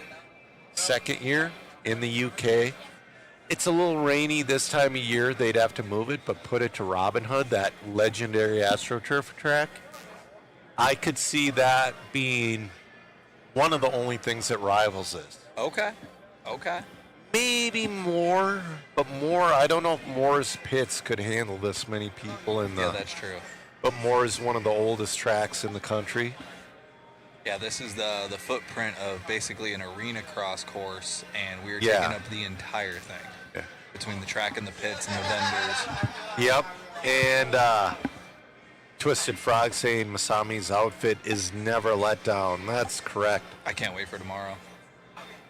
But Peter, vintage does not mean dirt. In the UK, they've been running on Astro they've been running on grass, not just Astro. They run on grass. Yeah. Over in the UK. Like what we have, just sod. Legitimate grass. Yeah. And that is surprisingly fun. I've raced on grass before. We used to race at this county fair, and we used to set up the track on like a grass rectangle, just for the heck of it. Yeah. And I bought actual grass tires one year and just smoked everybody. The year after, everybody had grass tires, Schumacher ones. Yeah, and those are gnarly, right? Like big spikes. Yeah, big spikes. They really get big spikes, but a hard compound. Yeah, okay. So they don't fold over. So, Yeah, Corey, you know, there are a lot of liveries taken and all that stuff, but it is cool to get everybody out here. People are putting modern shocks on their vehicles, and they're having a good time with it. Yeah. You know, vintage, like I said, you can't say it's just dirt, because over the pond, vintage is something totally different. I like that old school Andes logo scrolling on the bottom of our screen. Oh, it just went away. It'll be back. It'll be back. Oh, yeah, there we go. Pits are full. That's the other 3/4 of this stadium platform. It literally is 3/4. A track takes up a quarter and then just full of people. They did it perfectly. Everyone was saying, really the did. track's too small, but the track is perfect for this. Yeah, it is. Not too techy. People aren't really racing the track. They get to race each other. You know, and that's the one thing. It's like you see a vintage car on super high grip. They get around, but it's not exactly what it's made for. Exactly. You got all the high center of gravity, rear motor. I'm thinking about building a vintage carpet car, but man, that takes a lot. Yeah. I believe that, and again, that JC10 has sway bar mounts because it's so hard to mount a sway bar. Yep. You need sway bars for the rug. Oh, 100%. So when will this start? We're going to get going again at 3 p.m. Pacific Standard Time. So in 37 minutes, we're going to get back with the racing. He says he wants an interview with the guy with the Maru Samurai. I don't know who that is, though. Tell me when to stop. Yeah.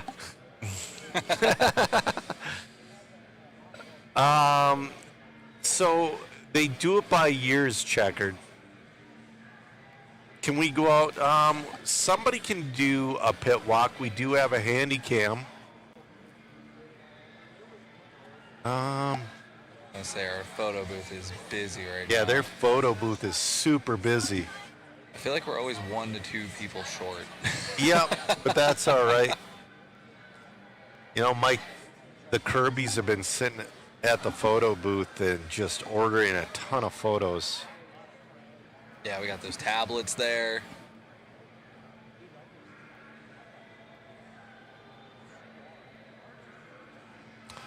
You want to do an interview, David? Yeah, absolutely. All right. We're going to bring in, I believe he said Gene Hickerson. So I didn't pick up on it.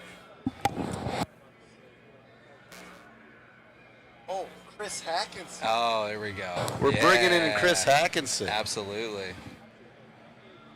Yeah. Yeah, we got to get him in here. He's Absolutely. been busy. I've been watching him go up and down on the stand all day. Yeah.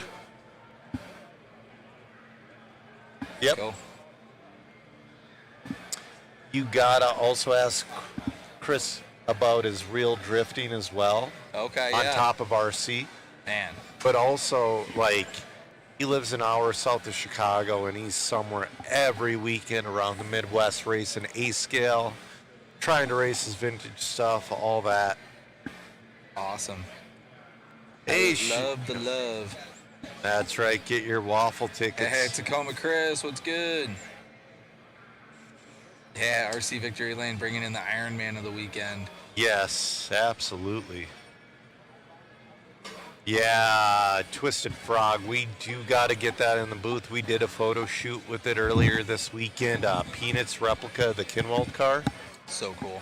He's waffling off the car, and 100% of the proceeds go towards the Crohn's and Colitis Foundation in honor of Brian Kinwald. It's so cool. I mean, it's not like a gold tub. The car is gold plated. Probably, gold, but still super cool. Yeah. We got to get Peanut in here by the end of the weekend. Oh, here comes Chris. I'm going to get out of your hair for a minute. Cool. Yeah. I'll get it mic'd up. Bear with me, guys. I don't want to yell while I'm on the audio with you guys.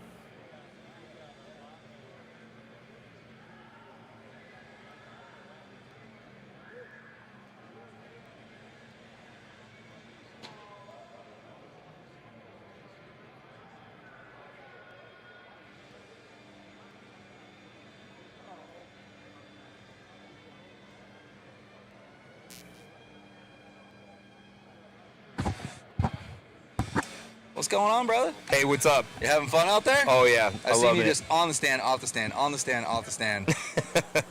Tell us about your weekend. I came here from the southwest suburbs of Chicago, and we drove because I was taking so much stuff I didn't want to like fly it. Oh, yeah. And so that was awesome, taking the journey through the desert and going through Texas and Albuquerque and Flagstaff. It was That's awesome. where I live, Flagstaff. Nice, dude. Yeah, it was awesome. I love the taking that route. It was awesome. Yeah. That's great. I've been looking forward to this since forever. I mean, this is like man. months of rushing. Running 8 classes is what it was? Yeah, 8 classes, yeah. You've been getting love all day in the chat. I've been I feel like you're having like the most fun. If there was an award for the most fun, I would give it to you, man. Yeah, I've been having some really good runs with the 4-wheel drive, and I was really struggling, like seconds off pace with the 2-wheel drive.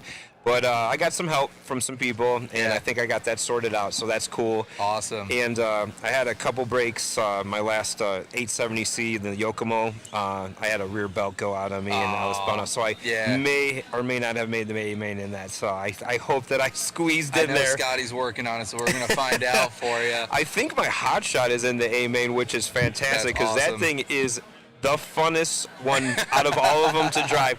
The hot shot is so ridiculous, and it actually works really good though. That's great. Yeah, it's so much fun to wheel around. So other than obviously vintage, what other classes and what other hobbies are you into? Well, I did drifting on like a national level for a really long time. I went pro in 2011. Oh yeah, that's right. And the height of it, right? I made national pro-am in 2010 and 2011, and I was NOS Energy Drink Driver of the Year in 2011. With the feeder series was Midwest Drift Union to go pro. It was like the pro-am series. Awesome. And, I did drifting for many years, and right now I'm just focused on RC. I kind of put drifting aside for right now. I was really burnt out. Yeah. And I've been on and off with RC for forever. I got a Blackfoot when I was a kid, and then I got the first RC10, and honestly, I love it so much. That's cool. It's a great hobby for family. It's good for stress. Sometimes I wonder if I like wrenching more than I like driving, though. So I have a whole room in my house just dedicated just like the wrenching room. Oh man, see, so, I'm all about being on the stand. I just hate working on my stuff. But eight scale is what I've been doing all summer. That's what Joe was telling me a little bit about. Yeah, I only missed one weekend. I wasn't feeling well, and but 8 scale is like, I'm loving it. It's so much fun, dude. Yeah. Oh my God. It's like the true moto of RC. You got noise, you got mud. That's so cool. I love it. So much fun. Well, is there anybody you want to shout out or anybody you want to thank? Or just, this is your time, well, man. Thank, all the guys like Michael and everybody and Dirk and, Curtis and everybody that put this together. Yeah. I could only imagine how many emails and talking back and forth and also the money that they put up to rent this awesome place and to make this track. So shout out to them for providing a place for us, like the enthusiasts, to do what we love to do, and that's running these little old school cars, man, and working on them and stuff like that, because it's been an absolute blast. So much love to them. That's and so cool. Also shout out to J Concepts and Dragon Punch RC for helping me build some awesome cars, and Rubik's Racing, and it just the community here is so good. It's top notch. Like, it's like a big family, and everyone's super supportive, and everyone's been nothing but love and handshakes and pats on the back. So I'm glad to be here, and I'm lucky to be here. So I'm really cool. I feel very fortunate to awesome. Make this race. So I've been learning a lot this weekend. I've never heard of half of these companies. A little bit.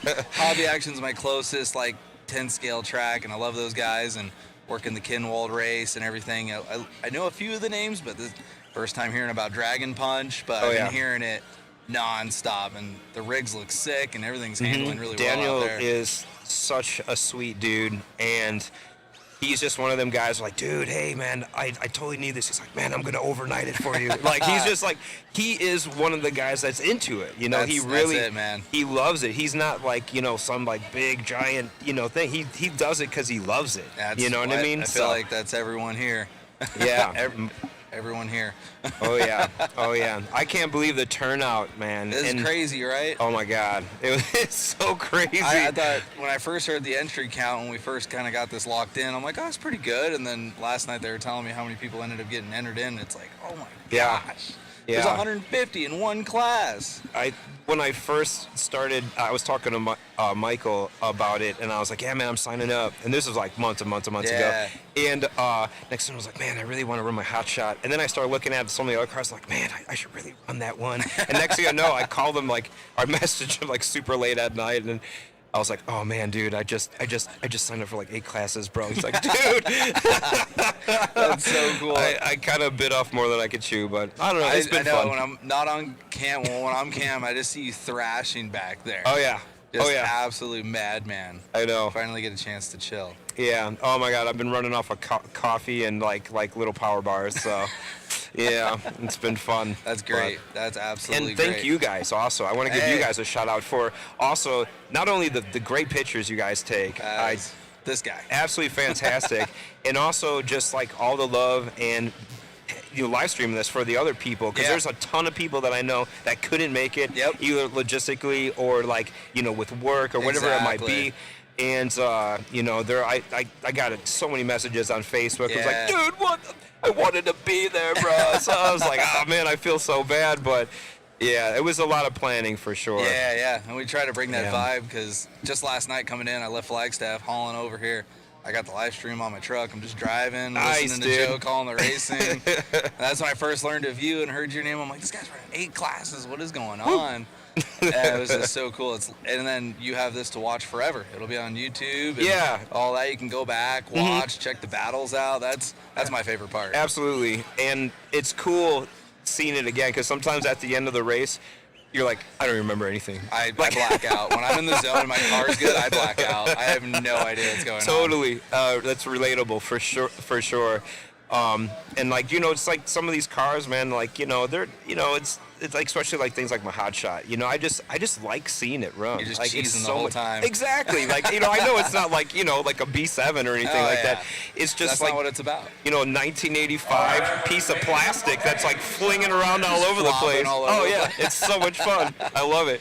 That's great, man. That's great. Yeah, I think Scotty's just about done with the mains. Yeah, let's see. It's scope that 2:34. He said by 3, so we'll see. Man, we gotta fill that time up. Man, but, I'm so glad you're able to jump in the booth with us. For sure. Awesome, brother. Still said 3 o'clock? Think Can't so. hear with this thing on. Okay. I don't know. Yeah, I know for sure. You just get in the booth and you're on your own little world. You're like, oh, we're racing when the cars get out there. I was looking forward to. I heard in the pit side, Jason Rona was gonna show up. Yeah, he's been going back and forth between here and INS. Yeah, the dude's an animal. Oh, I know. To all the traveling, I couldn't even believe it. Yeah, and shout out to Jason too. I don't think there's anybody else out there that has single-handedly done more for this hobby. With all his support in the tires and the bodies and all the parts and accessories, I have so much respect and love for that guy. He's done it all. And he's a huge monster truck fan too, and I'm a total monster truck nerd. So that's so cool. Yeah. He wheels it too. Yeah. Oh my God, he's fantastic at driving. Oh my goodness, at the J Concepts race at Hoosier, the vintage race that was in March. Yeah, I couldn't. Oh my God, yeah, it was a blast to watch him drive. It was so cool to see all those guys come out. Oh yeah, Babcock was out there. I believe that's when Matt Francis first came out. Yeah, he was like, I just picked back. up the controller for the first time in forever, and he just like whooped everybody. Yep. There's some guys, they just have it, man. Yeah. Put the laptop down for a weekend, grab a radio, and just send it. Yeah. Some people just have it. Natural talent. Yeah, absolutely. There's so many of those guys here right now. Speaking of natural talent, so we got the Legends of RC race coming up. Oh yeah. Who do you got on that? That's hard, right? Dude. It's hard, right? I mean, I don't know what cars they're going to run. I was just talking about that with Joe. I don't know if they're all running the same kind of car or if it's... You never know what might happen. Like they did it at the Hoosier where Jay's running like an 84. And then, they got guys running 90s cars because they ran their car they won their worlds with. And it's like, oh, that's a little... Especially with, like, this type of track. Exactly. You know what I mean? An 80s car's got nothing on a late 90s car. So. And, there is, some ruts and some stuff and some character that's built out of the track, which I personally like it. It's off-road, baby. Just like, the original 85 Worlds where there was lines that you had to choose. Exactly. And, like, now that line is no longer the fast line because it's blown out. So you have to like pick and choose your lines. There could be two guys going side by side, and then you just catch the rut, and that's it. And with these guys, one crash and it's over. Oh yeah, you're half a lap back. And exactly, and there's no catching up.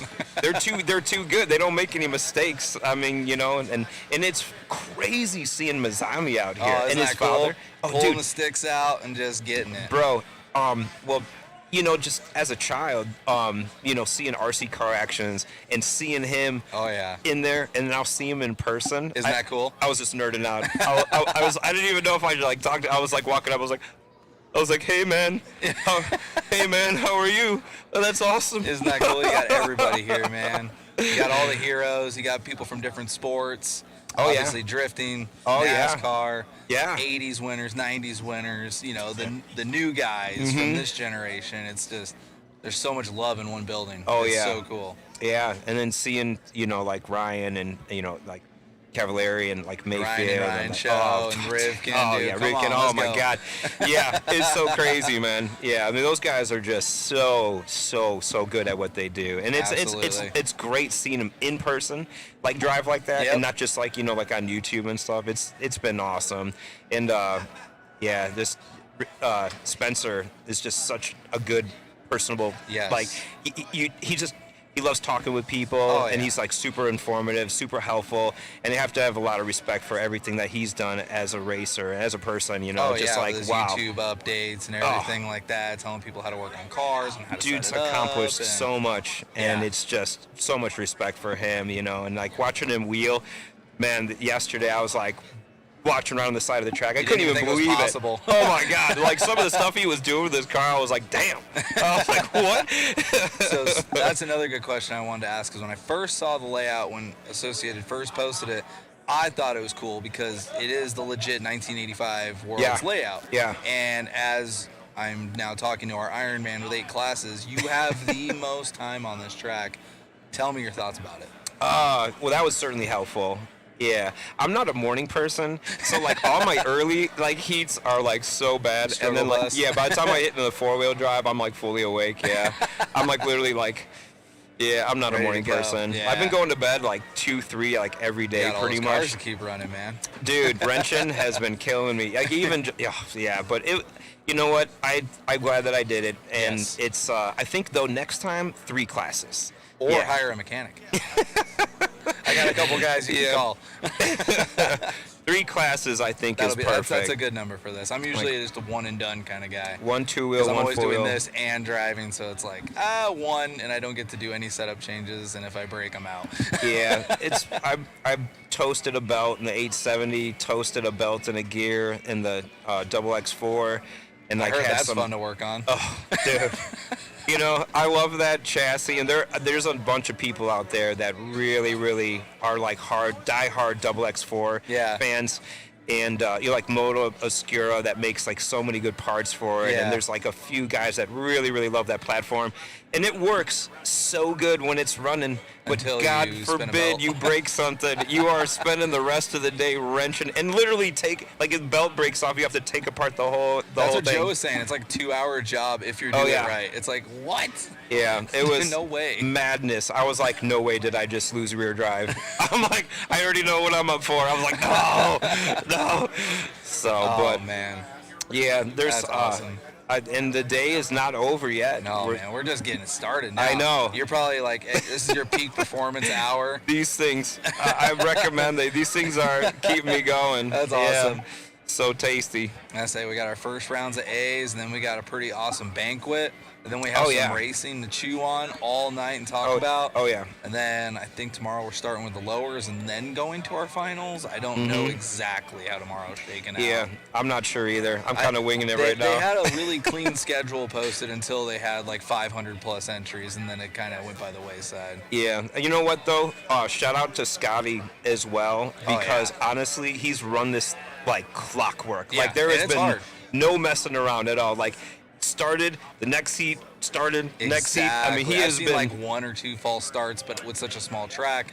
Other than that, it's been a great program, and it's like anybody that's race directed an RC race, it's like trying to wrangle stray cats into a box. So yeah, he runs a tight ship, and also just the announcing is he's the best, man. Oh, yeah. Dude, he's the best. And he's such a nice guy too. Like, you know what I mean? Like in the morning, I'm always like, Scotty, what's up? Good morning, brother. And he's like, woo, you know, just exactly, you gotta keep that energy. Yeah, I love it. Yeah, what a nice guy he is. Oh man. But man, I'm looking forward to seeing some of those top, like that 2-wheel drive A-main. That's the class that I think, you know what? And it's so crazy. Like even the guys in the B-main are like stacked, unbelievable. Yeah, it's just the B-main's stacked. It's such like a world competitive event.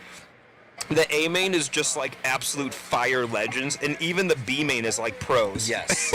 Yes. There's guys making money in the B main. Oh yeah, it is so like there's so much talent here, Yeah. you know. But you know, it is like, you know, it's awesome to see like that much talent. But you know, also we're here to have fun. Oh yeah. You know, this isn't like a race where we're like, you know, crying over a bad finish. That's my favorite part about this so far. It's an event. It's not a race. Exactly. Everyone's cheesing. Everyone's having a good time. Zero stress. Absolutely. It's we're all nerded out on the vintage stuff. Yeah.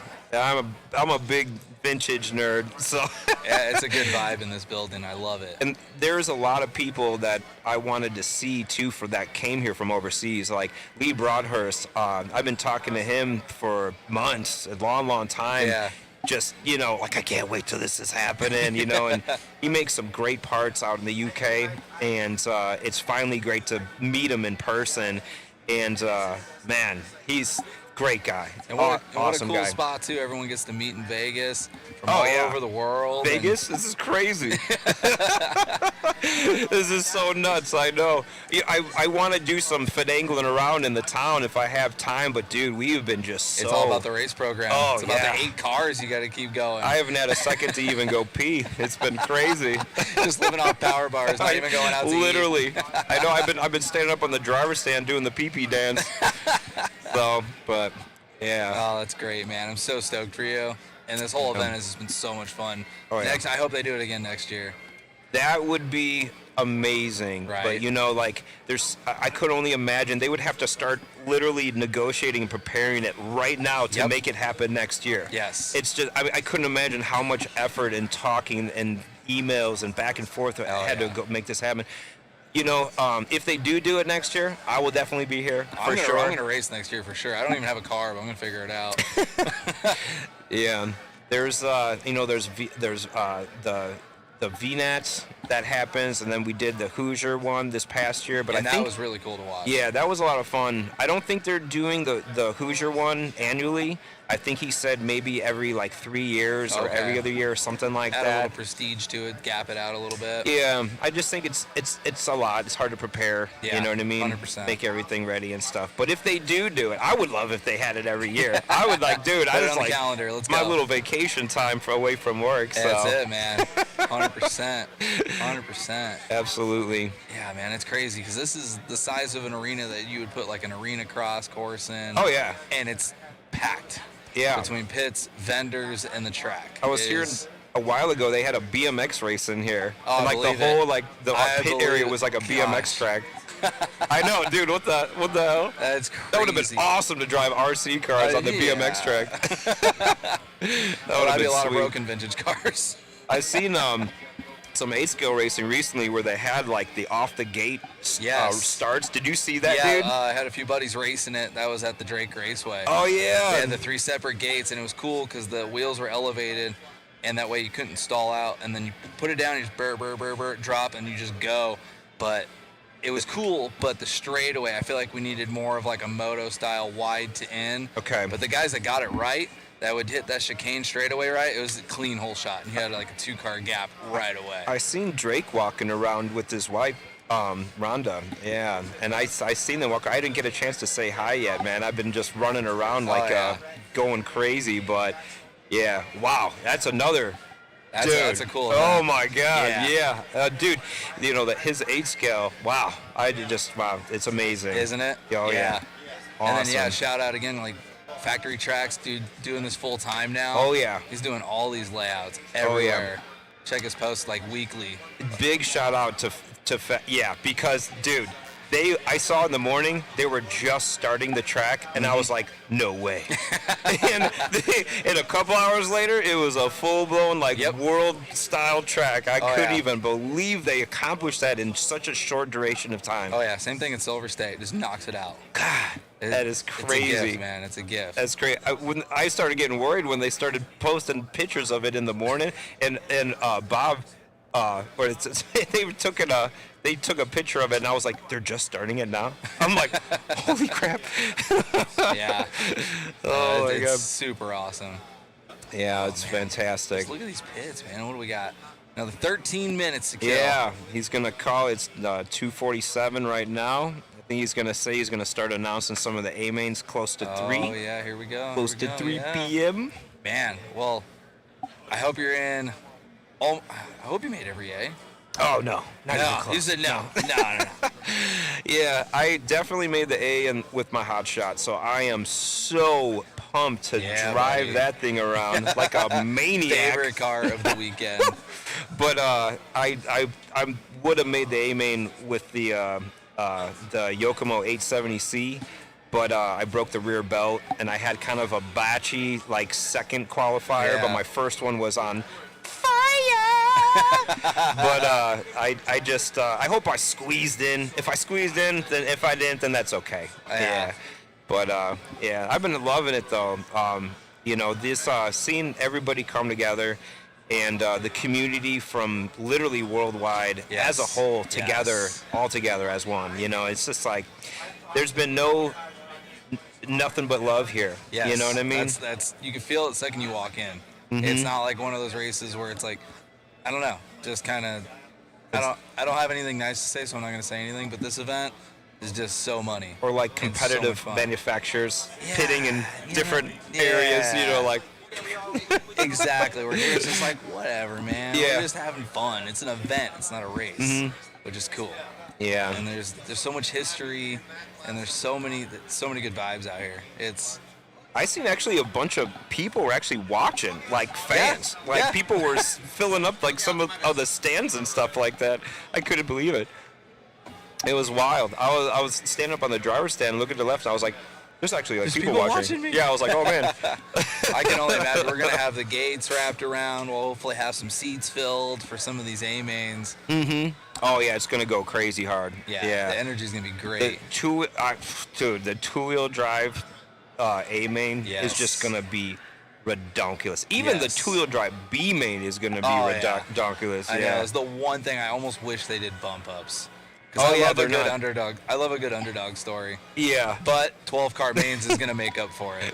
I do that in 8 scale all the time. Gnarly. You play the bump game? Oh, Alphabet soup for you? I'm like not even awake, and I botched my qualifying runs, and then I did that at Cheese City multiple times this year, where I C main. Won the C main, bumped up the B main, made the A main, finished middle of the pack of the A main. Yeah, because you got all that extra track time. That's it right there. That's so cool. That's one of my home tracks is Cheese City. Okay. Yeah, we know some guys out there that run Fiskale.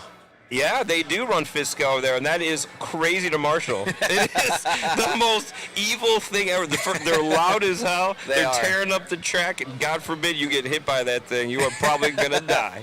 You're not going to survive. Oh, yeah. We were just doing Fiskale racing last weekend in San Diego, and the track was so fast. Crazy. So fast. That's crazy. Yeah, they had a big. I was at their big race not too long ago, State Line, and it was a blast. Sorry, my producer's confusing me.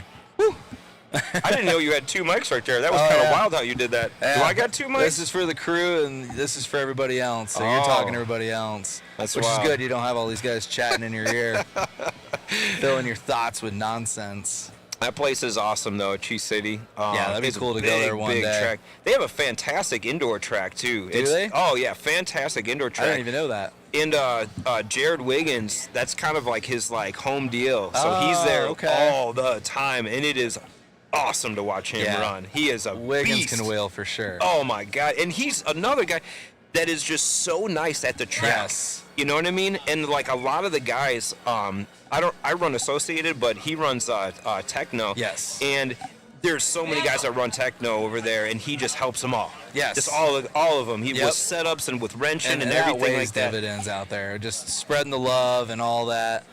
Yeah, He's a fantastic guy and super nice guy all around. And what an amazing dude! Did you see like the e-buggy worlds? Yes. Yeah. Our camera guy was actually there. Oh yeah.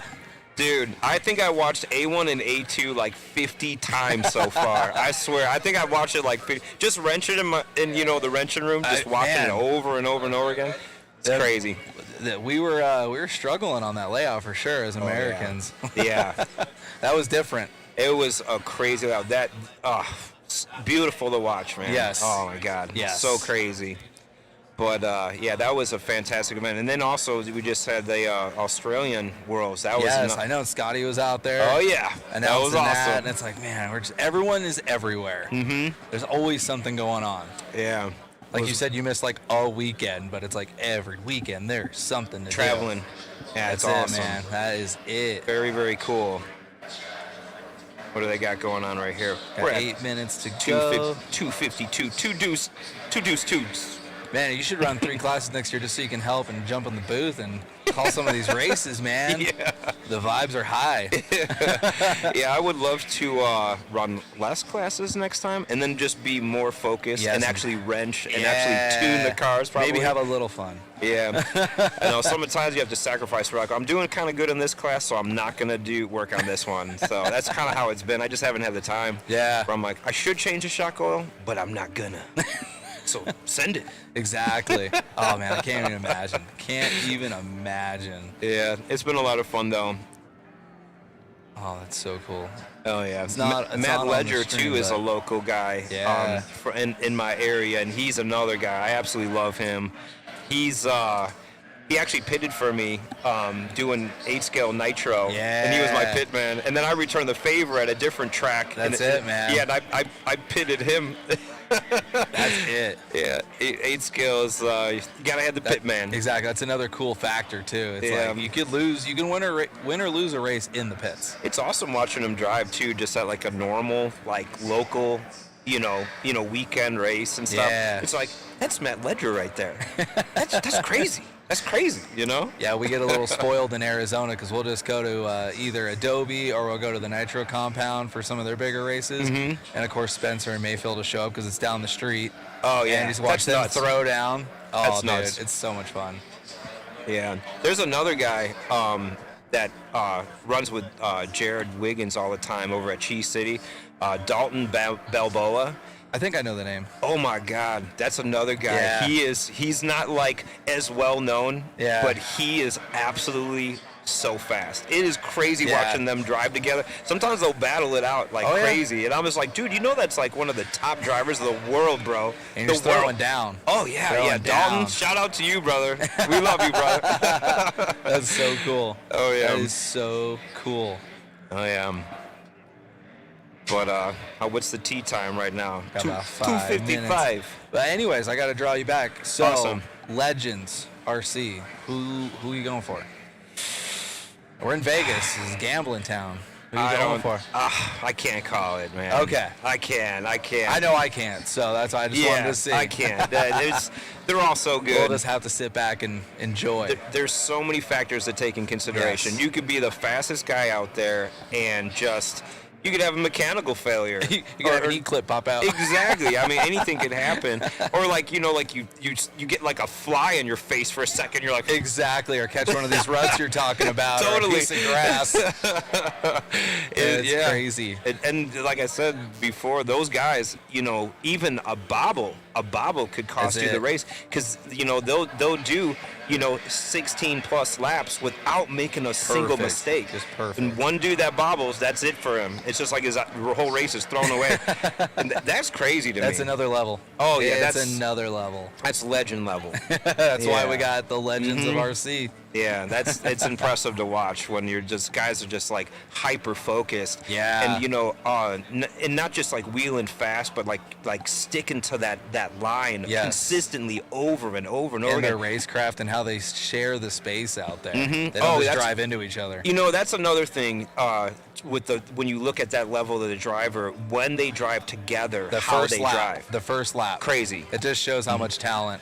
They're not hacking each other away, Yes. or running into each other's rear ends and stuff like that. They also have, I think, a lot of mutual respect for each other. Exactly. And you know, they know their level of driving, and because they probably have driven with each other multiple Oh, yeah. times, they kind of they know. You the don't want vibe to and ruin stuff them like because you're that. going to see them the next weekend.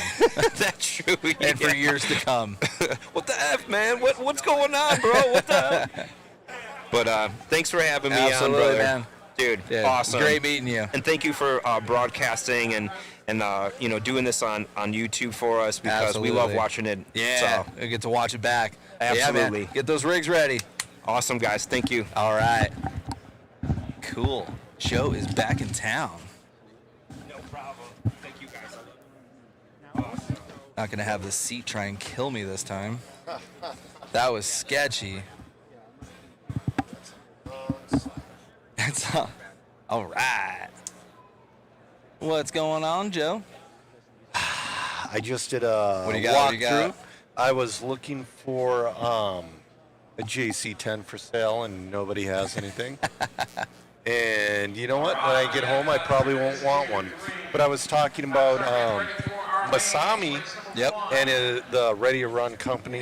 He promotes, and I got some of the flyers. Oh, yeah. So we got, for four-wheel, we got the G-Force Extrada right here. Look at that. That's one of the cars Masami has been promoting very, very heavily to get people into it. And That's then cool. also, we got the G-Force Genova. Ah. G-Force Genova. All right. We're going to get into it here. We're going to get into your first A-Main. This is going to be your 1976 to 1983 two-wheel drive buggy A-Main #1, brought to you by High Tech. Amazing. Dude, High Tech's been, they got a booth. Yep. They've been supporting us like crazy. High Tech's an awesome company. Yeah, shout out to Mike there. Yep. You know, these Genovas, they kind of look like a mix between like a B3 and a B4. I was just going to say that. It looks like my B4 at home. Yeah, so we're still on, so see if we can see that there. This is a little bit, huh? Yeah. You know, that would be a great starter buggy. That's what's going to help grow this part of the hobby is It is. just getting in easy and not having to wrench for 15 hours to get a fast car. And I believe these things are dirt cheap. Oh, that's what I'm talking about. Yeah, so as a baller on a budget, that's what I am talking about. absolutely. So that's a brand Masami's been really pushing. I don't know if he has any ownership in it or what. It's awesome to see, though. Oh, Scotty's working on the tone. He's really got to get the tone down for the mains. Yeah, because that thing is offensive. It shakes the driver's stand. It does. Oh, man. Oh, no, definitely not that loud. That ain't it. They don't need it that loud. All right. Oh, Steve wants the Extrada. Yeah, you know, that's not a bad wheeler to start with, especially if you're running on the outdoors. This looks like a more low grip car. There's not really an under the body shot like there is with the Genova. But that Extrada, it's a belt drive. Guys, we're going to be shutting down Facebook. Come back. Come on. Come back to Facebook. We've got to reset the stream.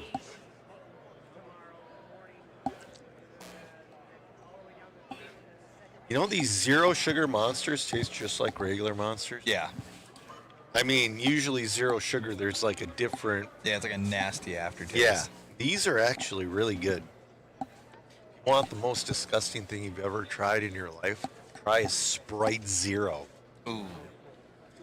So, the best way I can correlate this, have you ever opened an moldy old board game at your grandmother's? That smell is what Sprite Zero tastes like. It is the most offensive, disgusting taste ever. I love Coke Zero. Yeah.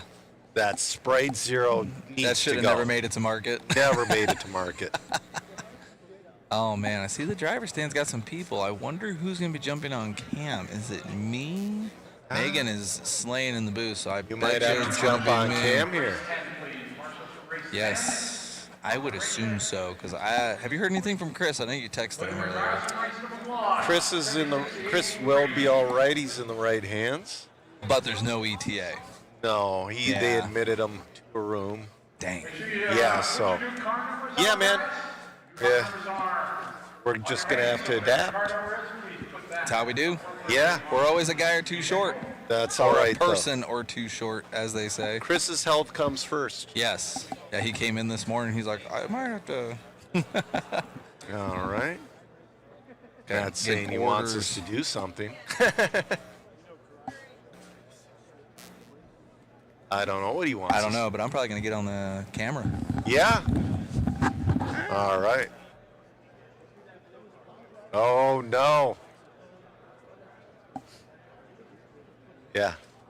He said he lost his mod hat. He's fired. I accidentally left my mod hat at the house we're staying at. I thought Matt was going to choke me to death. All right. Like I said, coming up is going to be your main number one of your 1976 to 1983 two-wheel drive buggy, brought to you by High Tech. Should be going here pretty soon. All right. Scotty's calling for marshals. We're going to do a commercial, and we will be right back with you shortly.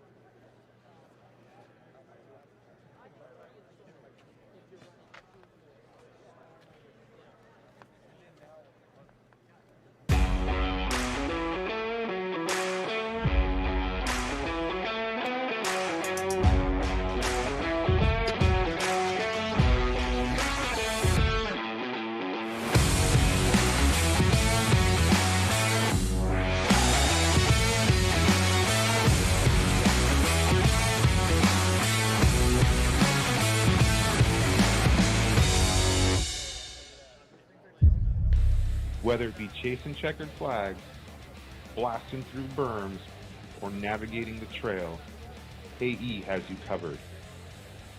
Team Associated, Element RC, Reedy Power, and Factory Team, vehicles, parts, accessories, and information can all be found in one place. So blast, slide, soar, and crawl with us at AssociatedElectrics.com.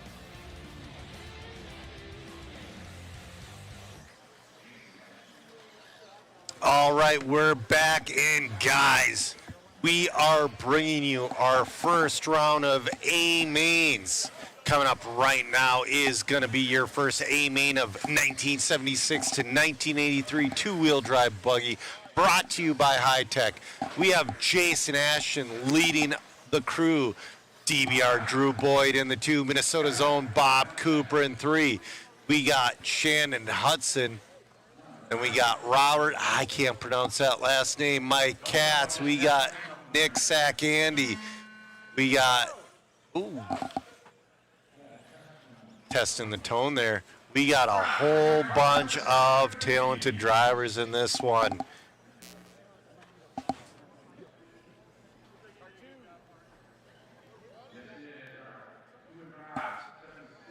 This one's going to be an exciting one, guys. This is our first heads-up race of the weekend. Mr. Me, you know, they rescheduled the Legends race. Some of them left the building, so that will probably be done tomorrow. Unfortunately, but, you know, delay of gratification is always a good thing. All right. We are lining up.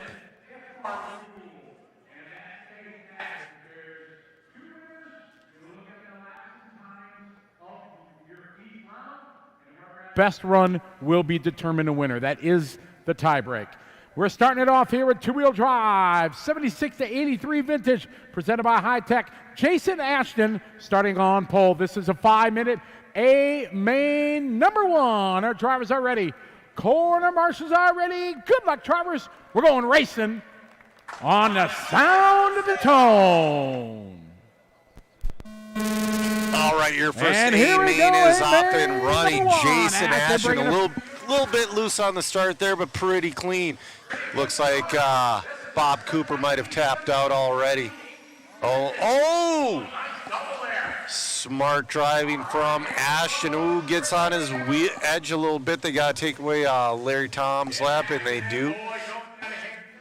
Ashton, Boyd going at it. Hudson moving up to that number 3 spot. Bob Cooper in the 4. Oh, a little bit of a tap there from Drew Boyd. That puts Cooper and Hudson on his bumper. Cooper back up into that number 3 spot. Drew Boyd doing everything he can to keep them off. But right now, Jason Ashton, he's already starting to pull away a little bit. We got 4 minutes and 10 seconds left. Oh, nice inside move there from Drew Boyd on Bob Cooper. Bob Cooper and Drew Boyd slicing and dicing for that 2 and 3 spot. It looks like they're actually making up a little bit of ground on Ashton. Oh, Ashton going single. Boyd, oh, Cooper tried for the double and he nosed it in.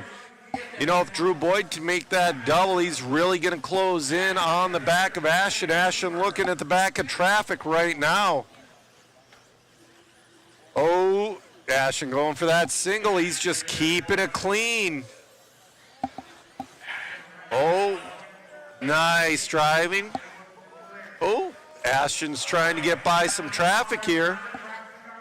He does. Ashton's got a couple more to get around. He's doing the single. So really smart driving from Ashton there, going for that single. Oh! Ashton gets a little bit hung up, but no harm, no foul. Drew Boyd 2.9 back. Bob Cooper in the 3. We got 3:10 left to go in this first A-main. This is your 1976 to 1983 two-wheel drive buggy brought to you by High Tech. Jason Ashton putting on a clinic right now. And watch right here he's not going for it. He's just laying that up. He goes, you know what? I got to be consistent. He's pulling from Drew Boyd. Ooh, Ashton getting around a little bit of traffic. Bob Cooper a little bit farther back in that number 3. Hudson in the 4, Cato in the 5, Sack Andy in the 6.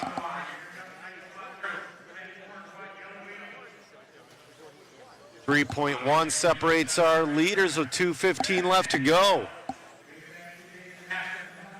That is the camera on Ashton's car. We are following oh no, that's not a camera on Ashton's car. That's a light bar, guys. He put we got a dead car. Oh, Ashton driving around that. Just so awesome. You know, and people have been asking if those are cameras. They're not cameras, but that would be a great camera mount. You take that light bar off and put a camera on there.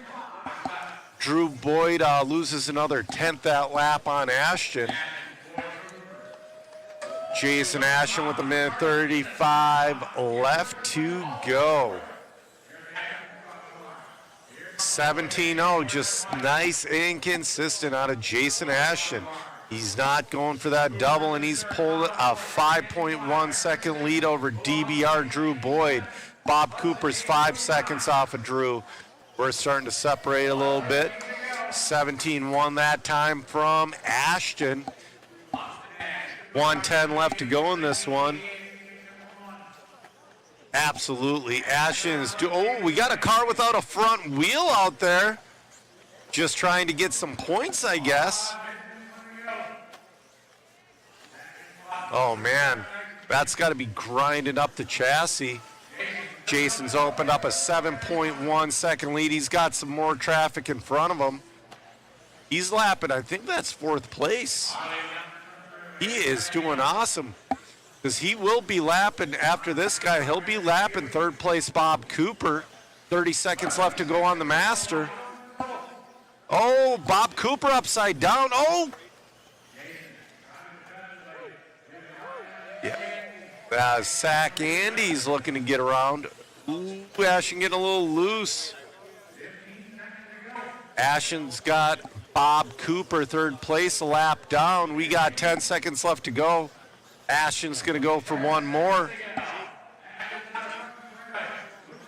I think Drew Boyd might get caught. Drew Boyd gets caught at the loop. Jason Ashton on his victory lap. Fantastic wheel from your TQ, Jason Ashton. We're going to go down and get an interview with him from Matt Olson.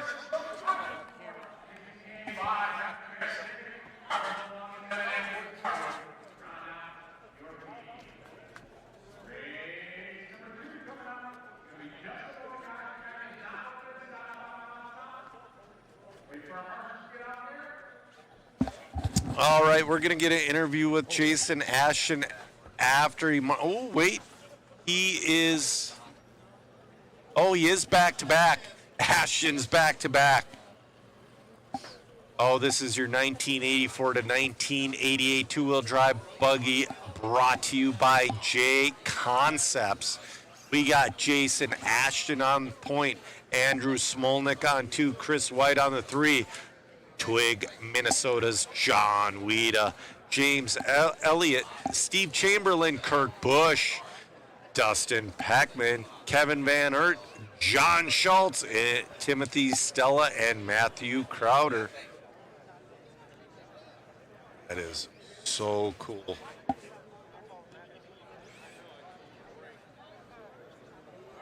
All right. Let's see if Jason Ashton can do a repeat of that last one.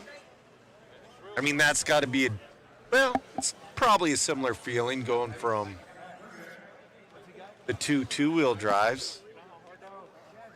But man, he's going to have Andrew, Chris, and John on his back bumper immediately. These guys do not give you any breathing room. Andrew's going to try to take that lead right away. He's not messing around.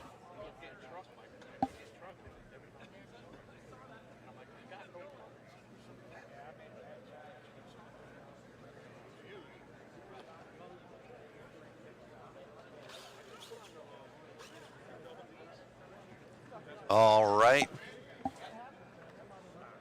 I don't know what we're waiting on.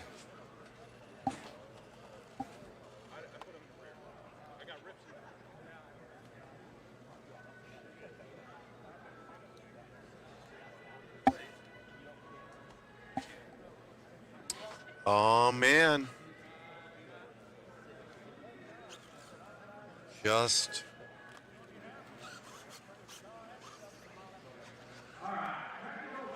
All right. Warm-up laps happening now. Lap, I should say. Lap.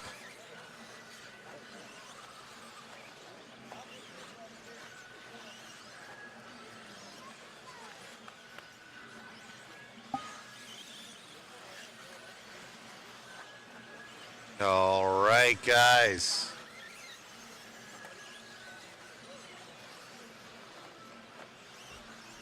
Yeah, you know, if he can keep his composure, you're right, Jackson. He might be able to get the sweep. Man, we got a bunch of killers in this one. I'm going to drop that waffle link in the chat.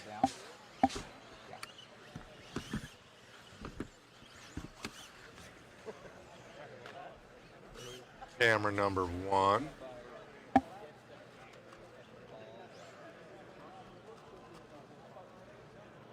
Matt's in the back, rushing. There is Jason Ashton's car. Andrew Smolnick's. Chris White and then John Weeda. Chris White and John Weeda have similar cars. You got that JRX2 in the 5. Oh, Kevin Van Aert back there. You know, usually Sam Ford has the best beard of the event, but it's going to be Kevin Van Aert at this one. I'm on camera 7. Here's the start for you guys.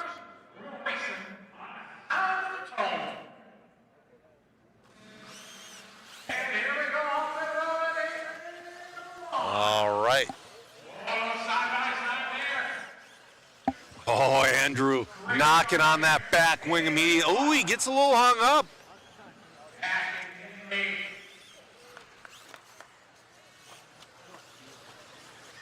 Jason Ashton, great start. We got Chris White on his bumper. Smolnick and Weeda battling it out. Jason Ashton already pulling away a little bit.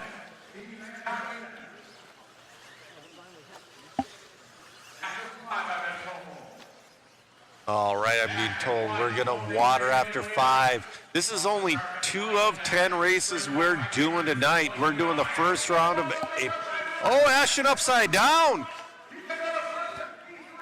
That's gonna put Chris White to the lead. Chris White to the lead. Oh, Ashton falling a little bit.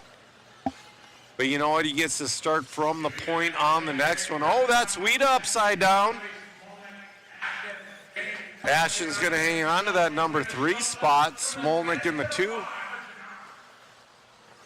Chris White out there looking awesome. Check out that whip antenna. 3:40 left to go. Kind of curious if he's running the graphite car. Oh, he's up. No, he's gold pan. He's upside down. That's going to put Smolnick to the lead. Ashton's going to move back to that number 2 spot.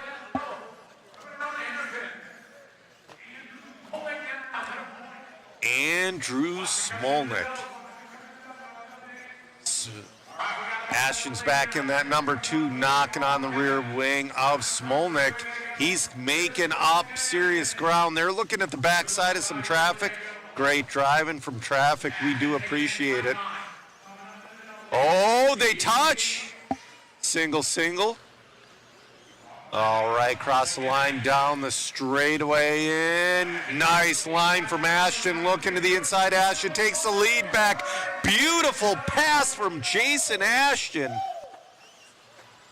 The dude is on rails. Smolnick's turn 2 follow.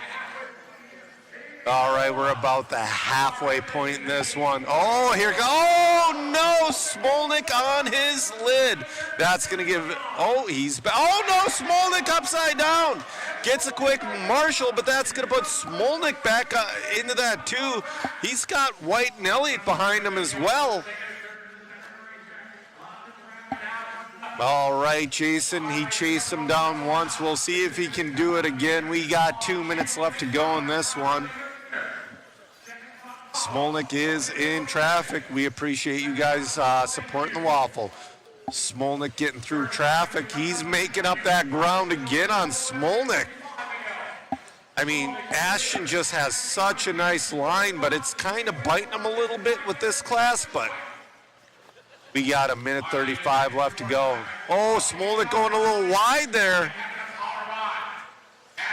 Ashton going for the double.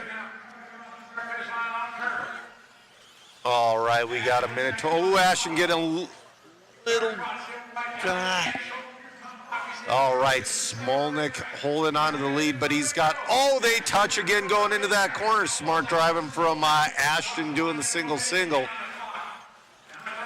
We got 1:10 left to go. Ashton just on the inside. They're doing the accordion like right here. Smolnick will pull away just a little bit, and the latter half of the lap, Smolnik will be knocking on his rear wing. Or Ashton will be knocking on Smolnik's rear wing. We got 45 seconds left to go in this one. Oh, they're side by side. He can't make it stick. We're going to go around 3 more times. Smolnik has to just make his car 3 lanes wide. Ashton with a nice inside line. Ashton, he's got to make something happen. 20 seconds left. They're going to finish this lap and go around 1 more time. Oh, they touch. Oh, Ashton, good sportsmanship right there. This is going to be their last lap. Ashton looks to the outside, looks to the inside, nothing there. Ashton to the inside on the last lap. Ashton, oh, here comes Smolnik. Oh, Smolnik taps out. Ashton, oh no, there's traffic. Smolnik to the, Ashton to the loops. Oh, Jason's going to take that one. Wow. Came down to the last lap. Ashton with a beautiful pass. We got to get that interview. All right, we're going to go to camera 7 here. Wow. 2 in a row from Ashton. Of course. Great run there, man. You two having an amazing battle. You won your first one, and this one a little bit more of a battle. It was funny. Andy and I talked yesterday. We're like, oh, we're going to put on a show out there, aren't we? And it ended up exactly that. Andy has been a friend for a long time. We've been teammates together. So, no, that was fun. Some awesome racing out there, Smolnik. That was a blast. That was a blast. We've been racing for so many years, 20 years of that, and it's never changed yet. So that was awesome. Congratulations, you two. Yeah, we got one more, though, to do yes, again. Let's go. See what happens. Congratulations, though, to grabbing it. Great battles here ahead here at the Vintage Championships in Vegas. Thank you so much. Back to you, Joe. All right, in this one, this is your first A-Main, number 1 for your 1994 to 1998 two-wheel drive buggy, brought to you by HRP Hobby. We got Spencer Rivkin in this one, Ryan Mayfield, Matt Francis, Scott Spear, Masami Hirosaka, Greg Hodap, Chris Van Aer, Adam Rails, Alan Horn, Jonathan Schultz, Jerry Walter, and Matt Ledger. I'll tell you what, Ryan Mayfield, he doesn't like that he's starting second. He is going to be right up Spencer Rivkin's wing to start. All right, we're going to go to camera 7 for the start.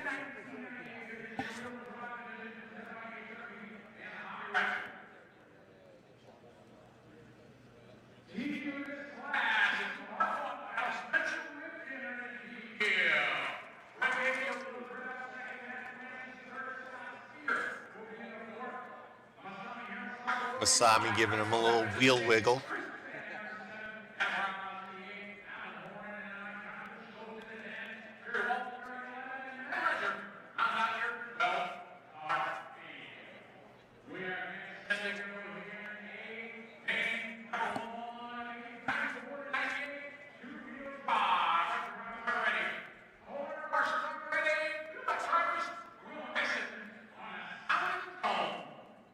Yep. All right, we're off and running. Oh, man. Ryan's already digging. Oh, Francis getting a little loose early on. All right. It's already turning into the Rivkin Mayfield show as they go over the double. They're starting to pull away from Francis already. This is your air. Oh, nice save from Mayfield. I thought he was going to end up on his lid. Oh, after touching the grass.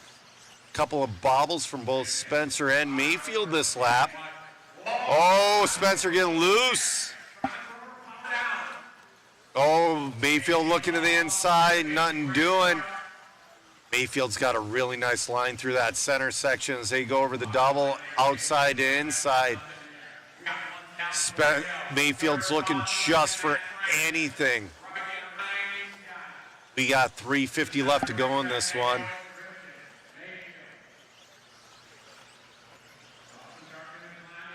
All right, Spencer holding off. Sweet LED antenna.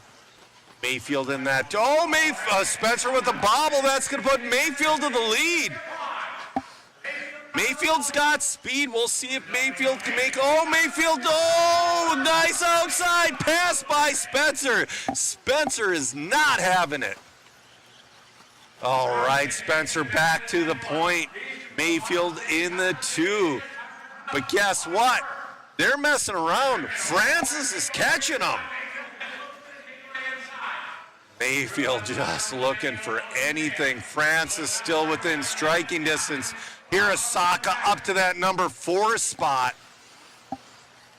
3 minutes left to go. Francis bobbled. So Rivkin and Mayfield pulling away from the pack. They're actually starting to look at the backside of traffic here soon. Oh. 2:40 left to go. Oh, Mayfield upside down. Mayfield's going to hold on to that number 2 spot, but now he's got Masami Hirosaka all over his rear wing. Masami up into that number 3 spot. All right, 2:20 left to go. Battle for 3rd right now with Masami and Matt Francis. We're partying like it's 1996. We got Masami actually pulling away from Francis a little bit. But right behind Francis, though, we got Scott Spear. Mayfield starting to pull away from Hirosaka. Hirosaka, though, looking really good out there. Looking for a podium spot in this first A main. All right. Spencer has opened up quite the lead. Masami doing anything he can to get into Mayfield's draft. We got a battle for 4th right now between Francis and Spear. Francis has been falling back just a little bit. Spear on his rear wing. Francis trying to find a way to get back to the draft of Masami with 1:15 left to go. All right. Scott Spear trying to... Oh, Masami hung up. That's going to drop him down to 5th. We got Francis back up into the 3rd spot, but Spear isn't giving... Oh, here comes Spear to the inside. Oh, we got a 3-way battle for 3rd between Francis, Spear, and Masami. Oh, Masami, nice move over the double to move back up into that number 4 spot, getting around Scott Spear. Now Masami trying to catch back up to Francis. Hodap is starting to peek his way into this battle here. We got 30 seconds left to go. Oh, a little bit of a bobble from Hirosaka. That's going to put Spear back up into the number 4 spot. Francis is just trying to drive it clean to come home with the number 3. 15 seconds left. Wow, Spencer's already looking at the backside of our battle for 3rd. Spear looking great right now in that number 4 spot, keeping cool under pressure. Oh, Masami to the inside, can't find it. They're going to go around one more time. Oh, man, Francis is in traffic. Oh, who was that upside? Oh, that was Horn. Oh, Masami gets a tap from Hodap. Wow. Great run, great run. Earl, their re-releases. Wow, I cannot believe that. We're going to go to camera 7. We're going to go down and get some interviews here. You're good, you are on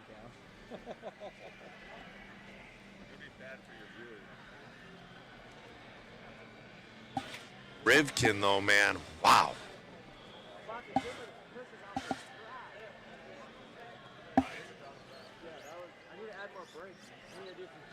Coming up next, I don't know where Spencer Rivkin went.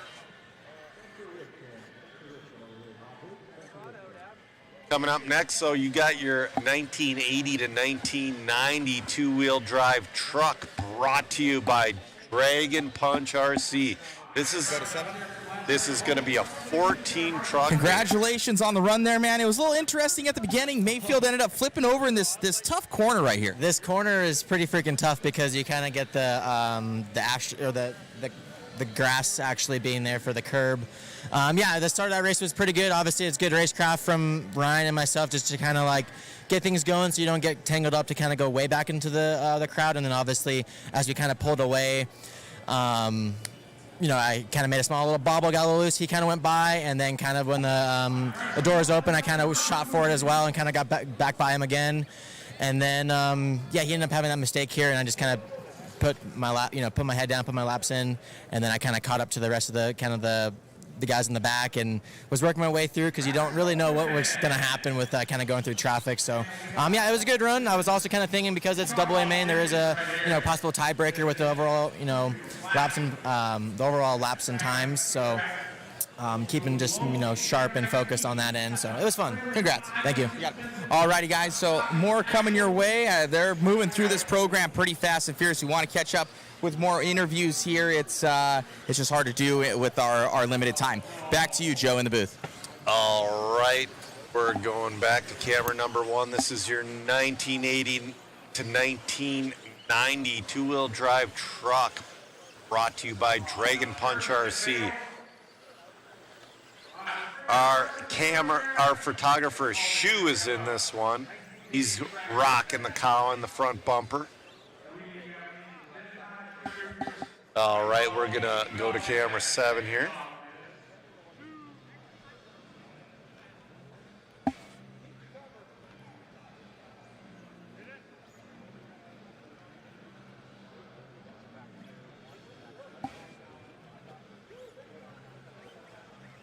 All right. They're starting to grid up here. Got the Monster Beetle lining up. I love the gold wheels on that Monster Beetle. Yeah, Mad Max class. Bob Stormer.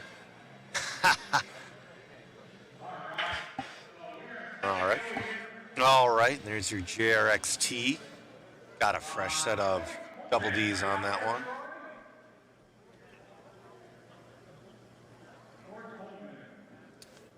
That's a sweet 10T or a RC10 conversion. That was a monster truck conversion. Bob Stormer giving us a little bit of a wheel wiggle. There's Shu with the cow.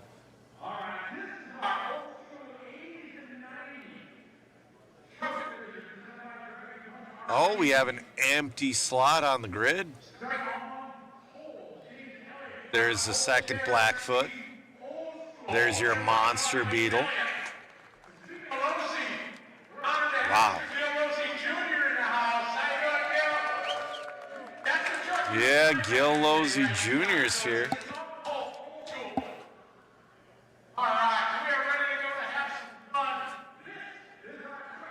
All right, we're about ready to fire this one off.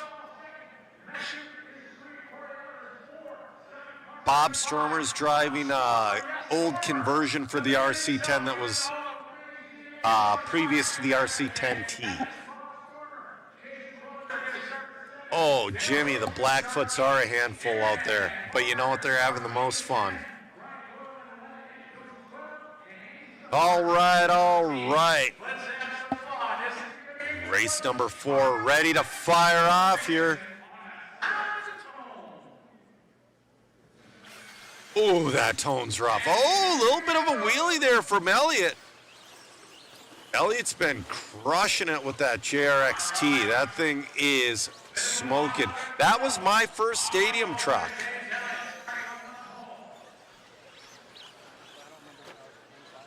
All right, we got Craig Shaw in the 2. Man, Elliott already pulling away, already looking at the backside of traffic. Oh, man. Took him a lap to get to the backside of traffic. There's a little bit of a discrepancy here. Oh, Shoe is not the top Blackfoot. Shoe's got to get, oh, he gets a little hung up with traffic. Are we going to have a new leader? Let's see here. No, Shaw's going to move into the lead. With the yellow wheels, that black and pink truck with the yellow wheels, your new leader. Oh, Blackfoot upside down. Oh, second place upside down.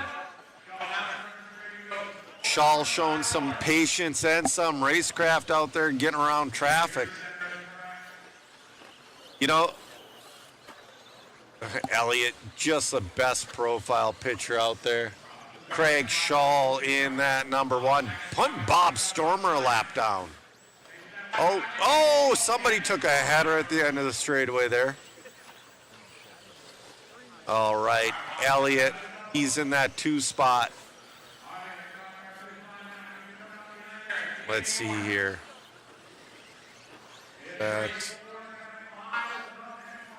Eller in the 4 has already gone a lap down to our leaders. Wow. All right. Oh, he got a little stuck. Elliott trying to catch back up to your leader. There's a lapper between them. Oh, our leader got hung up with Shoe. Oh, no. All right, Elliott back to the lead. You know, Shoe's running in that 8 spot. Oh, Shoe's down to 9 now. Right now, though, Jason Elliott back to the lead. In that green JRXT. That truck is so dialed.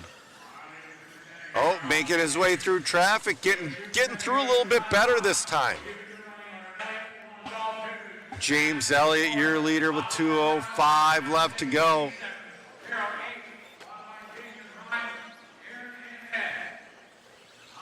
You know what, guys? You say this is the best final. Oh, they still got 2 more left to go.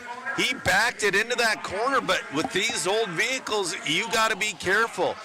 You could twist an axle. You could pop a spur gear. You got to be careful doing that. 1:35 left to go. Driving smart around traffic. He got bit once.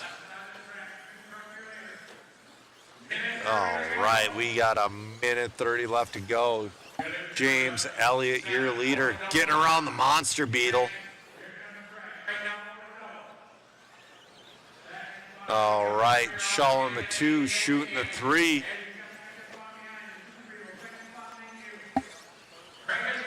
Bollinger hanging out in that 9th spot with a minute left to go.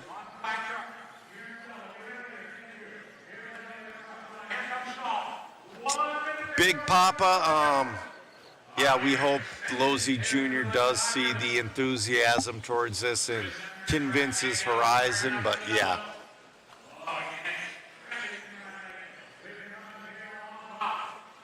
Oh.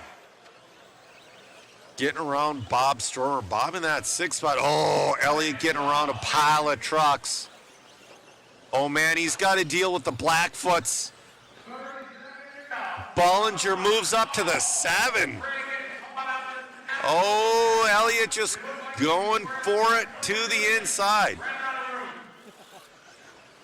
This is mayhem out there. Bollinger's trying to be the highest finishing Blackfoot. Let's go to the Blackfoot race on this last lap. Those 2 Blackfoots are racing for position. Oh, I think he fell back a little bit. That's Bollinger and Doyle battling out for 7 and 8. Elliott's already long gone.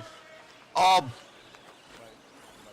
Bollinger's going to be the top finishing Tamiya.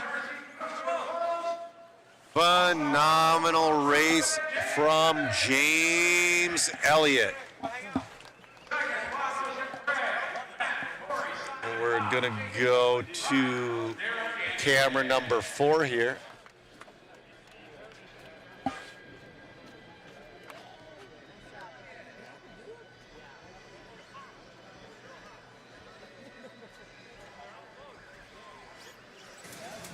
The hot dog man himself.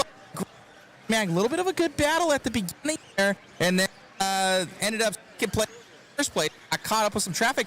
How tough is it out there, kind of with the different versions of cars?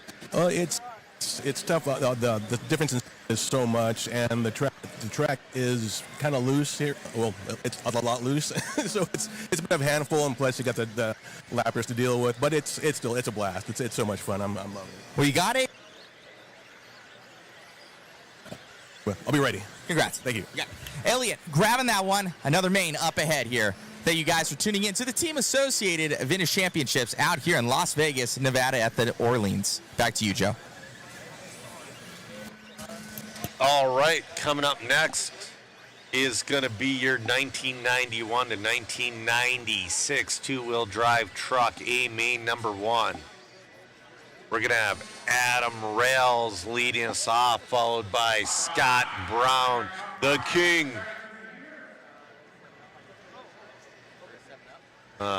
Let's see here. Camera 7 is going to be up.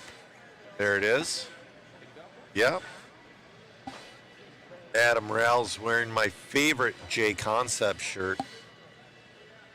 Not only do we have Scott Brown in this main, his daughter, Allie Brown, is also in this main. Oh, man. You know, if I were superstitious and I were the King Richard Saxton, I would have the red body on. Yeah, this is going to be a fantastic. I love that yellow chassis under that one truck. Oh, man. There's Rossiter. That's a wheel wiggle. This is, I want to say this was the second biggest class with about 90-some entries. All right, we're ready to start this one. Yep. All right. About ready to get this one fired off. That is Tacoma Scott Brown.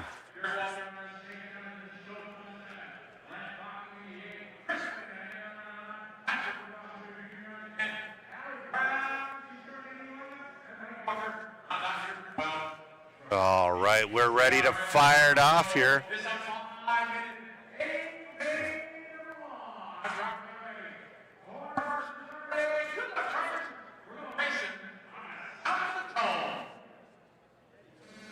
All right, we're off and running.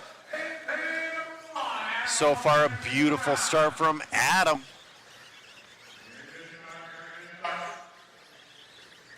Oh, a little bit of a bobble. Scott Brown all over his rear wheels. All right, Rails needs to take a deep breath and settle in. He's got to kind of like ignore the fact that Scott Brown and Richard Saxton are trying to take everything from him. Oh, Adam Rails going a little loose. Scott Brown was looking to the outside, but he couldn't make anything stick. Oh, and then Antil in that 4th spot. He's right there as well. Ooh, Saxton getting a little loose right there as well. Oh, Scott Brown looking to the outside. We're going to see an outside pass from Scott Brown, I think.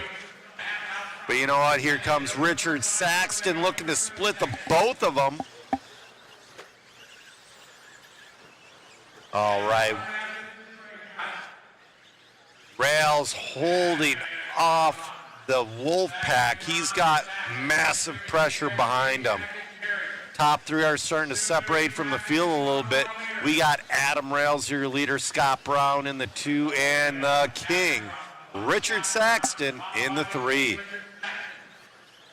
All right, looks like Rails has settled down a little bit. He's driving his line, showing us why he TQ'd this one.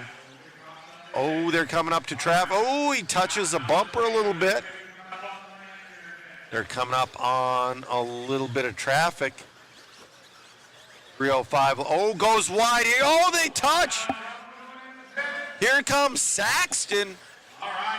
Rails is going to keep that lead, but now there's a ton of pressure behind him. That puts Anthill right in the mix again as well. Oh, Saxton. Oh, no. Saxton. Brown get hung up. Saxton ends up upside down. Anthill's going to move to that number 2 spot.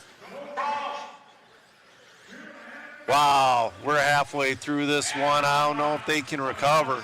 Scott does have a lot of speed out there. All right. Yeah, Nate, you and I would both be in the C or D main, but it's so much fun. I would have a blast in a D main in this one. Rail's starting to walk away a little bit. Our battle right now is for 3 and 4 between Scott Brown and Rich. Oh, they get around Anthill. Scott Brown moves back up into that 2 spot. We got a 3-way battle for that number 2 position going over the double. Oh, nice inside move. Beautiful pass. Man, he can do, it looks like he can do whatever he wants with that truck. 3-way battle for the 2. Oh, Scott looking to get it back, though. We're going to water after this one. Scott looking at the outside, going to the inside. Richard Saxton, he's catching back up to this battle. All right. Oh, Saxton tapped out a little bit. Ooh, Andel getting a little loose. Here comes Brown to the inside. Can't make it stick. Oh, bouncing a little bit. All right. Andel held him off for another lap. We got a minute left to go. 1 minute left to go. We got Andel, Brown, and Saxton battling for 2, 3, 4. Guess who's entering that picture? Patrick Rossiter in that number 5 spots within striking distance. Oh man, we got 35 seconds left to go. Rossiter, there's so much traffic. Scott Brown hanging on to that number 3 spot. Anil in the 2. We'll see if Anil can get around traffic. Oh no, we got one hung up. Nice pass from Brown taking the inside. Brown up to that number 2. You know what? Rails just has to make it across the loop, but is Rails made it around for one more? Oh, wait, no. He might be done. They're all done. Great race, great race. Scott Brown with an awesome pass. Wow. Rossiter made it up to the 4th past the king. Great run from Rossiter. We're going to move to camera number 4 here and get some interviews.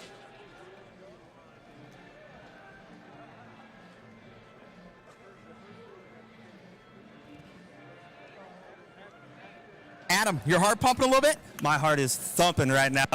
A lot of nerves and a lot of tight racing right there. It looked good. A lot of legendary. Close yourself. It's there's a lot of people in our way. I guess we're cutting out a little bit. You having some fun though, right? I'm having an absolute blast. I can't wait to run the rest of these mains. Congrats, buddy. Thank you. All righty, guys. Well, some good battles right there. We even had the king out there, Brown and Anthill, doing their thing. It's going to be great racing here ahead for the Team Associated Vintage Championships here in Las Vegas. Back to you, Joe. All right. They are watering currently. I'm going to take this chance to take a quick water break myself. Do not go anywhere, guys. Keep tuned in. Oh, we got 5 more fantastic mains coming up.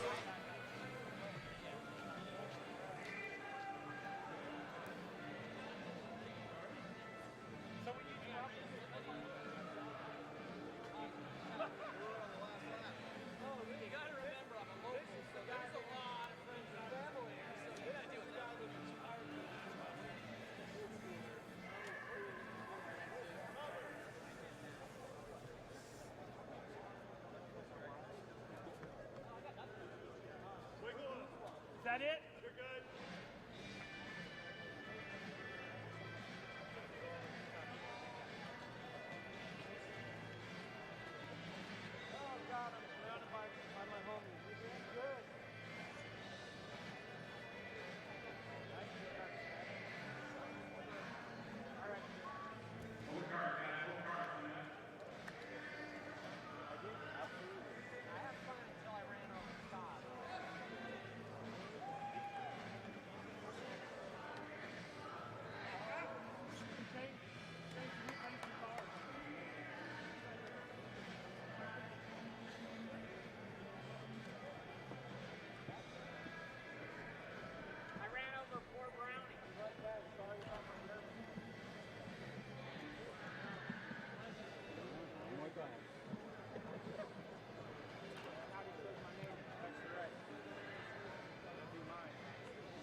Penalty left for everybody's already on the line.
All right, I'm back. I had to use the facilities, and I had to grab a water.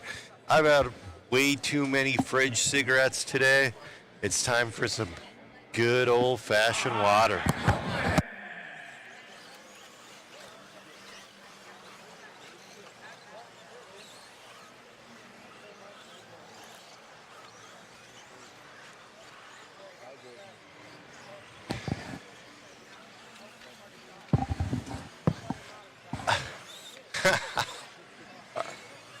David's saying he literally had three monsters, a cheeseburger, and chicken tenders. He needs a water too. This is your 1983 to 1985 four-wheel drive buggy, brought to you by Old School RC. Guess who's rolling off number 1? It's going to be Jason Ashton, followed by Kevin Barrett, Greg Aranja, Chris Hackinson, our marathon man in 4, Johnny Mears in 5. We're going to go to camera 7. We're gridding up. That's a beautiful car right there.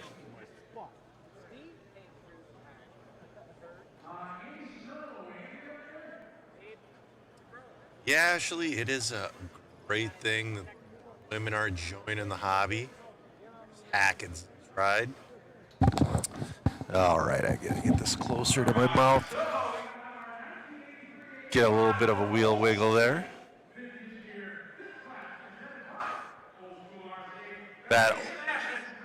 Those hot shot right there, that's so cool. That made the A.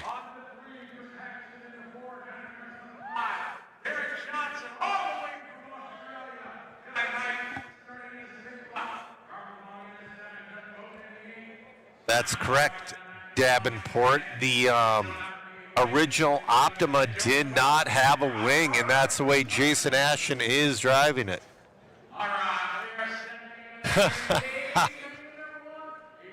Yeah, we're ready to get this one going.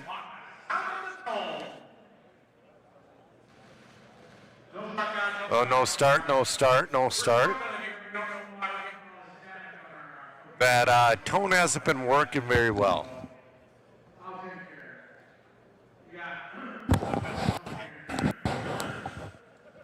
Yeah, I know no wing's been a wild choice, but he TQ'd with it.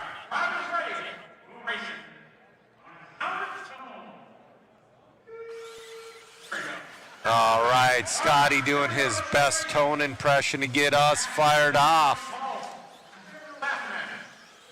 Nice. Oh, Greg with a beautiful inside pass on Burritt to move to that number 2. Oh, but goes a little wide. Burritt's gonna go back to the 2.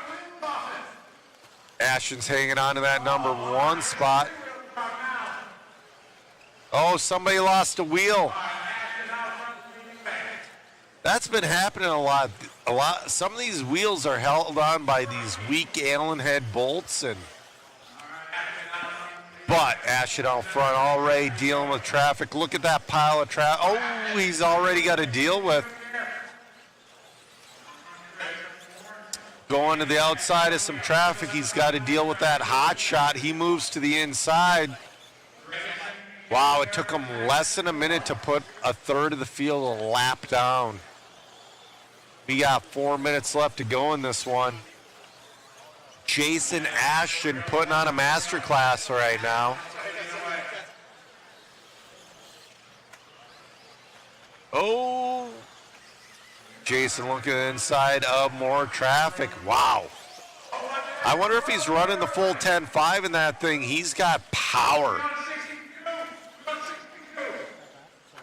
All right.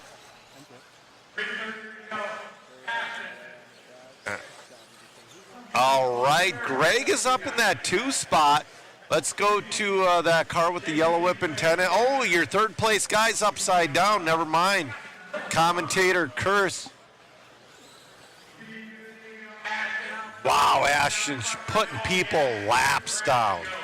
Laps.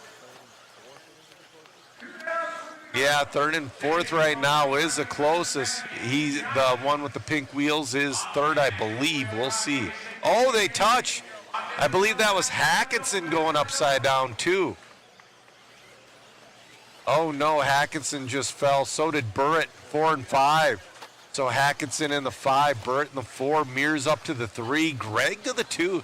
Oh, getting caught up in traffic. Hackinson going back up to the 4. 2:30 left to go. Greg Ronja in that 2 spot, doing a great job. Oh, Hackinson with a little bit of a bobble.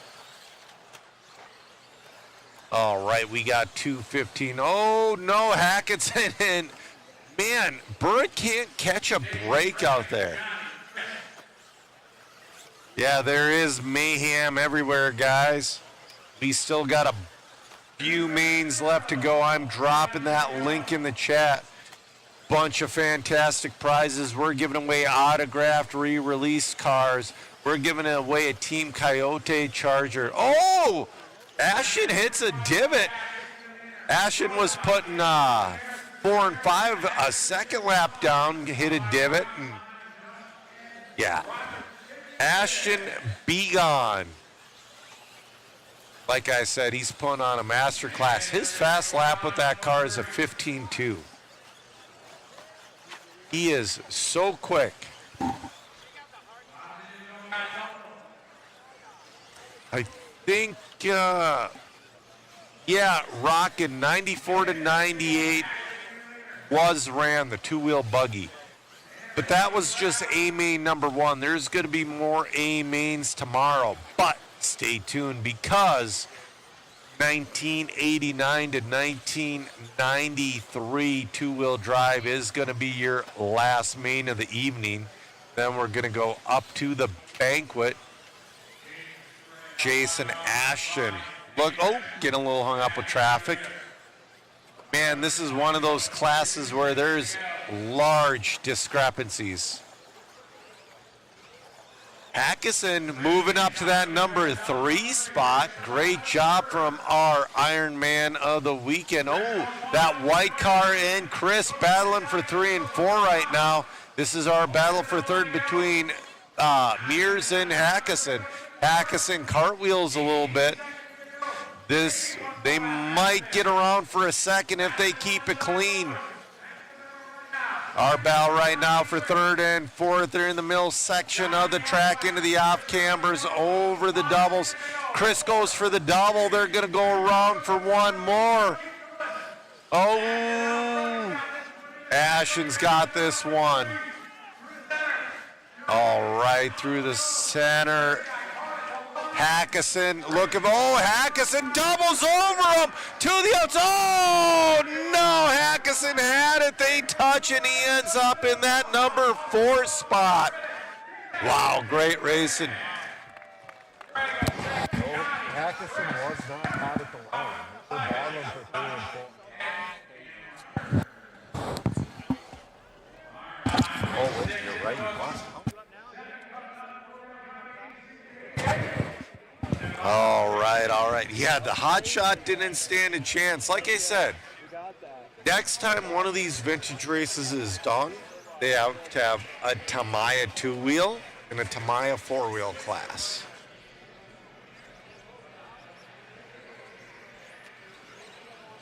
Ashton is back to back, so we'll get an interview afterwards. All right, I'm going to drop that waffle link again. We're in race number 7. This is your 1986 to 1988 four-wheel drive buggy, brought to you by One Up Racing.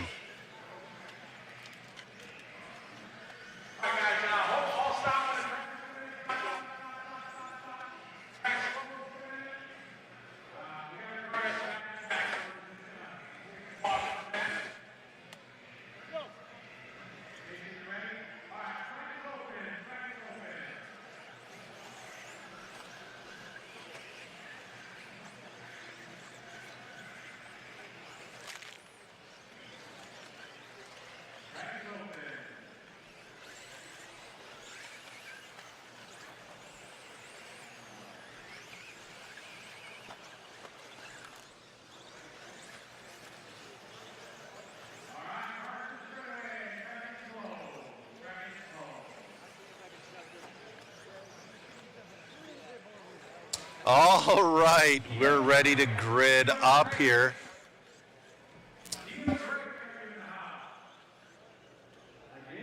Man, oh man, we're going to go to camera number 7 here.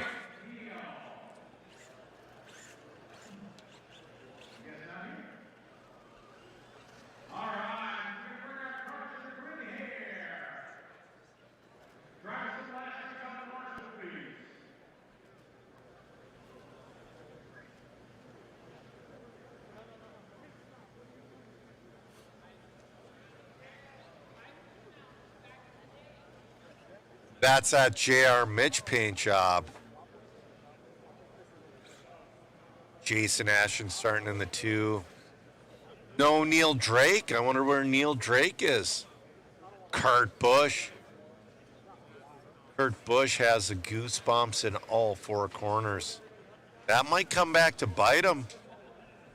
There's Robert Ingles.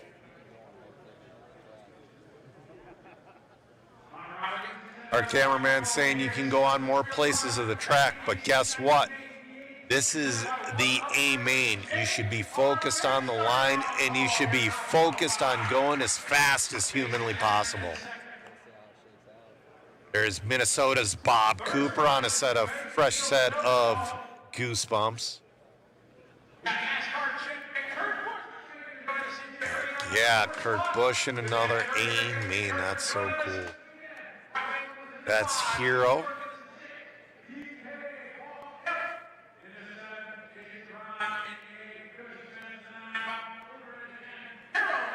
Oh, man. We're ready to go. We're going to get this one fired off here on the Tone.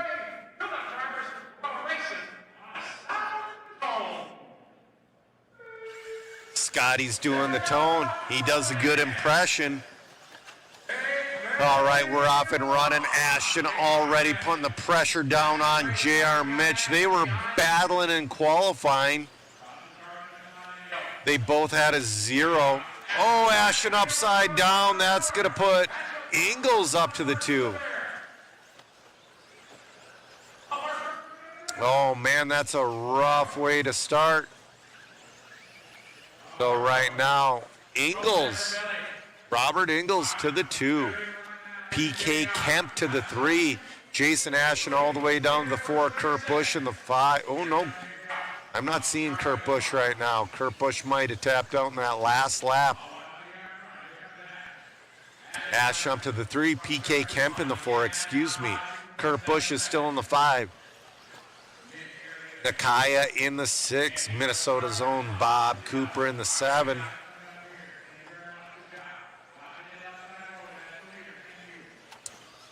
All right, leader already putting people a lap down. Jason Ashton back up into that number 2 spot. He's on a mission. 4.1 second split between J.R. Mitch and Jason Ashton. Oh. Lapping all the way up through. Oh, Mitch getting a little loose. When Ashton's on the move, you can't be getting loose. J.R. Mitch with that sweet 50-50 body. Half of it's old school, half of it's his paint. Wow, putting Kurt Busch a lap down all the way. Oh, good driving from J.R. Mitch. Masterful. Man, it looks like these cars are wandering on the high-speed sections, all of them. Ashton making up some serious ground. Ashton's got to make his way through traffic, but he's closing the gap right now with 2:40 left to go. Kurt Busch has been holding off J.R. Mitch, but it's about time Kurt lets J.R. by. I don't think Kurt will. Oh, he does. Good driving from Kurt Busch.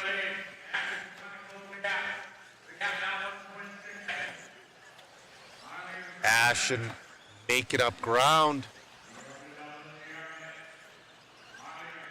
All right. Let's see the gap this time by. Come on. 2.3 between Mitch and Ashton last time by.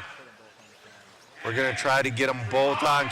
Oh, Mitch upside down. Oh, Ashton touches. Ashton moves. Oh, no, Rough Marshall. Oh, you hate to see that, but you know what? Jason Ashton to the lead. He's been cleaning up in these mains. 1:45 left to go. He got a little bit of luck.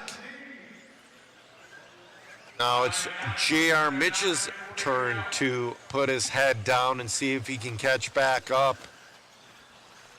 Ingles in that number 3 spot. Oof. Ashton driving smart, single. He does not need to double at this point. Oh, Mitch just got a 14-6. Mitch is driving with intensity, trying to get back to that lead. Now Ashton is being chased. Oh, he's hanging it out. JR Mitch wheeling like a madman. He's got a minute left to go. He's looking at the back of Ashton already. We got 55 seconds. JR Mitch says, I'm coming to take back what's mine. Ashton through traffic. He's going over the double. Oh, JR over clears the double. We got 35 seconds left. Oh, Ashton getting loose. Here comes Mitch. They're in the same corner going through the middle section of the track. Jason trying to hold up. Oh, here comes Mitch as rear wheels. 20 seconds. Oh, Ashton getting loose. Mitch to the outside. Mitch with the outside pass. They throw wheels. Ashton says no. Oh, they're going to go one more. Oh, they're on top of each other. This is going to be their last lap. They touch it. Oh, go, go, go. No, don't give it back. Go. JR Woodpeckers it, and Ashton's going to come around with the win. That was a hell of a race, guys. Dang. Fantastic run. Matt's got to go get a couple of interviews after that one. Oh, Ashton's up again. Ashton's up again. So we're going to get one with JR Mitch at least.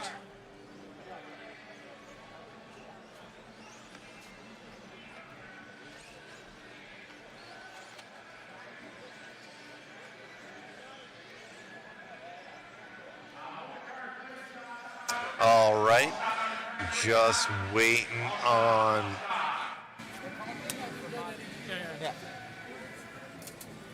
Come on over here.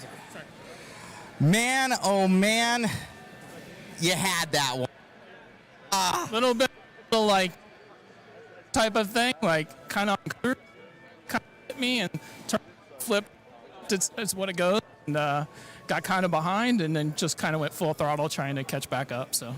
Man, it was Matt Francis said yesterday. He goes, I just need to stop being a pansy and grab a little more throttle. Yeah. That was what you were doing right there. You're grabbing a little bit more throttle. Caught up to Ashton like he was standing still, and just a little bit of bad luck there at the end. Yeah. You did the right thing. You let him by. I think it's a double A main format. Yeah. So at the end of the day, if you win the next one, you'll take the overall. Yeah, so we're going to try a little bit in qualifying. I don't have any parts. I have just the car. So now it's kind of, we're in the main. Probably guaranteed a second. So just let it all hang out. Yeah, just go for it. Congrats, buddy. I appreciate it. Thank you. JR Mitch there, one of the favorites to take the overall in that one. But Jason Ashton going to say something about it. Back to you, Joe, in the booth.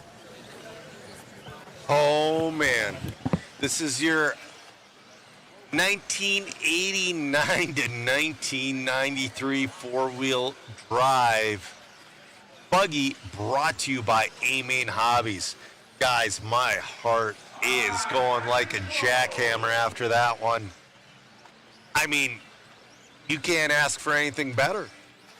And now Jason Ashton, he had to stay on the driver's stand. He's starting in that 2 spot behind Chris Van Aer. He's got Craig Drescher a couple spots behind him. He's got Andrew Smolnick. All right, we're going to go to camera 7 here, guys.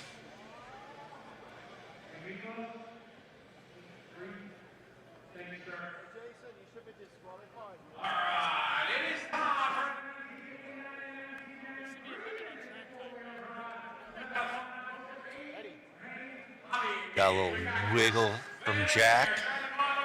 Craig Drescher. Andrew Smolnick. Lee Broadhurst. Craig Lomax. Got David Burton.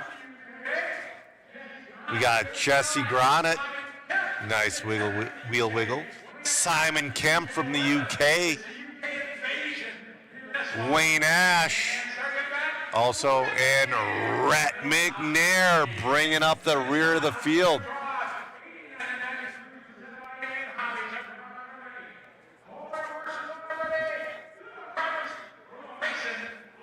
All right, we're on camera one. We're off and right. Oh, Ashton got loose. That's all right, though. He held on to that number 2 spot.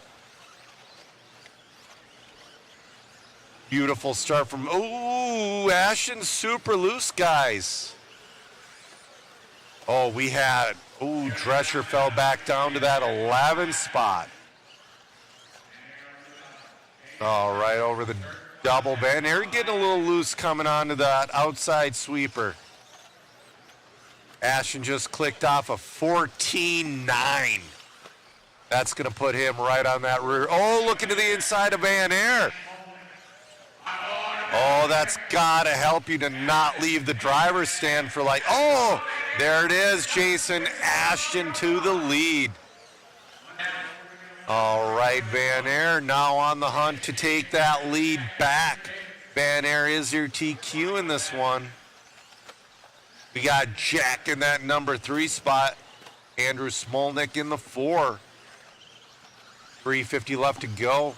Ashton looking great out there already, looking at the backside of some traffic. Oh, a little bit of issues. All right, into the inside. Van Air is really starting to turn it up. He wants his lead back. Ashton getting a little loose. Oh, Van Air getting really loose. Scotty making him wait. Kind of glad. Now Ashton. Oh! Ashton going through traffic. There's one upside down on the beginning of the straightaway. Now he's got 3 people battling in front of him. He's got to get around. Taking that single to the inside, going down the straightaway. Jason Ashton, man, he's been driving smart. He knows if he's not lined up for that double, he just singles it. Oof. 2:45 left to go in this one. Jason Ashton, your leader, Van Air in the 2, Smolnick in the 3, Jack in the 4. Then it's Lomax and Drescher.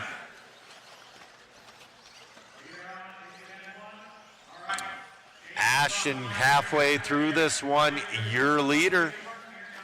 Just came across. Oh, Ashton upside down. Is that Van Air that got by him? All right, Van Air got by him. Chris takes his lead back. Ashton to the 2 now. Ashton's turn to follow for a little bit, and we'll see if he can get back to the rear wing. Oh, upside down by the double. That's a weird place to crash. Oh, Ashton closing the gap. We got less than 2 minutes to go. Let's see if Ashton can make it happen again. They're in traffic again. Man, that's got to suck to be constantly in traffic. Leanne, they get by Leanne. All right, 1:25 left to go. Van Air, your leader. Ashton's right on his bumper, but if he keeps doing what he's doing, Ashton won't be able to get by.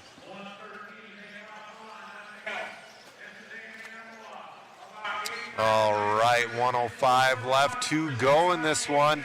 Ashton right there. They got clear track in front of them for a little bit. We'll see if Ashton can close that gap. 14.5, but Van Air with a 14.4 that last time. Van Air putting down that Van Hammer. 45 seconds left to go. 14.7 to 15.0. He's pulling away a little bit. Oh, Ashton really closing in on this lap. This time 15-2 to a 14-6 from Ashton. Ashton Woodpeckers, the end of the straightaway. 20 seconds left to go. Van Aer, you thought he had a little bit of breathing room, but he's got a massive amount of traffic in front of him. He literally has 5 cars in front of him he has to navigate through. 5 seconds. Oh no, they're tangling up. Van Aer singles. All right, Ashton's gonna get caught at the loop. They both get caught at the loop. Great run, great run. We need to get an interview with Van Aer and Ashton. That was gnarly.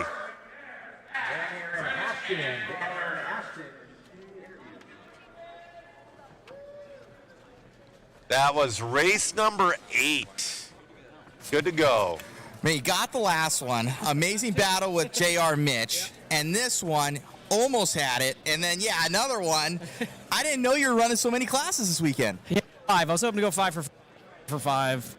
Chris was going to be the hardest one there. JR, we put on a show. With Andy, we put on a show.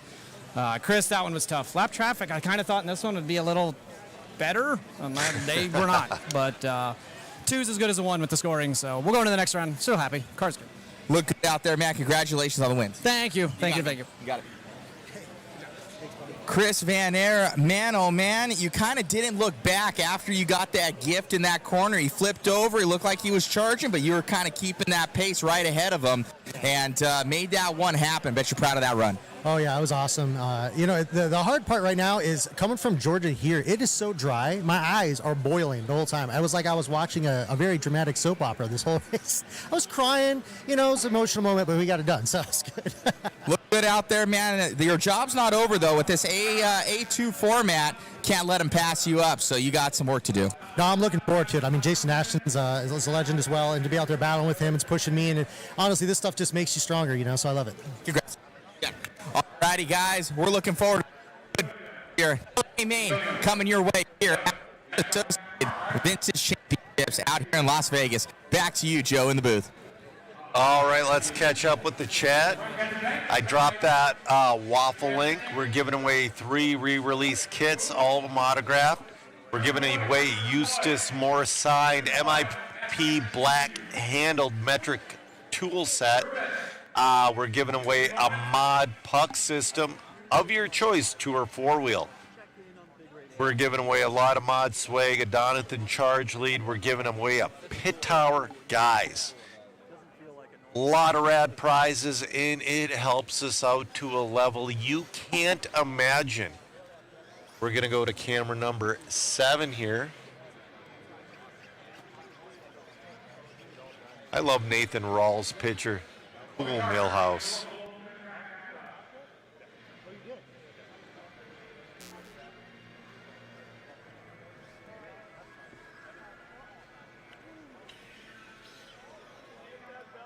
Oh, a little bit of chaos. We don't know what's going on here. Kevin says he feels...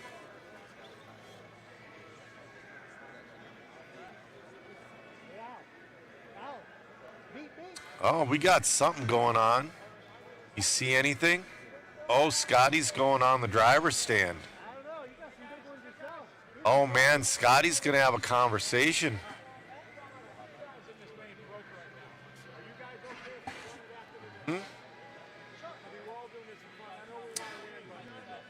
Who can read lips, guys? He's having a conversation.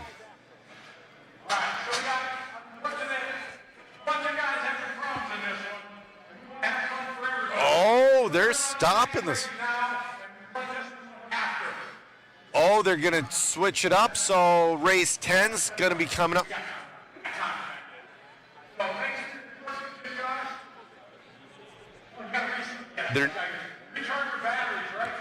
They're not going to run this one. They're going to wait. They're going to flip-flop them, guys. They're going to flip-flop them. So we're going to go to our premier class of the weekend, 1989 to 1993, 2-wheel drive buggy. All right, we're going to 7. Calling an audible.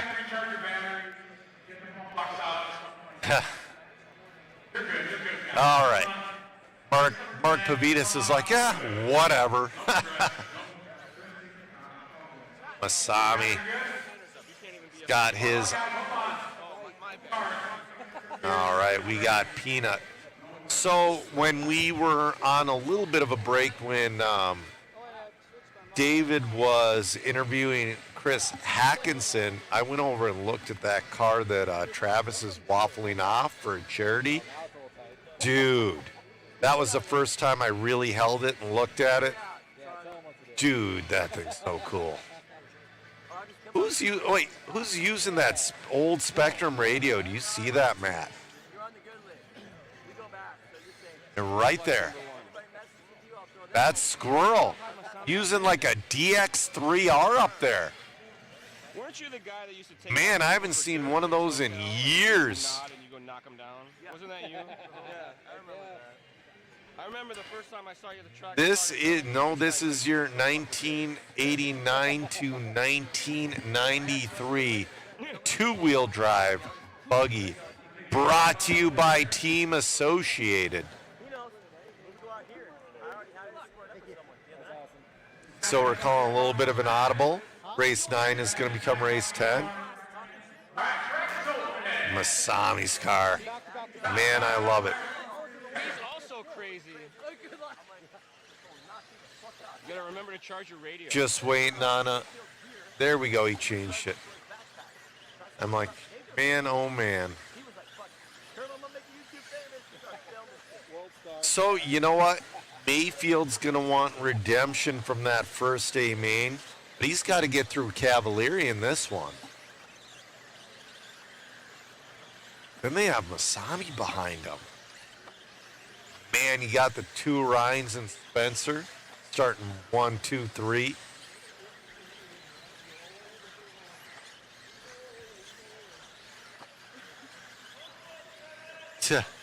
Checker pass the same. It's possibly a DXR4 Pro. Nux Boxing says still using my DX3R. Also, his feelings are hurt. I don't mean to hurt feelings. Masami's using a homemade KO with sticks glued to the side. Just kidding. All right, we're starting to grid up here, guys. Check that out. There's Spencer's ride with that sweet LED antenna. Starting in 2 is going to be Cav. And it's going to be Mayfield. They've been wholesaling that car every single run. Masami giving us a little wheel wiggle.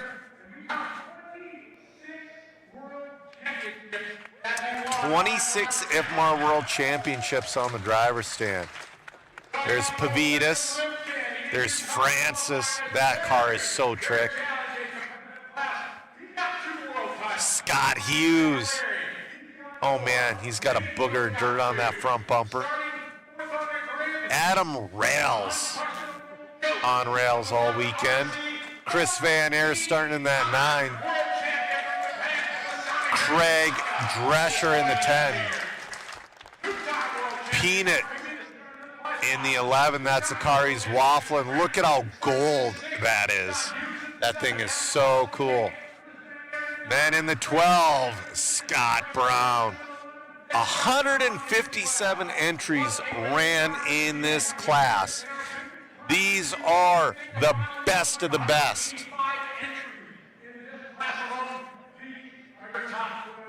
All right, we're ready to fire it off on the sound of Scotty's tone. I'm on one.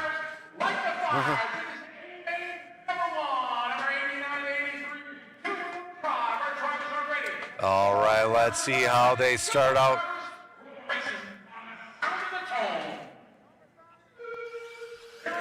All right, we're off and running.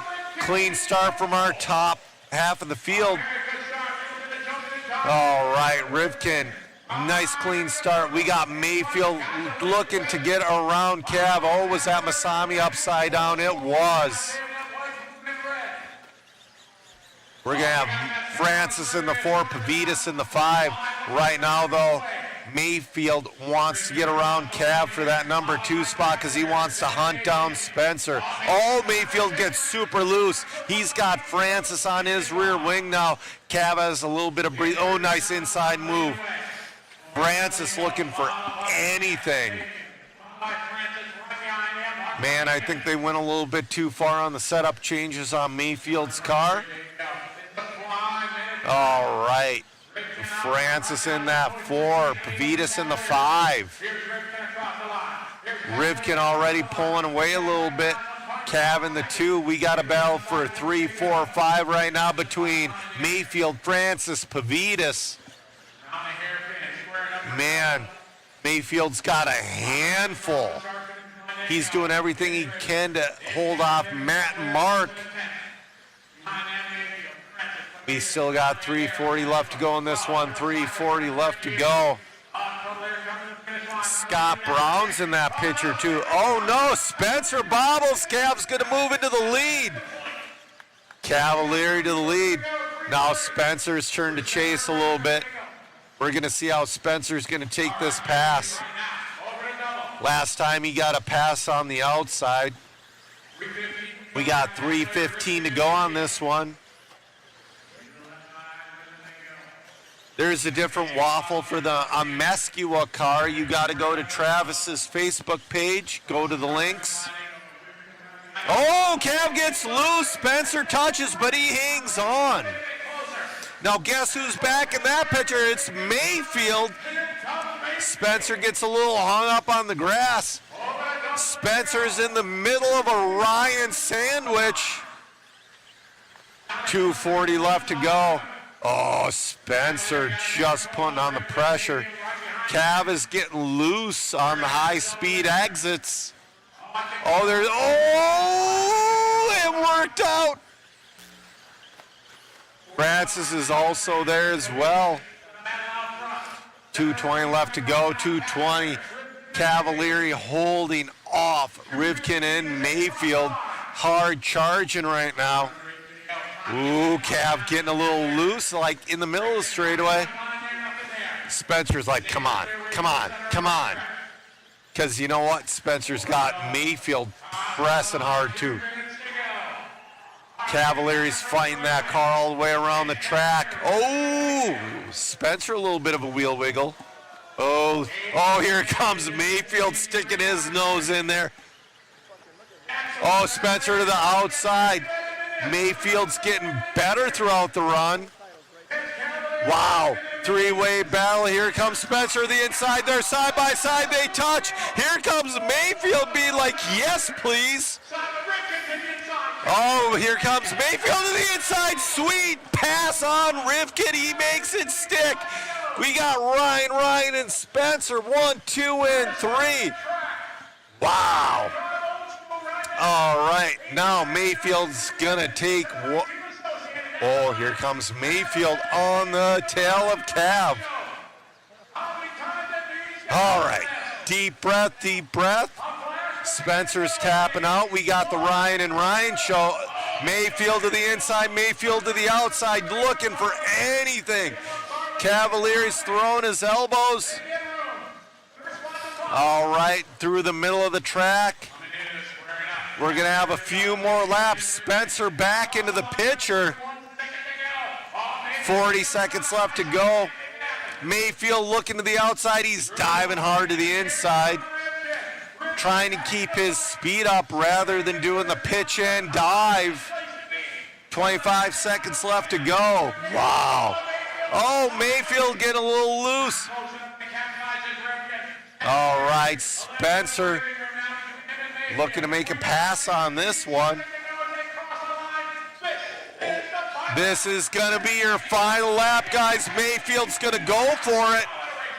Mayfield is all about checkers or wreckers. He doesn't want second place. He's looking for anything. Oh, Spencer and Mayfield touch. Spencer waits. But guess what? Francis is back in the picture. Wow.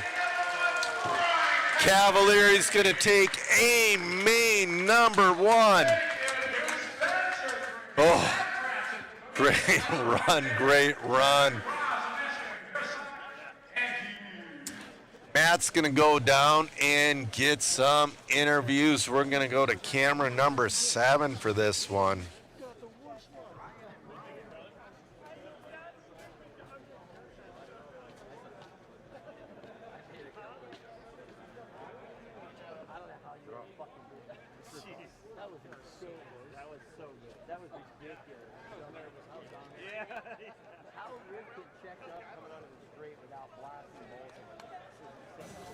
Man, making it interesting out there. The car seemed to come in later into, and you were right there. Yeah, it was. I don't know, man. That was a ton of fun. This thing's really hard to drive. I'll show you on the camera.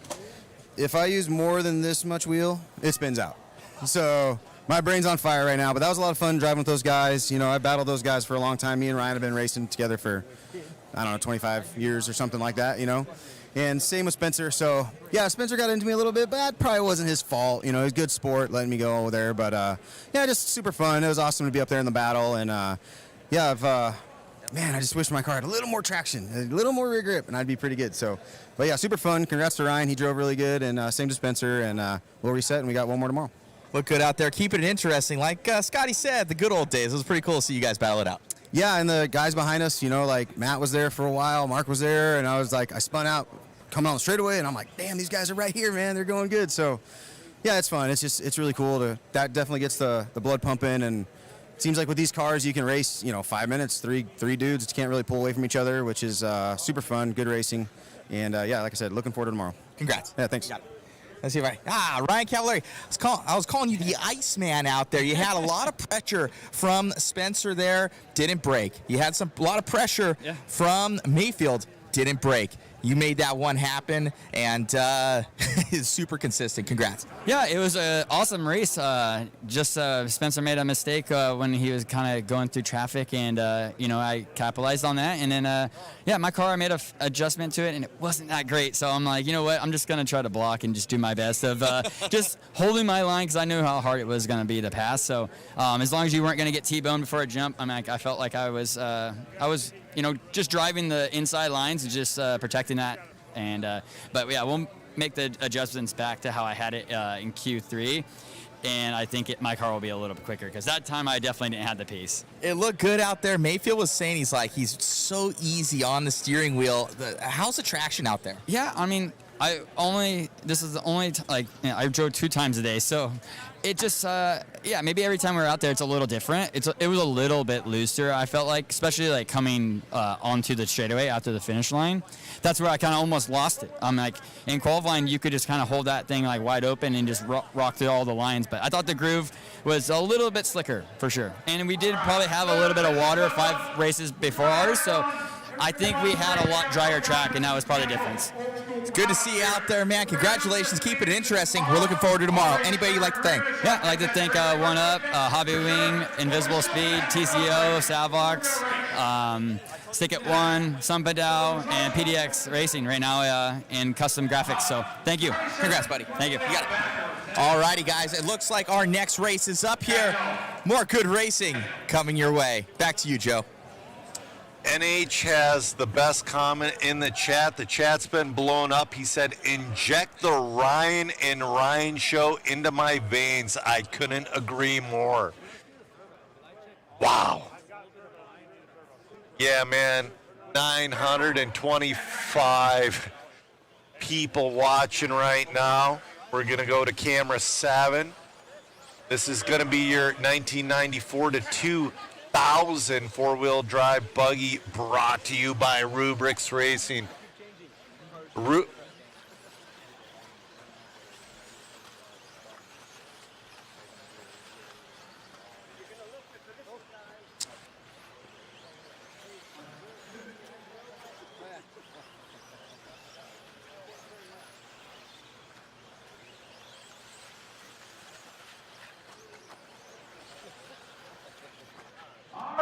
All right, people are lining up to watch this one.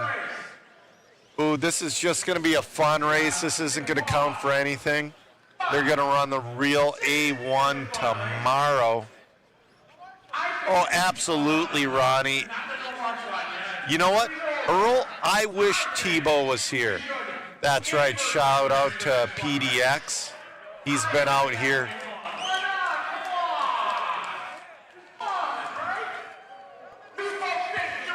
All right, RC Car Addict. Scotty getting the crowd going. I don't know who that is, but somebody just walked by with an old blue Novak windbreaker. That is a cool jacket.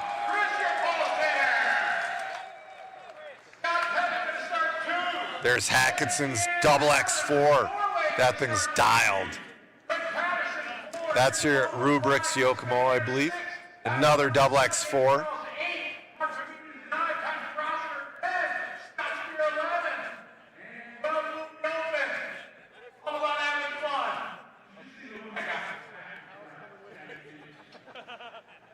Wait a minute. Did he? No. Wait a minute. He inverted the field. Yes, I love that. If we're having a fun race, that's the way to do it.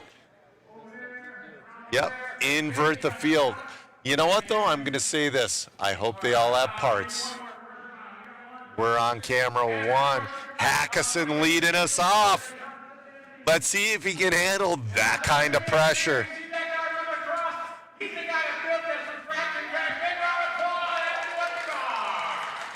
That's right. Don't break the bulkhead on the double X4 because he ain't getting another one.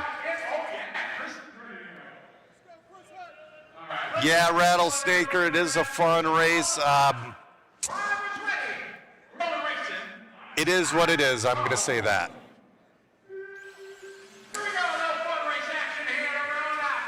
All right, this is going to be the last. Oh, Hackison taps out immediately. This is going to be our last race of the night. Then we're going to get ready to go to the banquet. We're going to stay live.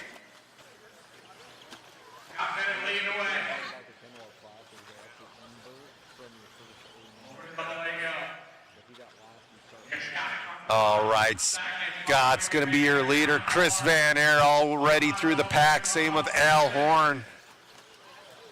Oh! Man, they are driving a little rougher for a fun race. I like it. Pettit, Van Aer. Oh, Horn to the inside. Horn's like, see ya, boys. But Van Aer ain't letting them go. Van Aer's got some, Van Aer getting a little loose. Van Aer's got that beef. Oh, upside down. Let's see if the cream will rise to the top. Alan Horn is ridiculously fast. Comes across with the 14.6. Pettit to the 2. Walter to the 3. Rawls in the 4. Oh! Second place taps out. And, you know, if they were going to make this a fun race, they should have pulled the marshals. You crash, you're done. Horn's just walking away. Rawls in that 2 spot with that double X4. He's got the Moto Obscura bulkhead. No worries. That's awesome. Oh, Hackison busted. Looks like Matt's might be busted too. Oh, Francis was the one who didn't start. All right. Oh, don't wait. No waiting. Just go. This is a fun race. Just go. Horn walking away. Rossiter up to that 2 spot. Oh. Oh, Rossiter sending it. He went from 3rd to like. Yeah, they're working on that Rubriks car right now. Oh, upside. Oh, mayhem on the front straightaway. Masami's like, I don't want any part of this. Masami's got the raddest pants. Wow. Van Aer back up to that number 2 spot. Spear in the 3. We got 2 minutes left to go. Dave Bowman, you would need 10 Predators to make it through this weekend.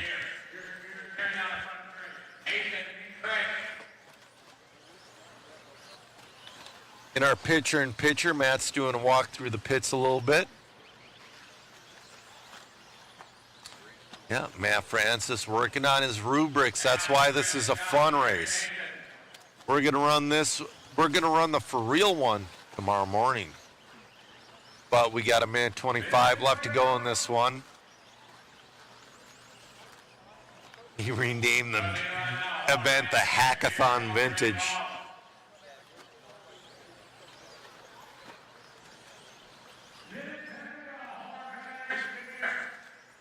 All right, we got a minute 5 left to go. Horn your leader. Van Aeren the 2, Spear in the 3. Horn's just walking away. But you know what? This is a fun race. There's no free passes. Horn's lapping you. Throw elbows. Make it personal.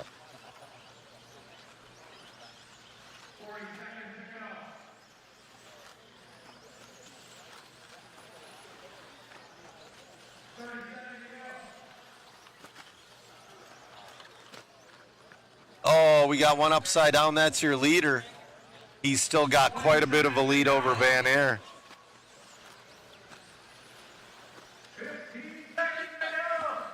All right, 15 seconds left to go. Well, Horn's going to make it around for one more. Oh, yeah. Don't let him by. Don't let him by. Block him. All right. Horn in and out.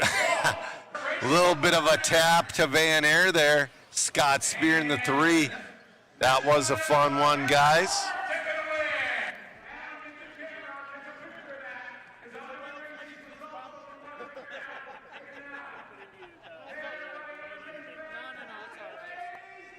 Yeah. All right, we're going to get an interview with Horn for the fun race. That was fun. Alan Horn.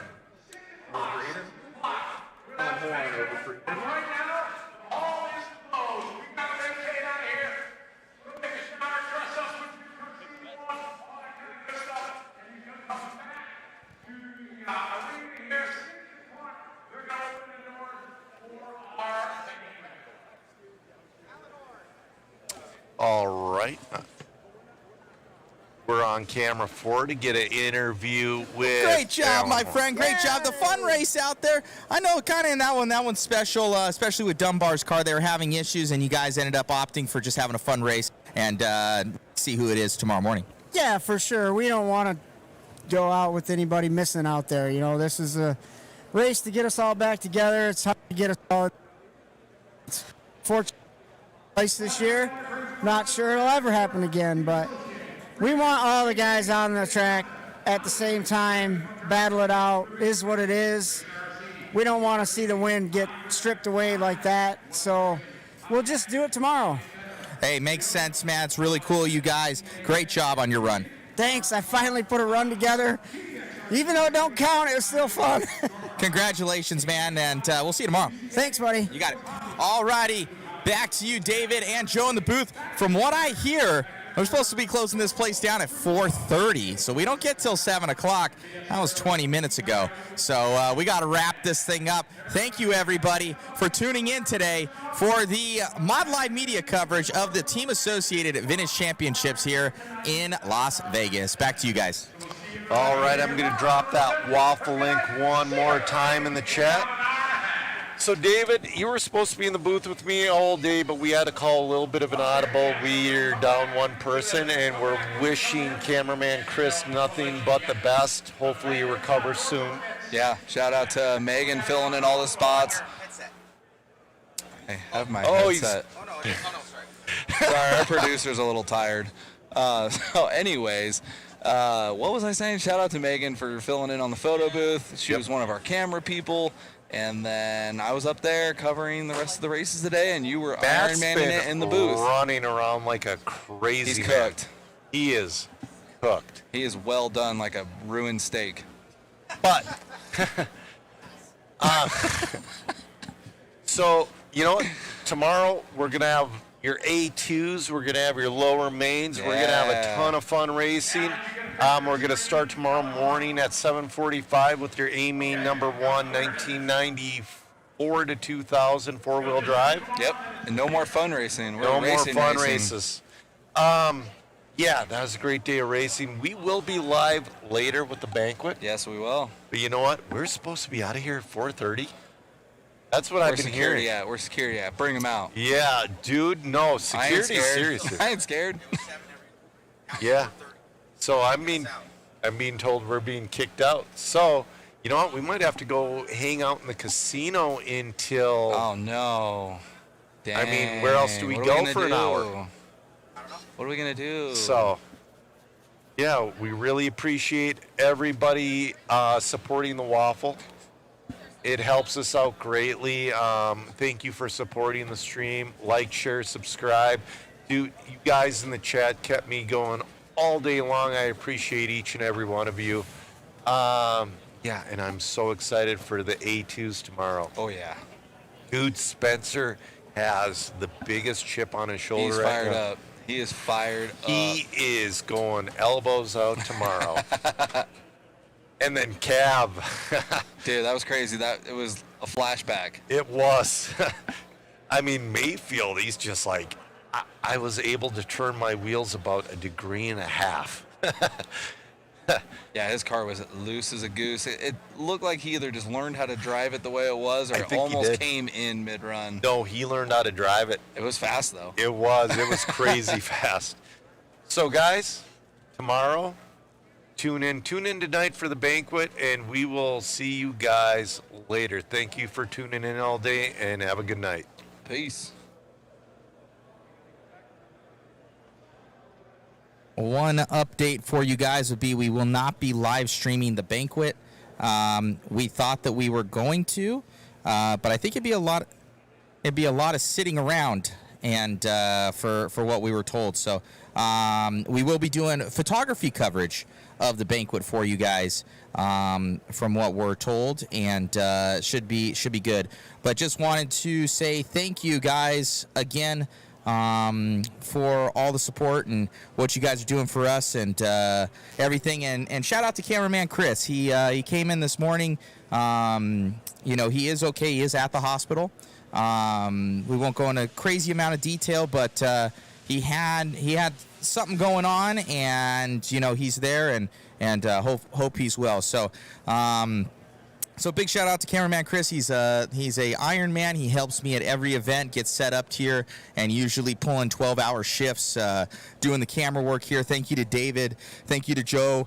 Thank you to my lovely wife Megan, picking up the slack here, and our amazing photographer Jason. He's the dude was up till 3:30 this morning getting photos up for you guys and all the patrons out here. So we're all smoked right now. It's been a fast and furious day. We get up at about 6:15 every morning, and then we got to be out and drive about half an hour down here because the rates down here is ridiculous, and we'd be way over budget. So thank you to you guys for all the support, grabbing those waffle tickets.